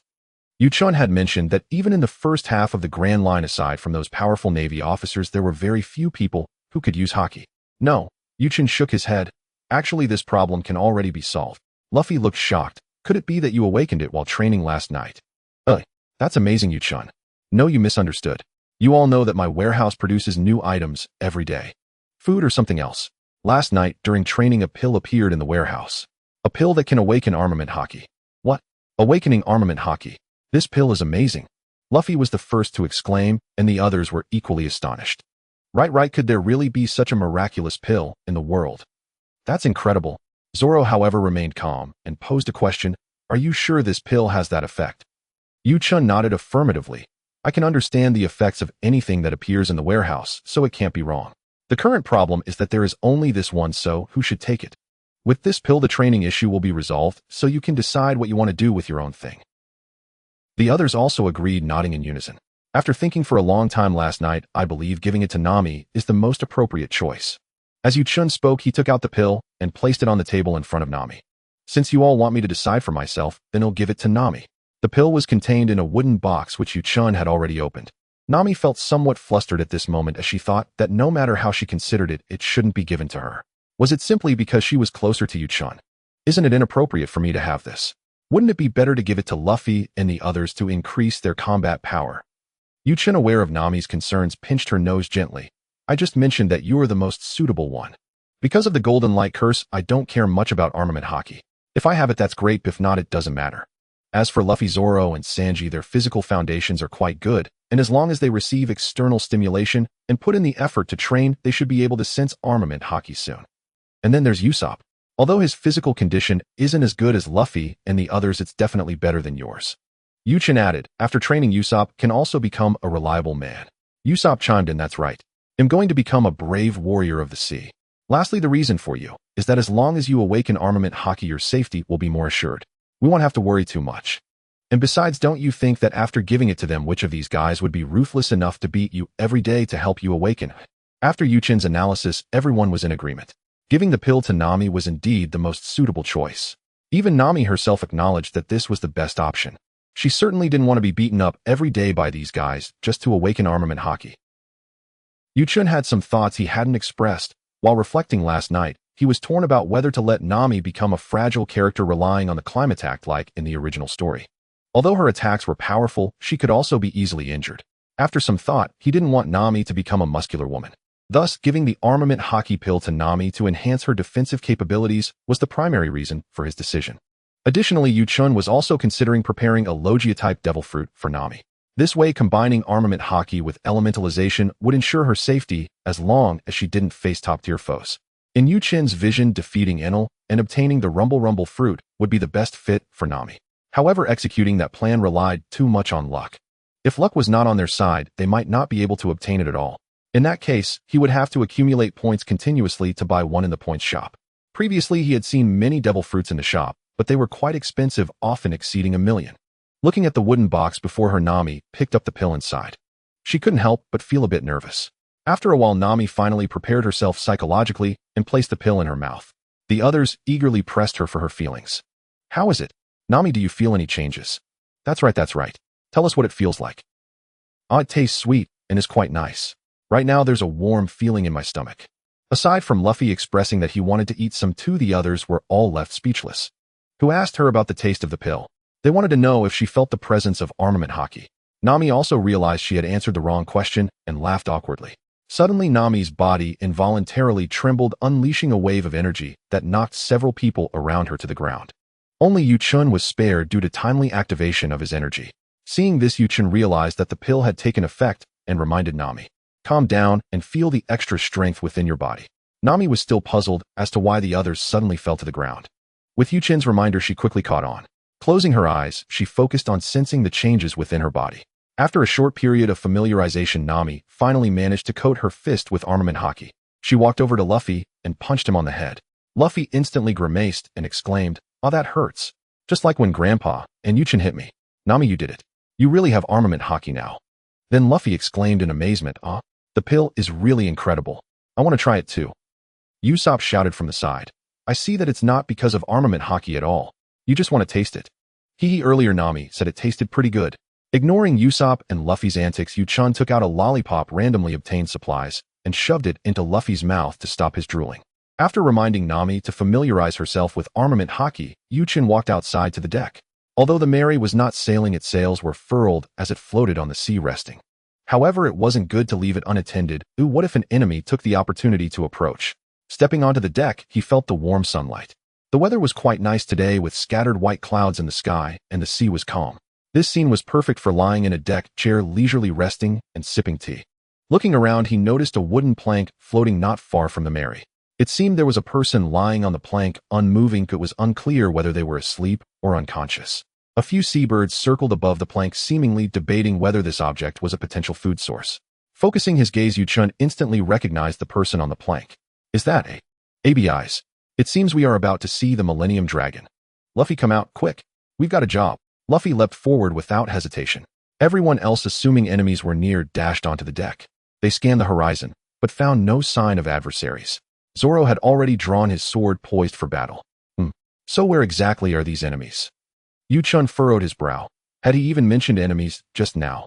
He hadn't. He pointed toward a wooden plank floating in the sea. Luffy, there's a little girl on that plank. Pull her aboard. Thought we were facing some fearsome foe. Pfft, what a letdown. Zoro sheathed his blade with a dismissive twist of his lips. So you've got a new weapon now, and you're itching for a fight. Chen observed Zoro's disgruntled expression and nearly offered him a motto, my great sword hungers fiercely. Indeed, real combat sharpens skill far more than solitary training. Zoro, the relentless seeker of strength, possessed a clarity of purpose as sharp as his steel. Yu-chan watched Luffy lift the girl from the water thoughtful. With a mischievous grin, he said, Zoro, if you crave real combat so deeply, shall we wager something truly grand? How grand? Zoro, ever the battle-mad, leaned in instantly intrigued. Roughly 20 warships. What do you think? Before Zoro could reply, Usopp, standing nearby, froze in sheer alarm. Hey, Yu-chan, 20 warships. What on earth are you planning? Don't act recklessly. Our current strength couldn't possibly withstand such overwhelming force. Whoa. 20 warships. Judging by Usopp's panic, this sounds like quite the adventure. Is it some legendary quest? After setting the girl down on deck, Luffy eagerly drew near. Nami immediately activated her armament haki and delivered a swift punch to Luffy's head, then smiled sweetly. Captain, they're only joking. Please don't take it seriously. She then shot Yu-chan a sharp warning glance, telling him plainly not to provoke chaos. Luffy rubbed the swelling lump on his forehead, crestfallen. Nami, if they're the ones speaking nonsense, why did you hit me? And with haki no less. No, Captain, you've misunderstood. This was merely a demonstration of armament haki to help awaken your own. Is that so? Fine, I forgive you. Though Nami's tone brimmed with deference, anyone could see she was simply teasing him, playfully, relentlessly. Only Luffy, the earnest, wide-eyed boy, believed her explanation without question. Miss Nami, I'd love to experience haki too. Please discipline me freely. Wah. Sanji flailed wildly, his expression absurdly foolish. Zoro muttered, beyond redemption. Yu-chan and Usopp chimed in, agreed. Nami, of course, answered Sanji's plea with a swift, decisive punch, fulfilling his wish. A muffled groan echoed, and then silence. Nami fetched a cup of water from the galley and gently dripped a few drops into the girl's mouth. Slowly the child stirred awake. Her first sight upon opening her eyes was the pirate flag billowing across the ship's mainsail. Ah, pirates. No, don't come near me. Don't be afraid. We're kind-hearted pirates. Yes, just relax. We won't harm you. Though Usopp and Nami tried soothing her, the girl continued to tremble and dart about in terror. Suddenly Zoro stepped forward, face dark and stern looming before her. If you scream again, I'll toss you overboard. Yu-chan, mischief gleaming in his eyes, echoed the threat. Tossing her away seems wasteful. Frying her might suit better. As expected, intimidation worked far more effectively than reassurance. The girl froze, no longer fleeing, no longer shrieking, only shivering silently in place. Nami scowled. You too? Must you frighten a child? Zoro, fine. You do have that perpetually terrifying face. But Yu-chan, why follow his lead? With such handsome features, even I am losing my fondness for you. Zoro bristled at Nami's remark. Excuse me, where precisely is my face terrifying? Yu-chan burst into laughter, then cleared his throat. Two blossoms, radiant and vivid, materialized in his palms. He offered a bouquet of roses to Nami and a sunflower to the girl, his voice warm and gentle. Dear lady, that was merely a jest. Please forgive our levity. Had we meant you harm, we would never have rescued you in the first place. Would we?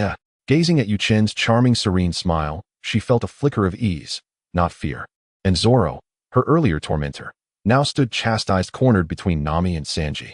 Gradually she began to believe perhaps this crew truly wasn't evil. Luffy, their captain, finally spoke. Little one, how did you end up drifting alone on that plank? The girl, now calmer, replied, I was captured by villains, then escaped during a violent storm, jumping from their ship into a small boat. But the tempest raged too fiercely. The boat capsized almost instantly. Just as I believed all hope was lost, I spotted a plank, clung to it with every ounce of strength, and then blacked out. Ah, you leapt from a ship in a storm at such a tender age. Truly courageous. Nami added softly, do you have somewhere you wish to go? We're sailing toward the Grand Line. If your destination lies along the way, we'll gladly escort you. I want to go to Warship Island. That's my home. Her voice dropped to a whisper. She feared asking.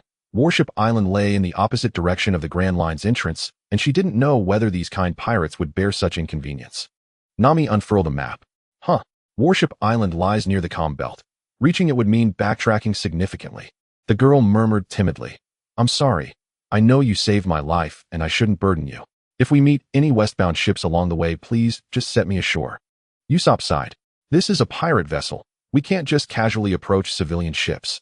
Luffy studied the girl's fragile, helpless demeanor and felt a quiet resolve stir within him. What's your name, little one? I'm AB Eyes. AB Eyes. I'm Monkey D. Luffy, and from this moment we're friends. Crew, let's escort our friend home. Nami double-checked. Luffy, are you absolutely certain? Yeah, just a day or two's delay. For a friend. Very well. Your captain, your word stands. Then, everyone adjust the rudder. Trim the sails. Full course to Warship Island.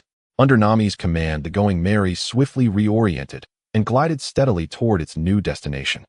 Chen, satisfied the course was set, retrieved Liahu, the name he'd given his newly acquired nameless long spear, along with a whetstone cotton cloth and fresh water. He beckoned Zoro over to begin maintenance together. Zoro blinked, puzzled. Don't we usually sharpen blades only before major battles? So, is Warship Island dangerous? As he honed his blade, Zoro turned to Chen for answers. Luffy, the ever-belligerent, also drifted close, eager to eavesdrop. Didn't I mention it already? A grand operation, 20 warships. Nami interrupted us earlier. I forgot to ask. So Warship Island is a Navy base. Why so many ships? Just then Nami noticed their huddle and approached curiously. Isn't Warship Island just an ordinary island? From what I recall, it earned its name because its shape resembles a colossal warship. Chen, stop stalling. What's really going on? Chen exhaled. Fine, I'll explain plainly. He called out toward Usopp and the others. Usopp. Sanji, come here quickly. ABIs, you needn't hide. Come forward too. Rest assured, this spear isn't aimed at you. ABIs glanced at Zoro, still grinding his blade, and recalled Chen's earlier quip about frying her.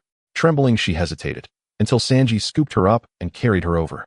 Now that everyone's gathered, I'll speak plainly. Since our captain has pledged to help ABIs, we must prepare to face at least 20 warships in assault. Returning ABIs to Warship Island poses no inherent danger, but Admiral Nelson of the East Blue Navy is actively hunting her. He seeks the fossilized spine of a Millennium Dragon to distill an elixir of immortality. Nelson commands the East Blue's greatest naval authority. He can easily mobilize 20 warships. ABIs has already been identified as the key to locating the dragon's remains. So, if we intervene, let's finish what we start. Better to eliminate this threat entirely. A Millennium Dragon. An elixir of immortality. 20 warships, hunting a single child. The Straw Hat crew exchanged stunned glances, but none doubted Chen's words. They knew he had seen this unfold, long before it happened. ABI stared astonished. How could you possibly know all this? Chen grinned slyly. Because I'm a fortune teller, a diviner of fate. Nami calls me great charlatan all the time. Hunting ABIs alone wouldn't justify 20 warships, no. It's our other deed that triggered their full response. What deed warrants 20 warships sent against us? Helping a senile Millennium Dragon return safely to its lair. What a? Truly, a Millennium Dragon exists. Not just myth. You even know about Old Dragon Lord. Then, you really tell fortunes. Mwahaha, of course. I am the great charlatan. Chen laughed proudly, until catching Nami's unamused glare and instantly straightened, all levity gone. The full tale of the Millennium Dragon. Ask ABIs, she'll tell you best. As for my Liahu, it spent years gathering dust in a weapons shop storeroom. Time to restore its glory. Without waiting for further questions, he resumed polishing Liahu with focused calm. The rest of the crew gently led ABIs aside to hear the ancient legend firsthand. Only Zoro mirrored Chen's actions, methodically tending to his 3 swords. To him, Millennium Dragons were mere footnotes, curious but ultimately irrelevant. What truly captivated him was the coming battle. If Chen declared 20 warships would descend, then he would prepare unwaveringly for war. Chen carefully polished the fierce tiger in his hands. The spear tip, already sharp when he bought it, became even more radiant under his meticulous care. Only when the chilling gleam emerged did Chen nod in satisfaction. On the other side, ABI still did not fully trust Luffy and the others, but after Chen's lengthy explanations, even if she remained silent, it wouldn't change anything. She could only silently pray that these seemingly kind pirates would truly not bring harm to Lord Long. After learning everything ABIs knew, Luffy spoke up. Hey, I say, after we go to Battleship Island, let's go visit Lord Long. Nami nodded helplessly. She had already promised to help ABIs return to Battleship Island, and now learned the reason why Admiral Nelson had his sights on ABIs. If they returned her without further involvement, Abyss fate would likely be quite tragic. Turning around, he saw that Chen had finished sharpening the knife and was putting the fierce tiger away. He called him over. What exactly are you planning? You can tell me now? Over 20 warships is no joke. Are we really going to fight? Chen nodded helplessly. Although I also look forward to battle, I would prefer to take it easy if possible. I don't want to move much.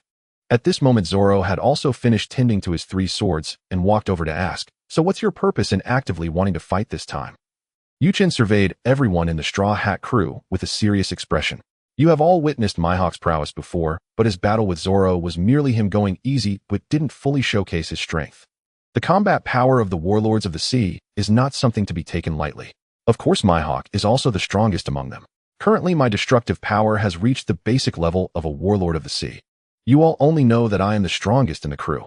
However, you are unaware of just how strong I truly am.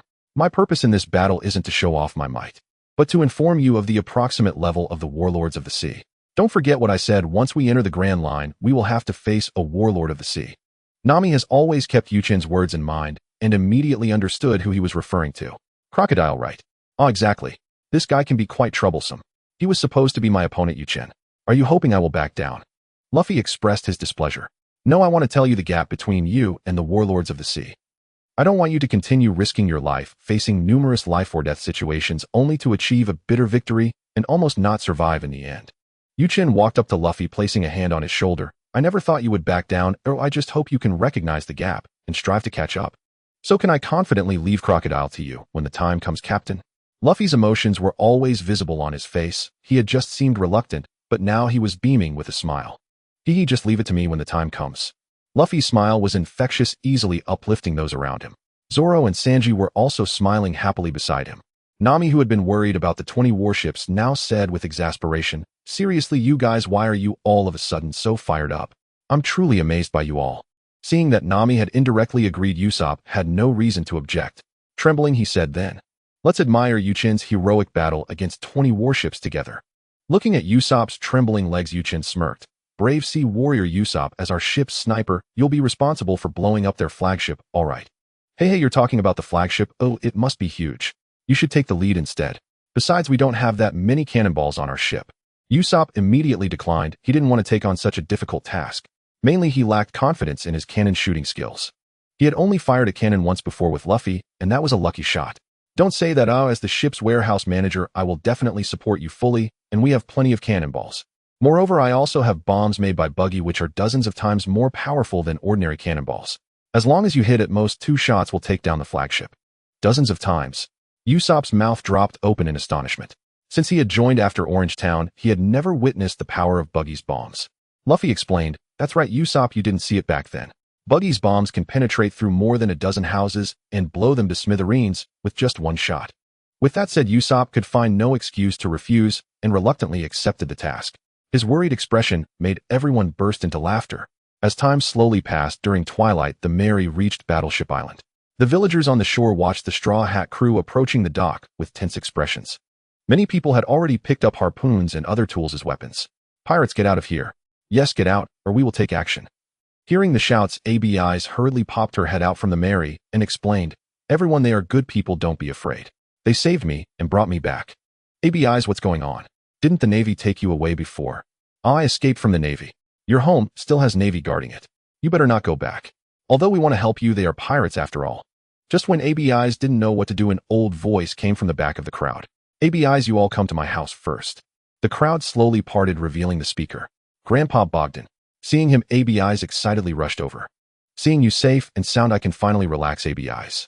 You all come with me. While everyone chatted, not far away, some Navy soldiers witnessed this scene. They would probably report it soon. Yuchen noticed this, but did not stop them. After all, a battle was inevitable. The group followed Grandpa Bogdan to his residence, where he warmly prepared steamed pork buns to entertain them. When Luffy, drooling, asked how long it would take to eat the buns, Grandpa gave the answer of 4 to 5 hours, which left everyone in despair. At the right moment, Yuchen took out roasted meat and drinks to provide for everyone, receiving unanimous praise. As they ate and drank, the group began to listen to Grandpa Bogdan's tales of their ancestors. Although somewhat dull, they still respected the old man. Until Grandpa, with his eyes closed, reached the 300th generation, everyone felt drowsy and began to doze off, realizing that this story seemed endless. Of course, Yuchen had known this from the start, so after finishing his food, he sat aside to meditate and cultivate. Others thought he was preparing for the upcoming battle, only to realize now that it was really due to the story being too boring and unending. When the buns were finally ready, ABI's was about to take some to Lord Long, and everyone quietly slipped out of the living room, leaving Grandpa Bogdan alone to sleep and talk. Hey, ABI's, leaving Grandpa Bogdan alone, there won't be a problem, right? Don't worry, he often talks himself to sleep like this. ABI's indicated that she was already used to it. She would always sneak away whenever the old man started talking. The group chatted quietly and soon arrived at the cave of the 1,000-year dragon. They lit torches and walked in together. After a few steps, a massive figure came into view. Before them lay a 1,000-year dragon curled up in the cave, just as depicted in legends. Wow, it's so big. I didn't expect to really see a 1,000-year dragon. The legends are true. However, this dragon had entered old age, its body weak and lacking the vigor of its youth. Watching the dragon, Chen felt that the appearance of our Chinese dragon was still more majestic and awe-inspiring. Seeing Lord Long weaker than before, ABI's felt very sad and dragged the pork bun in front of it, saying, "Lord Long, you must be starving while I was away these days. Please eat." The dragon opened its dim, lifeless eyes and clamped Usopp's head in its mouth. Hey, what's going on? Lord Long, don't eat me, the food is over there. However, the dragon showed no reaction, neither biting Usopp, nor letting him go, merely holding his head in a daze. Haha, sorry, Lord Long is old, has poor eyesight, and sometimes gets a bit senile. Luffy laughed heartily. Haha, Usopp, it's fine. I can see Lord Long has no teeth left, he can't bite you, so don't worry. Haha. Bastard, come over and help me get my head out, his mouth is too heavy. I can't get it open by myself. Haha. Although Luffy found it amusing, he still stepped forward to rescue Usopp. Zoro kicked Usopp's weak leg, saying, "Look at you, do you still shout about exhaustion when training? You need help with such a small matter." Huh. It's not normal for me to not be able to get loose with such a big Lord Long. If you're capable, try it yourself. Zoro confidently replied. No, if it were me, I would have reacted and dodged before Lord Long could grab me. His expression seemed to say, look at you, you couldn't even dodge, how weak are you? Usopp gritted his teeth in frustration, but found no reason to refute. Inwardly shedding tears, he vowed to become strong quickly. As several people chatted and laughed, ABI's fed the dragon buns while explaining the general situation to it. When Lord Long learned that ABI's had been captured by the Navy and then escaped by jumping into the sea, he comforted her warmly. After ABI's finished explaining everything, Lord Long looked at Luffy, and in his dazed eyes a glimmer of wisdom seemed to shine. Luffy suddenly said firmly, "Don't worry, your time is enough. We will definitely return you to your dragon cave." ABI's looked at Luffy in surprise. Can you understand Lord Long's words? Luffy shook his head, his sincere gaze fixed on the aging dragon. I can feel it. Chen kept a close watch beside him, yet he felt nothing unusual from Long Yi. This must be the ability of Luffy, the voice of all things. However, although Luffy's words were correct, were they truly to comfort Long Yi? Or did he genuinely believe he could find the dragon's lair? This intuition is surprisingly accurate. According to the events in the anime, the dragon's lair should surface tomorrow, making everything much easier. Luffy patted Long Yi to comfort him and led everyone out. Chen, I sense that Long Yi is barely holding on. I'm worried we don't have enough time. You must tell us where the dragon's lair is so we can set off tonight. Chen shook his head. Let's discuss it in the morning. We'll make a cart for Long Yi and take him to the sea at dawn. That should be sufficient. What do you mean? Chen stopped beating around the bush. Aren't we supposed to take Long Yi back to the dragon's lair? We can't afford to delay. Chen shook his head, stamped his foot. We are already here. The others didn't understand what he meant. Nami suddenly exclaimed, could it be that the dragon's lair is on Battleship Island? But how is that possible? Battleship Island is so small. Abizi and the others have lived here for so long, if there were a dragon's lair they would surely know. Abizi also denied it, insisting that it couldn't be true. They have lived here for countless generations. Moreover, Battleship Island isn't large, as she has explored every corner. Chen glanced at Abizi's face, reluctant to tell her the truth. Abizi, you should go accompany Long Yi for now. Abizi seemed to sense that Chen was trying to deliberately send her away and stubbornly stayed. Brother Chen, just tell me. I really want to know. Sighing inwardly, Chen asked, do you know why the 1,000-year dragon is called the 1,000-year dragon? Isn't it because they can live for a very long time? Chen shook his head. The reason the 1,000-year dragon is called the 1,000-year dragon has another explanation. The 1,000-year dragon has an instinct to migrate. Every 1,000 years they return to their lair.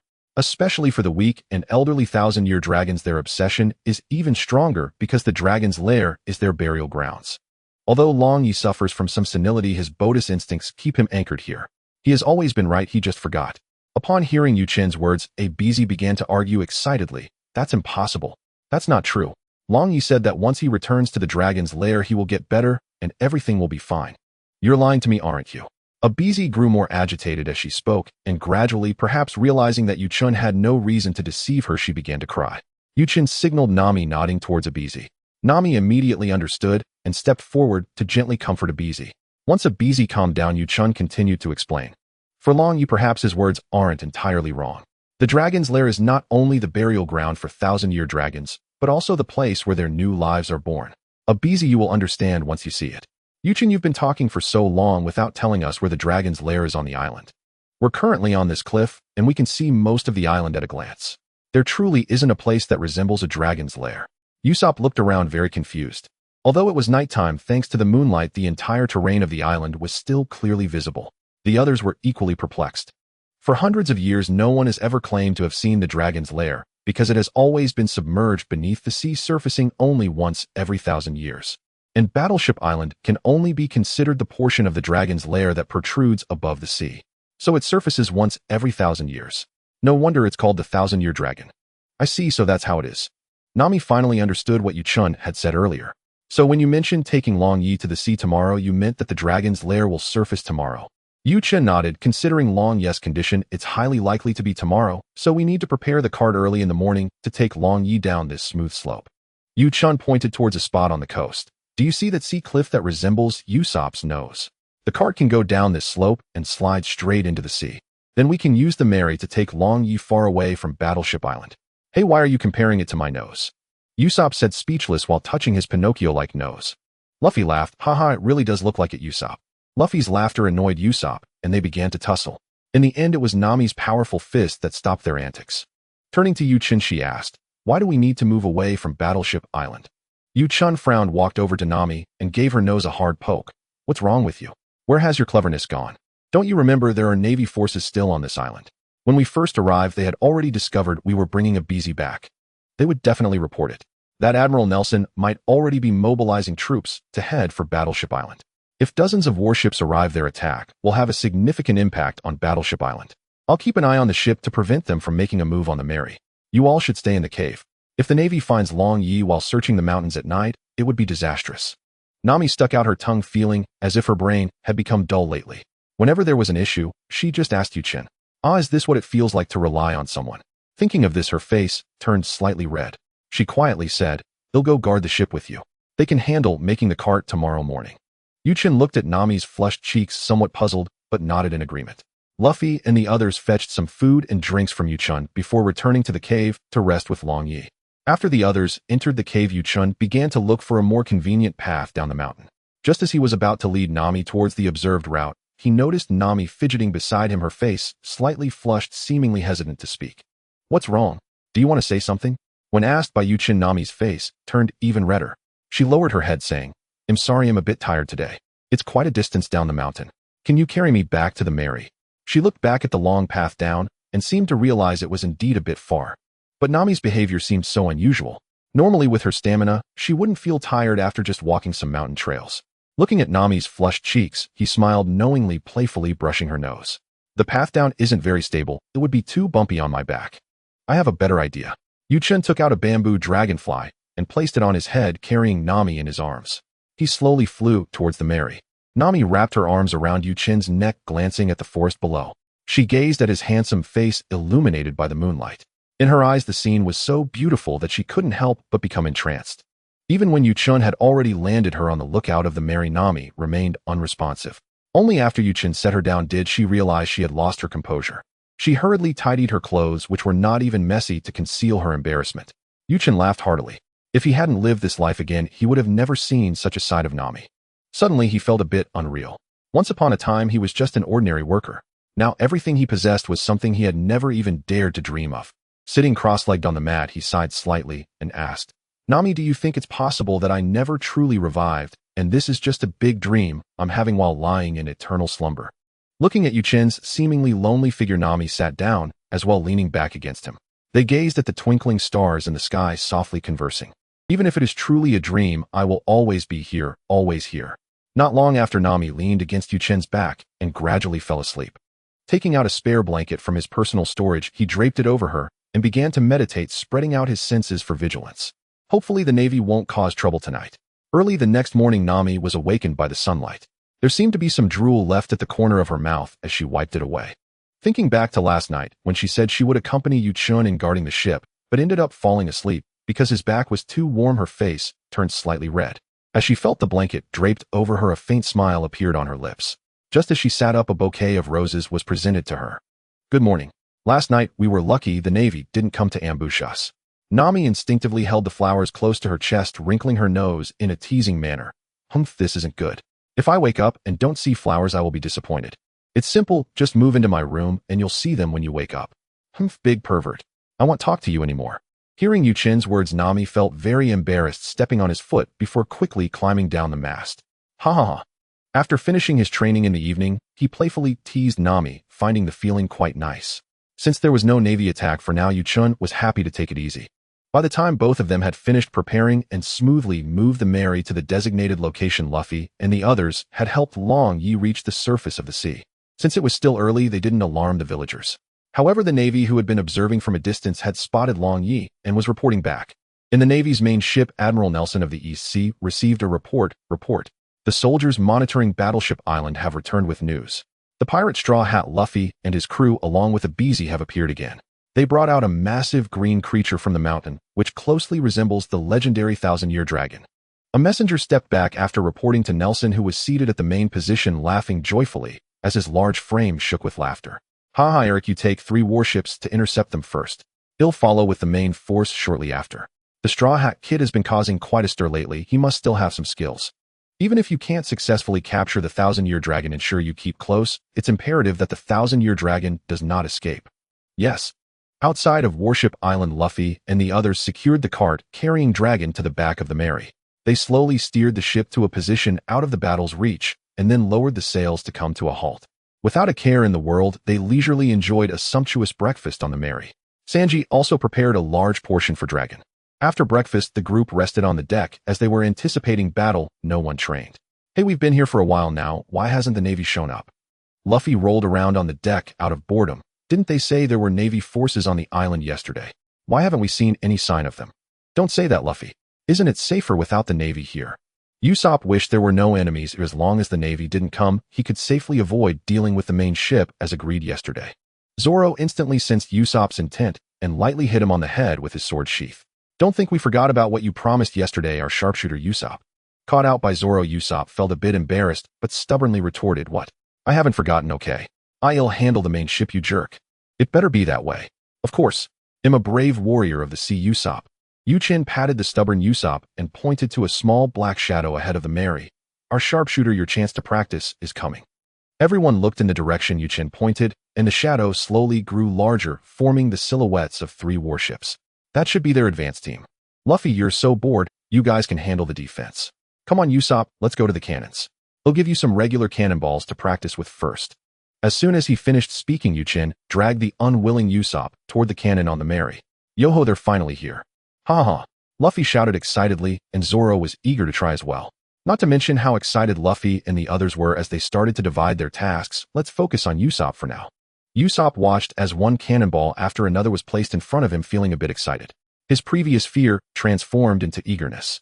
After several cannonballs were placed on the ground, Chen looked through the observation port. The warships were almost within range. The direction was right in front of the Mary, so there was no need to move the cannons onto the deck. He left the position for Usopp, who just needed to help with the ignition and load the cannonballs. With a bang, the battle began with Usopp's first cannon fire. Luffy and the others watched from the deck. They saw a cannonball shoot from the Mary, tracing a long parabolic arc before accurately landing on the bow of the left warship. In an instant, the bow of the warship, along with its cannons, was blown to bits. Chen couldn't see this from the side, but it didn't hinder his understanding of the situation, because Luffy had already exclaimed in delight. Wow, Usopp, you did great.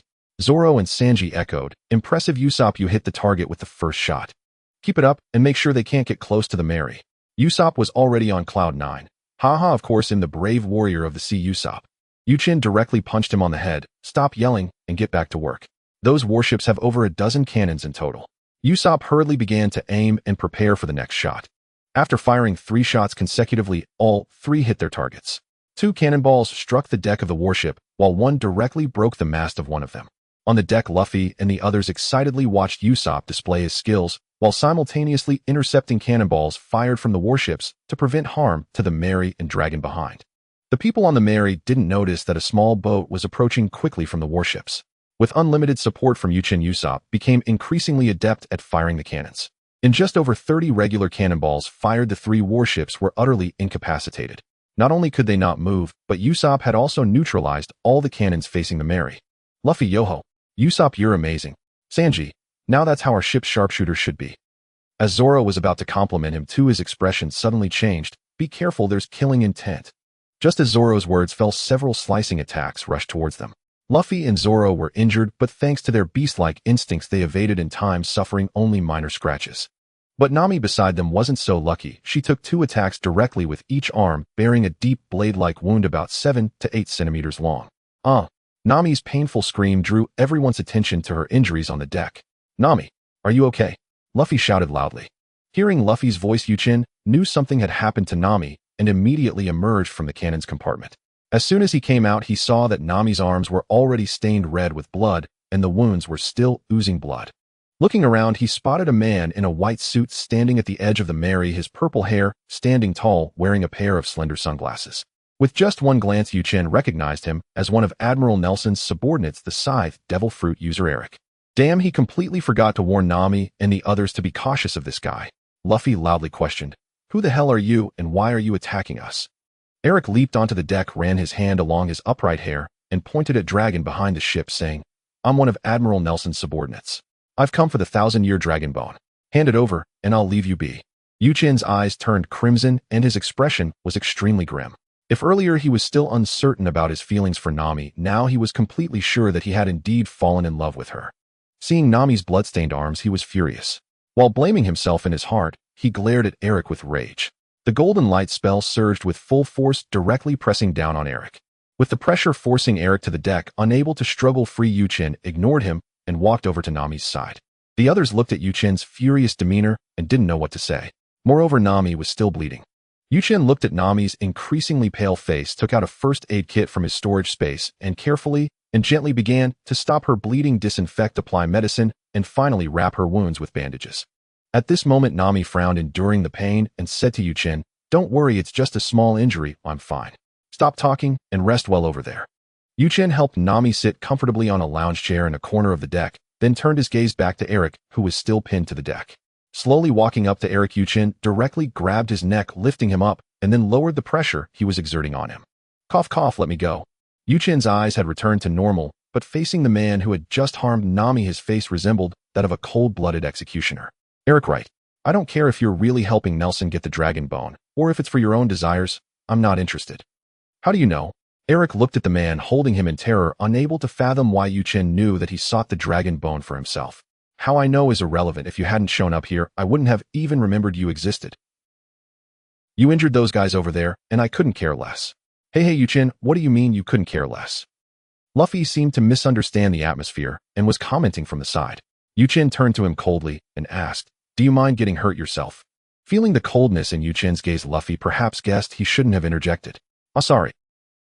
Chen turned back to Eric and continued, "But now you've hurt Nami, so congratulations, you've touched my reverse scale. You should also be thankful that this is our ship. I value the Mary greatly, so you can die without pain." Hearing this, Eric's pupils dilated as if he realized something and began to struggle desperately against Chen's grip. However, the powerful Chen was not someone he could resist. As Chen tightened his grip on Eric's neck, Eric's head sank down lifelessly. Chen waved his left hand, bringing out all the fruits from his storage, placing them beside Eric. There were at least 500 or 600 of them. Seeing the fruits, Luffy initially wanted to sneak a few to eat. Chen shot him a glare, and Luffy reluctantly withdrew his hand. Chen was trying to see if he could collect Eric's devil fruit. Luffy quietly said to Zoro beside him, "Chen looks really scary, is it because Nami got hurt?" Usopp also chimed in quietly, "Yeah, I almost got scared to death." Zoro glanced at Luffy. "Looks like you're not too dumb after all." "Hee, I've always been smart." "But what does Chen mean by reverse scale? Is Nami a scale?" Zoro rubbed his forehead, realizing he needed to take back his earlier praise for Luffy.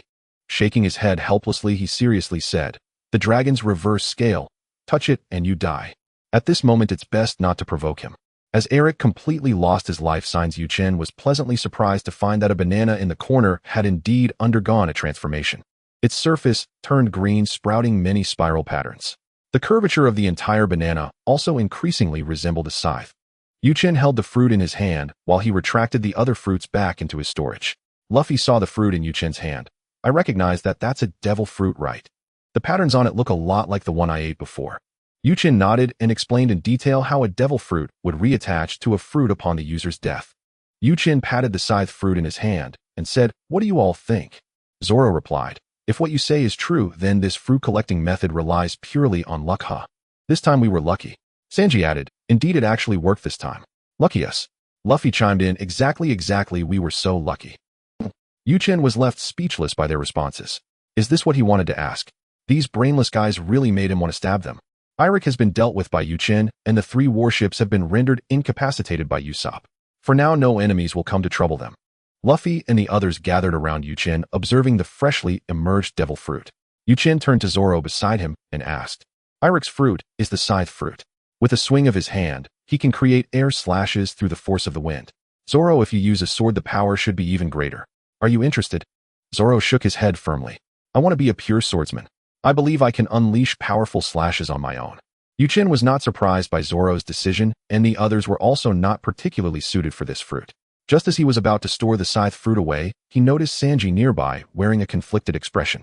What is going on? Sanji shouldn't be interested in this fruit. Chen held the scythe fruit in his hand and tentatively asked Sanji, do you have any thoughts? Sanji shook his head, indicating he did not, but still appeared hesitant. After about 10 seconds, Sanji spoke with a troubled expression. You should know which fruit I have my eye on. I'm feeling a bit conflicted. Given the increasing challenges we'll face, should I adjust my goal to a fruit that enhances combat power more? Upon hearing this, Chen understood what Sanji was struggling with. Sanji had seen the Devil Fruit Encyclopedia as a child and had long been fascinated by the invisibility fruit. This fruit indeed does not provide much enhancement to his combat power, it leans more towards functionality. He sighed inwardly, realizing that the flutter of his butterfly wings had such a significant impact, even affecting Sanji's pursuit of the devil fruits. Perhaps it's because the future he shared with them truly put a lot of pressure on Sanji. He patted Sanji on the shoulder half in comfort half in schadenfreude, and said, You can rest assured and think about other fruits. Unfortunately, I have to inform you that the invisibility fruit has already been consumed. It was eaten by a guy just like you, and in the original future Nami was even spied on by him while bathing. Wait. Chen suddenly remembered something, changing his tone as he shouted.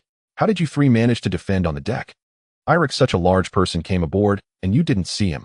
Oh, Nami is a girl, leaving scars would hurt her a lot. Do you even understand? This time, luckily, it was only her arm that was injured. If it had been her neck or heart, wouldn't Nami be? Speak up, you guys. Luffy and the others were completely silent in the face of Chen's reprimand, as it was indeed their negligence that led to Nami's injuries. The three approached the chair where Nami was sitting, bent down, and sincerely apologized. Sorry, Nami. Nami was not as agitated as Chen and seemed not to be angry, saying, It's fine, Chen is just overreacting. Don't worry, it's just a small injury. Besides, it's not like you did it on purpose to hurt me. Zoro and Luffy sincerely promised to protect Nami better next time. Sanji, not knowing what to think, blurted out again, Miss Nami, are you really okay? It pains my heart to see you injured. I wish I could take on your pain. Sanji rambled on, completely unaware that Chen was standing behind him with a dark expression. It was Nami who sensed the situation, awkwardly pointing at Sanji behind him. Miss Nami, what's behind you? Before Sanji could turn around, Chen kicked Sanji into the sea. Chen, with a fierce expression, scolded Sanji without hesitation. Sanji, seeing Chen's demeanor, did not dare to return to the ship, immediately fearing further unwarranted disaster. Usopp trembled behind Luffy and Zoro, whispering to them, Is Chen really this angry just because Nami got hurt? Looking at him, now I am a bit afraid to get too close to him. Luffy nodded affirmatively. Yeah, if next time our negligence leads to Nami getting hurt, I think we'll be in big trouble. Zoro shared the sentiment. Nami has now become Chen's reverse scale. So even if we provoke Chen directly, it's still better than provoking Nami. Usopp asked, What exactly is a reverse scale? Luffy replied, I don't know either, as Zoro just said something about a dragon's scales that you die if you touch them. Is Chen a dragon person? Usopp pondered. Well, although Chen looks terrifying now, he still looks like a normal human being. Zoro silently distanced himself from Luffy and Usopp, fearing that their low intelligence would affect him. Chen naturally heard their conversation. With his perception, even if they spoke softly on the deck, it was impossible not to hear. He just couldn't be bothered to deal with them. After scolding Sanji a few more times, Chen led him back on the ship. The Navy's main force had arrived, and it was time to get serious. Perhaps to prevent the Mary from escaping with Dragon, Admiral Nelson ordered all ships to be chained together after receiving the report from the advanced troops. More than 20 warships surrounded the Mary in an oval formation. Wow, so many warships, it looks magnificent. Luffy looked at the connected warships pressing towards them and felt no tension at all, instead feeling very excited. Hey, this is really too many. There should be more than 20 ships. And that giant ship following behind, is it really a warship? I feel like it's just a large fortress of war. Usopp felt his legs weaken at the sight. With the army closing in, Chen no longer cared if Usopp was genuinely afraid. He pushed him into the ship's hold where the cannon was located, handed him 3 buggy bombs, and said, They have great power, don't mess it up, and blow up the Mary. Chen patted Usopp on the shoulder, walked to the deck, looked at the situation, and turned to Luffy and the others, saying, I originally wanted to go with you, but it turns out that more than 20 warships are connected and coming over. I didn't expect Nelson to be so decisive in his actions. This time you guys should stay on the Mary to guard against attacks while I go alone. It's safer that way. Zoro initially wanted to follow Chen, but after considering the Mary and Dragon, he nodded in agreement. Luffy, Zoro, and Sanji were already prepared to fend off the incoming cannonballs. After resting for a while, Nami looked much better. At least she could move her feet without feeling unsteady. At the back of the ship, ABIs and Dragon were together.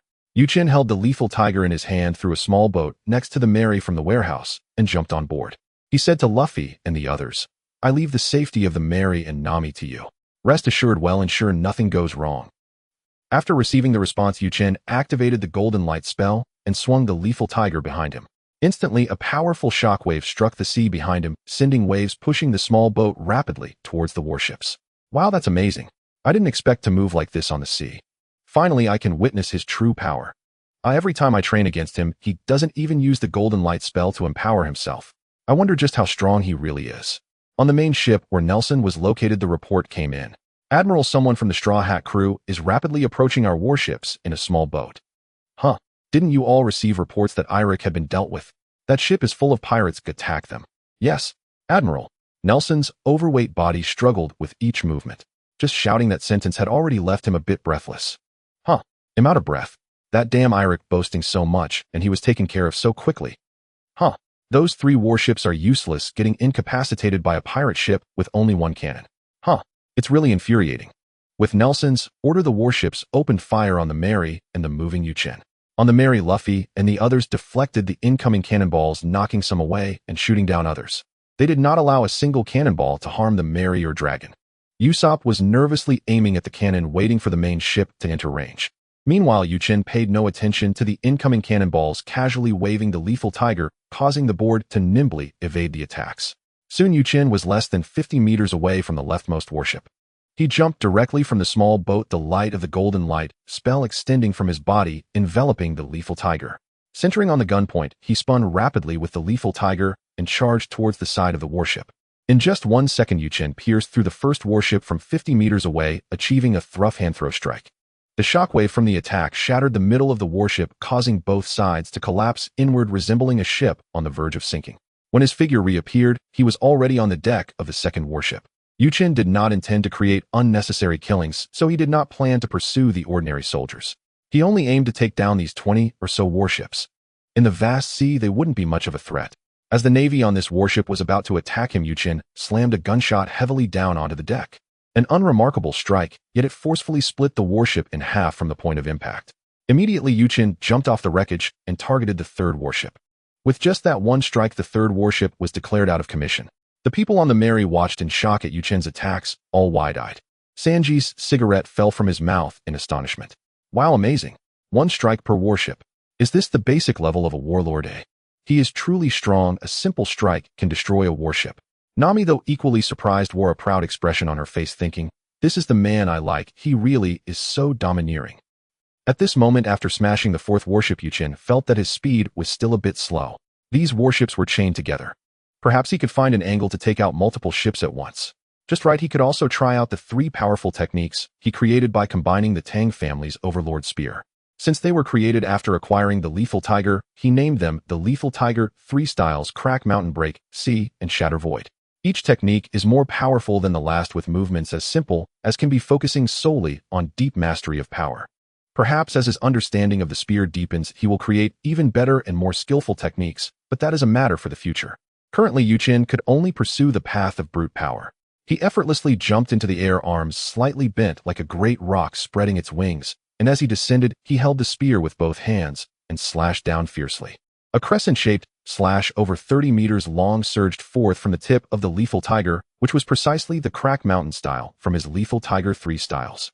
The Rending Mountain technique was unleashed from Chen's hands, flying towards the battleships ahead, effortlessly cutting through and severing 3 vessels in succession before dissipating in the distance due to a change in direction.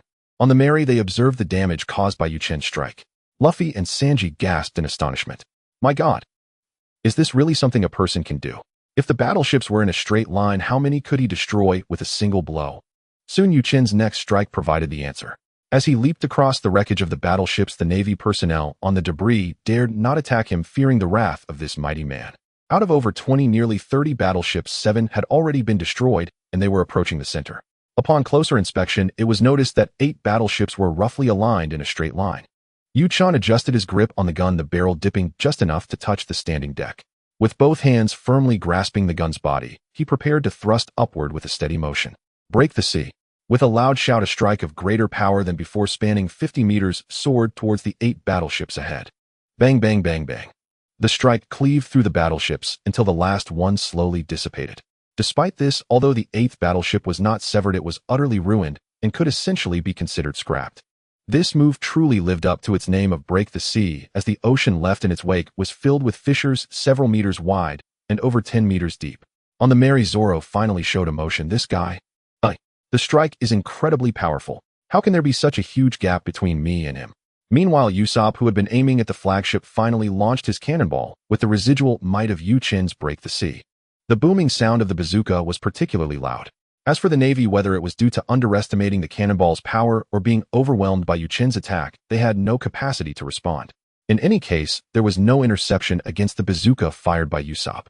The cannonball, living up to Usopp's expectations, accurately struck the main cannon of the Nelson flagship. Boom! The bazooka's power was already considerable, and Usopp's strike directly hit the main cannon, igniting numerous bombs inside the compartment and triggering a chain reaction. The entire bow of the flagship was blown to smithereens, and seawater began to flood the interior compartments. The flagship started to tilt forward. Even without further attacks, it could not hold out much longer. Chen, being the closest, had the most direct experience watching as the wooden and steel boards of the flagship flew apart. He admired Usopp's shooting talent immensely. Thinking of this regardless of whether Usopp could see him, he gave a thumbs up towards the Mary as a gesture of praise. He then continued his path of destruction against the battleships. Meanwhile, on the Nelson flagship, Nelson had been blown to the deck by the explosion at the bow. Due to his excessive weight, he could not get back up. Soldiers around him rushed forward, and after much effort, they finally helped Nelson to his feet. Admiral, are you alright? Damn it. So despicable. That Straw Hat Kid and his crew are too vile to have ruined my flagship like this. Send the order down. Gather all remaining battleships and encircle them immediately. Nelson, a king in the East Sea commanding dozens of battleships, was indeed the most powerful man in the East Sea. When had he ever suffered such humiliation? But that man wrapped in golden light is too terrifying. The battleships simply cannot deal with him. If 10 ships aren't enough, then 20. If 20 aren't enough, then 50. Hurry and borrow some ships from other branches. No need for that. By the time the battleships arrive, it will be too late. Don't you think so, Colonel? The Navy officer speaking with Nelson was startled by the sudden voice behind him. Turning around, he was met by the terrifying man he had just mentioned, instantly breaking out in a cold sweat. What do you want? At this moment, Chen had already used the rending mountain and break the sea techniques to destroy all the battleships and had arrived on the flagship. As for why he didn't use break the void, it was simply not suitable for attacking battleships. Before coming up, he had already used the signal flag to convey the message of everything being over to the Mary. Usopp had responded that they would no longer continue the attack. Looking at the frightened Navy colonel in front of him, Chen couldn't help but feel speechless. After all, they had come to his door, yet now they questioned what he intended to do. Don't be so nervous, Colonel. I'm here solely to take the life of Nelson. I have great respect for most of the Navy who genuinely fight for the people, so during my attack on those 20-plus battleships, I did not actively harm a single soldier.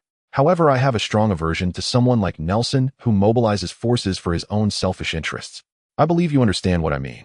Walking leisurely on the deck of the flagship, no one in the Navy dared to move. Even Admiral Nelson at this moment was only thinking of how to escape, not daring to make any sound. Just moments ago, he had displayed his immense power, destroying over 20 battleships, and that image was still fresh in everyone's minds. The Navy colonel struggled internally for a while. He indeed understood Chen's words. Nelson was not a good person to begin with. For the sake of this man, it was not worth risking his life along with his subordinates. Moreover, they were no match for Chen. Finally, he made up his mind to step aside and no longer engage. For the sake of Battleship Island, Chen did not wish to completely antagonize this local Navy. He nodded in satisfaction and approached Nelson. What do you want? I am the Navy Admiral of the East Sea. If you let us go now, I'll pretend this never happened. Chen didn't waste any words. He didn't care to say another word to such a person. Feeling that Nelson's corpulent body might soil the fierce tiger, he casually took a sword from the warehouse and directly stabbed it into Nelson's Tianmin point. Thus, this tyrant of the East Sea met his end, bleeding from all 7 orifices on his nearly sinking flagship. All right, you can use the lifeboats to leave now. But if you wish to trouble us again, I fear I won't hold back. Oh, and as for this incident, just blame it on me. I am Chen, the warehouse manager of the Straw Hat Pirates. As for your inaction, there's no need to mention it. I still hope that the Navy, truly fighting for the people's good, can survive. After killing Nelson, Chen did not rush to leave.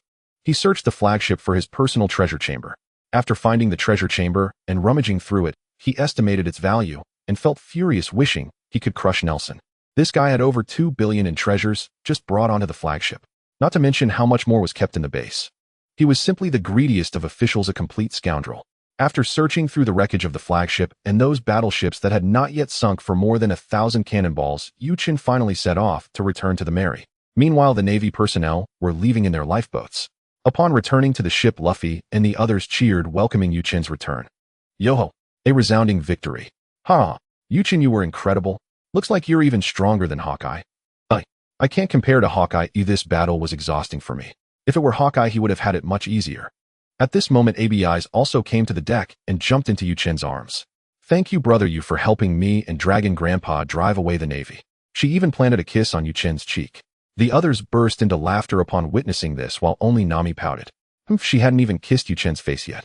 Never mind, ABI's is still just a child. I won't be angry. After comforting herself, Nami revealed a greedy expression and asked, the Navy just retreated, and you haven't returned yet. Were you plundering treasure? What was the haul? Nelson is truly a huge greedy official. This time I estimate the loot could easily be around 2 billion if sold at a low price. Just on his flagship, there's this much. Who knows how much he has in his base? It's estimated that over the years he has plundered tens of billions of people's wealth. Not torturing him to death was letting him off too easily.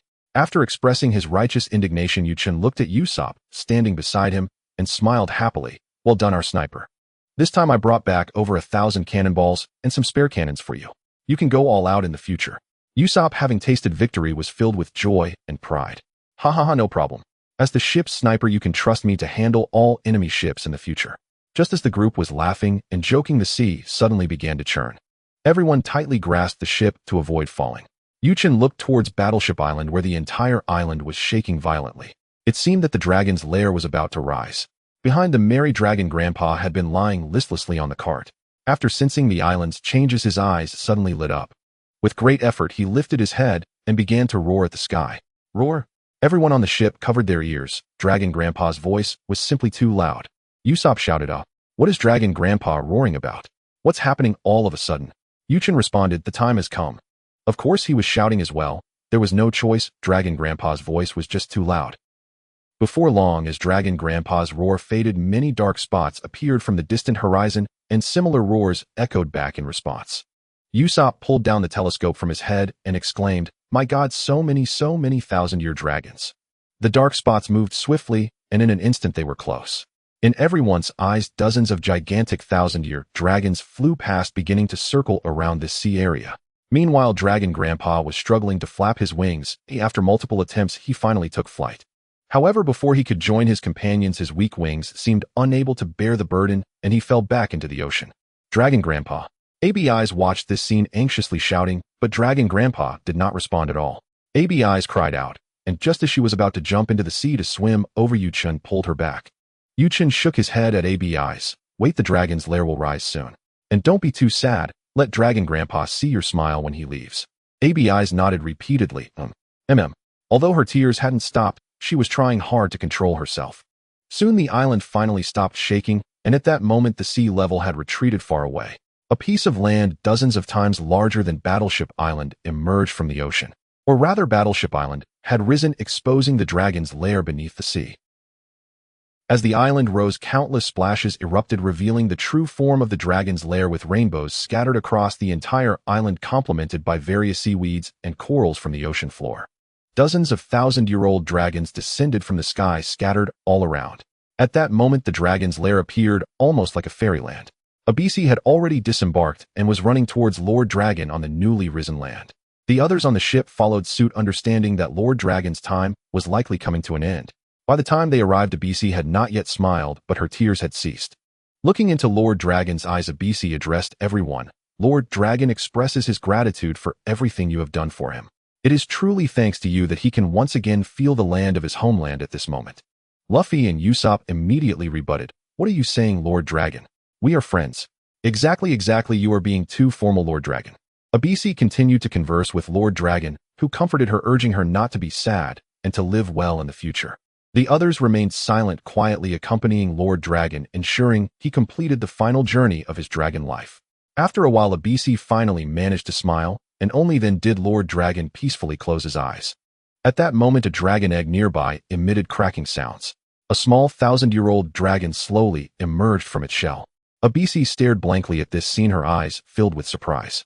The small 1,000-year-old dragon seemed to sense Abys's gaze, and the two of them, a girl and a dragon, locked eyes without blinking. What Lord Dragon said was indeed true, just as it is. Abisi revealed a knowing smile. As long as he returns to the dragon's lair, he can be reborn. Chen and the others did not ask Abisi what she had learned.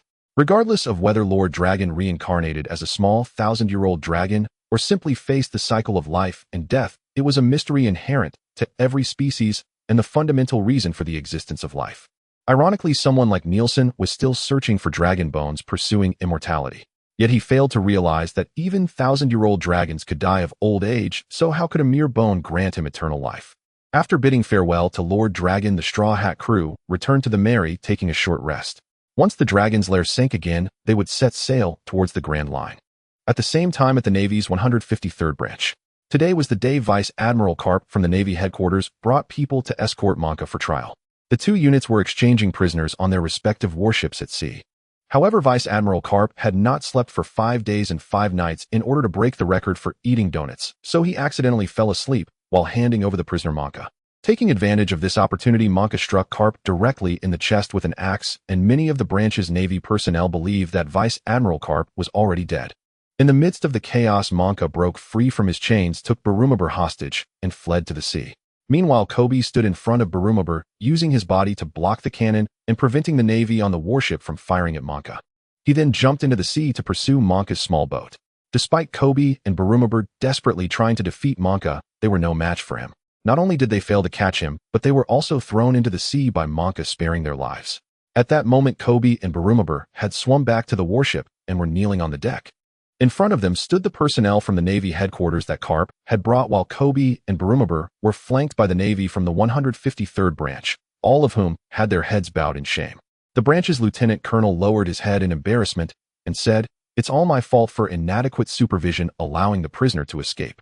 This is a stain on my life." Kebi and Barumabur also buried their heads deep into the ground, loudly saying, "We are truly very sorry." Both understood that this incident was very serious. If it weren't for them, Monka would not have escaped. They knelt on the ground, not daring to get up, quietly waiting for their superiors to punish them. "Because of this incident, I will immediately dismiss these two individuals and never hire them again." The branch's lieutenant colonel loudly announced their punishment, while Carp calmly stated something that shocked everyone in the branch. "Oh, what a bunch of troublesome guys.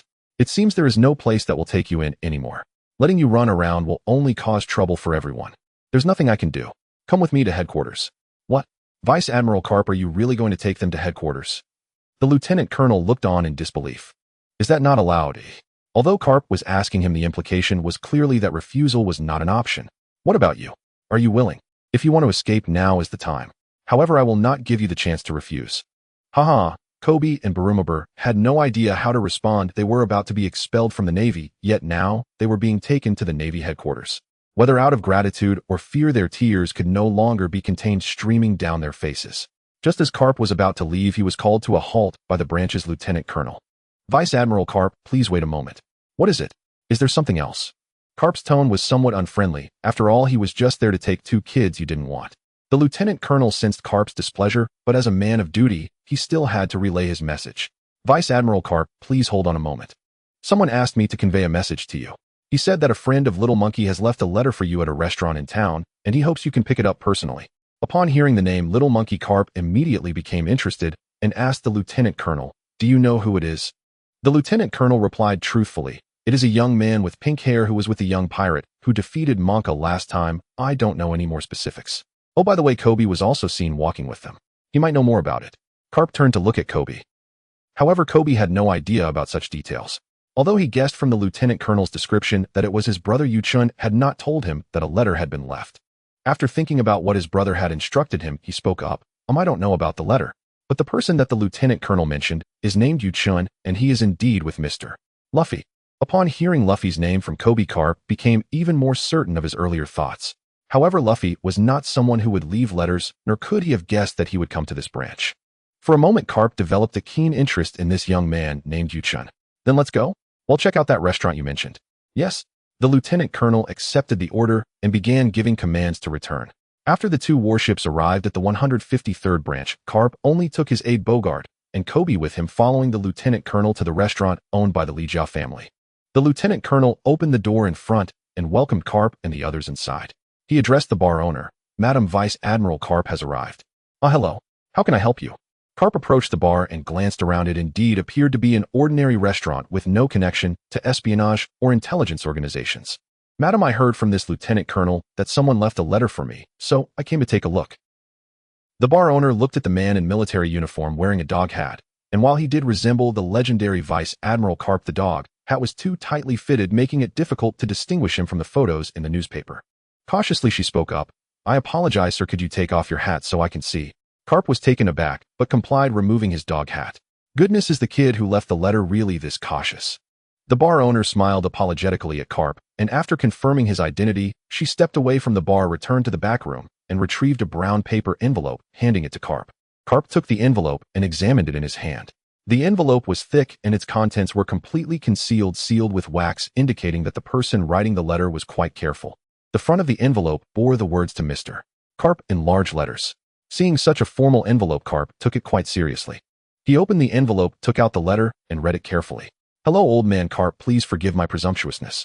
Let me introduce myself. My name is Chen, and I am Kebi's biological brother. I am now a companion on your grandson Monkey D. Luffy's ship. I am leaving this letter for you because there are two matters I wish to discuss. The first matter is that by the time you read this letter, you may have already seen Luffy's bounty notice. He is doing very well, having found several companions joyfully embarking on his adventure.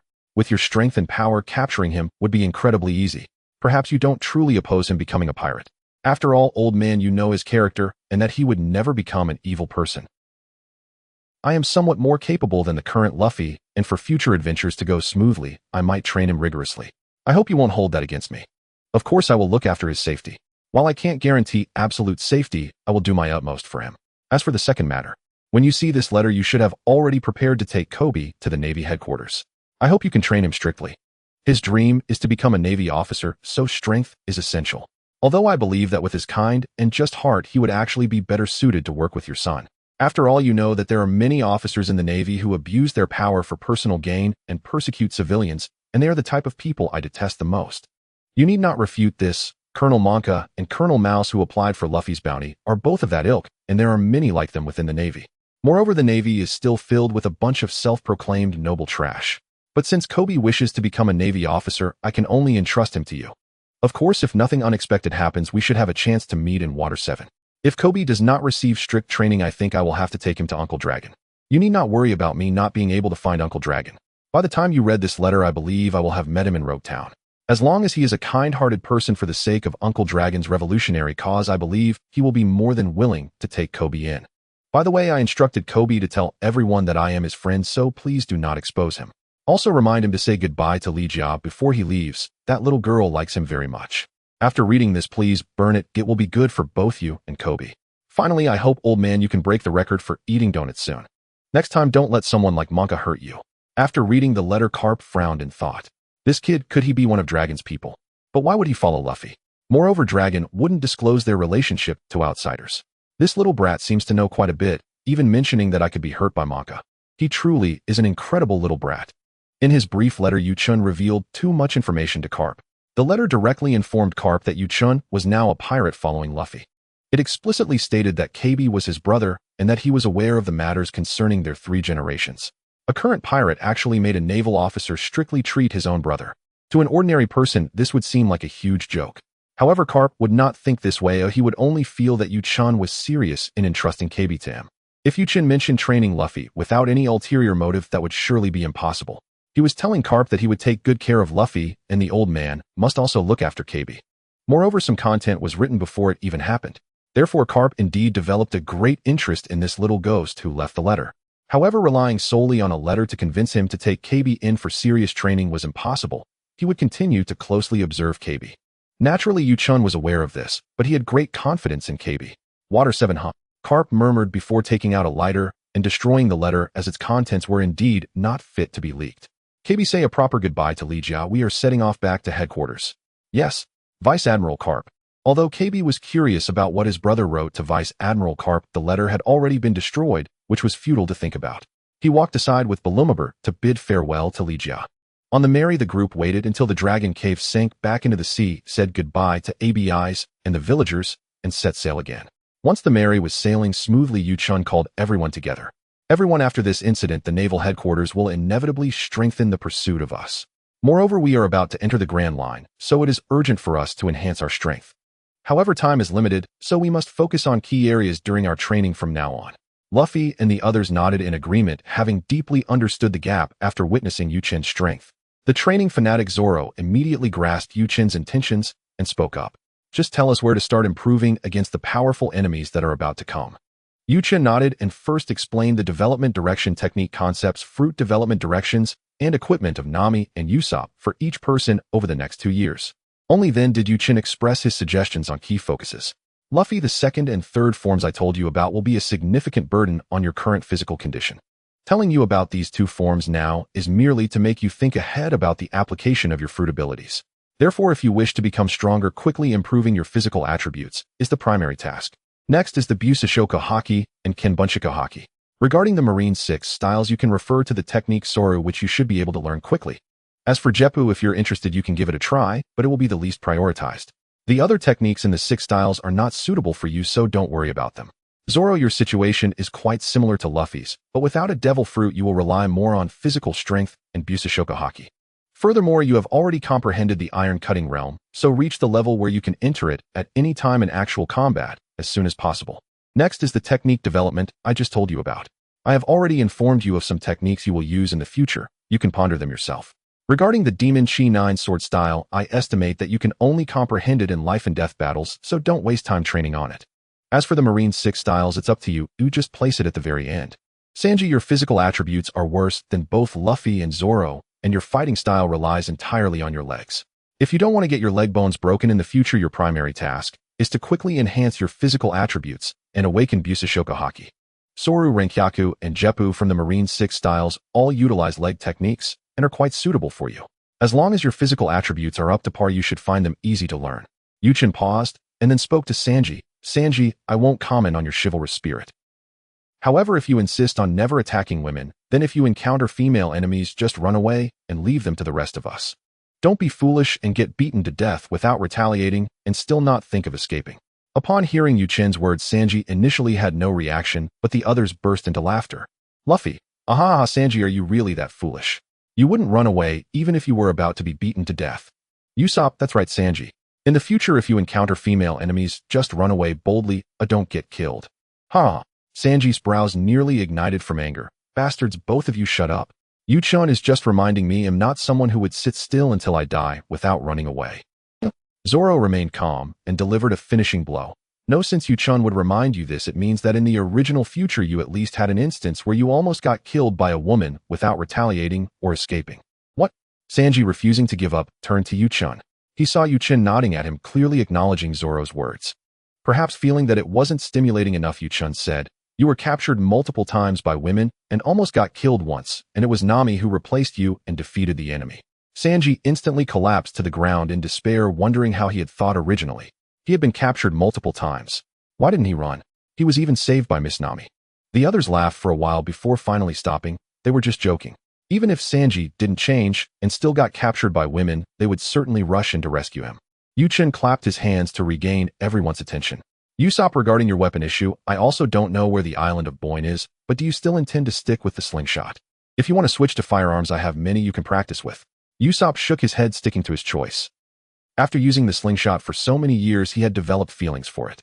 Alright, since you insist, I want to pose it. As a sniper, your shooting accuracy is already excellent. Aside from equipment, the most important thing for you is Haki, especially Kenbunchaku Haki. Therefore, your current primary goal is equipment development, followed by enhancing Kenbunchaku Haki and physical attributes, and then Busashoku Haki. If your Busashoku Haki is extremely strong, even with the most ordinary marbles, you would not fear any challenges. Also, Usopp, you should quickly make Nami's original weather stick. Remember, don't add any of those entertaining props I just described. Usopp nodded in agreement, recalling how Chen had described the original weather stick and how those entertaining props had caused trouble for Nami. He vividly remembered Chen's angry reaction when Nami was injured. He dared not add any messy items again. After the others finished speaking, it was finally Nami's turn. Nami, your task may be the heaviest. Once we enter the Grand Line, the weather in the sea will be chaotic. While sailing, you need to keep a close eye. Although our training time will decrease, once we enter the Grand Line, your training time will become even more limited. Moreover, you need to draw sea charts, which requires deepening your study of the weather.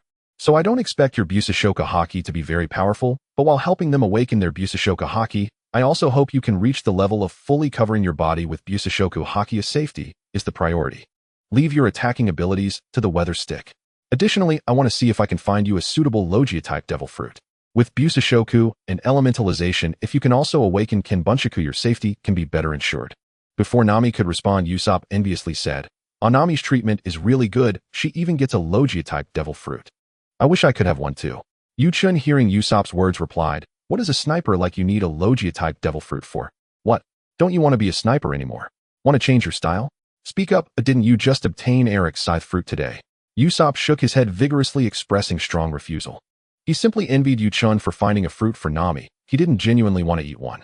Moreover, even if he wanted to eat a devil fruit in the future, it had to be one that suited him. He couldn't just eat anything. Well, I was just joking. He'll stick to being a sniper. He'll consider it if a suitable fruit comes along in the future. Nami walked over and gently smoothed out Chen's slightly wrinkled collar, speaking softly. Do you have confidence? Devil fruits are rare and Logia types are even scarcer. Don't forget it has to be suitable for me. Chen held one of Nami's hands and gently replied, don't worry, we will encounter several Logia-type enemies in the future, and there will be one suitable for you. Suddenly, Usopp jumped next to Chen, wearing a pink headpiece, holding Nami's other hand, looking deeply at her. Don't worry, there will be one suitable for you. He had somehow found props that even cast beams of golden light on him, mimicking the way Chen activated the golden light spell. Luffy, seeing Usopp's appearance, burst into laughter, rolling on the ground. Usopp, you look so much like him, ha ha ha, it's really similar. Ha ha ha. At this moment, Usopp wore a proud expression, saying, isn't my imitation good? Hee hee, Usopp. After that, he took a stick and pretended to be holding a gun, like Chen, striking several poses in succession. Chen was left speechless, realizing how good the atmosphere with Nami had been, only to have it ruined by that guy Usopp. How infuriating. He grabbed Usopp by the back of his collar and headed towards the cabin. Oh, imitating me, huh? You seem idle. Come on, today's training hasn't started yet, so I'll practice with you. As he passed by Luffy, he grabbed Luffy's clothes. You're laughing so happily, I'll practice with you too. Usopp. No, I was practicing with Nami. Luffy. Hey, practicing is fine, but Chen, you should retract that golden light of yours. Hey. Chen dragged both Luffy and Usopp away to begin today's grueling training. Watching the two figures being forcibly taken away, crying out, Zoro sighed and glanced at Sanji, who was standing obediently beside him. With a puzzled expression, he asked, Sanji, I've suddenly noticed that after being thrown into the sea, you've become quite proper around Nami. Sanji, with tears streaming down his face, replied, I couldn't control myself before. When I saw Chen hurt because of Nami, I lost my temper and directly killed Eric. How could I dare to do anything now? From now on, I can only keep my love for Miss Nami deep in my heart. Zoro thought Sanji had changed, but he never expected to hear such an answer, rolling his eyes. Idiot. Huh. Green algae head, what did you say? I said you are an idiot, you perverted chef. Do you want to fight? Come on. Can you two just calm down for a moment? Nami stepped in between the two who were about to fight, delivering a punch to each of their heads, effectively breaking up the confrontation. The deck of the Mary finally became quiet. Morning of the third day, the Mary sailed into the area where the entrance to the Grand Line was located. At this moment, the sky was covered by layers upon layers of dark clouds, pouring down torrential rain. The small ship Mary was violently rocking amidst the turbulent waves. Everyone on board was busy trying to stabilize the ship. Usopp was straining to secure the sails, panting as he asked, what on earth is going on? Why is it pouring rain as soon as we got close to here? Wasn't it just sunny a moment ago? They say it has been like this all year round. It has never been clear. Nami shouted back. Finally, after everyone's efforts, the Mary temporarily escaped danger. Although it was still swaying a bit, there was no longer a risk of capsizing. Looking at the towering red line in the distance, everyone gasped in awe. Wow, that's amazing. Is this the red line? It's taller than any mountain. Is it really a continent that wraps around the entire planet? The reverse mountain is truly an incredible mountain. Nami, holding a telescope, was observing the position of the artificial canal mentioned by Chen on the red line despite the pouring rain. Everyone look. There's a crack in the wall of the continent ahead. Before Nami could finish her sentence, suddenly the Mary trembled and began to move straight towards the red line. What's happening? Why is the ship moving by itself? The sails are already furled. Zoro looked confused at the sails they had neatly secured on the mast. We have entered a massive current heading towards the red line, which is why the ship is moving. Nami returned to the previous topic. In that crack ahead, I just saw there is indeed an artificial canal that allows ships to navigate. As long as we accurately enter the canal, we will reach the Grand Line. Yo, this is how the entrance to the Grand Line is. As long as we can successfully ride the current, we can celebrate successfully entering the Grand Line. However, if we fail, the ship will be swept directly onto the red line by the massive current, leading to destruction and loss of life. Nami observed the direction of the Mary with a serious expression, fearing that if she wasn't careful, the Mary would veer off course and crash into the red line. Usopp, turn the helm a little to the left. Okay. Usopp pushed the helm to the left with all his might, but it wouldn't budge at all. Seeing the Mary's course veering more and more, Nami anxiously shouted, Usopp, hurry. But all Usopp could respond with was a strained, I've been trying. It won't move at all. The current is too strong. Sanji, Zoro, and the others quickly ran over ready to help, but Chen stopped them. They'll handle it. The current is too strong. If you pull too hard on the helm, the Mary will break. Chen took out the fierce tiger and walked to the stern, continuously waving it lightly the tip of the gun, releasing small whirlwinds of wind pressure, slowly guiding the Mary back to the correct direction. Chen, that's good. The course is completely correct, just like that.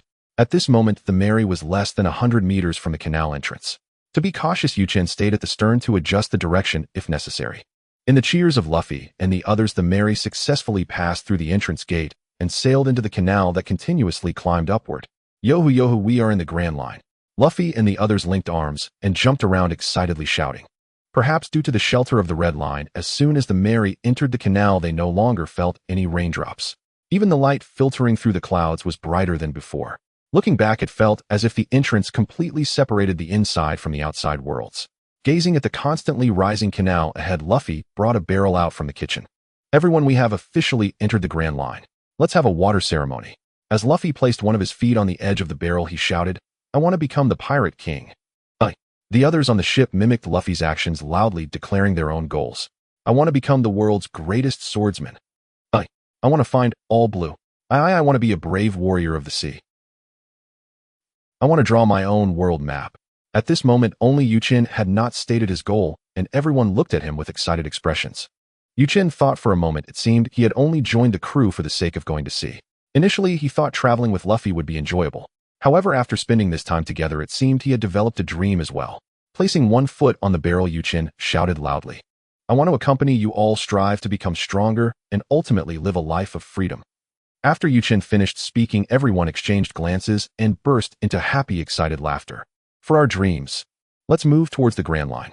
Wow, the Mary is about to charge into the clouds. Woohoo! Luffy continued to shout excitedly in the clouds. However, perhaps due to being in the clouds, his voice sounded a bit strange. After a while, the Mary broke through the clouds and continued to climb upward, quickly reaching the highest point. With a whoosh, the Mary soared out of the canal and into the air. From this vantage point, the vast white clouds lay beneath them, and the sun did not seem as blinding as imagined. This scene stirred emotions in everyone, and they all shouted loudly, expressing their feelings. Soon the Mary, in a state of free fall, began to descend. A wave of weightlessness hit, causing Luffy and the others to frantically grab onto anything on the ship to avoid being thrown off. Only Nami was securely held in Chen's arms, having been prepared and unaffected by any shock. As the Mary returned to the current, it sped downwards like a roller coaster. Yo, this speed is incredible. Everyone exclaimed in amazement, while Chen focused intently on the sounds coming from below. His ears perked up, and Chen thought to himself, just as expected, besides Luffy and the other shouts, there was also a sound of resentment and anger. The distance was still far, making it hard to hear clearly. But it should be the voice of Laboon, the island whale. Chen released Nami, allowing her to hold onto the railing properly. He took out the fierce tiger again, moving to the bow ready to slow down.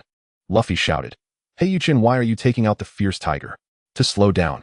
Huh, just charge down. This is so fast and exhilarating. Look carefully.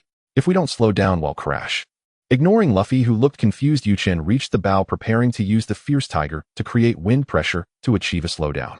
However, the Mary was moving too fast, and Chen didn't dare to generate too much wind pressure to slow down, otherwise the Mary would completely capsize. He could only quickly wave lightly using just a little force each time, hoping that quantity would gradually compensate for quality. At that moment, Usopp had already spotted Laboon with his telescope overhead. Luffy down, there's a whale below. A whale as big as a mountain. Upon hearing Usopp's information, everyone was shocked and shouted in unison, what? At this moment, the Mary passed through the thin clouds and Luffy and the others saw Laboon's mountainous body. Luffy shouted, "Chen, slow down a bit. We're going to crash." Nami watched Chen's actions and immediately reacted, explaining loudly, "We can't slow down too much or we're rushing down, and if we slow down too fast we'll flip over." Seeing that there was less than 1,000 meters left, the Mary's speed had not decreased much.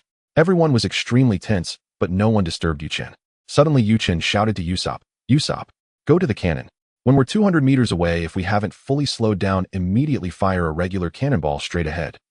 Usopp was still dazed, not understanding why they should provoke such a massive whale. "Hurry and prepare. Listen to Chen." Nami, seeing Usopp still in a daze, was furious. "Oh, okay. He'll prepare right away." After being scolded by Nami, Usopp finally snapped out of it and dashed towards the cannon's cabin. While Chen felt the Mary's speed, he continuously unleashed slashes. He had to control the force to a very small extent. Sweat was already forming on his forehead. Soon the Mary was only 600 meters away from Laboon. The Mary slowed down a bit, and Chen correspondingly increased his force slightly. 400 meters, 300 meters, 200 meters. The Mary slowed down more, and Chen increased the power of the fierce tiger slashes. Finally, at 200 meters it stabilized. Although it hadn't stopped, the situation was no longer dangerous. Zoro turned the helm to the left. It's stable now, and the helm should be usable. Well past by the whale's side. Zoro nodded and got to work. Usopp also emerged from the cannon platform, likely relieved since they hadn't attacked the whale. However, it seemed Usopp was too early to celebrate. As the Mary gradually passed smoothly by the whale's side, looking up at the whale's enormous eyes, Chen spoke, "Luffy, give the whale's eye a punch so it swallows us." "What?" The others were left dumbfounded by Chen's words. Chen would have acted himself long ago, if not for the fear that his fierce tiger might truly injure Labu's eyes and the fact that the eyes were positioned far too high. Why trouble Luffy at all? It was unnecessarily cumbersome. Once the crew recovered from their shock, each wore a distinctly different expression. Luffy stretched his arms with a cheerful grin, already pondering which part of Labu's colossal eye to strike first. After all, it was simply enormous. Nami, though faintly apprehensive, remained silent, her trust in Chen unwavering. She knew he had his reasons. Zoro and Sanji exchanged resigned smiles and shook their heads. They understood full well that even if they tried to intervene, they could not stop him. Usopp, utterly despondent, clung desperately to Luffy's leg, attempting to restrain the wildly excited captain. "Hey Luffy, don't do it. Haven't we barely avoided provoking this colossal whale? Why attack it now? And what's more, you actually suggested letting it swallow us whole. We've only just entered the Grand Line. Surely we shouldn't rush to our deaths." "He hear that? It sounds like such fun." With those words, Luffy launched his rubber pistol, a thunderous punch striking directly at the whale's pupil. Instantly, Labu's eye flooded with blood vessels, its iris jerking downward as it locked onto the Going Mary with a furious glare. Usopp shrieked in terror. As the rest watched calmly, Labu shifted posture, the sea churning violently, and opened its vast maw, swallowing the Going Mary along with dozens of tons of seawater in one seamless motion. The crew scrambled to brace themselves, clutching railings, rigging, or anything secure. Naturally, Nami's anchor point was Chen's hand. Refusing to witness his own consumption, Usopp squeezed his eyes shut and clung to the railing, screaming wildly. The ship plunged down Labu's gullet, rocking violently within the surging tide. When the vessel finally steadied, Zoro kicked Usopp, who was still wailing, and snapped, "Hey, shut up. You're embarrassing yourself, Usopp." Only then did Usopp open his eyes upon hearing Zoro's voice, only to find himself gazing upon azure skies, drifting clouds, circling seagulls, and a distant island. Stunned beyond belief, he squeezed his eyes shut and rubbed them vigorously. When he opened them again, the same serene vista greeted him. A slow dawning realization softened his features, and he murmured softly to himself, "Ah, I must be dead. I've reached heaven. How wonderful to ascend alongside you all. Okaya, I'll never see you again. Onion head you." His words were abruptly cut short by a sharp punch. "Ow. Nami, why'd you hit me? Who else should I hit? If you're so eager to reach heaven, don't drag us along. You're all perfectly alive." "Ah, this. We're not dead. Then where are we? Weren't we just swallowed by that colossal whale?" Everyone, except Chen, stood bewildered. They'd watched wide-eyed as the Going Mary drifted steadily, through the whale's mouth, down its throat, deeper still. Logically, they should now be inside its stomach. So how then to explain this impossible scene? Nami was the first to recover. She tugged gently at Chen's sleeve. What on earth is going on? Chen pointed quietly toward a small island nearby. That landmass, barely 20 square meters, is in fact a sheet metal vessel. And that sky above, merely the pastime of the physician aboard. Sheet metal vessel. Physician, eh? Yo-ho-ho. Chen, is this the little reindeer you mentioned earlier? At the word physician, Luffy instantly recalled Chopper. Chen shook his head. Didn't I tell you Chopper is stranded on a winter island? Then why are we here? None of us are ill. Luffy's innocent face crinkled with pure bewilderment. Well, yes, we are here to see a physician. And perhaps, to wait for someone. Ignoring Luffy's mounting confusion, Chen called out toward the island-shaped vessel, Old Man Crocus. Would you kindly examine our injured companion? Luffy Usopp, huh? Who's injured? Nami whispered to Chen, did you get hurt yesterday, fighting those 20 warships? Chen gently ruffled Nami's hair, offering a calm, reassuring gaze. I'm unharmed. At that moment, the door on the island vessel creaked open. An elderly man emerged, wearing a vibrant floral shirt, his bald pate crowned with a petal-shaped ornament. From afar, he resembled a blooming flower. Stepping forward, he fixed the crew of the Going Merry with an intense, stern gaze. Eyes wide, brows knotted tightly, as if expecting confrontation. Usopp flinched under that piercing stare and ducked behind Zoro, peeking out timidly, eager yet terrified to look. The old man said nothing, merely stood unmoving, observing them in silence. Chen knew Crocus delighted in dry, obscure humor, but he held no patience for it. He nudged Zoro forward and said plainly, Old Man Crocus, my comrade here fought Mihawk not long ago. He sustained a deep, grievous blade wound across his chest, and lately even during training he's been plagued by lingering pain. As you know, chest injuries carry grave uncertainty. We hoped you might examine him, confirm whether full recovery has truly taken place. Zoro turned sharply, astonished, glancing sideways at Chen. He'd never once voiced discomfort during training, so had Chen deduced it solely from subtle expressions. Clearly Chen cared deeply, not only for Nami, but for every member of the crew. Zoro's perception of Chen shifted once more. Crocus meanwhile exclaimed in genuine surprise. Mihawk struck him, frontally, across the chest. And he survived. That speaks volumes. Mihawk must hold him in high regard. But tell me, boy, how did you learn I'm a physician? And frankly, my medical skills are rather modest. For years Crocus had served as lighthouse keeper at Twin Cape, his expertise in medicine known to almost no one. Well, surely the ship's physician aboard Jold. Roger's legendary vessel couldn't possibly be mediocre. Wouldn't you agree, Old Man Crocus? What? Now it was Luffy's crew who gasped in awe. The physician from the former Pirate King's ship. Truly remarkable. Is this venerable elder truly a figure of legend, yet dwelling inside a whale's belly? Crocus's expression hardened instantly. He feared these newcomers might be agents of the world government, or the Marines. In a frigid tone he replied, I don't know what you're talking about. Chen recognized Crocus's suspicion and gestured toward Luffy. No need to worry. We're no agents of the government. Look at our flag, and at our captain's hat. Crocus turned his gaze toward Luffy's straw hat, and memories long buried surged vividly to the surface.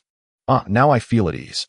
Even imposters posing as pirates would never dare wear a hat identical to Roger's. Turning to Luffy, he asked, Boy, you wear Roger's hat.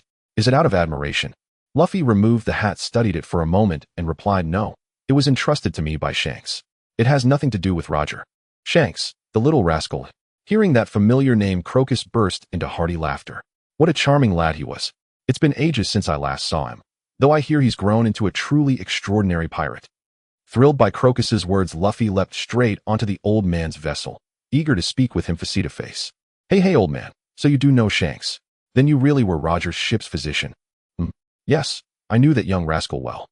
He trained aboard Roger's ship, and I, bound by certain commitments, accepted Roger's invitation to serve as physician on his voyage. Seeing Luffy's straw hat and radiant smile, Crocus withheld no secrets. Then, old man, if you truly served Roger, please examine my comrade. Luffy, ever thoughtful, remembered Zoro even after hearing Shanks's name. Crocus was about to consent, when suddenly their vessel lurched violently. Before them, the verdant sea of gastric acid roiled with immense, turbulent waves. It begins again. Wait here, I must tend to Laboon first. Without granting Luffy and the others time to question him, Crocus dove into the acidic sea, swam to a distant iron gate embedded in the stomach wall, and vanished through it. Luffy and his crew stared dumbfounded at the two iron doors, one large, one small. Once the vessel stabilized, they resumed, speaking among themselves. There's a door there. What is this place? Is this truly the whale's stomach? Who or what is Laboon? Luffy, captivated by the name Crocus had uttered, leaned in eagerly. Laboon is the name of this island whale. Seeing Crocus hadn't explained further, Chen stepped in. addressing the crew's insatiable curiosity. Let me tell you the story between Crocus and Laboon. He recounted the tale, and afterward the crew fell into quiet reflection. Huh, so it's a whale capable of human emotion. Exactly, what a profoundly moving story. No wonder its head bears so many scars. When it smashes against the red line and bellows toward the heavens, it's expressing sorrow, isn't it? No, perhaps it seeks to shatter the continent itself, so it may pursue the pirates who abandoned it. Just then footsteps echoed from the iron gate. Assuming Crocus had returned, the crew turned, only to see a young man and woman approaching. Yo-ho-ho-ho. Miss Wednesday, we've finally infiltrated the whale's body. Mr. 9, you're absolutely right. Slaying such a colossal whale will yield more than enough food. Yo-ho-ho-ho. The crew of the Going Merry stared speechless at the two absurd figures. Frankly, whether they could slay the whale was dubious, but even if they succeeded, how on earth would they haul it back? Chen studied Miss Wednesday's attire and recalled her earlier words. A faint twitch tugged at the corner of his mouth. Internally, he muttered, Miss Vivi, so your cover as a spy is feigned incompetence. Truly impressive, and I'm genuinely impressed. You somehow obtained precisely what you needed, yet later blamed Robin for the leak. Shouldn't you begin with some self-reflection? You managed to extract the truth despite such an approach, yet still faulted Robin for revealing it. Perhaps introspection would be the wiser first step. Because Chen did not discuss the details when talking about the future, Luffy and his companions were still unaware of Princess Weiwei's situation. Moreover, he had no intention of speaking up now. After all, given Luffy's nature, he would eventually find out about these matters. However, it must be said that although Princess Weiwei made some changes in her attire and demeanor to conceal her identity, her alluring figure and striking beauty were hard to hide. This was evident from the heart-shaped pupils that had formed in Sanji's eyes at that moment. Weiwei and her partner MR9 were engrossed in their conversation, completely oblivious to the fact that everyone on the Merry except for Sanji was looking at them with incredulous eyes. Suddenly, a voice from the darkness behind the iron door broke in. I didn't expect you two rascals to still be here. Don't make me repeat myself. Oh, as long as I have breath in me, I will not allow you to harm Lab. Weiwei turned around and saw that Kuroka's was standing about 10 meters behind them, saying, even if you say that, we won't just back down.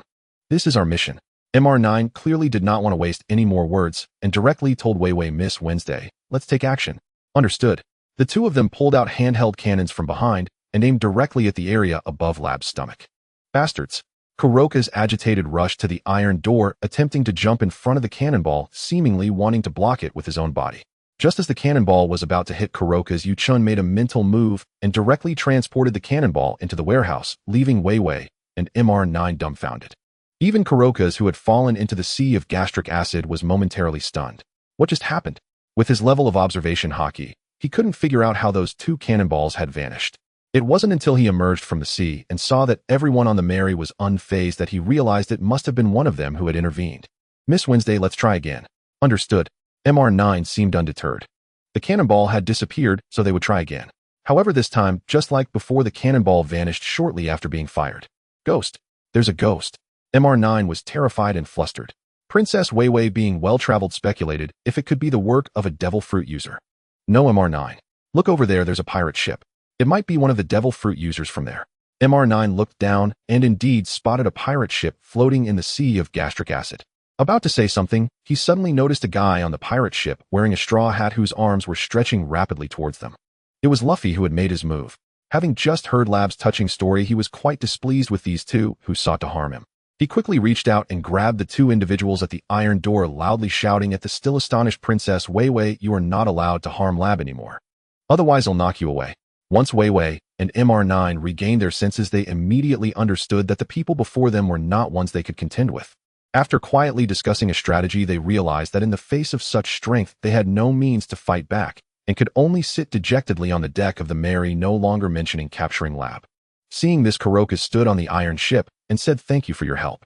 Lab has calmed down for now, but let's take this opportunity to leave, as staying here too long will only damage your ship. Everyone nodded in agreement and began navigating the Merry alongside Kuroka's through Lab's insides. Luffy and his companions were astonished by the internal waterways of Lab. Meanwhile, Kuroka's learned from Luffy that Chen had already informed them about Lab's situation, leaving him greatly surprised as he thought, I didn't expect this pink-haired brat to know so much. He knows about the events between me and Roger over 20 years ago. He even knew about Lab's situation from 50 years ago. Truly an incredible kid. However, Kuroka's did not inquire about how Chen knew all this. It was unnecessary, as it had nothing to do with him now. The two ships quickly arrived at a massive iron door, and Kuroka's climbed to the mechanism. After confirming that Lab was indeed above water, he activated the mechanism and opened the door. The Mary passed through the iron door and once again emerged onto the ocean. Luffy shouted excitedly, "Yo-ho, we're out." The real sky. To show Zoro his injuries, both ships docked at the shore of Twin Cape. Kuroka's went back to the lighthouse to fetch tools. Luffy and his companions began to play by the shore. At that moment, Nami took out a map and a compass to check the route, suddenly exclaiming, "Oh no, the compass is broken." Luffy and the others immediately gathered around and found that the compass was spinning uncontrollably and couldn't point in the right direction. "This is amazing. The compass is spinning in circles, so interesting." Huh. Luffy, oblivious to the seriousness of the situation, laughed happily. As a result, he was punched to the ground by an angry Nami. "Can you stop laughing? This is serious. Without a compass at sea, we can't navigate at all." At that moment, Chen calmly approached and handed a glass of water to Nami, saying, "It's okay, don't worry. I forgot to tell you earlier, the magnetic field of the Grand Line is chaotic, so compasses are useless. Navigation must rely on a log pose, and I managed to buy one in Loketown. In a bit, you can ask Old Man Kuroka's for specific usage." After saying this, Chen took out a log pose from his personal warehouse and handed it to Nami. Taking the log pose from Chen, Nami said gratefully, "You are the most reliable." Luffy on the side shouted indignantly, "Nami, am reliable too." "Exactly. I'm also very reliable," Usopp added. Nami responded with silence. Soon Kuroka's returned with the tools. After ensuring Zoro was seated calmly, he began to check him over. After a while, Kuroka's put the tools away. Chen immediately stepped forward and asked, "So, old man, is Zoro alright?" Kuroka's nodded. "There's no problem, his foundation is quite good. It's just that he hasn't completely healed yet. The pain he feels during training is likely due to excessive intensity. It should take about a week to 10 days. Before he is completely healed, he should reduce the intensity during training, or else it will leave hidden injuries that could last a lifetime." Zoro silently nodded, but it was uncertain whether he would follow the advice. Chen knew Zoro's training obsession and understood he likely wouldn't heed the doctor's orders. So he directly assured him, "Old man, don't worry. They'll supervise him to make sure he does." At that moment, Lab began to roar towards the sky again. He might start crashing into the red line again soon. Sanji brought out some freshly prepared food from the Mary and distributed it to everyone. Looking at the raging Lab, he lamented, "After such a long wait, Lab will indeed suffer a lot." Kuroka's also sighed, "Indeed, even if I tell him the intelligence I've gathered, he won't absorb it at all, and instead he goes and crashes into the red line every day. Is the Grand Line really that terrifying? It even made so many people heartlessly abandon Lab here. To those who flee, the Grand Line is like hell. Those fortunate enough to escape would never think of returning." Having seen and heard countless things during his years at Twin Cape, Kuroka's was the most qualified to speak about the terrors of the Grand Line. Luffy quietly watched Lab's loud roars. Seemingly having made a decision, he turned and walked towards the Mary. Chen had been observing Luffy's movements, fearing that he would, like in the anime, destroy the main mast of the Mary and stab it into Lab's wound. Seeing that Luffy was preparing to destroy the mast, Chen activated the golden light charm, instantly appearing in front of the mast. A flying kick sent Luffy towards Lab. He shouted angrily, "You idiot," to attract Lab's attention. "Cannonballs are enough. Don't go destroying the Mary any further." After saying this, he took out the cannonballs that Wei Wei and MR9 had fired earlier from the warehouse and shot them to a spot above Lab's head where there were no wounds. "I'm sorry, you'll be more careful next time." Luffy, suspended in midair, spoke in a tone that was surprisingly indifferent, lacking any guilt. Though it was an apology, it seemed to announce, "Sorry for being caught this time, he'll do it again next time." The others on the shore, hearing Chen's scolding, began to realize something was happening. "What are you two doing? Why are you at odds with Lab again?" Usopp wore a face of despair, feeling that his little heart would soon be unable to withstand this sudden scare and would be lost. Indeed, when Usopp and the others discovered Luffy had already engaged Lab in a confrontation, Lab was suddenly bombarded by 4 cannonballs. Although he wasn't injured, he soon received a punch from Luffy to the head, naturally becoming quite furious. He started to charge at Luffy. Lab's massive body stirred the waves in this sea, let alone someone as small as Luffy. Luffy was directly slammed against the wall of the red line by that impact. However, as soon as he got up, he followed it with a rubber pistol to Lab's head. Lab yelped in pain and roared again, charging towards Luffy. Thus, a back-and-forth battle ensued between the man and the whale. "Luffy, what are you doing? Do you want to kill Lab?" Usopp shouted loudly, but was struck on the leg by Zoro's sheath, causing him to fall to the ground. "Don't you understand what kind of person Luffy is? He is our captain, just trust him." Hearing this, Usopp also came to his senses. That's right, what kind of person Luffy was. How could he not know? If he didn't understand Luffy, how could he have joined them? He then stood up and looked seriously at the unfolding battle. Chen paid little attention to Luffy's battle, as it was clear that this fight would not yield a victor. Out of the corner of his eye he noticed a navigation pointer had fallen onto the deck not far from him. Chen stepped forward to pick it up and looked around, but he found no trace of Vivi and the others. These two have really snuck off, leaving behind something so important. He shook his head, lamenting the audacity of these two. Meanwhile, the battle between Luffy and Laboon had reached a fever pitch. Luffy unleashed various techniques, while Laboon repeatedly knocked Luffy away. The clash between man and whale was intense and evenly matched. At that moment, Laboon swung his massive body ready to charge at Luffy again. Suddenly, Luffy shouted to stop him, "It's a draw." Luffy picked up his fallen straw hat and put it back on his head, addressing Laboon. "I'm really strong, right? This battle doesn't have a winner, but you wanted to defeat me, didn't you? My name is Monkey D. Luffy, and we're setting sail from here. Next time after we circle the Grand Line and return here, we'll have another match. We'll settle the score then." Laboon stood there momentarily stunned, tears of hope glistening in his eyes. After a long moment, Laboon let out another roar to the sky, but this time his voice did not carry the same sorrow. Instead, it radiated joy. It seems you agree. Wait for me a moment." Luffy jumped back onto the Mary, grabbed a brush and ink, and clumsily painted the Jolly Roger of the Straw Hat crew on top of Laboon's head. Laboon listened carefully. "I will keep my promise and return here after our voyage. Meanwhile, you must not crash into the Red Line again, and you must protect this mark as it is a testament to our pact." Luffy shouted seriously, "A man's promise, Laboon, can you keep it?" Laboon joyfully howled at the sky, clearly having accepted this agreement with Luffy. Everyone else laughed happily, and Crocus wore a satisfied smile. Seeing this, Chen approached, draping an arm over Luffy's shoulder, and said to Laboon, "Laboon, my name is Chen, and I am Luffy's companion. Since you have reached an agreement with him, I have good news for you. Although I don't know where Mr.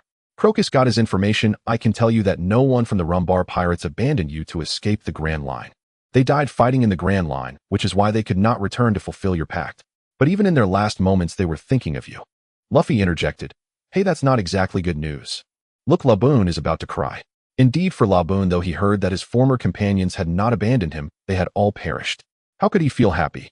His eyes were already filled with tears. "No, Laboon, just hear me out." Chen looked at the tears welling in Laboon's eyes and quickly continued, "Though all the Rumbar Pirates perished, Brook has returned to life using his devil fruit ability. For all these years, he has been trapped in a sea longing for you, but unable to return." Chen pointed to the flag on the Mary. "Laboon, remember this flag. The next time you see this flag, I will ensure Brook appears before you. Isn't that part of your pact with our captain?" Laboon's tears finally flowed, but this time, they were tears of joy. While crying, Laboon happily called out to Chen. The two of them patted Laboon on the head and returned to where everyone else was. Crocus expressed his gratitude to the two. "Thank you for everything you've done for Laboon. He should no longer crash into the Red Line now." Crocus finished speaking, pondering for a moment before asking his lingering question. "Even if I was deceived and received false information back then, are you sure Brook is still alive?" "I'm not doubting you, I'm just afraid of giving Laboon false hope." Before Chen could explain, Luffy jumped in first. "Yeah, Chen is really amazing, he knows a lot. He told us before that there's a guy named Brook who's just a skeleton and will become our crewmate in the future. He wouldn't lie to us." Nami punched Luffy on the head. "You idiot, why do you say everything out loud?" Luffy held his head, grumbling. "What's the big deal? Old man Crocus isn't a bad guy. Plus he knows Brook." Nami didn't know how to retort and angrily punched Luffy's head again. "Ouch, that hurts." Chen, tell Nami to stop hitting my head for no reason." Seeing Luffy's pouty expression, Chen couldn't help but laugh. "Haha, sometimes you really deserve a hit. Remember, don't say everything out loud. The future is uncertain, anything can happen, especially now that I've joined." Chen didn't care whether Luffy understood or not. If there were any changes, they would face them together. Turning to Crocus, he explained, "Old man, I'm not sure about the future, but from the past until now, Brook is indeed still alive." Crocus nodded, not pressing Chen on how he knew this, as everyone has their secrets, and there was no need to dig too deep. For him and Laboon, knowing that Brook was still alive was enough. Usopp chimed in, "I never expected the Brook Chen mentioned before would be the companion Laboon was waiting for. But will Laboon recognize him since he's just a skeleton now?" Luffy laughed confidently, saying, "Of course they'll recognize each other. They are companions who miss each other." Ha! With Laboon's matter settled, the group happily ate along the shoreline. Luffy and others engaged in a fierce food fight, while Nami leisurely ate and asked Crocus about navigating the Grand Line. Previously, Nami also needed to guard her food while eating. Until one time when Luffy stole everything from Nami's plate and Chen gave him a stern lesson. Luffy never touched Nami's food again. At that moment, a wave crashed and Vivi and her companion were toppled by Laboon onto the shore, looking like survivors of some ordeal. Sanji rushed over to Vivi, quickly helping her up and walking her to the dining table. As for Mr. 9, who was also washed ashore. Sanji didn't care about him. Fortune has brought you back to my side, beautiful lady. Quickly drink this hot soup to ward off the chill. The others were already familiar with Sanji's character and showed no surprise. They acted as if they didn't see it and continued their food fight. Poor Mr. 9 had been stuck in the sea for a long time and was finally rescued by Laboon, but the group was too busy to pay him any mind. He didn't dare to approach on his own and could only silently watch the group enjoy their feast. Once the group finished eating and started to rest, Mr. 9 finally mustered the courage to say, I would like to ask you to take us back to Whiskey Peak. Regarding the voyage, Chen had only briefly mentioned the presence of powerful enemies without mentioning Whiskey Peak. Therefore, everyone looked to Luffy as the captain to decide their course. Whiskey Peak. Where is that? Luffy, full and relaxed, casually asked. Meanwhile, Vivi, who had been taken care of by Sanji, timely explained. Whiskey Peak is where we live, located on the first island we reach after departing from here. Our navigation pointer is missing and our ship is gone, so we have no way to return on our own. Oh, I see. Then you can come with us to Whiskey Peak. Luffy nodded in agreement. Usopp looked at the two strangers before him and felt a bit skeptical. Luffy, is this really okay? These two just tried to kill Laboon. Luffy replied, oh, it's fine. They are too weak. They are no match for Laboon. Ha! This honesty was one of Luffy's virtues. Upon hearing this, everyone except Vivi laughed heartily. At this moment, Nami had already collected the magnetic compass of Twin Cape, and it began pointing towards Whiskey Peak. The group packed their things and returned to the Mary with Luffy waving to Crocus, saying, all right, old man, we're off. Take care of yourself and Laboon. Crocus smiled and waved, standing beside Laboon as the two watched the Mary slowly sail away. Only when the ship disappeared in the distance did he gently say to Laboon, Laboon, be patient and wait. I have a feeling that this group will definitely succeed, and they will bring Brook back to see you. Ah! Laboon's calls echoed across Twin Cape, seemingly blessing the people on the Mary. The group that set sail again from Twin Cape finally understood why Chen had said they would have less training time after entering the Grand Line. The originally clear sky turned tumultuous soon after setting sail, with the weather changing drastically within just a few dozen nautical miles. Suddenly, snowflakes began to fall from the sky. It's snowing. Nami looked at the snowflakes resting in her palm, puzzled, knowing it was only June. Wearing short sleeves and shorts, she shivered in the cold, quickly returning to her room to put on a thick down jacket. Luffy and Usopp, however, didn't care about the season. Upon seeing the snow, they excitedly began to build a snowman. The artistic master Usopp built a remarkably exquisite snow woman, but when he saw Luffy's ordinary snowman, he began to mock Luffy's skills. However, Luffy wouldn't tolerate this, and he directly destroyed Usopp's creation. The snowman competition quickly turned into a snowball fight. But before they could fully enjoy their fun, a fierce wind whipped up on the sea and dark clouds covered the sky with flashes of lightning. Nami was overwhelmed by the chaotic weather, which completely overturned her previous understanding of weather patterns. Fortunately, her exceptional talent allowed her to navigate through this chaotic situation unscathed, steering the Mary through the tempest. However, in the ensuing chaos, everyone was running around on the Mary, including Vivi and Mr. 9, who were constantly being directed by Nami. But Zoro, who had been napping since they set sail, could not be awakened by Nami no matter the weather or how violently the Mary rocked in the surging waves. He remained fast asleep on the deck. When the weather finally stabilized, everyone collapsed onto the ground in exhaustion. Zoro comfortably stretched and stood up. Ah, what a good sleep. As Zoro relaxed his body and mind, he suddenly noticed that everyone on the ship was lying on the deck complaining. Although the weather is indeed nice, isn't it a bit excessive for everyone to just lie here? Nami, lying on the ground with a dark expression, exclaimed, You bastard, how can you say that? Do you have any idea how busy we've been? No matter how I call you, it won't disturb your sleep, right? In a fit of rage, Nami jumped up and began to punch Zoro's head with armed haki. While hitting him, she muttered, I'll teach you to sleep. With the wind and rain, you don't wake up. With thunder and lightning, you still don't wake up. Isn't it enough that the Mary has capsized and you still won't wake up? Upon hearing Nami's words, Zoro dared not resist, silently accepting the blows and calming Nami's anger. As dusk approached, they finally arrived at the sea area around Whiskey Peak. From a distance, this small island shrouded in mist looked like a pile of stacked cacti. Luffy and the others were observing this first island after entering the Grand Line. Suddenly, Vivi and MR9 jumped onto the ship's railing and said to the group, Goodbye, baby. After speaking, they jumped directly into the sea and swam towards the small island, leaving Luffy and the others in a state of confusion. Luffy said, why didn't they wait until the ship docked before leaving? Usopp replied, well, they probably got too hot and wanted to cool off. Luffy responded, that makes sense. Let's not worry about it. We're almost there. I wonder what kind of island it will be. I'm so excited. Ha! Chen thought for a moment and decided it was better to explain first to avoid a confrontation between Luffy and Zoro. Luffy, everyone on this island, is a bounty hunter aiming to be pirates. But due to their strength, they will hold a banquet to entertain us and wait for us to let our guard down and fall asleep before making their move. What? That's so despicable. But I really want to join the banquet. What should I do? Luffy clearly knew it was a trap, but was deeply attracted by the idea of the banquet. He hesitated, wavering. If you want to attend the banquet, then go ahead. As long as we don't expose them, we can play however we want. Besides, Zoro has rested enough on the ship. When those bounty hunters really make their move, just leave it to him. Upon hearing this, Luffy's eyes lit up. Ha ha ha, great idea. Zoro, then it's your turn to work hard. Zoro had always welcomed any battle, especially since he had just learned from Usopp about what had happened earlier. Realizing that everyone had been busy while he had been sleeping, he calmly said, "No problem, just leave it to me." Meanwhile, the Mary was slowly approaching Whiskey Peak.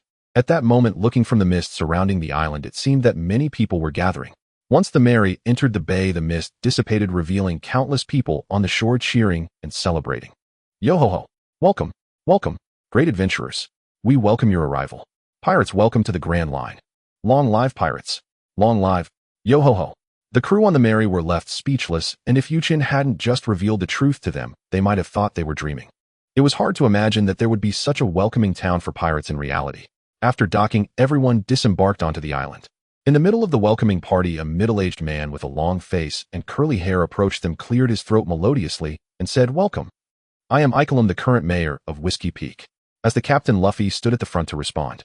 "Hello, I'm Luffy, nice to meet you." Chen had originally wondered if Luffy's straightforward nature would expose the identity of the bounty hunters, but Luffy was even more direct than he had anticipated. "Hey old man, are you going to hold a banquet? Let's get started, I can't wait any longer." Ha! At this moment, Luffy's mind was completely filled with thoughts of the banquet, his eyes filled with anticipation, completely indifferent to who was hosting it or what their motives were. Ikelam was considering what excuse to use to lure the group over, but he didn't expect it to be so easy this time, and he laughed joyfully. "Ha, welcome to the most hospitable town of Whiskey. The vast sea welcomes you all from afar, so please follow me to enjoy the banquet." Under Ikelam's guidance, the group arrived in a room filled with a variety of delicious foods and wines. Some people were already inside waiting to entertain them. "Guests, please enjoy yourselves." Ikelam warmly smiled and arranged everyone in a way that satisfied them. The banquet began. Luffy sat facing 3 chefs at the same time, desperately devouring food. Sanji was surrounded by a large group of beautiful women, happily starry-eyed, already looking quite enchanted. Usopp was also busy with people listening to his various boasts, enthusiastically supporting him. Nami wasn't idle either. Under Ikelam's introduction, she started a drinking competition for a bounty of 100 berries. She even dragged Chen and Zoro into it, insisting they help win the prize. Everyone temporarily put aside their psychological burdens and joyfully enjoyed themselves. By midnight, everyone had eaten and drunk to their fill and were exhausted, falling asleep. A shadow opened the door and walked out onto the street. "Are they all asleep?" Outside, Ikelam stood quietly, asking the person who had just come out. "Oh, those guys can really drink a lot." The figure took off the nun's robe he was wearing, revealing muscles that most men would feel ashamed of. But is it really necessary to go this far? The target this time is just a few seemingly weak kids. Oh, why waste our town's already scarce food? "No, Miss Monday, they are very strong." Vivi stepped out from the shadows beside her, explaining to the muscular woman, while MR9 followed closely behind her. Inside Laboon's stomach, they had already felt Luffy's strength. "That's right, in the Grand Line, judging by appearances is a big taboo. I have already investigated them." As he spoke, Ikelam took out 2 wanted posters and waved them in front of them, continuing, "Straw Hat Pirate Crew, Captain Monkey D. Luffy with a bounty of 30 million berries. And this is the new wanted poster that just arrived today, the Straw Hat Pirate Crew's warehouse manager Slasher Chen with a bounty of 80 million berries." Everyone was astonished upon seeing the wanted posters. Even Vivi did not expect Chen's bounty to be so high. But usually isn't the bounty linked to strength? Could it be that this Chen is much stronger than the captain? Why is he just a warehouse keeper? Well, since they are all asleep, let's take action now. Once we capture them alive, we can go to their ship and take their treasure too. Ikelam put away the wanted posters and commanded. Shadows began to emerge around them, each person filled with excitement. Even if this pirate ship had nothing of value, the 2 wanted posters alone were worth over 100 million. Just as they were about to act, a calm voice suddenly sounded from the side rooftop. "Hey, can we let them sleep properly? Everyone is tired from the day's sailing." Following the sound, they saw Zoro sitting alone on the rooftop, holding his sword, looking coldly down at the crowd below. The crescent moon had just moved above Zoro's head, casting moonlight upon him, adding an air of mystery. Everyone was taken aback, not understanding why the person who had just passed out inside was now here. Ikelam asked with a dark expression, "You rascal. Weren't you already drunk and asleep?" At this moment, more bounty hunters appeared on the street, surrounding them. Watching the crowd gather, Zoro stood up and responded, "As a swordsman, I can never be taken down by you careless fools. Besides, I've already been assigned to deal with you." That's right, this is the den of bounty hunters wanting to rob the pirates who have just entered the Grand Line.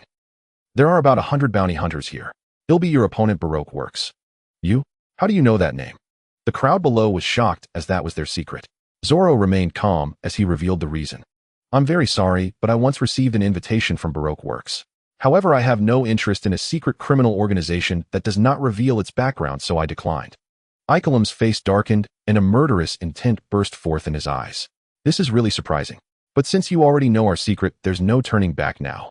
It seems that Cactus Rock is going to have another tombstone." Just as Ikelam was about to order an attack, suddenly a golden light flashed by him, and he felt a tightness on his body being lifted into the air and landing on the rooftop where Zoro was. Upon closer inspection, Ikelam's eyes widened in shock. He was being held by a golden glowing figure with one hand, while the other hand was grasping Princess Vivi. This person was one of those on the wanted poster he had just collected. Chen. Ikelam and Vivi were instantly brought to the rooftop, shocked and not daring to move. Upon seeing Yuchen's wanted poster, they knew this guy was not someone they could handle while he was awake. Meanwhile, the bounty hunters below began to shout angrily as they witnessed their two companions being taken up. Zoro looked at the suddenly appearing Yuchen and asked curiously, "What's up? Aren't you supposed to be handling this? Or are you getting impatient and want to snatch my prey?" "Don't misunderstand, Zoro.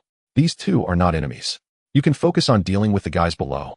Zoro didn't ask any further questions, excitedly nodded, and jumped down from the rooftop, starting to fight in the crowd. Watching Zoro rampage through the bounty hunters like a wolf among sheep, Yuchen nodded with satisfaction, feeling that the training over the past period had not been in vain. "Captain Ikelam, Princess Vivi, in order to prevent my companions from accidentally hurting you, I've taken the liberty of bringing you both up. Please take a seat. I mean no harm." Yuchen gently reassured the trembling duo, sitting down first in front of them. "Also, could I see my wanted poster?" Ikaralam and Vivi, already intimidated by Yuchen's strength, felt even more flustered upon having their identities revealed. They were momentarily at a loss regarding Yuchen's true stance. However, seeing Yuchen's relatively mild attitude and lack of aggression, Ikaralam refrained from pressing further and instead took out a wanted notice to hand to Yuchen. Yuchen reached out to take the notice and scrutinized its contents. Ever since he killed Nielsen, he had suspected that he would end up on a wanted list. He just didn't expect to have a nickname attached. Moreover, what was this, Boat Slayer? It sounded absolutely terrible. The photograph on the wanted notice was quite normal, featuring a young handsome man with pink short hair and sharp eyebrows, but his cold expression gave off an air of keep your distance. The background suggested it was taken aboard Nielsen's flagship. The name section simply stated Yuchen. The bounty was set at 80 million berries, and 2 lines of small text below the amount briefly introduced his information, prominently featuring the title Boat Slayer, along with his position in the pirate crew. Speaking of titles, when he had overheard Ikaralam earlier, he thought he had misheard. Now confirming it with the wanted notice, Yuchen was filled with indignation. He vaguely remembered a Colonel T. Bone in the Navy who also bore the title Boat Slayer.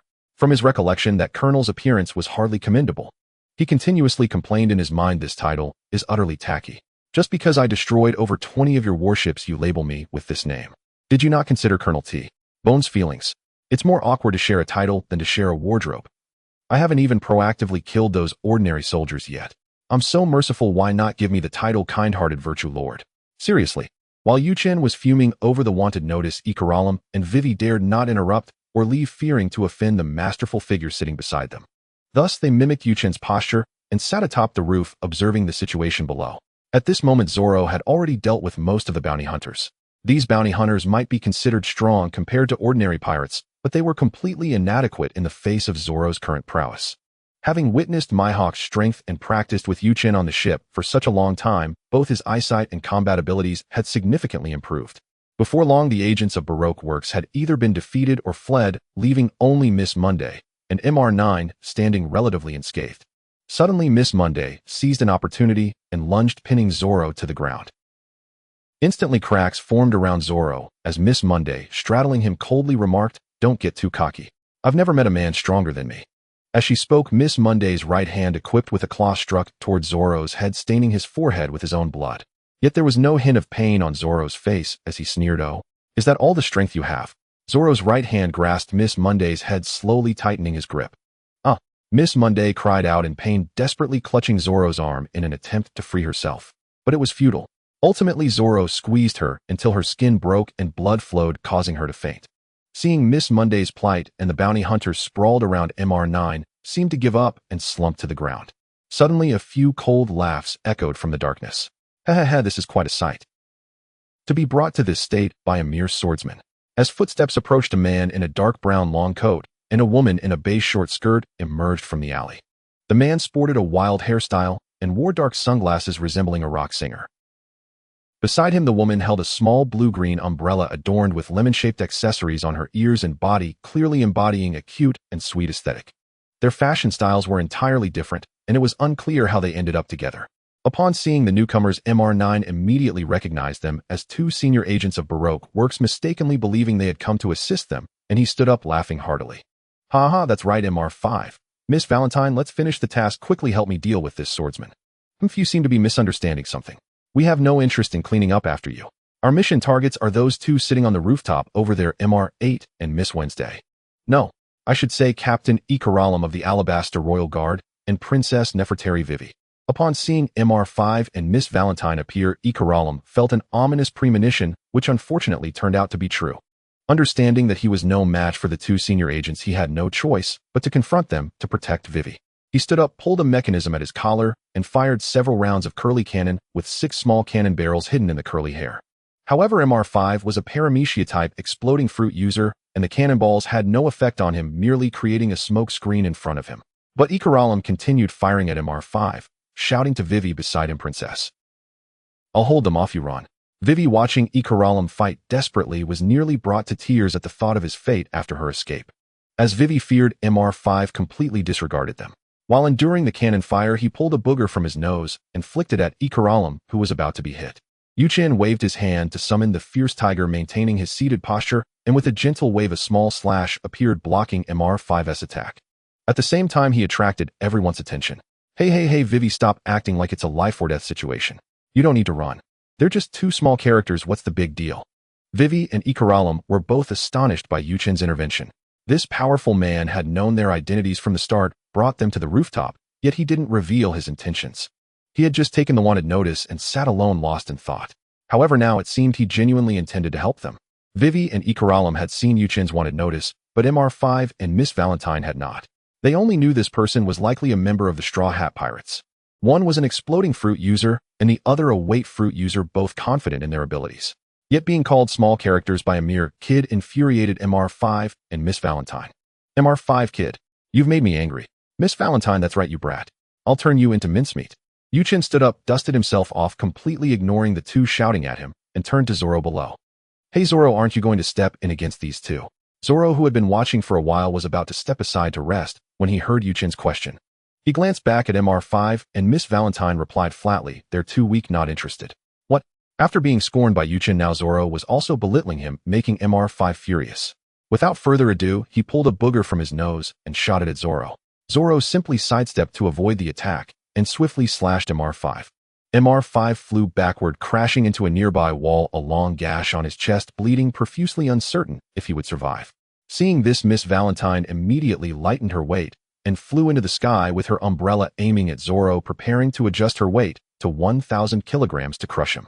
However, before she could readjust her weight, Zoro unleashed a 36 Troubles wind attack against her in midair. Miss Valentine immediately followed in MR5's footsteps, injured and unconscious. The unfortunate two senior agents of Baroque Works had hardly had a chance to showcase their strength before being hastily defeated. Naturally, the ones most affected were Ikaralam and his companions. They all understood the power of senior agents, yet they were so easily dispatched. It could only be said that Zoro was far stronger than these two senior agents. Watching Zoro now sheathing his sword and sitting by the wall, Chen couldn't help but say, "Yo, why do you seem a bit picky now?" Zoro glanced up and looked at the few people on the rooftop. "I can't help it, they were indeed too weak. Training with you is more effective." Chen was momentarily at a loss for words. Indeed, the sparring sessions had significantly improved Zoro's strength, so it wasn't surprising he felt this way about MR5 and Miss Valentine. Sighing, Chen jumped down from the rooftop, knocked out MR9, who was attempting to sneak away, and said, "Wake them up, it's time to discuss matters." Zoro nodded, got up, and woke the sleeping figures. Is the matter resolved? Luffy and the others stretched and groggily emerged from their room. Why do these two seem like they're fine? Nami pointed at Ikaralam and Vivi, who were dazed beside Chen. Chen was too lazy to explain and pointed at Vivi, urging her to explain herself. Vivi, still in shock from Zoro's defeat of the senior agents, forced herself out of her astonishment. With a wry smile, she began explaining her identity and the reasons for their infiltration into Baroque works. When discussing Crocodile's various schemes to incite rebellion, Chen took the opportunity to explain Crocodile's ideal country plan to the others. Vivi found it strange that Chen knew more than she did, but she didn't dwell on it. This person always gave her a mysterious feeling. Already furious upon learning about the ideal country plan, Vivi became even more enraged, thinking what a ridiculous ideal country, it's simply a plot to usurp Alabasta. After Chen explained the ideal country plan, Vivi continued to detail Baroque works operations. By the end, tears streamed down her face as her words were filled with her hatred for Crocodile. Yet for the sake of her country and its people facing the powerful enemy Crocodile, she bravely resisted, even if it might cost her life. After hearing Vivi's story, Luffy and the others were deeply moved by her struggles and efforts, as if they all began to understand something at that moment. Before they could speak, Ikaralam excitedly knelt on the ground. Now that Crocodile is aware of our undercover operation, more and more pursuers will come, so I ask for your help in getting Princess Vivi back to Alabasta. After Ikaralam finished speaking, he was already prepared for rejection. After all, it was Crocodile, one of the 7 warlords of the sea, whom ordinary pirates would fear and avoid at all costs, never dreaming of provoking. All right, I know this is asking a lot, but Ikaralam was about to continue his request when he suddenly realized, hey. See, you. What did you say? Luffy grinned. I said no problem, we can do it. Moreover, we will help you defeat Crocodile. Ikaralam and Princess Vivi were momentarily at a loss for words, as they did not expect these pirates to agree to their request so readily. Not only that the young captain before them not only agreed to protect the prince's return, but also said he would help them defeat Crocodile, one of the 7 warlords. They were completely shocked, unable to speak. Unbeknownst to them, Luffy and the others had already learned from Chen that they would encounter Crocodile after entering the Grand Line. Now, they were merely hearing the reason from her. Nami initially wanted to take the opportunity to collect a protection fee, but remembering that Alabasta was undergoing a huge internal strife, it seemed unlikely they could come up with any money, so she had to give up. Sanji walked up to Vivi and said passionately, Your Highness, let this prince protect you well. Zoro rolled his eyes, idiot. Huh, you want to fight Moss Head? Come on, do I fear you, you perverted chef. Bang, bang. With 2 crisp sounds, the dispute between the two was stopped by Nami's head, but Vivi also snapped back to reality from her earlier surprise and trembled as she asked, Are you really willing to help me? But why? Aren't you afraid of the 7 warlords? Looking at Vivi's tear-soaked cheeks and recalling the vile deeds of Crocodile, she had just mentioned Luffy punched the wall. Do we need a reason to beat such a despicable guy? Zoro, Sanji, and the other 5 members of the Straw Hat crew immediately responded loudly. No reason needed, Captain. You guys? Vivi looked at the indignant crowd before her and shed tears of excitement once again. Although she was uncertain whether Luffy and the others could truly defeat Crocodile, her heart was filled with gratitude and hope. Then let's not delay, we set off now. Luffy was impulsive since they had already agreed they should act immediately. At this moment, Ikaralam hurriedly intervened and said, Wait a moment, the Baroque works will definitely hunt us down, so I will disguise myself as Princess Vivi and use the permanent pointer to head to Alabasta first. You can take the usual route, passing through a few small islands before reaching Alabasta. Luring the enemy, huh? Sanji looked at the man before him. Although this plan is good, it's a very dangerous task. Vivi was also very worried and tried to persuade him. However, Ikaralam had already disregarded her concerns and entered the room to begin his disguise. Before long, an XXXL-sized Princess Vivi appeared before everyone holding a few mannequins. Ha, uncle, your disguise isn't bad at all. Luffy looked at Ikaralam in women's clothing and laughed in admiration. Vivi stepped forward and said with concern, Ikaralam, do you really have to do this? It's too dangerous. Your Highness, I know this path may be fraught with peril, but for Alabasta, I fear nothing. I could die, but you cannot. You must return safely to Alabasta, expose Crocodile's vile nature, and completely thwart his plans. With that, Ikaralam turned and walked towards the dock without looking back. Vivi and Luffy followed him to where the ship was docked. Unable to argue with Ikaralam, Vivi could only solemnly advise him, watching as he set sail alone. However, before the ship could vanish from their sight, a violent explosion suddenly erupted on the sea, and the source of the explosion was the ship Ikaralam had just set sail on. With the explosion, a towering flame dozens of meters high blazed fiercely, the firelight illuminating the faces of those on the shore in the dark night. Except for Chen, who knew Ikaralam was not dead, everyone else was stunned.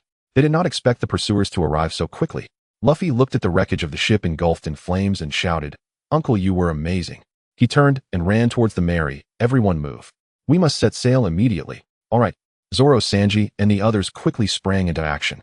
Nami also comforted the heartbroken Vivi while pulling her back to the Mary. Under the rapid actions of everyone, the Mary soon set sail. After sailing for a while, seeing that there were no signs of pursuers, Nami and the others breathed a sigh of relief. Suddenly, Vivi stood on the deck as if she remembered something and shouted, "Oh no! I forgot about my fast-running companion." Fast-running companion. Luffy and the others looked puzzled. "Ah yes, fast-running is a duck named Kiru. He is my companion." Vivi replied quickly. "A duck?" Zoro pointed to the deck at the stern. "Is it that one? I saw it when I came back, but ignored it because we were busy setting sail." Vivi looked over to see a giant yellow duck flapping its wings and saluting her. It was indeed her duck, Kiru, fast-running. Vivi sighed with relief. "Phew, fast-running, that's great. I thought you didn't catch up. I didn't expect you to be so clever knowing to board the ship first." For a moment, the atmosphere gradually lightened as everyone looked back at Whiskey Peak and the Mary became calm.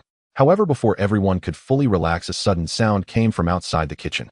"It's so great that there are no pursuers, and this ship is amazing." Following the voice, everyone turned to see a woman in a deep purple denim outfit sitting on the railing outside the kitchen, propping her chin with one hand and staring down at them. Vivi recognized the visitor and gasped in shock, exclaiming, "Miss All Sunday.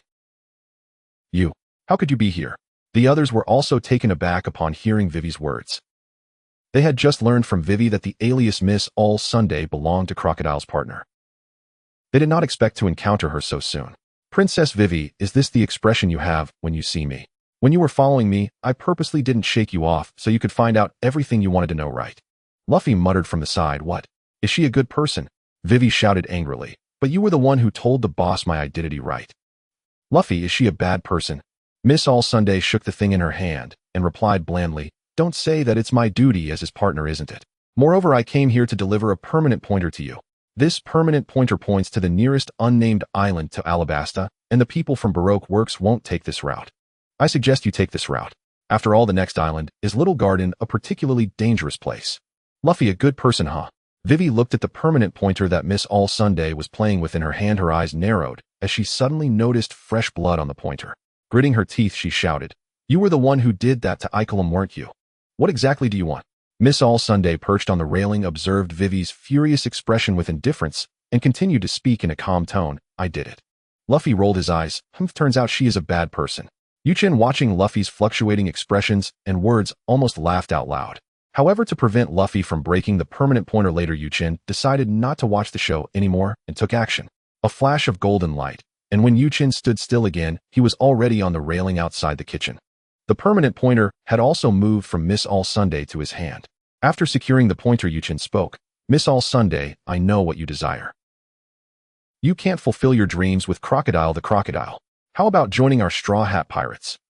Before the woman before him could respond, Luffy shouted, "Chen, this person blew up Icolum. She's a bad person.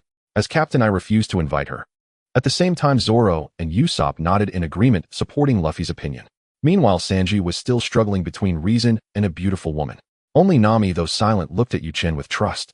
Chen also smiled reassuringly at Nami.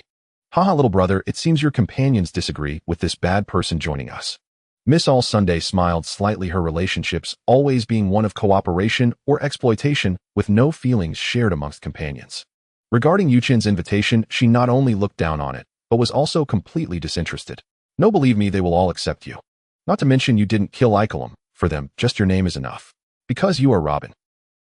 Upon hearing Chen's words, Luffy and the others looked incredulous. "Luffy, Robin? Usopp, what?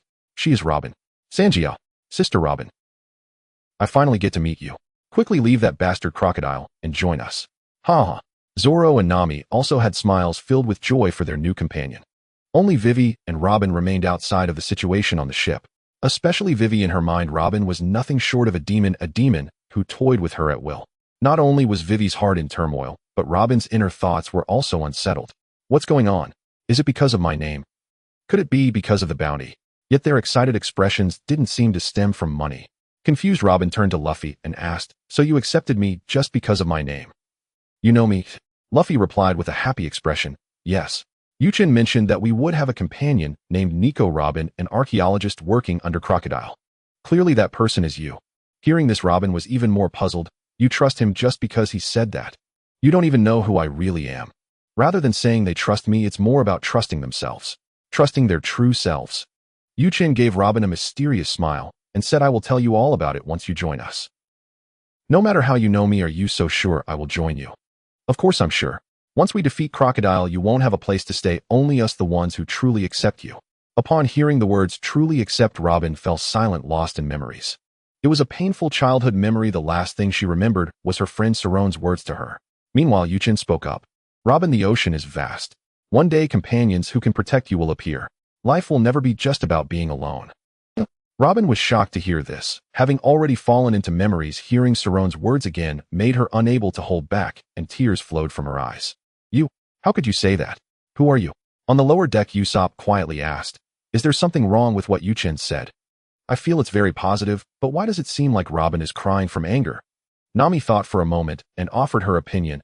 I don't think it's from anger. Perhaps this statement has a special meaning for Robin. I don't get it either. That statement is quite good. Luffy picked his nose with his pinky and said to Chen, Hey Chen, don't make Robin cry. Quick, just like you comfort Nami, make Robin laugh, oh otherwise I won't let you. Ouch. Before Luffy could finish, Nami punched him with her armed haki, sending him to the other side of the deck. Nami yelled angrily, If you keep talking nonsense, I'll throw you into the sea to feed the fish. Luffy got up, looking at Nami's red face, confused. I wasn't talking nonsense. Chen often comforts you, right?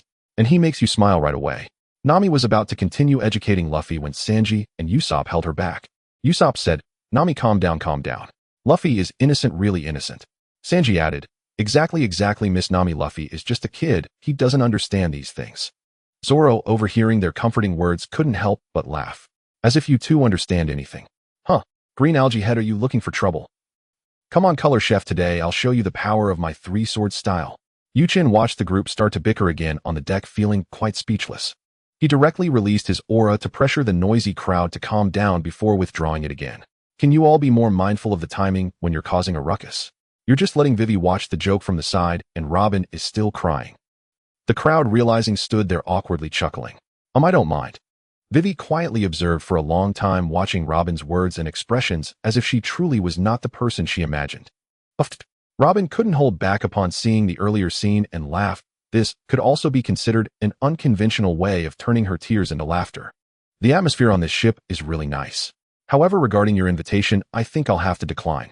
You don't understand the trouble taking me in would cause you. No, we all know. Although Chen didn't say the specifics, he mentioned that we will be pursued by the Marine Admirals and targeted by the world government because of you. Since you know, you should understand not to get involved with someone like me. Luffy didn't want to hear any more of Robin's words and shouted loudly, Robin, stop talking so much. No matter how strong the enemy is, so what? We will bear it with you. Luffy's shout echoed in Robin's ears, shaking her soft heart that had always been lonely, and she recalled Soron's parting words once again.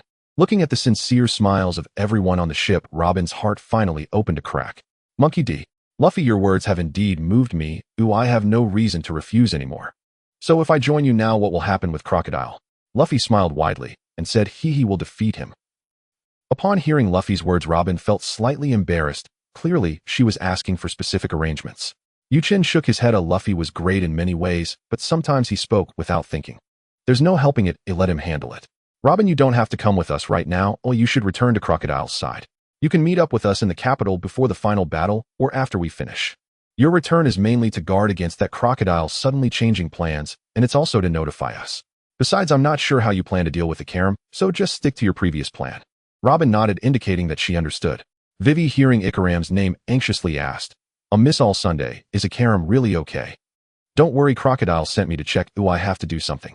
As for Ikaram, I have already rescued him, and you will see him when you return to Alabasta. Thank you. Vivi did not know what to say for a moment as she realized she had misunderstood Robin. Other words were hard to say, so she could only express her gratitude. Robin smiled slightly and accepted graciously. Seeing that Vivi seemed to have completely let go of her grievances with Robin, Chen also smiled knowingly and continued making arrangements. Regarding our travel plans, let's head to Little Garden first, then to Drum Island, and finally go directly to Alabasta. This way we can avoid most pursuers and handle some matters along the way. Luffy, is this arrangement okay? Well, Little Garden is the island we're going to next. Where is Drum Island? Chopper is there. Chen directly pointed out the focus to Luffy. Chopper. I'm finally going to meet Chopper. I'm so happy. I wonder what kind of person he is, know what kind of reindeer he is. I'm looking forward to it. Hee hee. Just as Robin agreed to join in a few days, they would meet Chopper, and Luffy was excitedly shouting and jumping on the deck. Robin, you should have the permanent pointer for Drum Kingdom. Give us one. I have it. Robin had been engaged in intelligence work over the years, traveling extensively, so she was well prepared. Moreover, since the Baroque works had missions everywhere requiring her presence, she indeed needed permanent pointers for many places, so she had gathered pointers for nearby islands. While speaking, she took it out from her backpack. After Chen took the permanent pointer for Drum Island from Robin, he thought for a moment and added, Robin, your collaboration with Crocodile was merely for historical facts. When the time comes, just talk to the king. He is quite reasonable and won't deny you the opportunity to see them, so there's no need for you to take risks alone. Also, Crocodile has never trusted you, so you must be careful about your safety. Robin raised an eyebrow in surprise and said, I didn't expect you to know so much. Moreover, this arrangement just now doesn't seem like something a young person would come up with. I'm increasingly curious about you, Lord Chen, the ship cutter. Slayer of ships. Oh, it's the title of Chen. He is also wanted now. Solon explained while the rest of the Straw Hat crew were still unaware of this matter. Chen sighed, knowing there was no way to avoid it. With a wave of his hand, he produced the wanted notice and tossed it onto the deck in front of Luffy and the others. Luffy and the others looked at Chen's wanted notice, each sharing their opinions. Sanji, that's great. Chen is famous now. Will it be my turn next time? Hee hee. Luffy, wow. 8 million berries. That's amazing. It's several times more than mine. Usopp, damn it, my heroic figure is missing from this photo. Nami, it's a good shot. You look very handsome in the picture. Next, everyone noticed the small text under the amount displaying Chen's title, causing Luffy and Usopp to burst into laughter, rolling on the deck. Hahaha, Slayer of ships, what the hell? Haha, that's so funny. Exactly, such a lame title, haha. Chen outside the kitchen was irritated by the two and jumped down to give one of them a punch. I'm sorry. Both of them apologized simultaneously. Nami quietly walked to Chen's side and patted his shoulder as a form of comfort. Solon curled his lips and mocked. It's just an ugly title. What's so funny about it? One of you has no bounty at all, and the other's bounty is still lower than his. Luffy, Usopp, TCH, you don't have one either. Don't talk about us. What? Solon was momentarily speechless and rushed over to playfully tussle with the two. Robin watched the playful antics of the group, feeling a warmth in her heart. It seemed that joining them was indeed a good choice. However, it was not the time for her to relax and enjoy the performance of the others, as she still had to hurry back to report to Crocodile. Everyone, I'm leaving now. See you in Alabasta's capital, Alabasta. Robin said, and without waiting for a response from the playful group, she nodded to the others and jumped off the ship. By the time Luffy and the others reacted and ran to the ship's edge to greet her, Robin had already gone far away. Solon, so what was that? Usopp, could it be a sea king? Upon taking a closer look, the three exclaimed in unison, wow, that's a huge turtle. As Robin departed, the three stopped their antics. When Luffy returned, he asked Chen, hey, since Robin gave us the permanent log pose for Magnet Island, why don't we just go there directly? The little garden might have enemies. You need to defeat them first. That's not the main issue. Chen continued to poke Luffy's forehead with his finger, saying, do you know how much meat you've eaten during this time? My meat supplies are almost gone because of you. If we don't replenish, we'll starve. Indeed, Luffy's appetite was extraordinary. Perhaps due to his daily training, his current consumption was even more astonishing. Moreover, the recent supplies of meat obtained randomly were not abundant enough to keep up with Luffy's consumption. Even the meat bought in Low Town was basically gone. Thus, the main reason Chen arranged to go to Little Garden was truly a supply issue. Although the meat was consumed quickly by Luffy, he also brought Chen a considerable amount of points in return. After leaving Low Town and purchasing the armament hockey pill in the shop, he had over 26,000 points left. In just a few days, his total points had already reached 55316. Of course, a portion of that came from the gains in the training space. What? The meat is running low. Then what are we waiting for? Nami, hurry, hurry, hurry, head to Little Garden at full speed. Luffy looked anxious, as if he would starve to death if he delayed even a moment. And the Mary began to head straight for Little Garden at Luffy's command. Though the weather on the Grand Line is unpredictable, after the first leg of the journey, Nami had gained some experience, and the first half of the Grand Line rarely had as ridiculous weather changes as the first segment of the entry sea. Therefore, daily training was still maintained. However, the number of people training decreased by one compared to when they were in the East Blue, leaving 4 people on deck ready to respond to any dangers. Nami's training could only be carried out during rest stops. Due to the limited time aside from physical training, Nami's training task was to use haki to alternately beat Chen, Luffy, Solon, and Sanji, stimulating their haki, while also gradually strengthening her own armament haki. As for Usopp, his physical quality was not sufficient at present, so he was temporarily spared from the torment. At noon the next day, the Mary successfully arrived at Little Garden following the guidance of the log pose. At the bay, they discovered a river that could lead them into the island, so they sailed along the river toward the island. Along the way, they encountered dense forests and many unfamiliar plants and animals. Luffy's eyes sparkled as he caught the scent of adventure. Chen, quickly give me a pirate beno, haha. Adventure, big adventure. Once the Mary found a spot to dock, Luffy began jumping and shouting at the side of the ship, clearly impatient. Chen could only helplessly take out the last portion of meat that Sanji had prepared during his free time and handed it to Luffy. Luffy, this is our last bit of meat. I've told you about the characteristics of Little Garden. While it's fun, you have to at least bring back 5 tons of meat for me. Luffy accepted the bento and readily agreed. Meanwhile, Vivi seemed to be in a good mood and chose to accompany Luffy. Usopp trembled, saying to Vivi, "Hey Vivi, didn't you hear what Chen said? This is an ancient island, there are dinosaurs and tigers everywhere, and there are enemies too." Vivi happily responded, "Anyway, staying on the ship will only lead to random thoughts. It's better to go explore, and Luffy is very strong, right? He can protect me." "Yes, that's right, I will protect you, Vivi." After speaking, Luffy jumped off the ship first, and Vivi quickly followed on her fast feet. Usopp and Nami stood on the side of the ship, sighing. No wonder he dared to infiltrate a criminal organization. Meanwhile, Solon and Sanji were also getting ready to leave the ship to search for prey, both aiming for at least 5 tons of meat like Luffy. In fact, 5 tons is not that much. Even slightly larger carnivorous dinosaurs on this island weigh around 10 tons. Excluding innards, bones, and blood, the edible meat would definitely exceed 5 tons. Solon and Sanji, who disembarked together, were still bickering. "Just you wait. The prey I catch will definitely be bigger than yours." "Huh. How could I lose to you, you lecherous chef?" With only 3 people left on the ship, Chen naturally also intended to go hunting. Since he had the spatial storage, he didn't need to carry anything. Thus, he set himself a task of 50 tons. During the voyage to Little Garden, Chen had already informed them about the characteristics of the island, what enemies they might encounter, and potential contacts from Crocodile. So now, splitting up to act, he didn't have much to worry about. Chen wouldn't leave Nami alone in such a dangerous place. He turned back to persuade the frightened Usopp to join him. "Usopp, come with me. Don't be scared, they are just dinosaurs, just bigger animals." As Chen spoke, he noticed Usopp's face growing paler and continued, "What's there to worry about with me? To me, dinosaurs are nothing to take down with a single shot." As Chen spoke, he noticed not only was Usopp pale, but Nami beside him was also looking white, frowning. Didn't he tell them to cover up their soft spots like their bellies? "What's wrong? You guys won't be bitten by bugs as soon as you arrive, right?" Nami looked at Chen in terror, pointing behind him. Chen turned around in confusion and saw a giant figure walking toward the Mary, likely one of the 2 leaders of the giant warrior pirate crew. Due to the fog, Chen couldn't see which leader it was. Turning back to the 2 terrified faces in front of him, he said flatly, "It's just a giant, didn't I mention that before?" "Oh, I remember now. Oh, when I was talking about the giants you and Nami seemed to be training." Usopp looked devastated, grabbing Chen's collar and shaking him wildly, tears streaming down his face. "You bastard, when did you say that? You had to say it when I wasn't there." Relax, there are 2 giants on the island, and they're not random killers. Don't worry." Seeing Usopp on the verge of tears, Chen quickly pushed him away. If he delayed any longer, his clothes would be ruined. "Look at Nami, she's not freaking out like you. Usopp, you are going to be a brave sea warrior, a man." Although Chen said this, seeing Nami's expression beside him, he knew she was indeed not reacting this way out of bravery, as she was simply stunned by the giant figure approaching step by step, unable to react. Approaching Nami, he wrapped her in his arms, saying, "Don't be afraid, I'm here." Instantly, Nami's pale face turned rosy as she snapped back from her fear. However, she did not immediately leave. Instead, she leaned against Chen's chest, greedily inhaling his scent, feeling an unprecedented sense of security.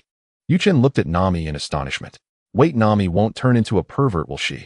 He recalled how Nami often beat up Luffy and the others. No way, absolutely not.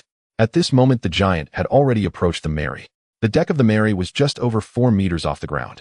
When the 20-plus-meter giant came close, it felt like a massive creature was descending. The giant had a large round face, a chin covered in deep yellow beard, and wore a helmet with 2 horns. Chen immediately recognized the newcomer as Red Demon, Brogy of the giant warrior pirate crew. Kababa. A peculiar laughter came from the giant. Due to his immense height, Brogy had to squat down, bringing his massive head in front of the Mary. Usopp was startled again. "It's been a long time since we've had guests on this island. Do you have any wine?" Chen was just about to respond. Brogy suddenly shouted, turned around, and saw a dinosaur biting his backside. Brogy immediately turned and chopped off the dinosaur's head with one swing. It was a clean and decisive action. Seeing that the dinosaur was taken care of, Chen finally spoke. "There might not be enough wine for you, but we do have some." With a wave of his hand, several heavy wooden barrels filled with wine appeared on the deck. Brogy, seeing this, laughed heartily. As long as there's wine, that's good. I haven't had a taste in a long time. Here, now that we have meat too, let me treat you today, guests. Sounds good. Ha! Chen looked at the hearty Brogy and laughed happily as well. He dragged Usopp, who was full of tears and unwilling to move along with Nami following behind Brogy. Of course, after explaining the situation to Brogy, the wine and the dinosaur carcass were taken care of by him. It would be more convenient to take them out later. On the way to Brogy's resting place, Nami and Usopp learned about Brogy's identity. Brogy is one of the 2 leaders of the giant warrior pirate crew, claiming to be the strongest warrior of the Elbaf giant clan. As Nami and Usopp engaged in conversation with the others, their previous fears dissipated. Listening to Brogy recount tales of Elbaf, Usopp became increasingly fascinated by the place, referring to Brogy as master, which prompted a hearty laugh from Brogy. With the fierce tiger in hand, Chen easily captured every prey encountered along the way. 3 dinosaurs and 2 saber-toothed tigers. He had successfully completed half of his hunting goals. Kaba, this guest, your strength is quite impressive. Brogy praised from the side. Regardless of size, Chen dispatched each prey with a single shot. With Brogy's insight, such prowess was not found among ordinary people. Chen humbly replied, my strength is still far from yours. I know Elbaf has a famous inherited combat technique, the Elbaf spear dominance, and I wonder if I might be fortunate enough to learn it. I didn't expect you to even know about dominance. It's really nothing much. Our inherited techniques in Elbaf are merely some force application skills focusing on how to better harness the boda's strength. The immense power comes more from the strength of our own massive bodies. If you want to learn, I can share some techniques with you while we roast meat later. Brogy had no intention of withholding knowledge. He, or rather many giants, were quite generous. That's wonderful. Seeing Brogy agree, Chen was naturally delighted. If he could glean something from Brogy's words, perhaps he could gain even greater combat strength. The group quickly arrived at their destination, and during Brogy's preparation of the meat, Chen began an enjoyable exchange and learning experience with him. At the same time, in a corner of a small garden within layers of dense woods, a square white house stood out conspicuously. Inside the house sat 4 people. Among them were MR5 and Miss Valentine, who had previously been defeated by Zoro on Whiskey Peak. Unexpectedly, these 2 not only survived, but appeared here again. They've really come to this island. Oh, last time I was careless, now I can avenge this arrow of hatred. MR5 spoke with a fierce expression. TCH, a failed mission is a failed mission. Stop making excuses. Carelessness. It's your own ability that's lacking. The person sitting directly across from MR5 mocked. This person wore a blue and white striped sleeveless shirt with his hair styled into a large number 3. Next to him sat another individual who looked like a 10-year-old child busily painting with a brush. They were MR3 and Miss Golden Week, another pair of senior operatives from Baroque Works. They had received orders from their boss to hunt down the Straw Hat crew. Unexpectedly, within just a day, they found their targets. Moreover, there are 2 even more enticing targets on this island waiting for me. MR3 pulled out 2 wanted posters, and the individuals on them were none other than the 2 leaders of the giant warrior pirate crew, the Blue Demon Don Krieg and Red Demon Brogy. MR5, feeling mocked by MR3's words, did not retort. He knew deep down that Zoro was indeed stronger than him. Although slightly displeased, he had to discuss it with MR3. A conspiracy targeting the Straw Hat Pirates and the 2 giant leaders was slowly taking shape in a house somewhere in the forest, while Chen was happily conversing with Brogy. On the other side, after Luffy set off, he began exploring the island with Vivi. After some time of wandering, he finally remembered the matter of hunting. Looking up, he finally set his hunting target on a brontosaurus nearly 20 meters tall. Luffy charged forward regardless of whether he could drag it, and unleashed a series of rubber punches at its head, knocking it to the ground. The brontosaurus head was battered and lifeless.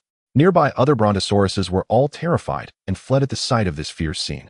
As Luffy struggled to drag his catch away, he realized he was utterly helpless. Wiping the sweat from his brow, he exclaimed, "Ah, this dragon is so heavy. Of course this brontosaurus must weigh at least 70 or 80 tons. Vivi quipped from the side. What? It's that heavy? Wahaha, I must have hunted the heaviest prey. No matter, when I see Chen later, I'll have him take it away." At that moment, a voice of admiration suddenly came from nearby. Gia, I've seen it. You actually dared to confront this forest's long-necked beast and defeated one so quickly. You truly have spirit. Having heard about the giants from Chen, Luffy couldn't help but exclaim as he looked at the giant appearing not far away. Wow, you're so big. Are you a giant? Indeed, I am the strongest warrior of Elbaf Don Krieg.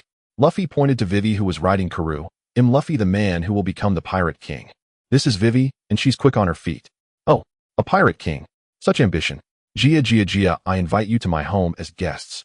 Sure. Vivi is fine with it too. Luffy readily agreed, completely oblivious to Vivi's slight fear. Vivi thought, thank you for agreeing for me. Meanwhile, Brokey had already cooked the dinosaur he had slaughtered earlier, filling the air with a delicious aroma. While grilling the meat, Chen learned many techniques from Brokey, which he firmly remembered. He planned to try integrating them into his own techniques during future training. Perhaps Brokey hadn't seen others for a long time. The conversation grew more enjoyable. He even shared the story of his battle agreement with Don Krieg. Usopp exclaimed, that duel lasted 100 years. Master Brokey, you are truly remarkable. Nami asked in confusion, but what exactly caused you to continue such a long duel? After such a long time, shouldn't all grudges have faded? Boom. At that moment, the volcano in the center of the small garden erupted. Brokey glanced at the eruption and tossed the remaining meat he held. He spoke up, Chen, is it alright if I take some of this wine to Don Krieg? Chen pondered for a moment before reminding Brokey, it's fine to take it to Don Krieg. However, he should be cautious. Besides you and my companions, there should be a group of enemies watching us, including both of you. Be careful not to capsize in the gutter. Kaba kaba kaba, I'll remind him. I'm off. With that, Brokey grabbed 3 barrels of wine and ran towards the center of the island. Watching Brokey's departing figure, Nami remained puzzled and questioned Chen. Do you know the reason for their duel? From the earlier conversation, I felt that he and Don Krieg didn't seem to have a hostile relationship. Chen smiled. Since they are both leaders of the giant warrior pirate crew, they must be very good companions.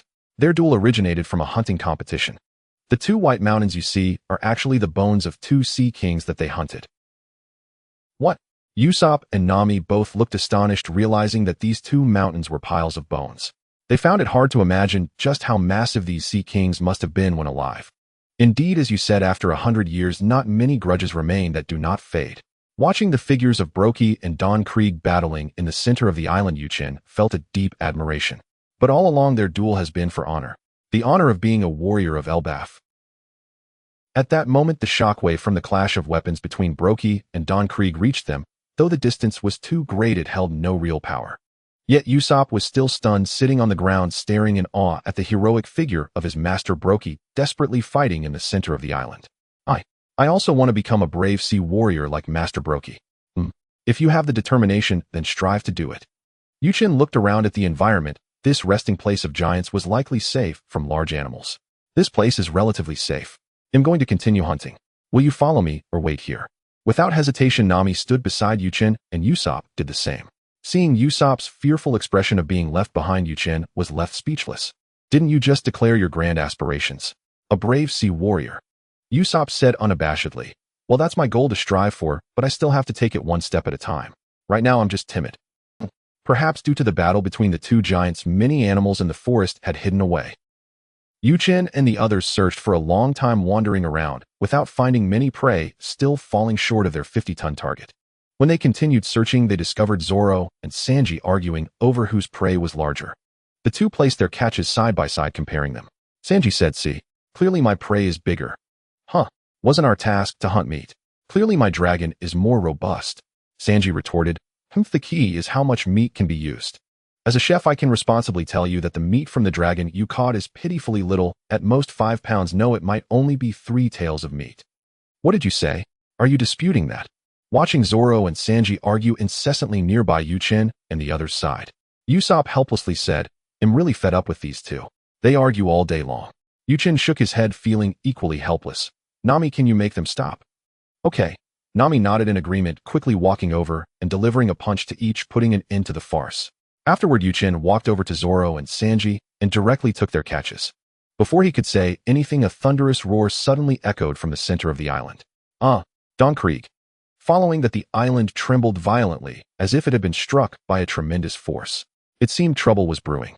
After the tremors of the island subsided, Chen activated the golden light spell and leaped into the air, soaring directly to a height of 100 meters, allowing him to survey the situation in the center of the island. He saw that Dong Li and Brook had been ensnared by countless candle shackles pinned to the ground, while a massive candle cake spun incessantly beside them. This must be MR3's most proud masterpiece, the Grand Candle Banquet. What astonished Chen was that Luffy and Vivi were actually trapped atop the candlestick. Touching down on the ground, Chen helplessly shouted at the few people before him, we need to go. Luffy and the others have already fallen into the trap. If we delay, we'll turn into wax figures. With that, he unleashed the full power of the golden light spell and dashed towards the center of the island. Although the others couldn't match Chen's speed, they quickly followed suit. As Sanji ran, he cursed that idiot. Didn't he already know about the enemy's fruit ability back on the ship? How could he still fall for it? Zoro rarely refrained from countering Sanji. Wasn't that thing called 3 the enemy Luffy defeated before? He actually got trapped. What on earth is going on? Usopp, seeming quite experienced, said it must be some sort of deceptive trick again. Nami instantly agreed with Usopp's view. True. After all, he even believed you had 8,000 subordinates. While running, Usopp felt as if Nami had stabbed him in the back. Just talk about Luffy, don't drag me into this, thanks. Sanji casually glanced during his run and spotted what seemed to be a white house not far away, recalling what Chen had said aboard the ship. He shouted to the others, "I'm going to check it out. You guys go ahead." Without further ado, Chen and the others hurried towards Luffy. At that moment, Luffy was trapped atop the Grand Candle Banquet, grinning at the enemies below. Perhaps because MR3 knew Luffy was a rubber fruit user, he didn't just restrain Luffy's legs, but wrapped his entire body tightly in wax. Only Luffy's head was left exposed. Vivi was in a state of panic seeing Luffy's cheerful demeanor and exclaimed, "Luffy, what are you grinning about? We've all been caught, and soon we'll turn into wax figures." Don't worry, Vivi.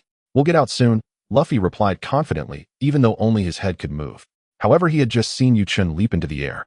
On this island, to jump 100 meters and emit golden light all over his body, there was no one else he could think of but Chen. Knowing that Chen had already noticed the situation, they simply needed to wait for rescue. Seeing Luffy's confident demeanor, MR3 also guessed that Luffy was waiting for rescue and sinisterly remarked, "Don't get your hopes up. Let's not even mention whether your companions have discovered that you've been caught by me. Even if they did, what of it? I confirmed earlier that they are all at the edge of the island. They simply can't make it here in time. And you will turn into a wax figure in no more than 3 minutes. So start feeling the fear." What I enjoy most is seeing the terrified faces transform into perfect wax figures under my ability. Haha. Hearing MR3's words, Luffy's lips curled down as he cursed, "Pervert." Ugh, spit.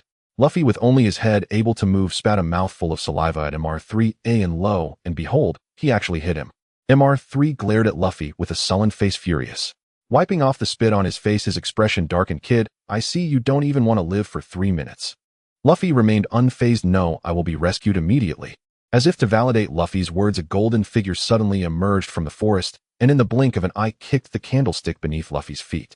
In MR3's astonished gaze, his proud Grand Candle Banquet shattered like a pile of scattered sand under the attack of the golden figure. As the dust settled, Luffy and Vivi stood safely on the ground. Vivi, still in disbelief, remarked, "Thank you so much, Chen. You arrived just in time." "Ah yes, thanks a lot, Chen. I knew you would arrive quickly." Luffy said, not feeling scared at all, but still expressed his gratitude to Chen. MR5, Miss Valentine's Day, observed this scene with a pounding heart, quietly retreating. Even though Chen had already retracted the golden light spell, MR3 sensed Chen's immense power from his earlier attack and was greatly astonished. "How could you arrive so quickly? Why are you so strong? Your bounty notice says you are just a warehouse manager." Chen was taken aback for a moment, surprised that his position as a warehouse manager could indeed mislead people. No, after all, his bounty is right there. A normal person wouldn't think he was weak. In that case, it should be MR3's own problem. This guy has always preferred to commit crimes using his brain. Upon seeing the position of warehouse manager, perhaps he thought Chen was like him, someone who relied on schemes to gain such a high bounty. But how could someone who prefers to use their intellect overlook the possibility of having great strength? Chen shook his head, unable to comprehend this guy's reasoning, and chose to ignore him, pushing Luffy ahead. "You idiot, getting caught so easily. He'll teach you a lesson later. Hurry up and take care of him." As Luffy charged towards MR3, he laughed, "I'm really sorry, his wax figures are so lifelike that I fell for it accidentally." While Chen went to check on Brook and Dong Li's condition, thankfully both were still alive, only trapped by the candle shackles. Dong Li appeared to be injured and had fainted while Brook was still conscious. After exchanging a few words with him, Chen learned that even though he had warned them, the two had become exhausted from their fierce battle and were caught by MR3, seizing the opportunity. And Dong Li also got slashed in the chest by Brook's axe because he couldn't hold back. In the end, both were enveloped in a large amount of wax. Chen comforted them a bit and then focused on Luffy's battle. Meanwhile, MR3, seeing his scheme fail, could only face Luffy hidden. While dodging Luffy's attacks, he unleashed several streams of wax fluid, attempting to restrain Luffy again.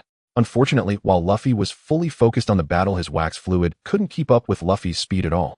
After several failed attempts, the candle shackles returned to him, flowing back to envelop his own body layer by layer, ultimately forming a 3-meter-tall, white wax armor. MR3 shouted, "Miss Golden Week, help me color the Candle Champion cup." The little girl beside him lightly replied, pulling out a palette and quickly starting to paint. Miss Golden Week's speed was remarkably quick. In just over 10 seconds, a brand new colorful Candle Champion cup was completed. Upon seeing this, Luffy's eyes lit up. Whoa, that's really cool. Perhaps MR3 also lost his mind as he started posing in various ways in response to Luffy's eager gaze. At this moment, Zoro and the others finally arrived. After surveying the surroundings, it seemed that the crisis had been averted. Nami ran to Chen's side to inquire about the situation while Usopp was concerned about his master Brook. Only Zoro noticed that the enemy MR5 and Miss Valentine's Day were almost retreating to the edge of the arena and walked over. Hey, aren't you the two defeated subordinates from Whiskey Peak? Did your injuries heal so quickly? MR5 and the others initially wanted to quietly slip away, but now that someone had spoken to them, they felt slightly awkward, but more so enraged. The one speaking was precisely the person who had defeated them before. MR5 angrily retorted, "What do you want?" Zoro, with a calm demeanor, replied indifferently, "Well, I have no interest in defeated foes. Just stay out of my way." Although they had indeed underestimated their opponents earlier, they had to admit that Zoro's strength was above theirs. For a moment, they didn't dare to take action. They couldn't beat him, and it seemed shameful to leave now. They simply stood by, becoming spectators. After a series of poses, MR3 finally seemed to realize that they were in the middle of a battle. Fuming with rage, he cursed, "Damn kid, do you think I'm a monkey?" With that, MR3 swung the massive fist of the Candle Champion Cup at Luffy. Luffy laughed heartily. "Haha, bring it on." He exchanged a punch with MR3, and both were forced back a few steps from the impact. Luffy was astonished. "I just saw Chen shatter it with one kick, but it turned out to be quite tough." MR3 proudly laughed. "Ha ha ha, my wax solidifies to be harder than steel. I admit that the warehouse manager is powerful, but with your little attack, how could you possibly break it?" Luffy smiled confidently. "No, I can do it too. Goma Goma no Gatling." With Luffy's shout, countless punches struck the Wax Champion Cup. As the punches rained down, MR3's armor, which was harder than steel, began to show cracks under MR3's confident gaze, ultimately shattering. With MR3's armor gone, he was hit by the subsequent punches, falling to the ground unconscious. Chen smiled with satisfaction at this scene.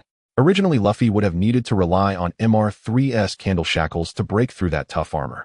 Now, just using his fist to resolve it showed that Luffy had indeed made great progress.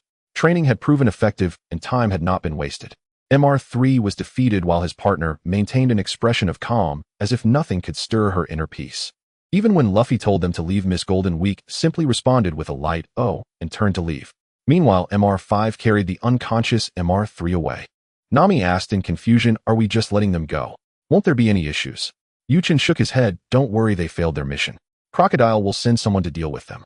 On the ship, didn't you all express that you have no interest in their devil fruit? There's no need for people like that to dirty our hands." Nami nodded, indicating she understood.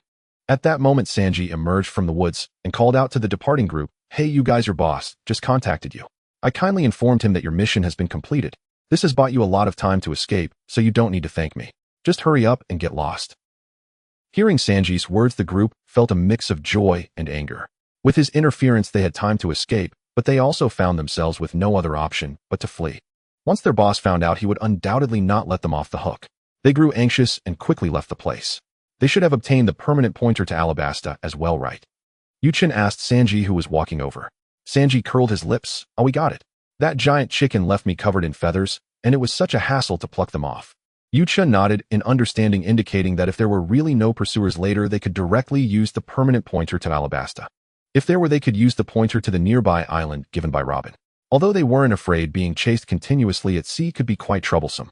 With matters settled and the enemies gone, looking at the two wrapped tightly in solid wax, Chen initially thought of just kicking them a few times to finish it off. But Usopp stopped him, saying that since the two were already injured, kicking them might cause them to suffer more shock. With no other choice, Chen joined the others in using fire to help Brokey and Dongli escape from the solid wax. With the group working together, the 7 of them along with the duck divided into 2 teams to begin the wax removal process for the 2 giants. Brokey was relatively fine. After clearing most of it, he managed to break free from the remaining shackles and then joined the team rescuing Dongli. Soon Dongli was also freed. Brokey held Dongli in his arms, tears streaming down his face, with each tear as large as a bull's head, quickly forming a small river below. "Ah, Dongli, wake up. You can't just die like this. Our duel hasn't decided a winner yet."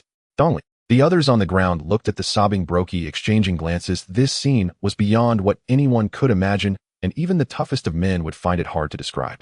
Brokey's giant tears fell onto Dongli's face. Gradually, Dongli regained consciousness. His heavy eyelids, as thick as walls, finally opened after much effort. Gasping for breath, he slowly said, "Stop crying, Brokey. Your tears are falling into my mouth." Seeing Dongli wake up, Brokey finally stopped crying. Great. Great. I thought my axe would have knocked you out for good. Ah, it seems our weapons have dulled after 100 years of battle. Ha ha ha, that must be the blessing of the gods of Elbaf upon you. Brokey laughed heartily after checking Dongli's injuries. Seeing that Dongli was safe, Luffy and the others also laughed happily. After resting for a moment, Luffy dragged Yu-chun and the others to find the long-armed dragon he had killed earlier. This was the food he had been thinking about. He couldn't let it slip away. When Luffy and the group found it, Zoro and Sanji immediately recalled the prey they had hunted, feeling a wave of frustration. Why hadn't they encountered such a large dinosaur themselves? Next came a big job. Yu-chun took out the prey from his spatial storage and piled it on the ground. He and Zoro began to cut it into large pieces. Sanji then expertly divided it into smaller portions. Finally, Yu-chun layered it back into his spatial storage. Once done, Yu-chun roughly estimated that at least 100 tons of raw meat had been stored in the warehouse. Coupled with the random meat supplies he occasionally found, it should sustain them for a long time. However, if Luffy's appetite increased again, then it would be uncertain. Sigh, it seems I'll have to dissect smaller sea kings in the future as well. Wasting food is shameful. After tidying up the prey, the group returned to the place they had just rested and bid farewell to the two giant leaders. Are you really leaving so soon? It's such a pity. Oh, I wanted to have more fun with you. Brokey said, looking regretful. Vivi's country is experiencing a great war. She needs our help. Uncle will come back to see you again when we have the chance. Luffy expressed his regret as he too liked these two boisterous giant leaders. Well, since you have important matters, we won't keep you. Brokey said, turning to Dongli beside him. Dongli, our new friends are setting sail. Dongli laughed heartily at this. Gia, of course we should send them off. You little ones go back to the ship first. We'll wait for you at the island's exit. Dongli said as he and Brokey walked towards the shore. Luffy and the others were puzzled, but they quickly returned to the Mary and sailed towards the exit. When the ship reached the exit, they saw Brokey and Dongli, one on each side, standing tall with their capes billowing in the wind like two generals guarding the battlefield. The crew on the Mary waved goodbye to the two giants. But Yu-chun, with a serious expression, asked, I know there are troubles ahead, although it's a bit difficult, I feel I can handle it. Your weapons should no longer withstand such commotion. Are you really planning to do this? Ha ha ha, Yu-chun, don't you want to see the country of domination? This is a perfect opportunity for you to witness it. Gia, not only did you save us this time, but you also protected our dignity and honor. And this is nothing, it's just a small effort for the sake of a friend's voyage. Hearing the words of Dongli and Brokey, Yu-chun could only shake his head helplessly, letting them be happy. The others on the Mary were left in confusion. What's going on? What are you talking about, uncle? What small effort are you talking about? Dongli looked at Luffy's puzzled expression and smiled. It's nothing. Just keep heading straight ahead, leave the rest to us. No matter what happens, don't change direction. Is that so? I understand. Luffy replied with determination. No matter what happens. Straight ahead. Just then, as the Mary had just sailed a short distance from the exit, the ocean ahead suddenly roiled, and a massive fish head emerged from the water. It was a gigantic island-eating goldfish. This island-eating goldfish appeared to be even larger than Laboon. It was gaping its mouth wide, ready to swallow the Mary whole. To the crew, this enormous mouth looked like a black hole about to engulf them. Nami gasped in shock, shouting to Usopp, who was outside the cockpit. Usopp, quickly adjust the course. Luffy shouted, no. Straight ahead. Usopp shouted along, that's right. I trust Brokey and the others, who just keep moving straight ahead. Nami was about to argue, but Yu-chun grabbed her and brought her to the back of the ship. Nami, look over there, for our friends are ready. Don't worry. Nami obediently looked towards the exit.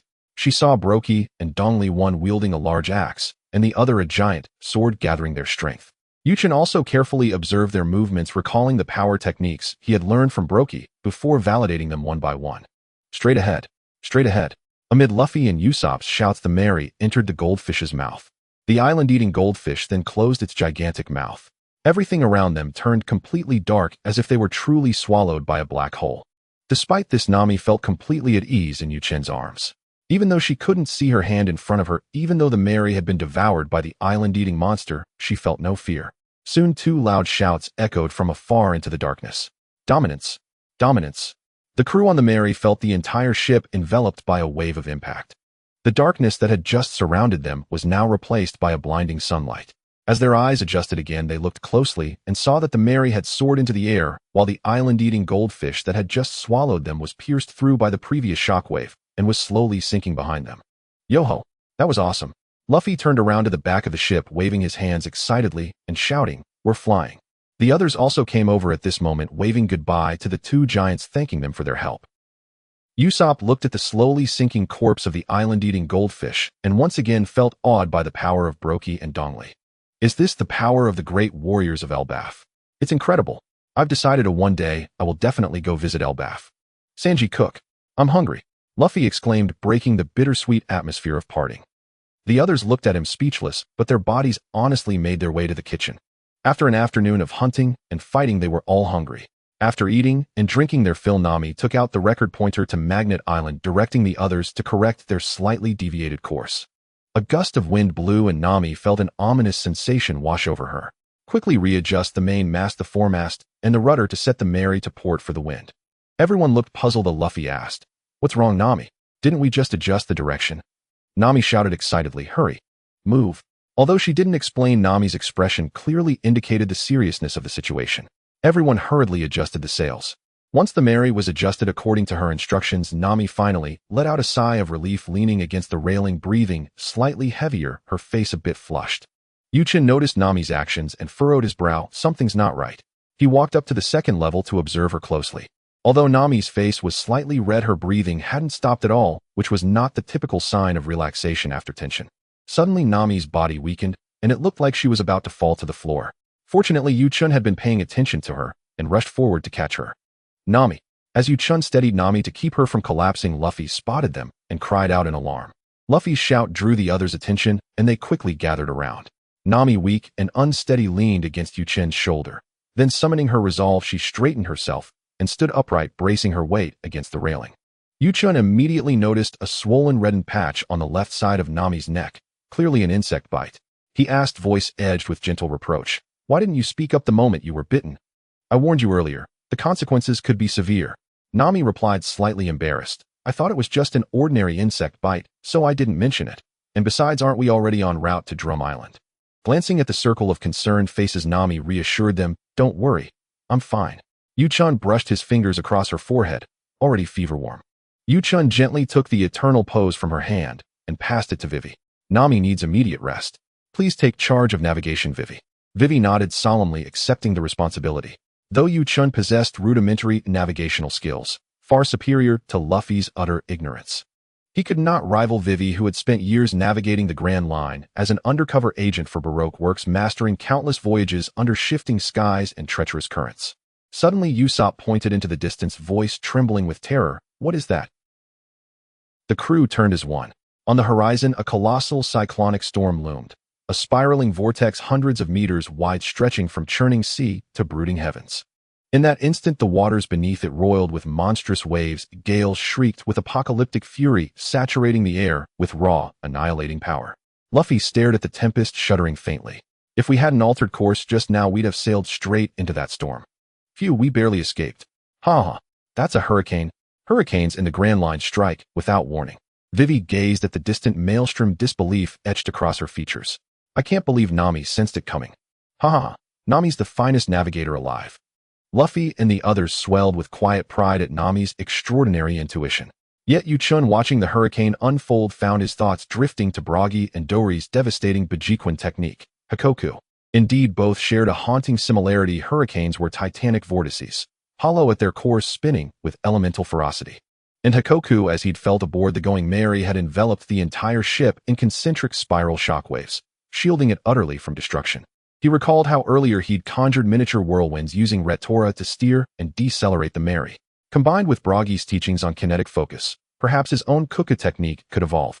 Originally, Kuku was born from his fusion of the Tang clan's overlord spear art, specifically its signature horse-turning thrust, into a piercing point-focused strike. Now its potential stretched far beyond that. Shaking off the cascade of thought, Chen strode forward and lifted Nami into his arms without hesitation, her stubborn stance against the railing dissolving instantly. To Luffy and the others, he said firmly, "If anyone appears standing atop the sea, or claims to be the king of Drum Kingdom, knock them aside without delay. No words wasted, lest the Mary suffered damage." With their assent, Chen carried Nami below deck at once. He laid her gently upon the bed, then hurriedly fetched hot water and a cloth, cooling her forehead, neck, and arms repeatedly. But her fever refused to break. Instead, her temperature climbed steadily higher. Soon her fever spiked alarmingly to 41 degrees Celsius. Chen retrieved a fever-reducing injection from the medical kit and administered it cautiously. Whether the unspecific antipyretic would work remained uncertain. Miraculously it did. Though her symptoms lingered, her condition began at last to ease. Throughout, Nami watched him silently, never interrupting, never protesting. Dizzy and unwell, she still smiled softly, her gaze tender and unwavering. After hours of care, he rechecked her temperature, 37.8 degrees. The crisis for now was contained. Chen exhaled slowly, pulled a chair beside the bed, and murmured, voice low and warm, "Rest now. I'll stay right here with you." "You should go back up deck," Nami whispered, shaking her head. "Luffy and the others, they're trouble magnets. I'm afraid Vivi won't hold them in check." Chen paused. He knew she was right. He too feared what chaos might erupt if Luffy's crew clashed with Wapple's forces aboard the fragile Mary. Yet he remained seated. "I'll go up only after you fall asleep." Nami obediently closed her eyes, settling into rest. Silence settled over the cabin. Just as Chen believed, she drifted off. Nami opened her eyes and said, clear and quiet, "Let's be together." Then she held his gaze, unblinking, expectant. Chen hadn't expected her to voice it so suddenly. Though he'd long known his heart belonged to her, and though he sensed deep in his bones that hers belonged to him, neither had spoken it aloud. Amidst the ceaseless clamor of the Mary, he'd never found the stillness to confess. And yet, it was Nami who broke the silence first. Chen smiled. "Foolish girl, so eager to surrender yourself. Shouldn't such words wait for a man's lips?" Nami wrinkled her nose, huffing softly. "Humph. I've waited long enough. You big rascal. If I hadn't spoken, what if I'd waited forever, never hearing you say it?" Her tone hovered between mock scolding and sweet coaxing, utterly enchanting. Chen chuckled, gently tracing her nose with his fingertip. "Are you certain? Once I take your hand, I'll never let you go." "Humph, what a domineering man. Not a shred of consideration," she chided, but from beneath the cover she extended her hand, small and sure. Chen's smile softened into something profound. He clasped her hand tightly, leaned down, and pressed a feather-light kiss to her brow. "Sleep now. Your body needs rest. At this rate, I fear I might devour you whole before you recover." Nami's cheeks, already flushed with fever, burned deeper crimson. She shut her eyes tight, speechless, yet her fingers clung fiercely to his, refusing to release him. Minutes later, when Nami slept soundly, Chen carefully tucked her hand beneath the blanket, touched her forehead, still cool, and finally rose, slipping quietly back onto the deck. Vivi met him at the hatchway. "How is Nami?" Chen frowned. "I administered an antipyretic. The fever's temporarily stabilized. But without targeted treatment, it may recur relentlessly. This illness bears hallmarks of the 5-day fever. Is our course still accurate? We cannot afford delay. Rest assured, the hurricane likely formed where tropical currents collided with cold air. We're gradually entering the Winter Islands maritime zone. Judging by the chart, arrival should take 2 to 4 days. Given variable winds and ocean currents, precise timing remains elusive, even for a wind-powered vessel like the Mary." "Wind," Chen murmured, walking aft to retrieve Retora. Unlike his earlier maneuver at Reverse Mountain, where a single precise slash redirected the Mary, this time he intended to generate sustained propulsive vortices, accelerating the ship forward continuously. The challenge dwarfed his prior feat. The scale difference alone was staggering, over 100-fold greater. And now he sought endurance, not brevity. Drawing on Bragi's teachings, he visualized the storm's architecture in his mind. As Retora carved through the air, a meter-wide vortex coalesced behind the Mary's stern, its rearward jet thrusting the ship forward with gradual, steady force. When Chen intensified his effort, the vortex swelled to 3 meters in diameter, and the Mary surged ahead, doubling its former speed. To preserve stamina, Chen held his power steady. "What's happening?" "The Mary's accelerating." "Yo-ho-ho." Luffy, perched at the bow, laughed wildly as wind rushed past him. Hearing the commotion, the others turned, and seeing Chen's focused motion, their expressions shifted from confusion to understanding. They exchanged silent glances. Nami's condition must be grave, otherwise Chen wouldn't push the ship so urgently. Usopp approached Luffy, clapped his shoulder, and explained the cause, then asked hesitantly, "Should we urge Chen to stop?" Vivi said, "Even under ideal winds and currents, Drum Island takes 2 days from here. If conditions worsen, it could stretch to 3 or 4. Won't his body give out?"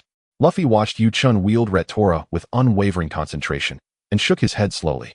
"He's always been the most thoughtful among us. He knows his limits. Remember, he's the man who cleaved over 20 warships in a single stroke." "Huh, ship splitter," Usopp blurted, then both burst into uproarious laughter. "Ha ha ha, yes, ship splitter. Ha ha."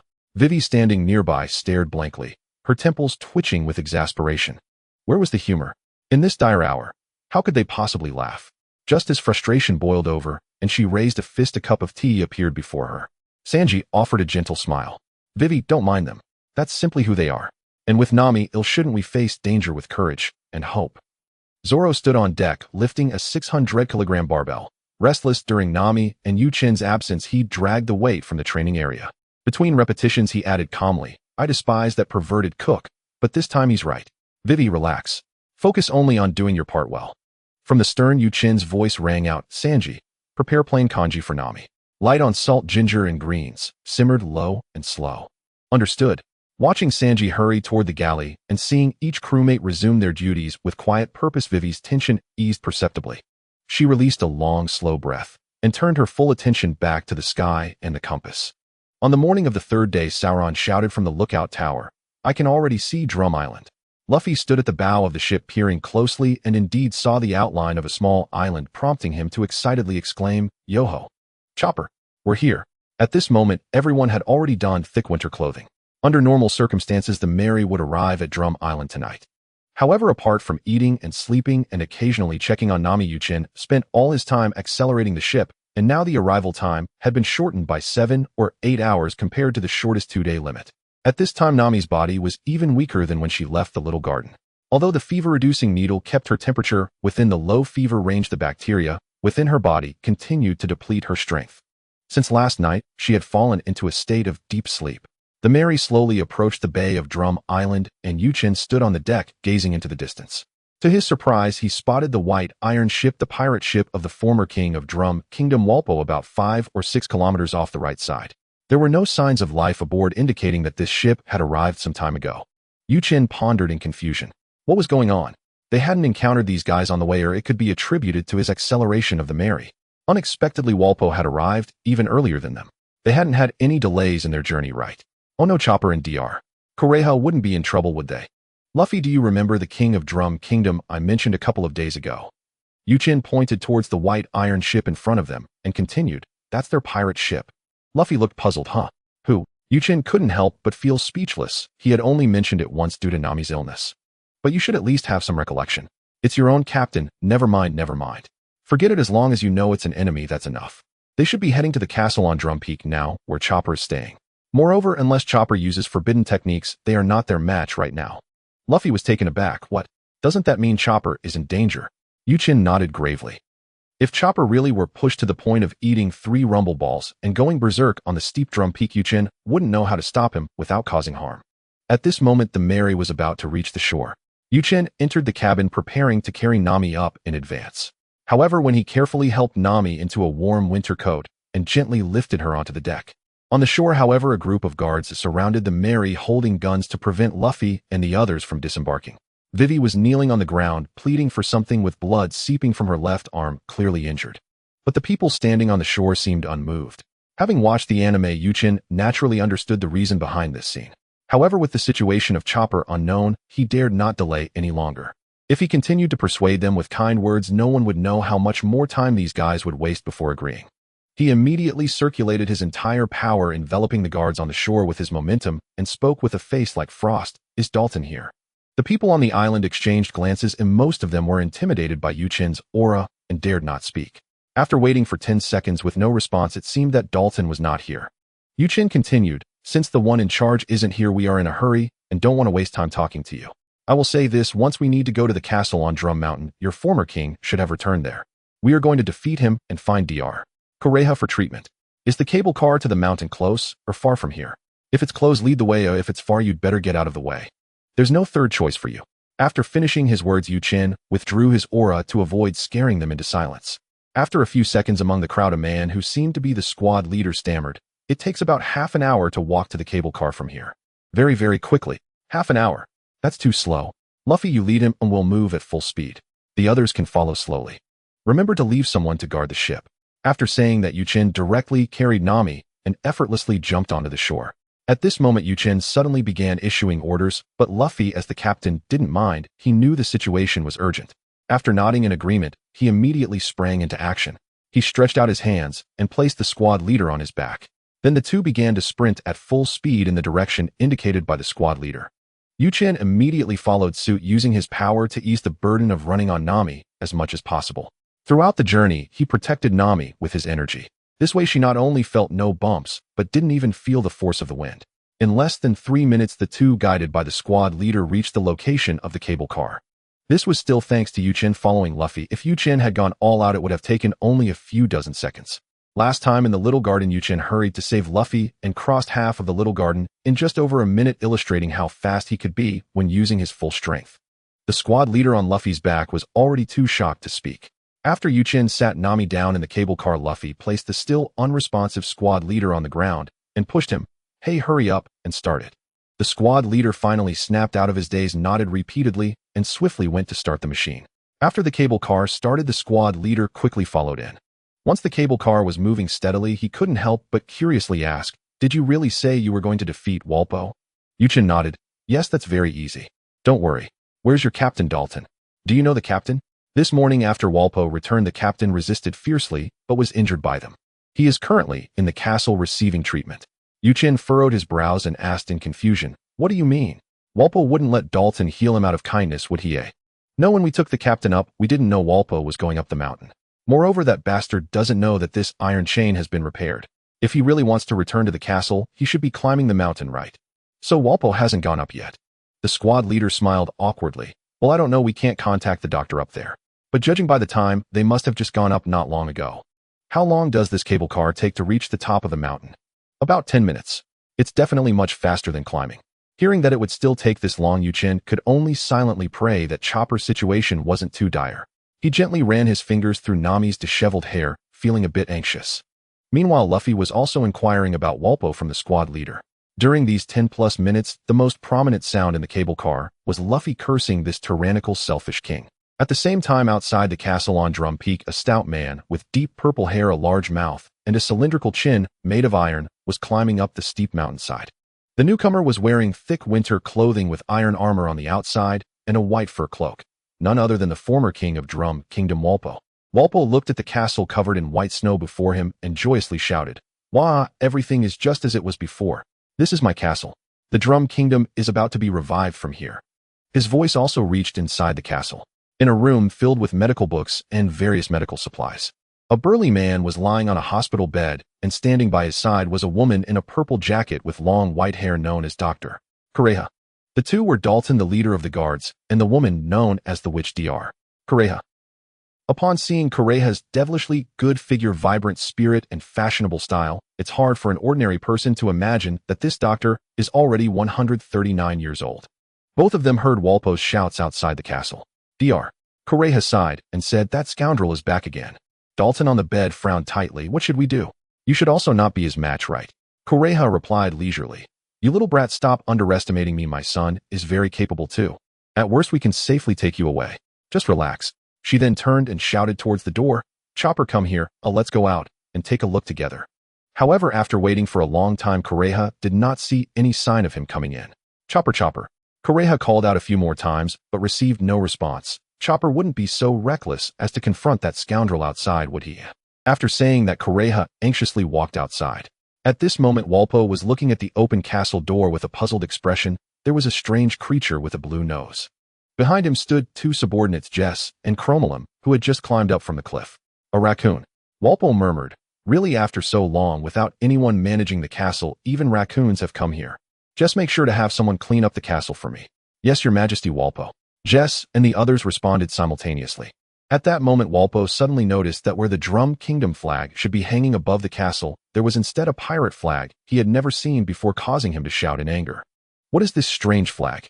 Where is my national flag?" Jess and the others were just as clueless, but the strange creature standing at the door answered them. "That is Dr. Hiluluk's flag." The creature speaking was none other than Chopper, who Luffy had longed to meet. At this moment, Chopper was in his human reindeer form, which led Walpo to mistakenly identify him as a raccoon. Dr. Kureha then walked out of the castle, and upon seeing Chopper safe and sound, breathed a sigh of relief. She disdainfully said to Walpo, "The flag of the Drum Kingdom has already been burned by me. This is no longer your castle. You trash should get lost. The Drum Kingdom has long been gone. You bastard." Kureha, the last survivor of the Dr. Hunt, dare to be so bold. Upon seeing that Kureha had dared to burn his national flag and occupy his castle, Walpo's heart burned with rage. In an instant, he activated the ability of the Gum Gum fruit, absorbing and transforming everything he had consumed today, becoming a steel house, with limbs as arms turned into cannon barrels, and a chimney sprouting from his head, looking incredibly bizarre. After the transformation of the furious Walpo was complete, he immediately aimed the cannon on his right arm at the pirate flag atop the castle and shouted loudly, "You rebellious scoundrels deserve to die. And that fool Saluric's flag is definitely not going to be spared." As soon as the words left his mouth, Walpo fired the cannon he was holding high. Bang! The tower tip where the flag was placed was blown to pieces, and Dr. Saluric's pirate flag began to fall alongside its flagpole. Chopper stared blankly at the castle above as the smoke and dust dispersed, watching as the pirate flag was about to fall. Suddenly, a long arm stretched out to the tower tip, followed by a figure launching forward, firmly grasping the flagpole in hand while Dr. Saluric's pirate flag continued to flutter in the wind. Chopper looked up at the man who saved Dr. Saluric's pirate flag at the tower tip, his pupils constricting as he deeply memorized the man's appearance. The person was none other than Luffy, who had just arrived via the cable car. With one hand raised holding the flag, he shouted loudly downward, "I don't know whose flag this is, but you must be that despicable king. How could this pirate flag be broken by someone like you?" Walpo glared at the suddenly appearing man, who not only helped the pirate flag stand tall at the tower tip, but also spoke disrespectfully to him. As a tyrannical king, how could he tolerate the existence of such a person? Just as he was about to issue orders to his subordinates, he saw a pink-haired man carrying a woman walking past him, slowly heading toward the castle. "You scoundrels, one after another, who exactly are you? You're not allowed to step into my castle." With that, Walpo raised the cannon on his right arm and fired at the man. The pink-haired man was naturally Chen, who was carrying Nami. When faced with Walpo's cannon attack, Chen couldn't be bothered to dodge, simply storing the incoming cannonball in his warehouse and then returning it with a wave of his hand. Bang! The cannonball instantly struck Walpo. However, Walpo's defense after transformation was indeed considerable. Being hit directly by the cannonball, he only staggered back a few steps, without any real harm, though his hair was somewhat disheveled from the blast. Walpo's face darkened. "A user of the space ability Devil Fruit, huh? How about joining my ranks? I can make you my chief minister." Unexpectedly, at that moment, Walpo surprisingly felt a desire for talent, suppressing his anger as he attempted to recruit Chen. One could only say that he was indeed someone who had once been a king. Chen regarded him with a new perspective, but thinking of Walpo's foolish governance, he had no intention of engaging further, instead shouting toward the castle above, "Luffy, he's your original opponent. I'll leave him to you." He, of course. Luffy responded with a smile, forcefully inserting the flagpole into the remaining part at the tower tip before jumping down, positioning himself in front of Walpo and the others. At this point, Chen had reached the castle's entrance, slightly bowing to Dr. Kureha, saying, "Dr. Kureha, hello. My companion on my back was bitten by a bug on Ancient Island. I only used a fever-reducing needle to control her temperature, and now it's the third day her condition is already quite dire. May I follow you into the castle for immediate treatment? They'll leave the outside to my companions Luffy and Chopper. They are capable enough." Kureha, seeing Chen's humble and polite demeanor, observed the unconscious woman on his back and nodded. She instructed Chopper, "You need to be careful, Chopper." Chen thought for a moment and shouted ahead, "Luffy, leave those two subordinates to Chopper.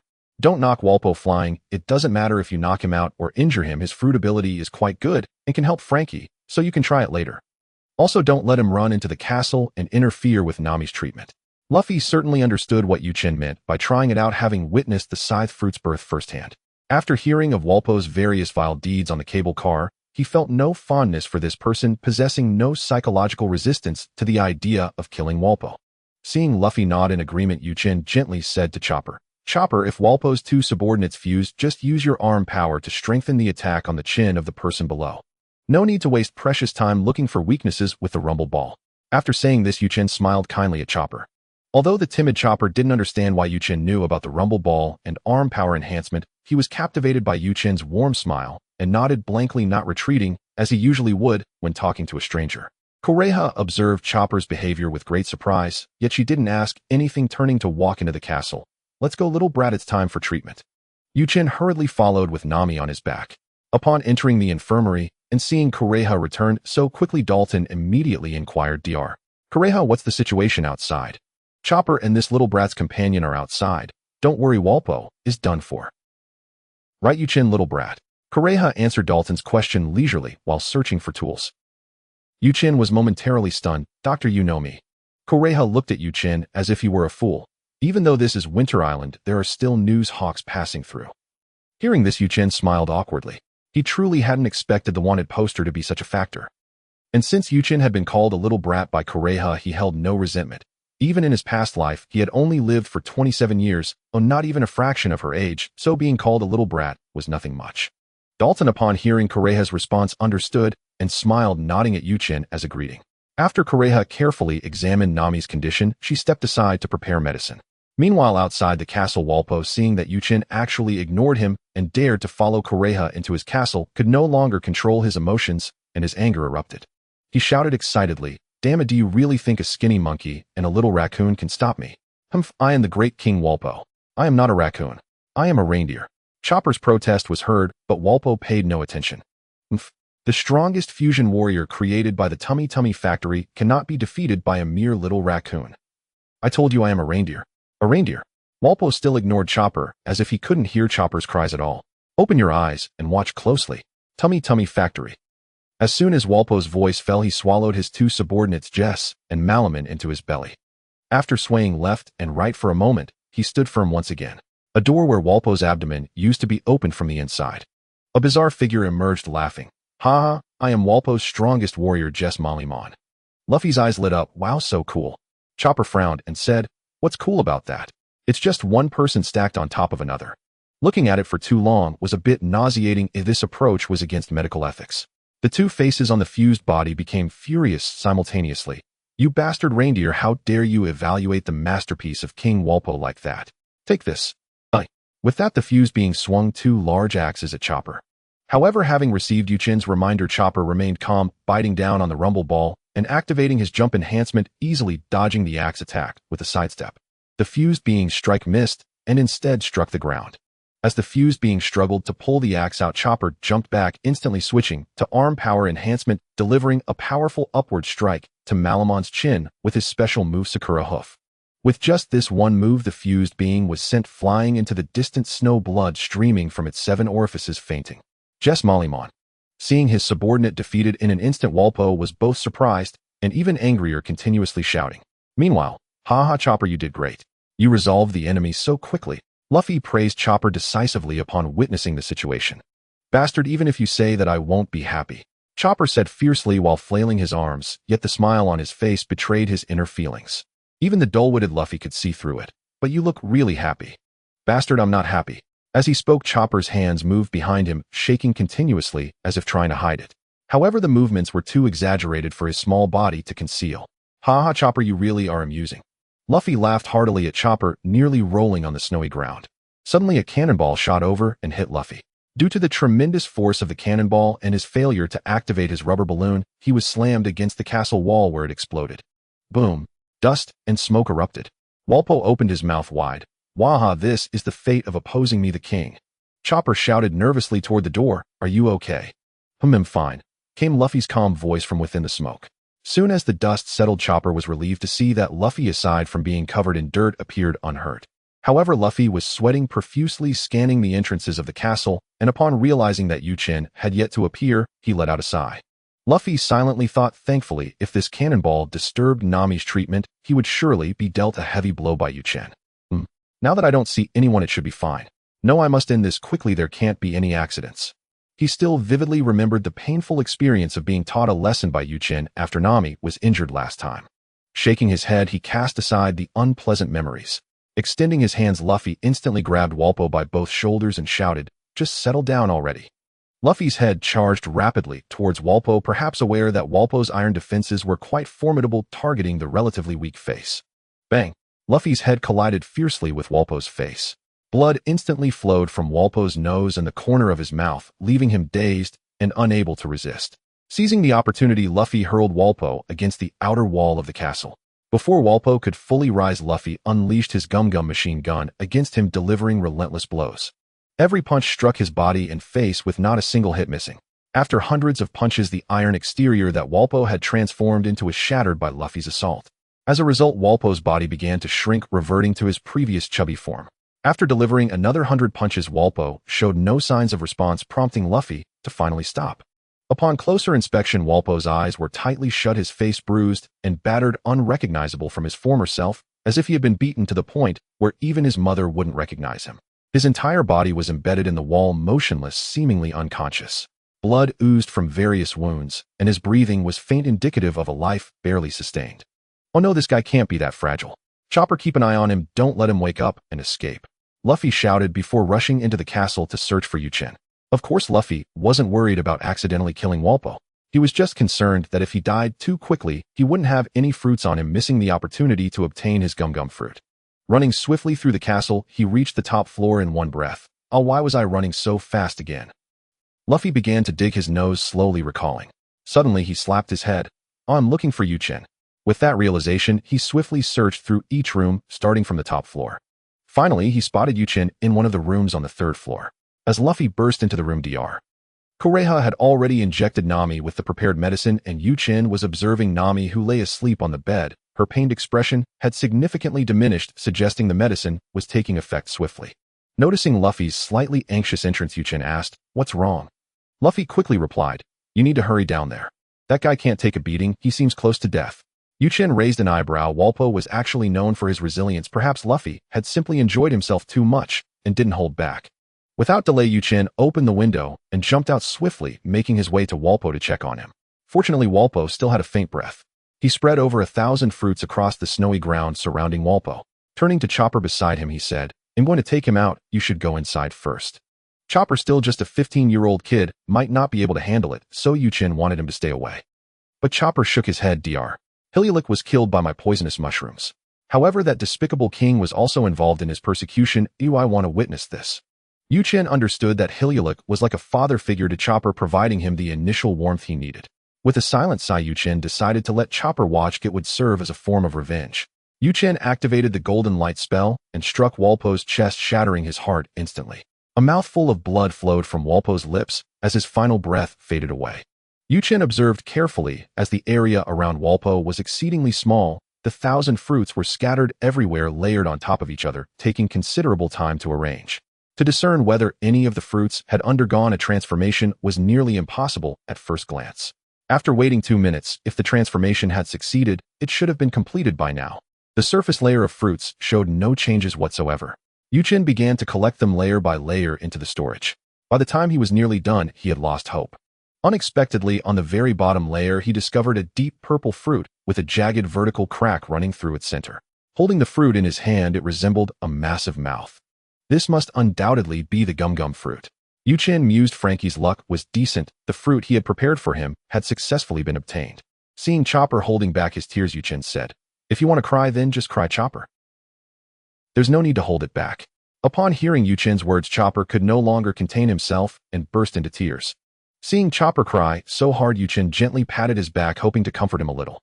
After a while, perhaps tired from crying, or perhaps having come to terms with it, Chopper gradually stopped. Chen had no intention of destroying Walpo's corpse. He would leave it for the citizens here to deal with. After taking the key to the weapons cache from Walpo's waist, Chen led the now calm Chopper back into the castle. During this time, Luffy learned about Chopper's past from Dr. Kureha and had even consulted her about taking Chopper with him. However, Dr. Kureha had only one requirement: Chopper had to be willing. After bringing Chopper back to the infirmary, Chen walked over to examine Nami's condition. Her face was free of any pain. Chen finally felt a heavy weight lifted from his heart. "You're back, how did it go?" Luffy asked after Chen left Nami's bedside. Now Luffy had learned to gauge the situation regarding anything related to Nami. As for other matters, unfortunately, he remained the same as before. Chen nodded. "We were quite fortunate. The gum-gum fruit is in hand. As for whether Frankie will eat it later, that depends on him." Dalton, in another hospital bed, had been waiting for Chen's return, also eager for news, but he was concerned about Walpo's fate. Hearing the conversation between Luffy and Chen, he sighed in relief. It seemed this nation could finally be reborn. Luffy spotted Chopper hiding behind the door, his head mostly blocked by the door with his body exposed, and excitedly shouted, "Ha ha, Chopper, let's have a chat." With Walpo dead, the battle was over, and Chopper reverted to his usual shy self. Luffy's words at this moment terrified him, because Luffy's excited and strange expression instantly reminded him of the stories he had read depicting strange uncles luring children away. Chopper let out a cry and fled. "Hey Chopper, don't run. Let's talk." Luffy, being the action-oriented person, he was immediately jumped up from the chair and chased after Chopper. The room fell silent for a moment. Occasionally shouts from outside could be heard where Chopper and Luffy were playing. Dr. Kureha suddenly spoke up. "Kid, do you know that your captain wants to invite Chopper onto the ship?" Chen nodded. "Rather than saying I know, you could say I told Luffy. You can consider me a fortune teller. Long ago, I told Luffy that Chopper would become our companion. Moreover, Chopper will be very happy on our ship."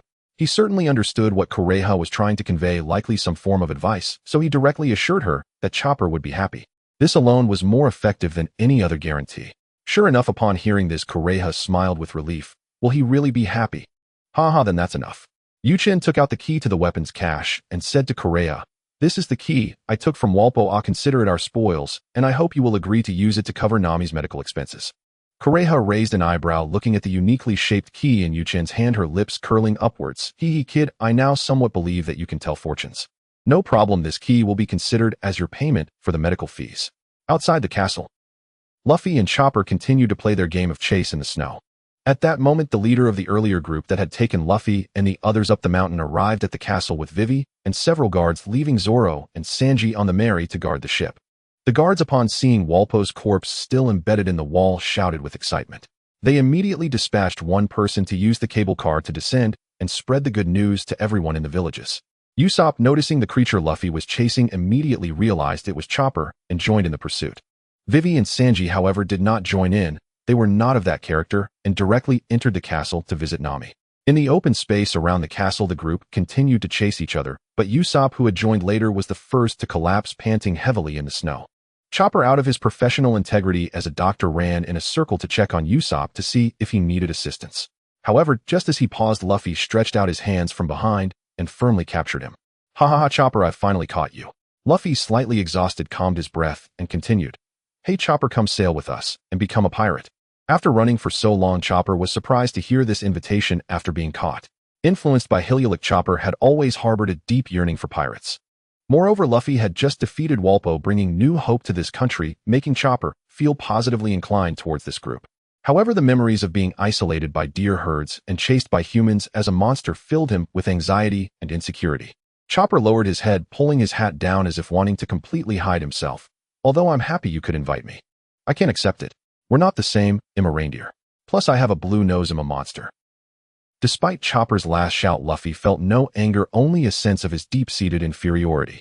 Luffy silently retracted his arms from around Chopper, lifted him high above his head, and walked toward the edge of the mountain, where the sea was visible, shouting into the distance, "Stop whining, let's set sail." Chopper gazed at the distant sea, and hearing Luffy's heartfelt call, tears streamed down his face as he responded loudly, "Yes." Around 4 in the afternoon, in the castle's sick room, there were only Nami and Chen.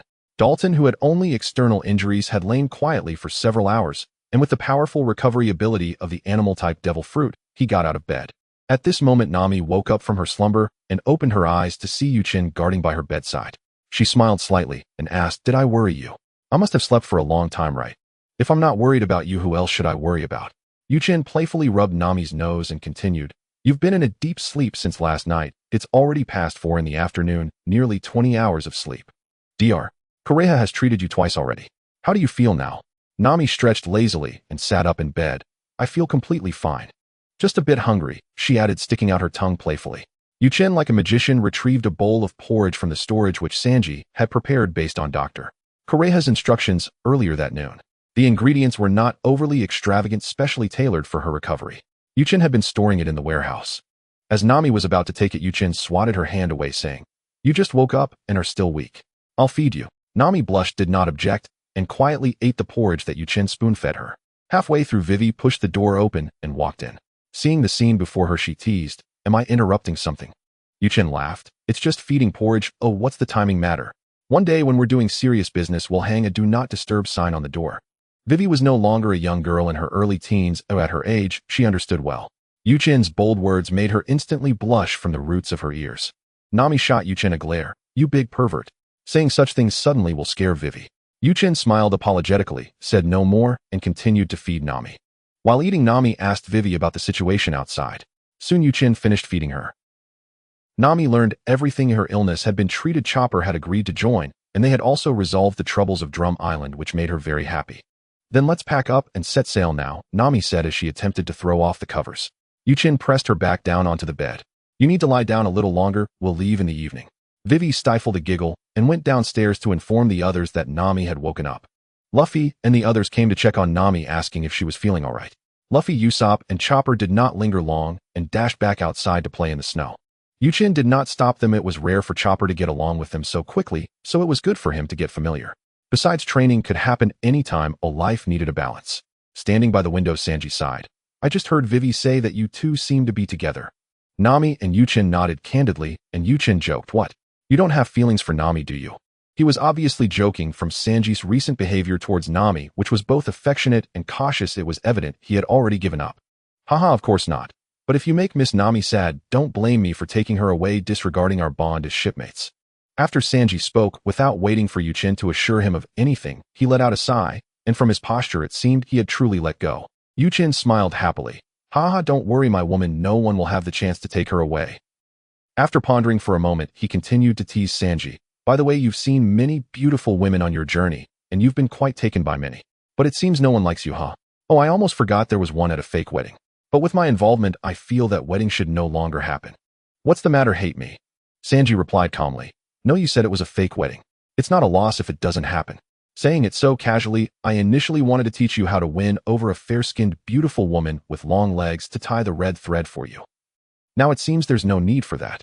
Upon hearing this, Sanji immediately became agitated, rushing to the bedside somewhat ingratiatingly, saying, "My big brother Chen, that's definitely needed. Quick, tell me what this person is like, where they are, and when can we meet?" Nami, lying in bed, watched Sanji's rapidly changing attitude and burst into laughter. Chen had anticipated this scene and replied, "Don't rush, when we enter the new world I'll tell you. It's still too early now." "New world?" Sanji questioned. It refers to the second half of the Grand Line called the New World, where numerous strong individuals gather, a place we cannot safely venture into at our current state. As for the first half where we are now, it is referred to as paradise by those from there. One can imagine how vast the difference is between the two. Sanji nodded, indicating he understood. Chen had previously mentioned that they originally needed 2 years of hard training to have the qualifications to enter the second half, so there was actually no rush. Time passed quickly as they chatted casually. After dinner, everyone stood outside the castle to bid farewell to Dr. Kureha. Dalton and some members of the security team stood nearby. For some reason, Kureha did not engage in a chase-and-escape scenario with Chopper. Chen thought to himself that it was a pity. After a simple wave goodbye, the Straw Hat crew took the cable car down the mountain. Dalton looked at the departing cable car and asked Kureha, who stood beside him, "Was such a simple farewell really okay? I just saw Chopper, and it seemed he wanted to hug you and cry for a while, but you coldly rejected him." "I don't like tearful farewells," Kureha said nonchalantly. "However, sending off my son cannot be so simple." Kureha took out the key to the armory and shouted to the surrounding security team members, "You guys come over and help out." Though the security team members did not know what they were going to do, out of fear and respect for Kureha, they followed along. Once they reached the ground from the cable car, everyone walked slowly, as they were not in a hurry. Chopper appeared somewhat downcast due to the farewell. Additionally, when waving goodbye, Kureha had a cold expression, leading him to believe she was very dissatisfied with his decision to go to sea. Nami and Vivi were quietly comforting him from the side. They could all feel that Kureha cared deeply for Chopper. Even when they returned to the merry, Chopper still couldn't cheer up. Suddenly, a series of cannon fire echoed from the direction of Drum Mountain. Everyone thought there might be a crisis and turned to look back. However, they did not see anything unusual. The cannonballs seemed to be exploding in the air above Drum Mountain, and in the darkness, they could only see a few sparks. "Are they celebrating the demise of Walpole? Shouldn't they use fireworks instead?" Sanji asked, puzzled. Usopp replied, "Maybe there are no fireworks on the island, so they used cannonballs instead." Just as he finished speaking, dazzling lights lit up on Drum Mountain Castle, illuminating the area above Drum Mountain as bright as day. The crew on the Mary, who had been paying attention to the situation, could not help but exclaim, "Wow, so amazing. Yeah, it's truly beautiful." They saw that the snowflakes above the castle had turned into a dense pink, and against the night sky, Drum Mountain looked like a trunk supporting a giant cherry blossom tree. At this moment, the giant cherry blossom tree was in full bloom, with vibrant pink flowers adding a dreamlike color to the white winter island world. Nami remarked, "Chopper, this should be a farewell gift specially prepared for you by Dr. Kureha." Chopper looked at the enchanting scene before him, the images of Dr. Hiralik and Kureha flashing through his mind, and he couldn't help but cry joyfully, unable to stop. After everyone admired the beautiful scenery and the Mary set sail, Chopper sat quietly on the railing at the back of the ship, silently gazing at the beautiful Drum Mountain. The others gathered on the deck at this moment, and Usopp quietly asked, "Is Chopper really okay?" Sanji responded, "Let him be quiet for a while. He is currently experiencing the feeling of a man embarking on a journey." Nami also reflected, "After all, he is leaving the island he has never left since he was born." Luffy and the others gradually started making noise again. Chopper looked at Drum Mountain, and his gaze suddenly became determined. "I'm leaving Dr. Hiralik, Dr. Kureha, my adventure is finally about to begin." After saying that, Chopper turned to look at the joyful crowd on the deck, gathering immense courage to walk up. Luffy shouted loudly, "Yo-ho! Chopper is coming. So brothers, let's celebrate our new companion with a feast under this enchanting night. Oh, under the enthusiastic onslaught of everyone, Chopper quickly integrated into this big family, and for a while the noise on the Mary did not cease. Time flew quickly during the peaceful sailing, and they did not encounter any pursuers from Baroque works, so the Mary continued to be guided by the permanent log pose of Alabasta. In their free time, Chen also set up a small children's slide set in a corner of the deck from the random supplies gathered. For Chopper's size, it was just right for him to play. Next to the slide, he also placed some small toys for children. Whenever Chopper was on deck, he would often go play for a while, contributing to Chen's score. Moreover, Chopper's favorite cotton candy was also well stocked in the warehouse. With the allure of toys and cotton candy, it was fair to say that Chopper's closest bond on the ship was undoubtedly with Chen. After observing Luffy and the others training, Chopper also joined in. Although Chen had never requested anything from him, Chopper took the initiative to train his physical abilities. As for combat training, Chopper really did not have suitable opponents on the ship. If not for the Rumble Ball, he wouldn't be a match for anyone aboard except Usopp. However, the Rumble Ball had a limit of 3 minutes, and such a short time made combat training unnecessary. Later, Chen also provided advice to Chopper. Since the Rumble Ball can now be taken every 6 hours without any side effects, Chen told Chopper that besides physical training, he could take 2 Rumble Balls daily to familiarize himself with controlling the wavelengths of the 7 transformations, eventually reaching the level where he could perform the 7 transformations without using the Rumble Ball. Of course, this is a gradual process that requires a long time of practice. Originally, in the future, Chopper achieved this 2 years later. It is uncertain how long it will take now. By the way, he also told Chopper about the strength enhancement he would gain 2 years later. As for the monster form, that could only be achieved by improving the Rumble Ball, and training alone would not suffice. On the 5th morning after the Mary set sail from Magnetic Drum Mountain, it smoothly arrived at the waters near Alabasta. Chen and Sanji completed their training and exited the spatial training ground ready to switch out. However, as soon as they stepped out, they sensed a heavy atmosphere on the deck, with everyone looking tense and prepared for action. Luffy was slumped in a corner, seemingly knocked down by someone. Zoro had already drawn his 3 swords ready for a fight. The others also wore serious expressions. Wait, don't attack. Didn't I say it's just a performance? At that moment, from the other end of the deck, Luffy's voice was heard, but it was a person dressed in a ballet costume speaking. This person was draped in a pink robe with a pair of swan decorations on the back. Removing the arms that obscured the front, of face identical to Luffy's appeared. Chen breathed a sigh of relief, realizing it was just Mr. Bon Clay, and thought it was some powerful enemy approaching. The others on the deck were astonished, standing frozen as they gazed at Mr. Tu's face, which was now exactly like Luffy's. Chen quietly approached and wrapped his arm around Nami's waist, gently leaping and placing her on the second deck beside Vivi. "What's wrong?" Nami asked, confused as Chen suddenly moved her. Chen shook his head, saying, "It's nothing." Luffy, seeing his own face on the ground, was startled and jumped up, exclaiming, "What's going on? Is that me? Are you scared? Are you scared?" Waha! Mr. laughed and continued to explain, "This is the ability of the mimic fruit I ate. If I gently tap my face with my left hand, I can change back. Look." As he spoke, Mr. tapped his face with his left hand, and his appearance instantly transformed back into a man with a strange makeup. Amazing. Even the voice and body shape change. While Luffy and the others were in awe, Mr. gently touched the faces of the others in front of him. "Well, just now I was being a bit rough, but it was just a joke. Actually, I just need to touch it lightly." After saying that, Mr. began his performance. He transformed into Usopp, Sanji, Zoro, and Chopper in succession. When he became Chopper, Mr. said, "Not just the appearance, the body will change too. Look." Mr. pulled up his ballet costume, revealing a fluffy body identical to Chopper's. Seeing this scene, Nami suddenly thought of something and hurriedly asked Chen beside her, "He wouldn't pull up his clothes to show me, right? Otherwise, how could I have brought you up here? I certainly wouldn't want your body exposed to them." Chen nodded, answering Nami's question. Nami clenched her fist in silence, not knowing who she was angry with. Although this incident didn't actually happen, because of Chen, she still felt like hitting someone. "Amazing. Do more performances." Luffy shouted excitedly, with Usopp and Chopper chiming in beside him. Mr. also looked very happy, joyfully dancing ballet. "Alright then. Since you want to see it, my ability also has a memory function. I can transform into the faces I've touched before." Amid the cheers of Luffy and the others, Mr. changed into one face after another. Vivi, who had been calmly watching the performance while holding the railing, suddenly gripped it tightly in shock. Luffy, the 3 of them, and Mr. were dancing joyfully side by side. At that moment, a pink sailboat shaped like a swan approached the Mary from afar. Seeing this, Mr. leaped lightly and stood on the edge of the Mary. With his back to Luffy and the others, he said, "That's my ship coming to pick me up. I have to leave." Luffy and the others exclaimed regretfully, clearly reluctant. On the journey, encounters and farewells are inevitable. Although our time together has been brief, please do not forget our friendship. After finishing his words, MR2 wiped away a tear from the corner of his eye and leaped onto the boat that was already beside the Mary.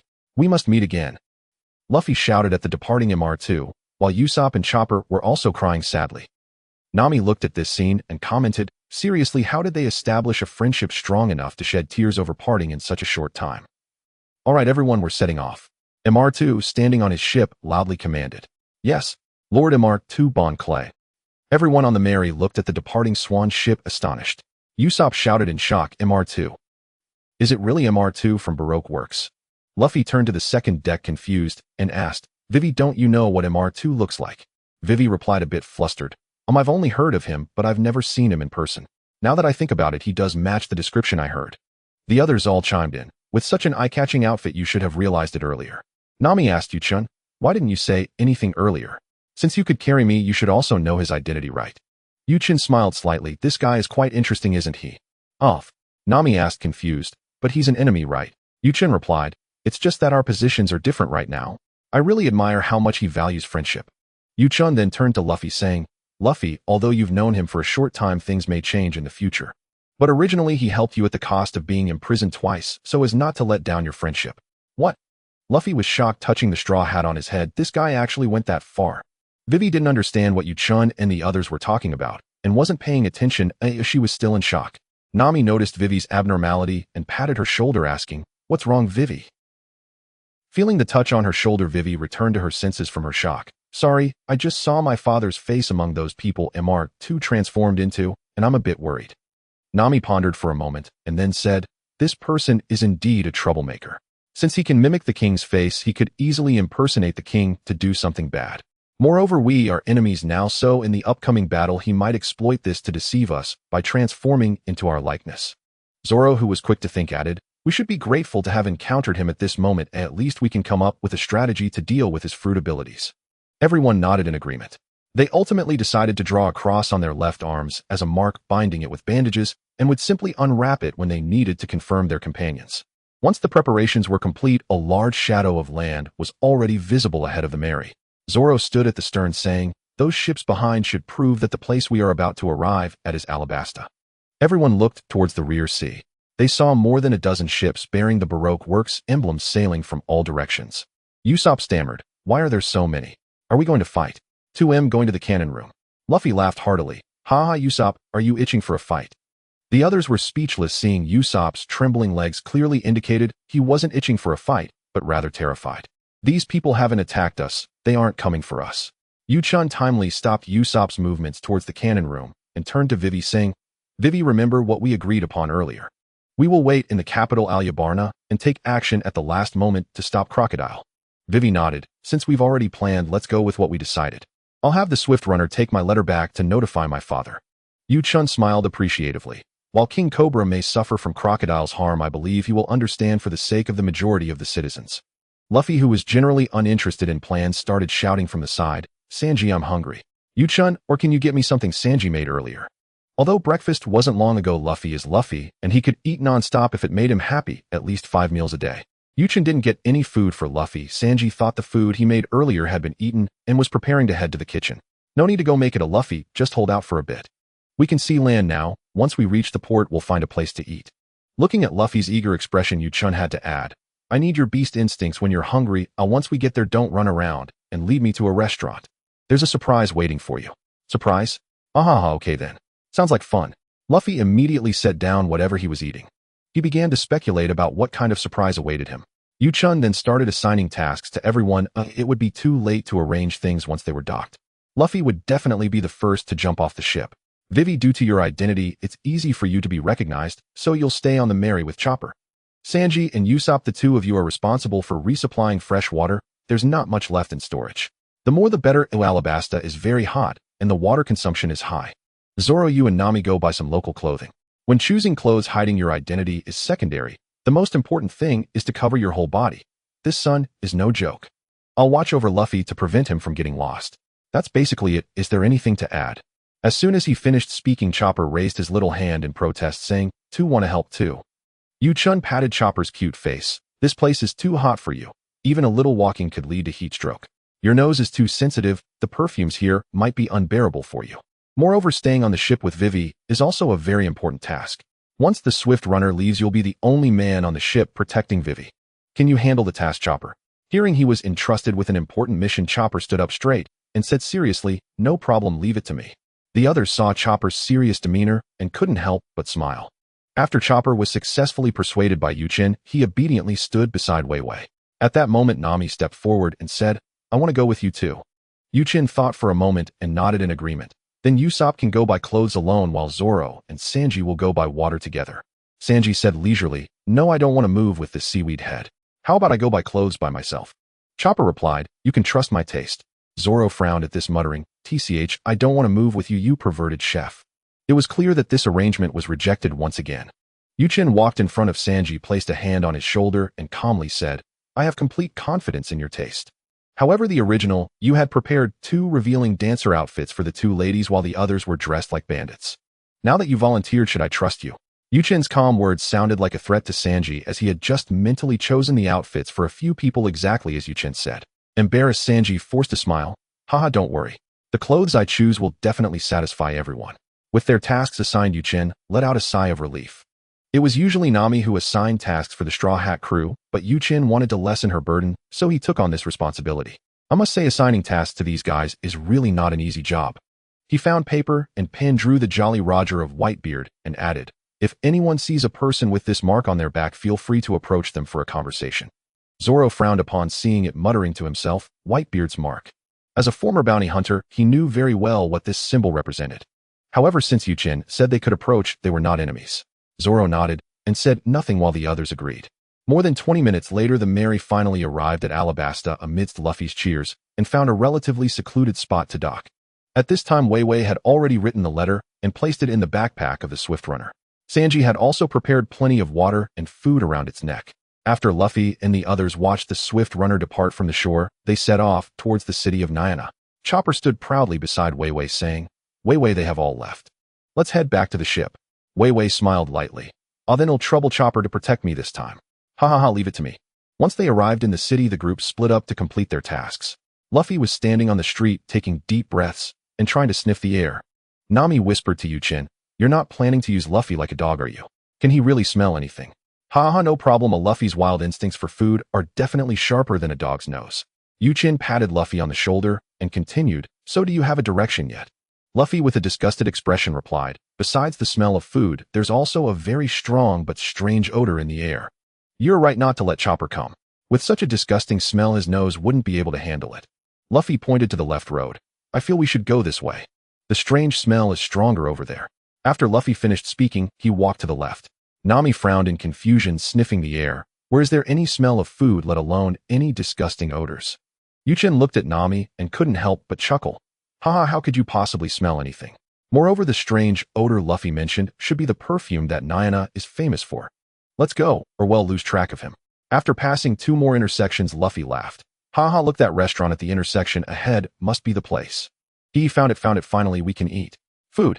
Before Luffy could finish speaking, he dashed in using his devil fruit abilities. Bang! A loud noise suddenly erupted from that restaurant. It was undoubtedly caused by Luffy.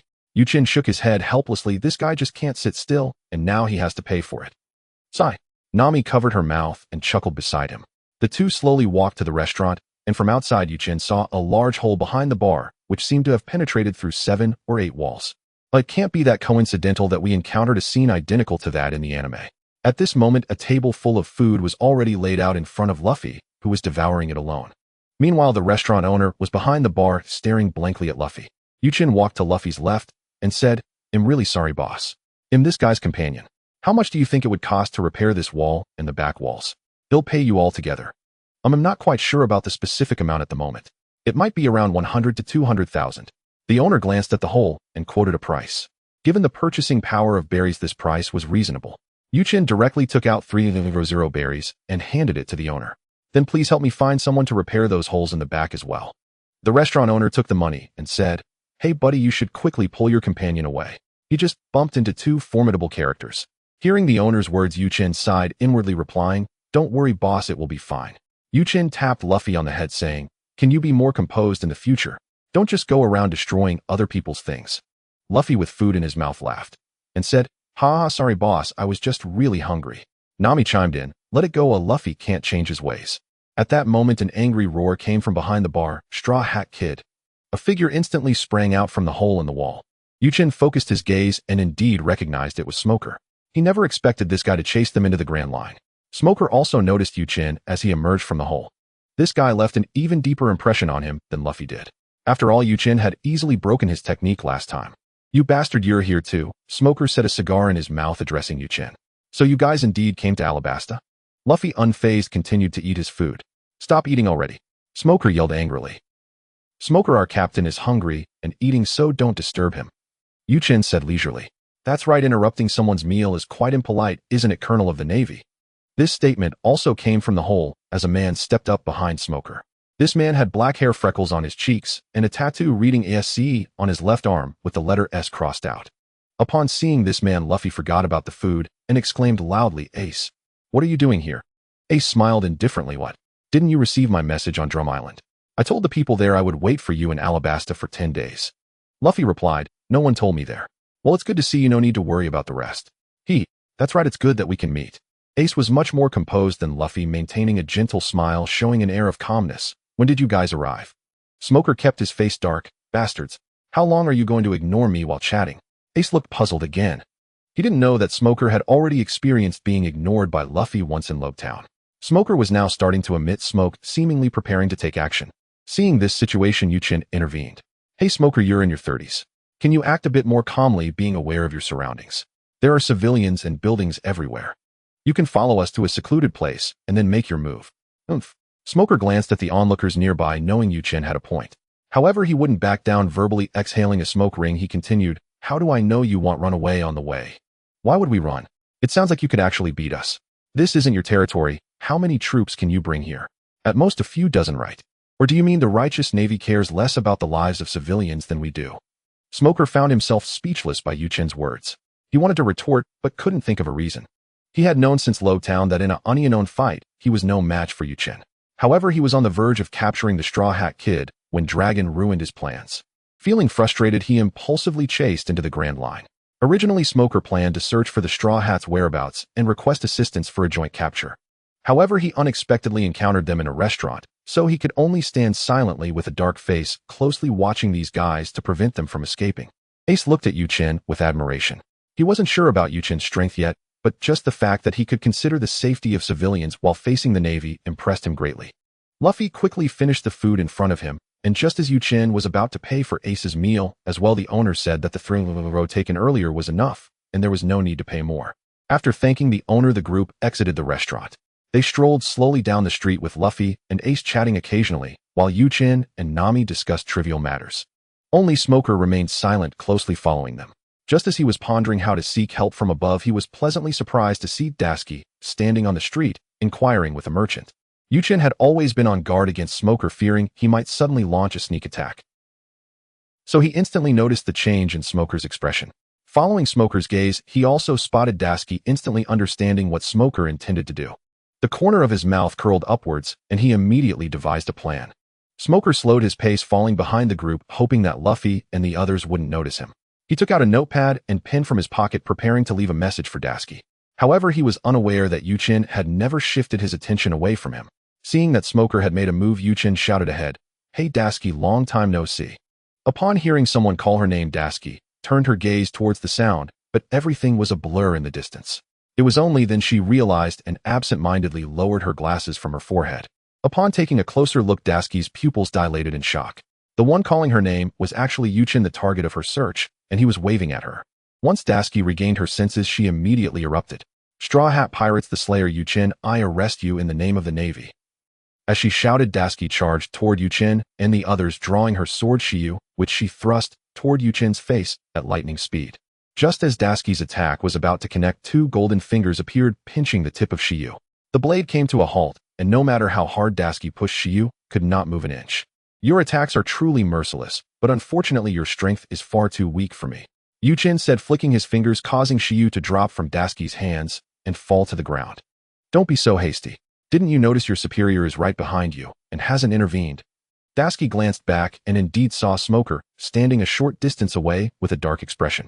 She immediately stood at attention and saluted Colonel Smoker. Dasky, this is not your business. You need to return to the ship and report to your superiors immediately. In front of Chen and the other, Smoker didn't mention calling for backup, trusting that his superiors would understand his intent. Don't be like that, Colonel Smoker. I called Dasky over out of goodwill. I would never harm her. Chen smiled at Smoker, picked up Shiyu from the ground, and handed it back to Dasky, continuing. We need to return to the shore to meet up with Zoro and the others. I remember you didn't get to fight last time in Logtown, right? Don't you want to capture him and retrieve the 3 famous swords he has in hand? Dasky, upon hearing this, immediately spoke earnestly to Smoker. Colonel Smoker, I want to go along. I cannot allow such a villain to tarnish the famous swords. Calming down, Smoker realized he didn't even have confidence to deal with Chen alone, and now he had to add a captain of the Whitebeard Pirates' 2nd Division. He didn't even have confidence in preserving his own safety, so he was unwilling to let Dasky accompany them. It would be better for her to return to the ship and not call for reinforcements than to join this group. Smoker stepped in front of Dasky and shouted, You sword fanatic, are you planning to defy orders? Relax, we won't do anything to Dasky, you can rest easy. Chen paused for a moment and continued, Smoker, with that temper of yours no woman will like you. You're not young anymore, it's time to change. Nami and Luffy laughed heartily on the side, and even Dasky covered her mouth and chuckled quietly, while only Ace managed to remain composed, merely smiling. You bastard, what's wrong with me? My affairs don't need you a pirate to worry about. Smoker was filled with shame and frustration. It was one thing to be laughed at by others, but even his subordinate was snickering, clearly thinking the same. If it weren't for his duties as a Navy officer, he would have walked away in anger. Just a friendly reminder, if you don't want to hear it, then fine. Now you have Dasky accompanying you, so you're not lonely anymore. Let's keep moving. After Chen finished speaking, he pulled Nami along and walked ahead.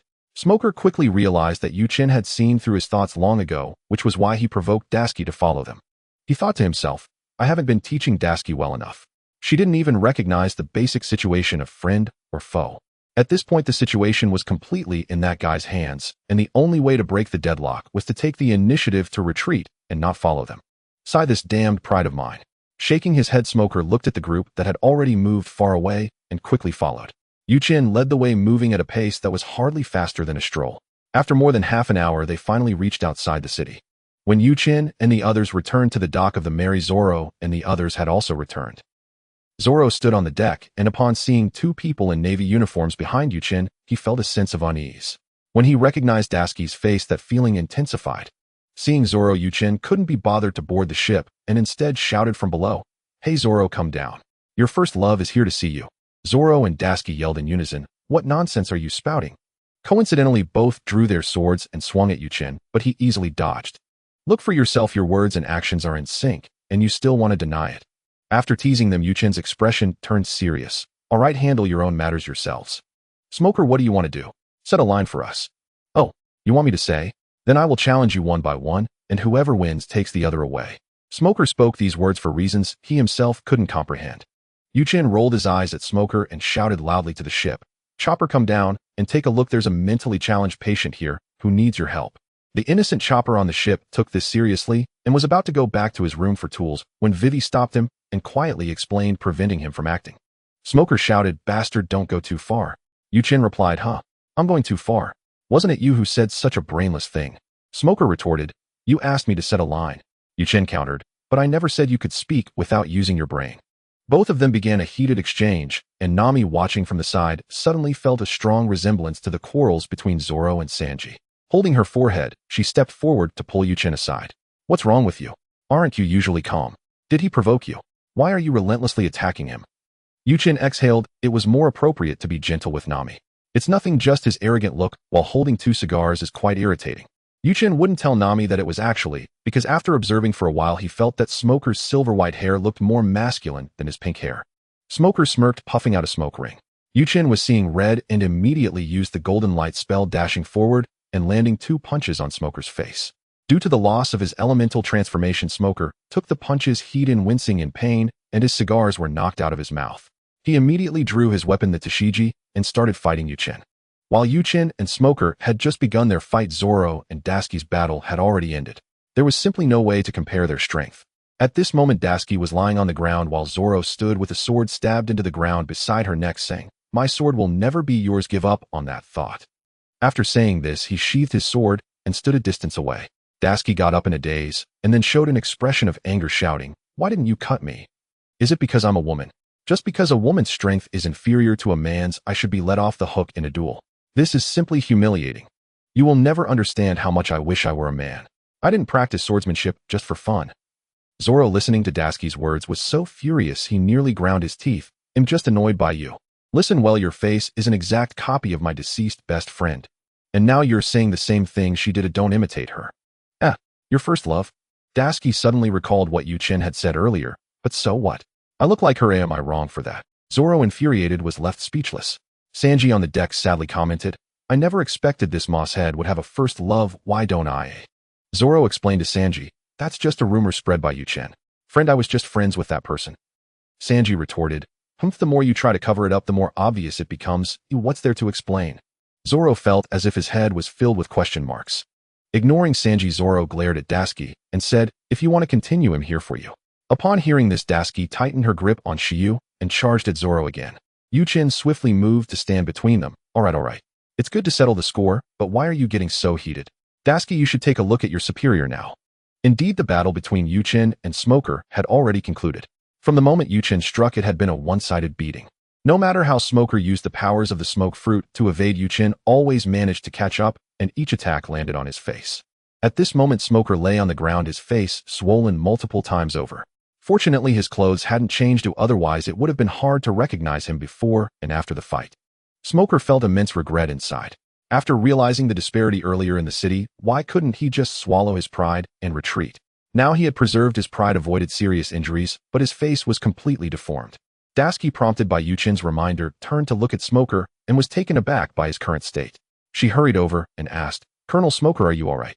Smoker waved his hand lightly to indicate he was fine.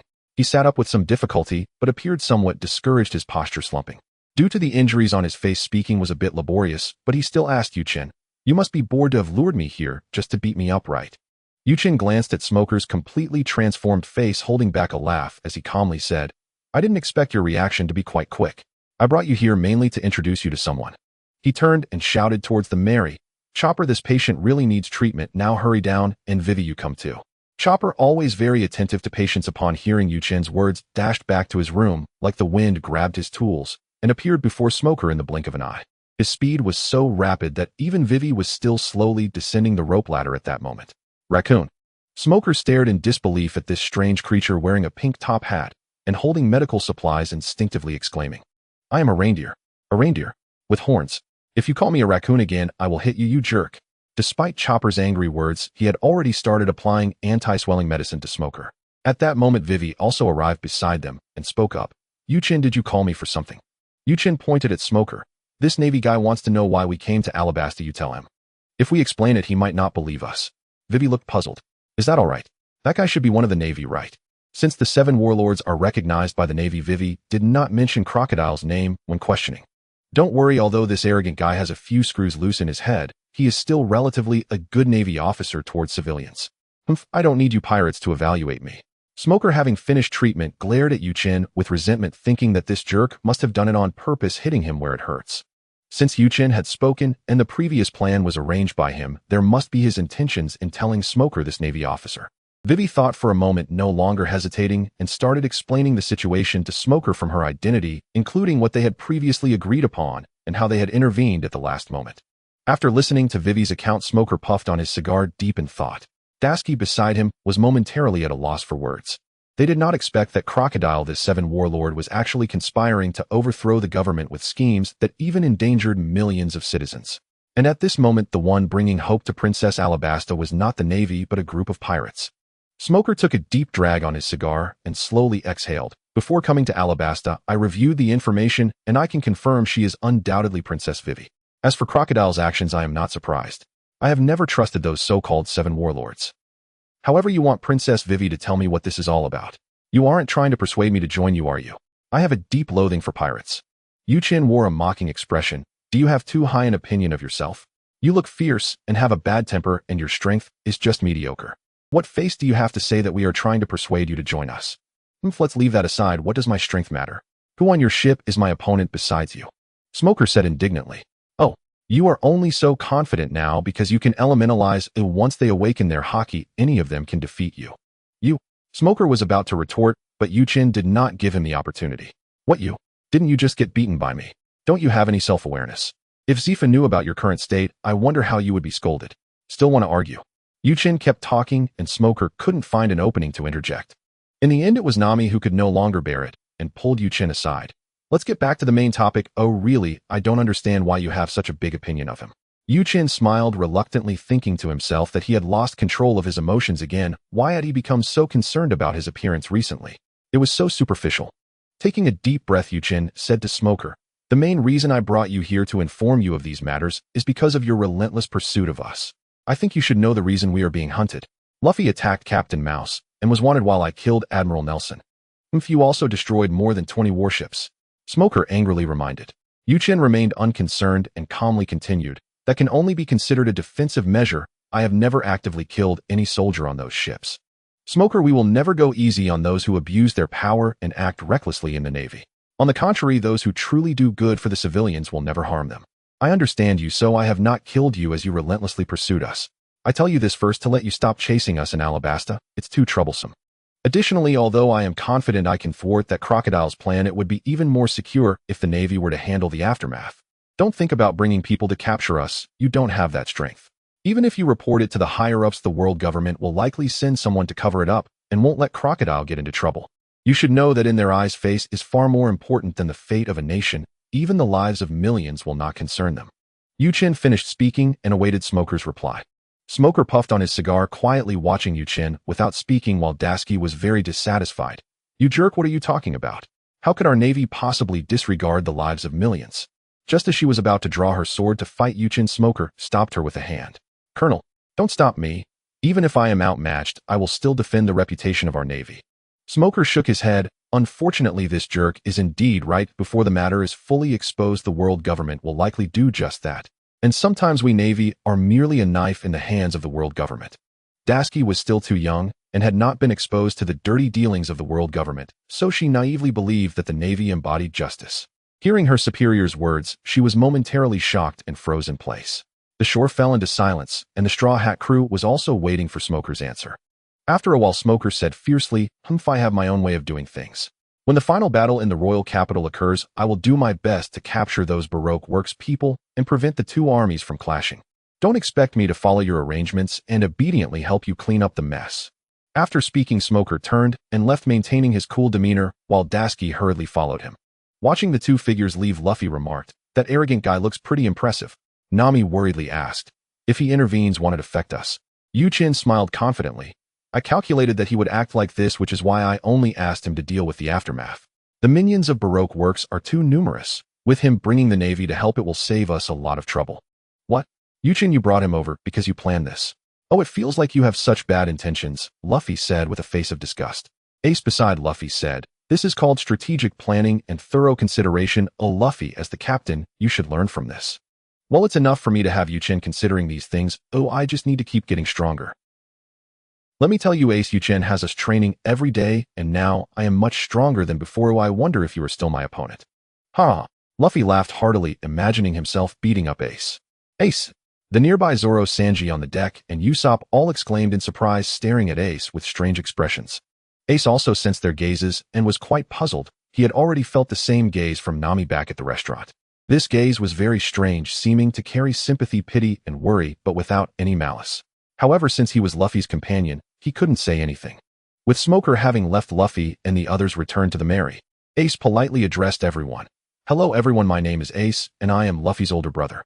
My unruly brother must have caused you a lot of trouble. Ooh, I am truly grateful for your care. The others replied one after another. It's nothing. Not a bother at all. Ace naturally knew what kind of character Luffy was, and the others' responses were already defending Luffy. In no time, the deck of the Mary was filled with a harmonious atmosphere as everyone engaged in friendly conversation. Sanji, smoking the cigarette lit by Ace, suddenly said, I really didn't expect you to be such a humble and polite person, Ace. I also didn't expect that we would meet so soon.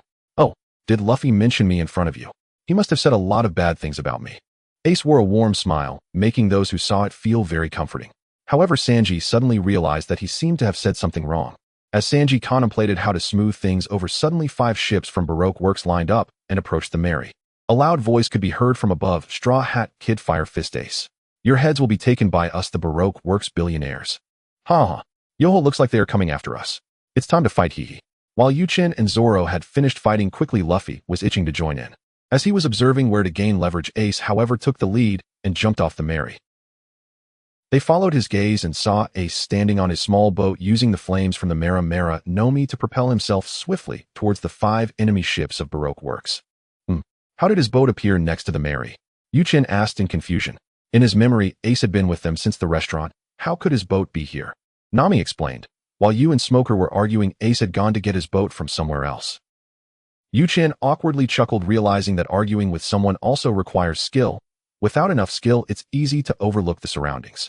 Ace's small boat quickly arrived at the side of 5 ships lined up in parallel, and at a glance the enemy ships were perfectly aligned at that moment. On the ship in front of Ace, the Elder of Baroque was shouting incessantly. Haha, you dare to rush over here alone. Are you in such a hurry to deliver money to me? You've got some guts, Fire Fist Ace. Regardless of what they said, Ace couldn't be bothered to respond. The speed of the small boat remained unchanged, and it was about to crash. Ace leaped effortlessly from the small boat, his legs igniting into flames, and using inertia, he soared over the 5 large ships. Meanwhile, the small boat, propelled by the reaction force, dived underwater, passing beneath the 5 ships. As Ace fell again, the small boat surfaced just in time. He landed steadily on the small boat. After this leap, Ace had measured the distance between the 5 ships. In the next moment, he turned around and launched an attack at the enemy ship. Fire Fist. Accompanied by this loud shout, a massive fireball pierced through the sails of the 5 elder ships. Looking out, the only remnants on the sea were the struggling figures of the elders in the water and the burning debris, which proved that enemy ships indeed existed moments ago. Wow, Luffy, your brother is way stronger than you. He seems to be on par with Ace. Usopp said in astonishment. So strong. Zoro responded succinctly. Hey, are you guys really brothers? The gap in strength is too huge. Sanji commented while smoking. Luffy, unbothered, chuckled. He could beat me even before he ate the devil fruit. I thought I could defeat him after this improvement, but I didn't expect his progress to be even greater. Once Ace returned to the Going Merry, the ship set sail away from Nyana. At this moment, everyone gathered on deck, celebrating their encounter with Ace. Cups clinked again and again. To celebrate Ace becoming our comrade, cheers. Cheers. Cheers. Usopp raised his cup in a toast, immediately receiving agreement from Chopper and Luffy. Ace, sitting on a wooden barrel not far away, questioned, Hey, when did I say I wanted to be your comrade? Usopp paused. Then let's toast to this delicious wine. Cheers. Cheers. Luffy and Chopper echoed Usopp's toast. Huh. Ace was taken aback. Nami explained beside him, Don't mind them. They're just looking for an excuse to toast. Hee. Ace immediately understood, a smile spreading across his lips. Watching the joyful scene before him, he felt happy for Luffy to have such companions. After a while, Luffy, with a piece of meat in his mouth, asked, Ace, you really don't want to be our comrade? They are all really interesting people.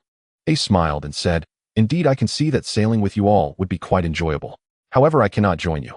I am currently the captain of the 2nd Division of the Whitebeard Pirates. I came here alone to hunt down a guy known as Blackbeard. Blackbeard, is he the one who attacked the Drum Kingdom a few months ago? Vivi asked in surprise.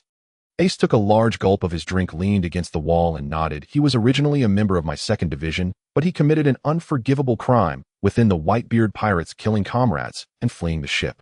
So as the captain, I must find him and deal with him. The reason I came to this country is also due to receiving intel that he was spotted in Yuba. Nami looked at the map. Then we can only travel together to the fork of the Santora River. It seems we will be parting ways soon. Ace nodded, pondering. Although I know the warlords are in this country, it's too outrageous for pirates to attempt a coup. He probably doesn't intend to spend his old age on the throne, and there may be larger schemes behind this. Luffy, do you need my help? The warlords are not easy to deal with. No, we can handle it ourselves, hee.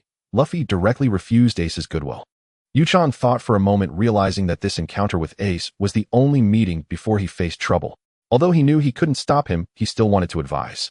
Walking to Ace's side and leaning against the railing, Chen said seriously, Blackbeard Marshal D. Teach is not a simple character. Are you sure you want to pursue him? Ace nodded firmly. This is something I must do as the captain of the 2nd Division of the Whitebeard Pirates. Even if it costs me my life, I will not hesitate. The future is unpredictable, and Chen couldn't reveal the series of specific events that would happen later. He hadn't even shared the details with Luffy and the others. Ace's answer did not surprise Chen, but he still wanted to try once more. Ace, Luffy, and the others know that I am quite skilled at divination, and regarding your pursuit of Blackbeard, I did a reading. You will ultimately find him, but be defeated and captured by Blackbeard. Although you won't be killed immediately, it will trigger a shocking event in the world, and in the end not only will you die, but many others will suffer as well. Even so, would you still not give up? Ace turned to Luffy seeking confirmation. Is his divination really that accurate? Indeed, Yukin's predictions are usually quite accurate. I don't recall any mistakes. Just like this time, he told me to look for a restaurant in town, while starving, saying there would be a surprise waiting for me. I didn't expect to run into you. Ace, why don't you think about not pursuing Blackbeard anymore? Luffy didn't expose Yukin's words. In his view, since Yu-chan had seen future images, it was no different from divination, and he followed his lead to persuade Ace. After hearing Luffy's words, Ace gazed out at the distant sea, remaining silent. The others did not disturb him, allowing him to think quietly. After a few minutes, Ace exhaled deeply, seemingly having made a decision. Yu-chan, thank you for your reminder. However, the future is uncertain and nothing has happened yet. If I give up just like this, I will feel uneasy for the rest of my life. Moreover, as long as I defeat Blackbeard, the so-called event you mentioned won't occur, will it? Yu-chan sighed. I knew I couldn't persuade you, but if you could give up with just a few words, that wouldn't be you. Ha ha ha, that's right. Ace laughed happily, feeling as if he had found a kindred spirit upon hearing Yukin's words. Luffy was about to persuade him again, but seeing Ace's smile, he gave up. Since it was Ace's choice, let him go. If he really gets caught, he can just go rescue Ace then. But he must train harder. Yu-chan had previously said that due to insufficient strength, he couldn't save anyone. Luffy just didn't know that when it came to rescuing Ace, unless he suddenly reached the level of an admiral, the significance of improvement would be minimal. In that major event, without top-tier combat strength, he wouldn't be able to make much of an impact. Since neither Luffy nor Yu-chan continued to persuade Zoro, and the others found it even harder to say anything. The deck slowly returned to its usual noise. 2 hours later, the Going Merry reached the fork of the Santora River along the coastline. Ace took out a piece of white paper from his small bag and handed it to Luffy. Take good care of this, it will allow us to reunite. After saying this, Ace returned to his small boat. Luffy, not understanding, solemnly tucked the piece of white paper into the red ribbon of his straw hat. After waving goodbye to everyone, he untied the rope connecting the Going Merry. Just as he was about to leave, Yu-chan suddenly spoke up. Ace, the news about Yuba is false. You will encounter a father and son, and this information was released by the father. You can help them resolve their issues. I'm telling you this to show you the accuracy of my divination. I hope you reconsider. Ace nodded seriously upon hearing this, activated his devil fruit ability, and set his small boat in motion. Watching Ace's departing figure, Nami asked, will he choose to give up? Yu-chan shook his head. Ace, like Luffy, is very persistent about what he is determined to do. It's hard for him to change until something truly happens.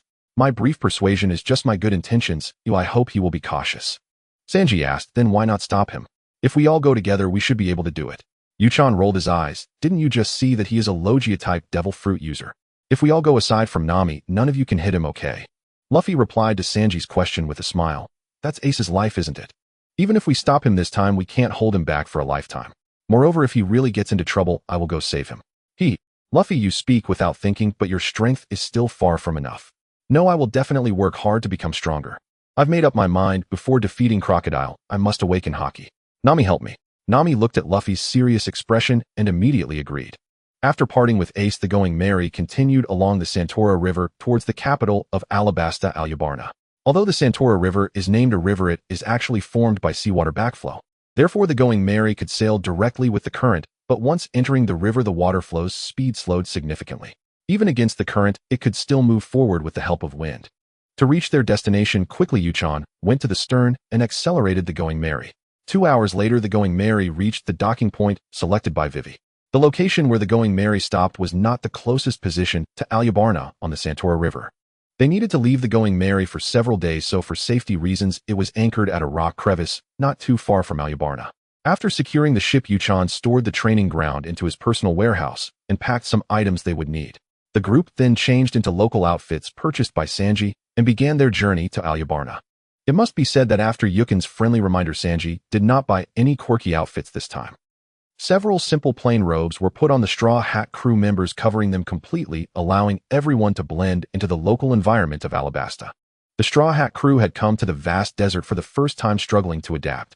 Fortunately, they had stocked up on plenty of drinking water beforehand, allowing them to take small sips occasionally to endure their journey through the sands. The worst off was Chopper, who had always lived on Winter Island. With his thick fur, he was now sprawled on Yu-chen's back, utterly exhausted from the heat, his tongue hanging out. Luffy and Usopp shared the same expression as Chopper. They had found some sticks from who knows where, propping them into the ground while drooping their heads, resembling two panting huskies as they stuck out their tongues to release heat. "Ah, the desert is just too hot. I didn't feel it back in Naha, but now surrounded by sand it's truly unbearable." Sanji wiped the sweat from his face and sighed. Vivi said sadly, "Actually, Alabasta wasn't always this arid. There were many oases. It was only after Crocodile came here with his schemes that these oases began to dry up slowly." Luffy took a big gulp of water and asked, "How much longer until we reach our destination, Vivi?" "We've been walking for about an hour, covering roughly 1/5 of the distance."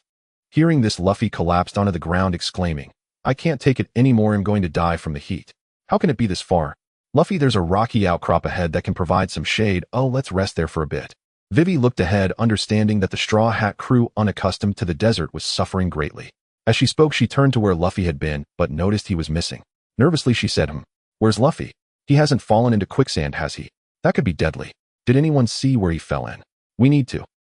"No, he ran ahead to cool off under that rocky outcrop." Sanji interrupted Vivi, who looked worried, explaining helplessly. Vivi was speechless, incredulous at how quickly Luffy had vanished without a trace. Under the blazing sun, the desert sun was particularly harsh. The crew found respite under the rocky outcrop, their faces finally showing signs of relaxation. Yu-chun had been observing everyone's condition throughout the journey. It wasn't only Chopper who was struggling, everyone else was also suffering. He sighed internally, thinking, "Sigh, I guess I should bear the burden a bit more."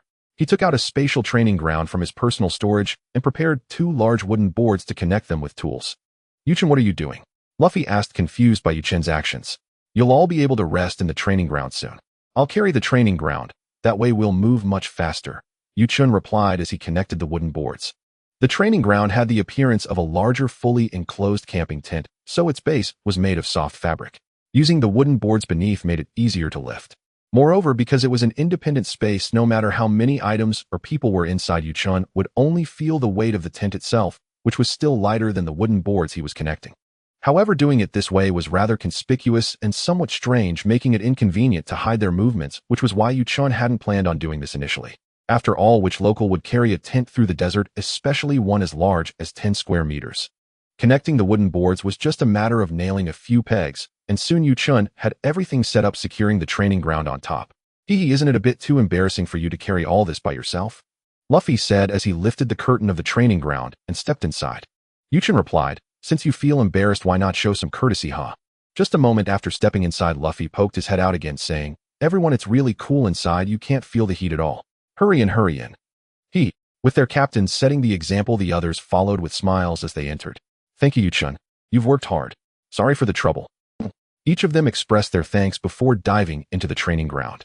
Nami was slightly better, asking, "Do you need me to sit on the wooden board and chat with you?" At this moment, aside from the tent-like training ground, there was still some space around the wooden board for others to sit. After Yu-chun replied that it wasn't necessary, Nami blew him a kiss and promptly darted inside to escape the heat. A bunch of heartless folks. Oh well, oh well. Brr brr brr brr brr brr brr brr. Just as Yu-chun was about to lift the wooden board, he was interrupted by the ringing of a transponder snail. He took out the transponder snail from his pocket, which Robin had left behind for contact. Peeking into the training ground, he called everyone out before answering the call. "Why did it take so long? Is everything all right?" As soon as he picked up the receiver, Robin's anxious voice came from the transponder snail.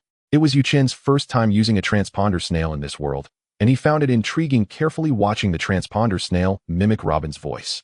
To his surprise, it indeed imitated Robin quite well. "It's fine." I waited until everyone was gathered before answering. "Is it safe now? You seem anxious. Is something wrong?" Yu-chun's primary concern was for Robin's safety. Information could wait, but safety came first. "My safety is not an issue. I just hadn't found a suitable opportunity to contact you all until now." "Are you in Nah?" Robin sighed in relief, glad that everyone was okay. "We've already left and are on our way to Alabasta." Whatever Robin asked, Yu-chun answered without hesitation. Since Robin had joined, he decided to trust her completely. "I'll make this brief. The billionaire elder you encountered reported what you did in Naha. I've temporarily suppressed it. The high-ranking officials will gather in the rain area tonight.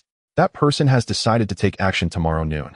If everything goes smoothly, the rebel army should reach Alabasta by 2 o'clock the day after tomorrow to launch the final battle, with timed cannon fire arranged for 4:30 in the afternoon." Robin quickly explained the general situation. She was currently an undercover agent, so casual chatter was inappropriate. "I understand. Either tomorrow night or the day after tomorrow morning, when the time is right, inform that person that Vivi is with us, and we are heading towards Alabasta. We might stop the rebel army outside the city." This would give him a chance to arrange for those high-ranking officials to intercept us outside the city. Chen thought for a moment and replied to Robin. All right, no problem. Let's leave it at that. See you the day after tomorrow. After Robin finished speaking, she hung up the transponder snail. Robin is indeed very efficient, Nami remarked, watching Robin finish the communication and immediately hang up, impressed. It can't be helped as she's an undercover agent surrounded by enemies. If discovered, the consequences would be dire, Chen said as he tucked away the transponder snail, realizing that the decisive battle was approaching much sooner than he had anticipated. He had thought they would have a few more days of training, but now they would be heading to the battlefield the day after tomorrow. All right. You all go inside. I'm going to speed up and get closer to Alabasta. Vivi, why don't you stay outside to guide me? Vivi nodded in agreement. After the others returned to the training ground, Vivi sat on the wooden board. Chen activated the golden light spell, lifting the wooden board above his head and sprinting forward. Since he needed to ensure the stability of the wooden board and consider the quicksand and other unexpected situations that might arise in the desert, Chen didn't unleash his full power, saving most of his strength for adaptability. Even so, his speed was hardly slower than that of a cheetah. Vivi on the wooden board couldn't maintain her balance and ultimately had to lie flat on the board, gripping the edges tightly. Along the way, Chen occasionally stopped to let Vivi orient herself more easily. He also took the chance to rest. Even he found it easy to feel fatigued under the relentless desert sun. After more than 40 minutes, Chen arrived at the base of a large rock wall, and amid the swirling sand and wind, he could finally see the outline of the capital Alabasta a mere few kilometers away from the city gates. He placed the wooden board on the ground and called everyone out from the training ground. We've arrived so quickly. I've only done over 1,600 push-ups. After stepping out, Zoro spoke up. Usopp replied incredulously, Hey Zoro, are you bragging? In such a short time you've done over 1,600 push-ups. What more do you want? Zoro shrugged, You're just too weak. Usopp found himself at a loss for words, looking at the beast disguised in human skin. Everyone over there is Alabasta. Vivi pointed to the city ahead.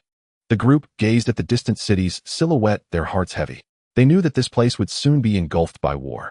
In the face of conflict, a city that could hold hundreds of thousands could become ruins in the blink of an eye. Individual strength always seemed so insignificant. Yet even if they were small, these few young people under the rock wall had to strive to make a difference.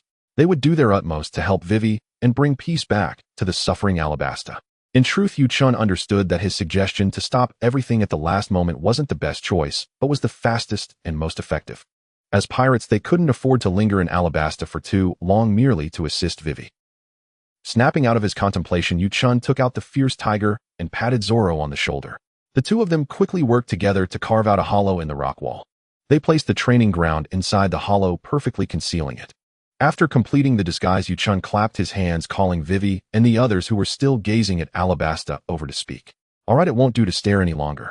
According to Robin's information, we must act by 2 o'clock the day after tomorrow at the latest. We need to leave 10 hours before departure for rest and to replenish our strength. It's currently 4 o'clock in the afternoon, and without counting our break time, we have at most 36 hours left.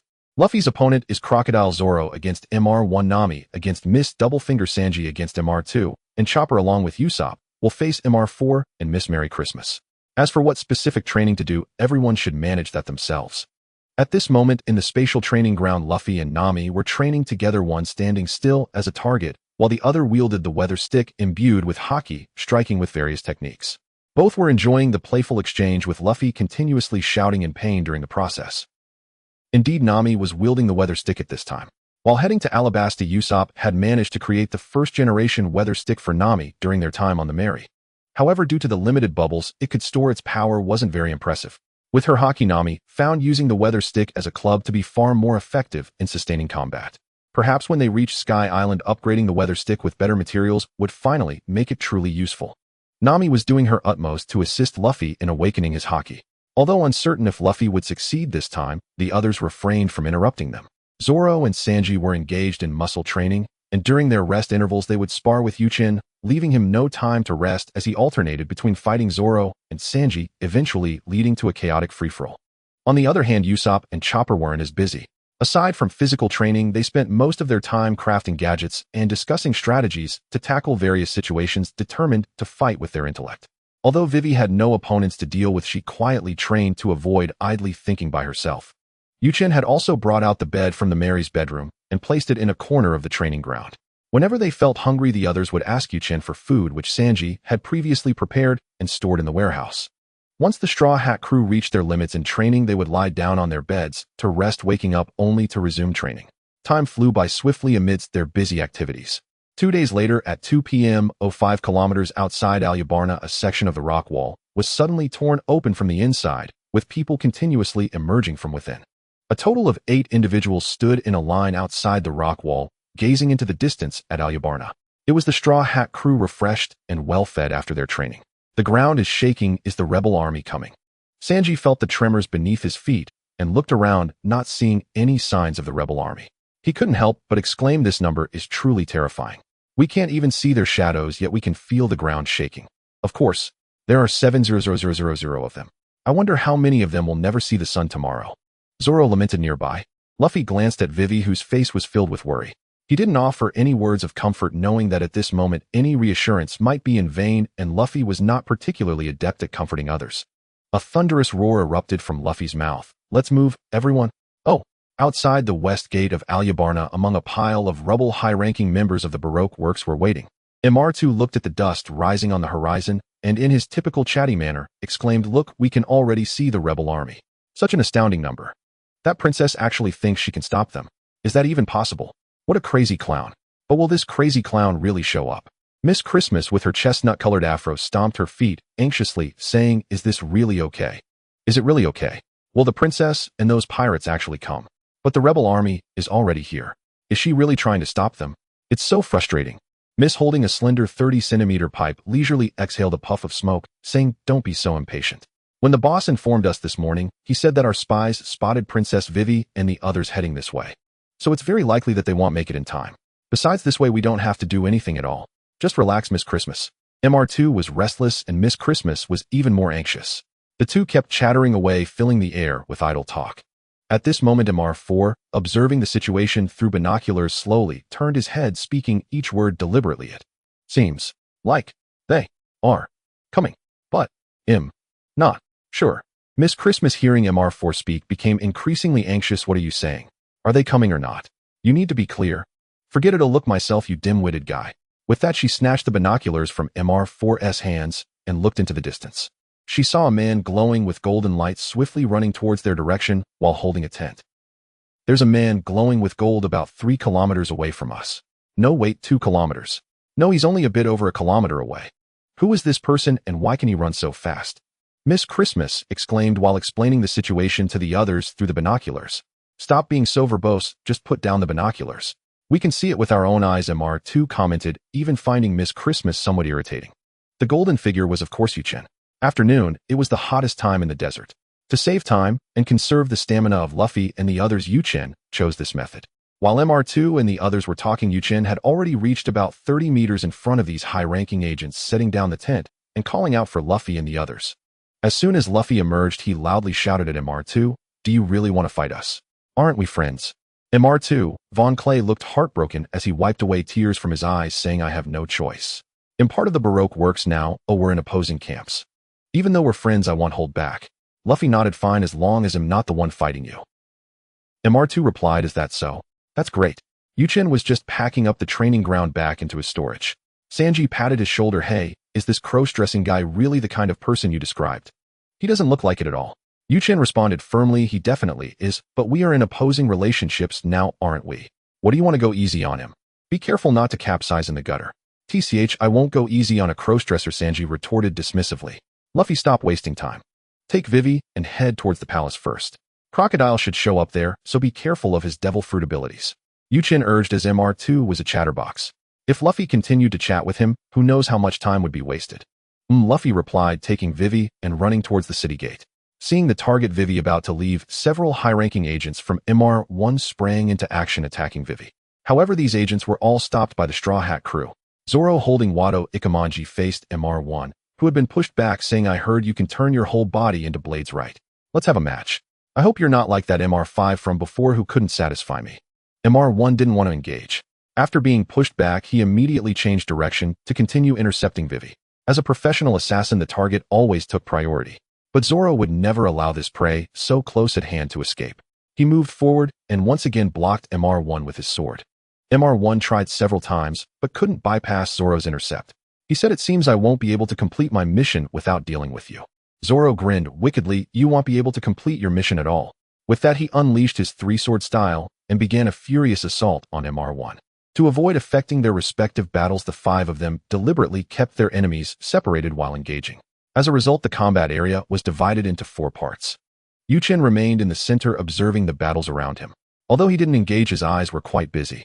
He felt at ease with Zoro and Sanji's fight, and seeing that their opponents no longer pursued Vivi, he didn't pay them much mind. His primary focus now was on Nami, Usopp, and Chopper. Nami used the weather stick as a long staff battling against Miss Doublefinger, who had eaten the thorn fruit, and the fight was quite back and forth. Miss Doublefinger, named Sarah, had already sustained multiple injuries from Nami's attacks. After the battle began, it was Nami wielding haki who held the upper hand. However, Chen knew that Nami's combat experience was far too limited, and she couldn't match Sarah, a seasoned assassin. Her haki strength was also insufficient. If used for defense, it couldn't completely cover her upper body, let alone easily shift coverage. Thus, if Nami didn't quickly resolve the fight once Sarah became familiar with her attack patterns, Nami could only expect defeat.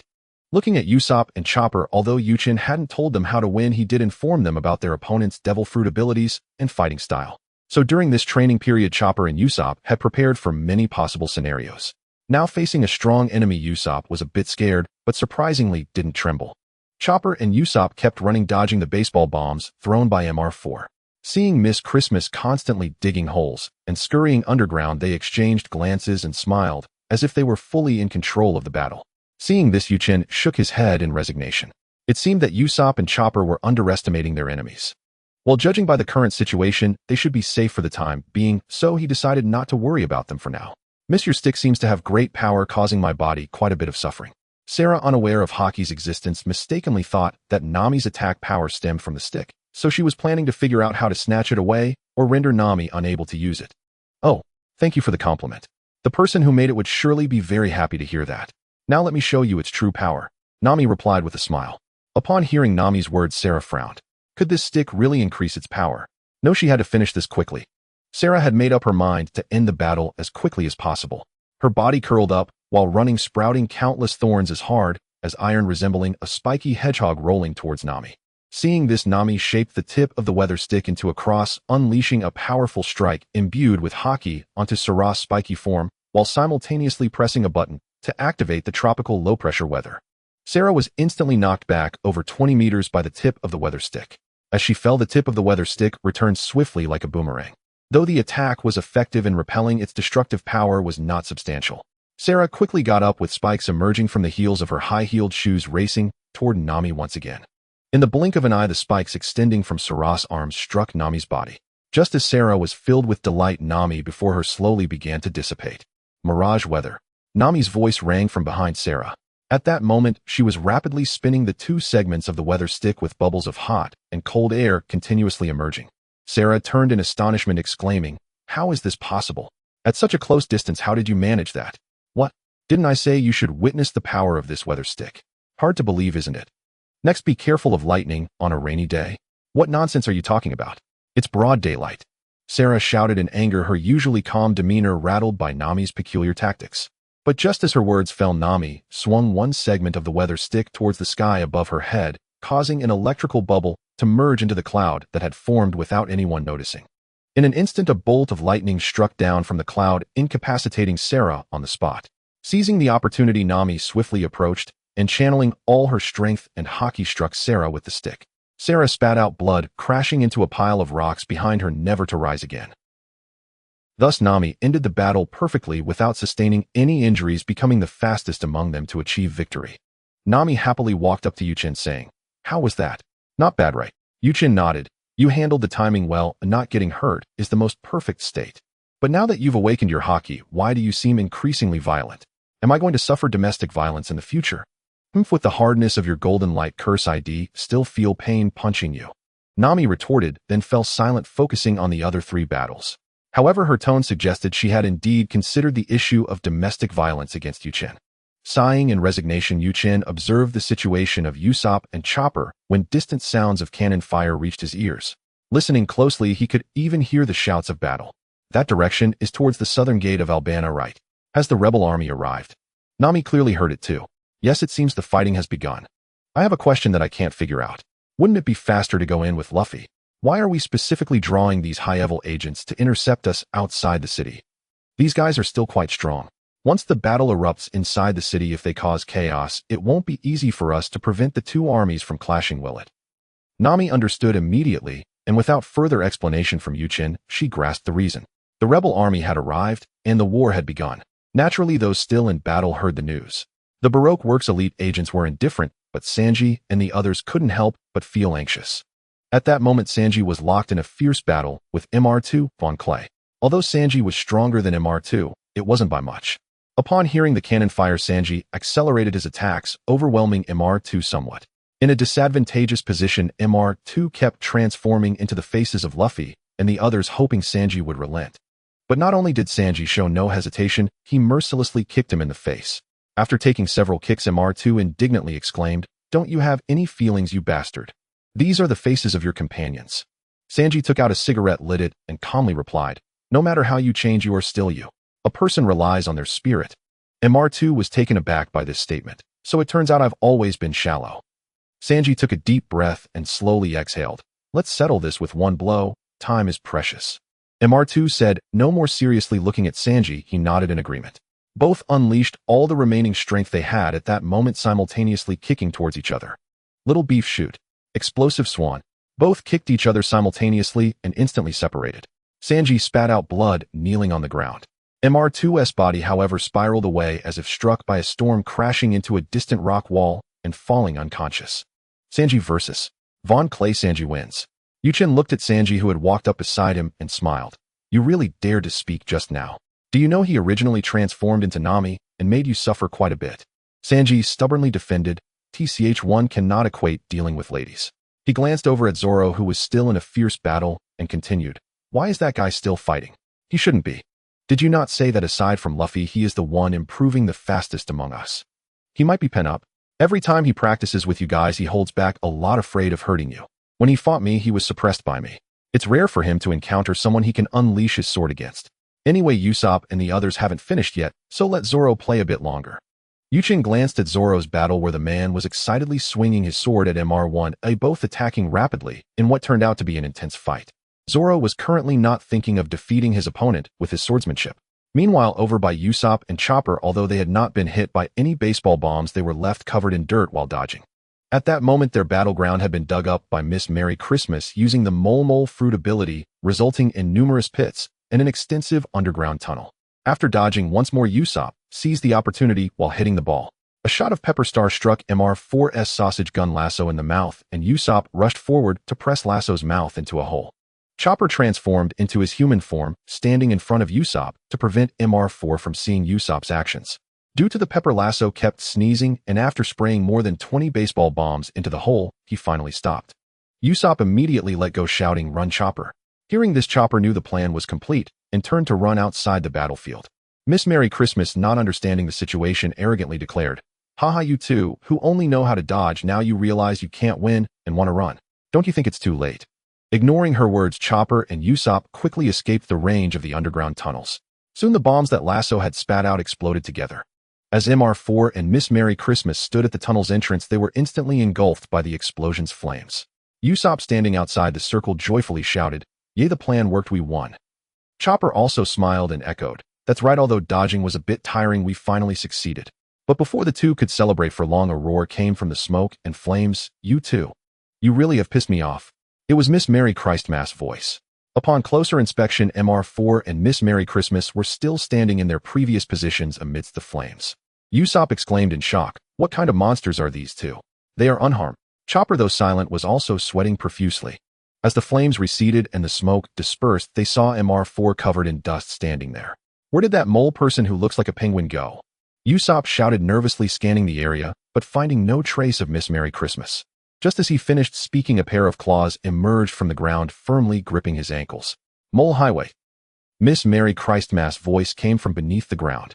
Usopp was dragged around chaotically by the claws. Fortunately, there were only some rubble about 30 to 40 centimeters in size nearby, so Usopp didn't sustain significant injuries. As he howled in fear and pain, he observed the situation. At this moment, while Miss Merry Christmas controlled him, he seemed to be heading towards MR4. MR4 had already raised his bat. Could it be? Usopp shouted to Chopper, who was chasing behind. Chopper Plan Thurin, already in progress. In his beast form, Chopper had already consumed a rumble ball. With enhanced speed, he surpassed Miss Merry Christmas, then used his antlers to charge forward, extending his antlers to over a meter long. Calculating the distance, Usopp fired a smoke star directly at MR4. A cloud of black smoke enveloped MR4's field of vision. At the same time, Usopp quickly released his long shoes, leaped to the side, escaping Miss Merry Christmas' grasp. Chopper followed closely, using his massive antlers to lift Miss Merry Christmas off the ground, continuing the charge towards MR4. MR4, here it comes. Upon landing, Usopp pinched his nose and mimicked Miss Merry Christmas' voice, speaking rapidly. Stop, it's me. Although Miss Merry Christmas shouted a halt, it was too late. MR4 swung his bat amidst the smoke and struck her squarely in the face, shattering several of her teeth. Miss Merry Christmas was immediately knocked away by MR4 and fell to the ground several seconds later, bloodied and unconscious. MR4 stood there staring blankly at the spot where Miss Merry Christmas had fallen. Look here, you big oaf. Fatal. Usopp and Chopper's Comet Hammer. Usopp used Chopper's reinforced antlers as a slingshot, stretching a huge taut rubber band with all his might, launching a hammer as a projectile towards MR4's head. Bang! MR4 was sent flying, sustaining a heavy blow to the head following the path of Miss Merry Christmas. During this process, Lasso the sausage gun was also knocked down by MR4's massive body, heroically fainting alongside its master. Zoro saw that Usopp and the others had achieved victory, pulling away from MR1 and temporarily halting his offensive. MR1, rarely showcasing other expressions, wore a grim face as his eyes scanned the other battle circles, confirming Zoro's words that the other high-ranking officers had indeed been taken down. However, he remained unfazed, saying, "So what? I have not failed yet. I admit you are strong. My previous attacks were all neutralized by you. But a mere swordsman cannot defeat me. Ever since I consumed the chop-chop fruit, swordsman can no longer harm me. You should understand that after attacking for so long." Zoro then retracted his 3 swords and drew the Kitetsu sword along with its sheath from his waist. If 3 swords cannot defeat me, do you think 1 sword will suffice? MR1, known for his ruthless killing, showed no anger at being called shallow. He calmly charged at Zoro. 1 sword style lion's song. Zoro placed his sword to his right rear and slashed out the attack, occurring in the blink of an eye. In the next moment, Zoro had already sheathed his sword. MR1's body remained rigid in the stance he held while attacking Zoro. Seconds later, a long, thin wound appeared on his chest, blood erupting forth in an instant. Thank you for allowing me to enjoy such a long battle, but I can no longer play with you, or else those guys over there will have objections. With that, Zoro turned to leave. MR1, still in shock, collapsed to the ground. Thus, all the high-ranking agents of Baroque Works were defeated. The group quickly regrouped, and Sanji teased Zoro, who had just returned victorious. You could have finished off your opponent in 1 move, but you took so long. Are you that bored? Huh. Then why didn't you take care of that MR2 with a kick, you perverted chef? Zoro retorted with a smirk. Just as their banter was about to escalate, Nami was nearby. After a few punches exchanged between the two, they obediently followed the others towards the city. As they approached the city gate, the guarding soldiers let them pass. It seemed Vivi had given prior instructions. At the west gate, only 4 soldiers were stationed. Likely most had gone into the city to provide support. After confirming the direction to the palace from the guards, the group quickened their pace. Though not the main battlefield, they occasionally encountered skirmishes between the royal army and the rebellion. They chose not to intervene, opting to bypass the conflicts. There were just a few of them. They could not afford to waste time here, as the main battleground was at the palace. The closer they got to the palace, the more intense the battles became, severely slowing their advance. When Chen and the others arrived at the square in front of the palace, it was nearly 3:30. Chen surveyed the situation. The entire square, including the nearby streets, had descended into chaos filled with the sounds of gunfire. The square was a battlefield of desperate combatants. The cries of battle filled the air, and injured bodies lay scattered among the dead. The fighting had only just begun, yet many parts of the square were already stained red with blood. Even though Chen had seen countless war movies in his past life, witnessing this scene firsthand made his heart heavy. Even with prior mental preparation, knowing that life in this world was as disposable as grass. Yet standing here witnessing it with his own eyes, his heart trembled violently. Those who were constantly getting hurt and falling lifelessly before him had once been vibrant lives. A surge of anger welled up within him. Not only Chen, but the others around him also wore expressions of gritted teeth. If this were a normal war, they might not be so enraged. However, this battle was entirely orchestrated by the warlord Crocodile, a war that should not have occurred. Aside from the Baroque Works members, both sides of the conflict were forced into this situation. Suppressing his inner fury, he activated his techniques, sensing his surroundings. Chen urgently sought a quick path through the dense crowd of combatants towards the palace. Yet as his perception spread, more sounds of slaughter and wails reached his ears, preventing him from finding peace. Moreover, as his perception expanded, a flood of foreign emotions surged within Chen: resentment, anger, oppression, heartache, reluctance, and persistence, mixed with a small portion of triumph and schadenfreude. A myriad of overwhelming emotions rushed into Chen's heart, catching him off guard, turning his face pale as he gasped for breath, beads of sweat forming on his brow. Nami, seeing Chen suddenly crouch down with a terrible expression, asked with concern, "Are you all right? Don't scare me." Not receiving a response, Nami crouched down, as well, holding one of Chen's hands, pulling out a handkerchief to wipe the sweat off his forehead. Zoro and Sanji, witnessing this scene, positioned themselves in front of the two to prevent any bloodthirsty soldiers from attacking them. After Nami held Chen's hand, he regained his senses, quickly retracting his perception and adjusting his breathing, soon recovering his calm. Reflecting on it, previously, when he spread his perception, the range wasn't vast. But just now, in his urgency, his perception range had suddenly expanded to encompass a large part of the square. Had he awakened observation haki? It should be an awakening, and more so, it allowed him to sense emotions. The massive influx of emotions into his heart must have come from the people in the square. As far as he knew, Princess Odoheim of Fishman Island could perceive others' emotions with her observation haki. However, Princess Odoheim's observation haki not only sensed emotions, but also thoughts, and she could convey her own consciousness to others, influencing their thoughts, creating strong resonance, and even altering their values and beliefs. Chen couldn't determine if his observation haki was of the same type as Princess Odoheim's, as he had only sensed emotions and nothing about thoughts. But this was a battlefield, not the time to ponder such matters. He stood up and pulled Nami up with him. "Sorry, it seems my observation haki just awakened, and I couldn't handle it for a moment," Chen explained to everyone. Zoro and the others looked at Chen with eyes full of disbelief, as it seemed he had done nothing just moments ago. Facing the same war scene, how could this guy awaken observation haki while they merely reflected on it internally? How could it be that everyone arrived here together yet experienced such vastly different outcomes? The group with complex emotions stared at Chen for a long time. Feeling somewhat embarrassed under their gaze, Chen spoke. "Time waits for no one, let's get moving." At this moment, the clock tower in the square showed 3:30, leaving only 1 hour before the square would be bombarded. Time was of the essence. Luffy had set off over 20 minutes earlier than the others and should have already engaged Crocodile, yet they didn't see anyone fighting on the platform of the palace. Thus, their most urgent need was to understand the situation. From his earlier perception, it seemed they could move more swiftly only along the edges.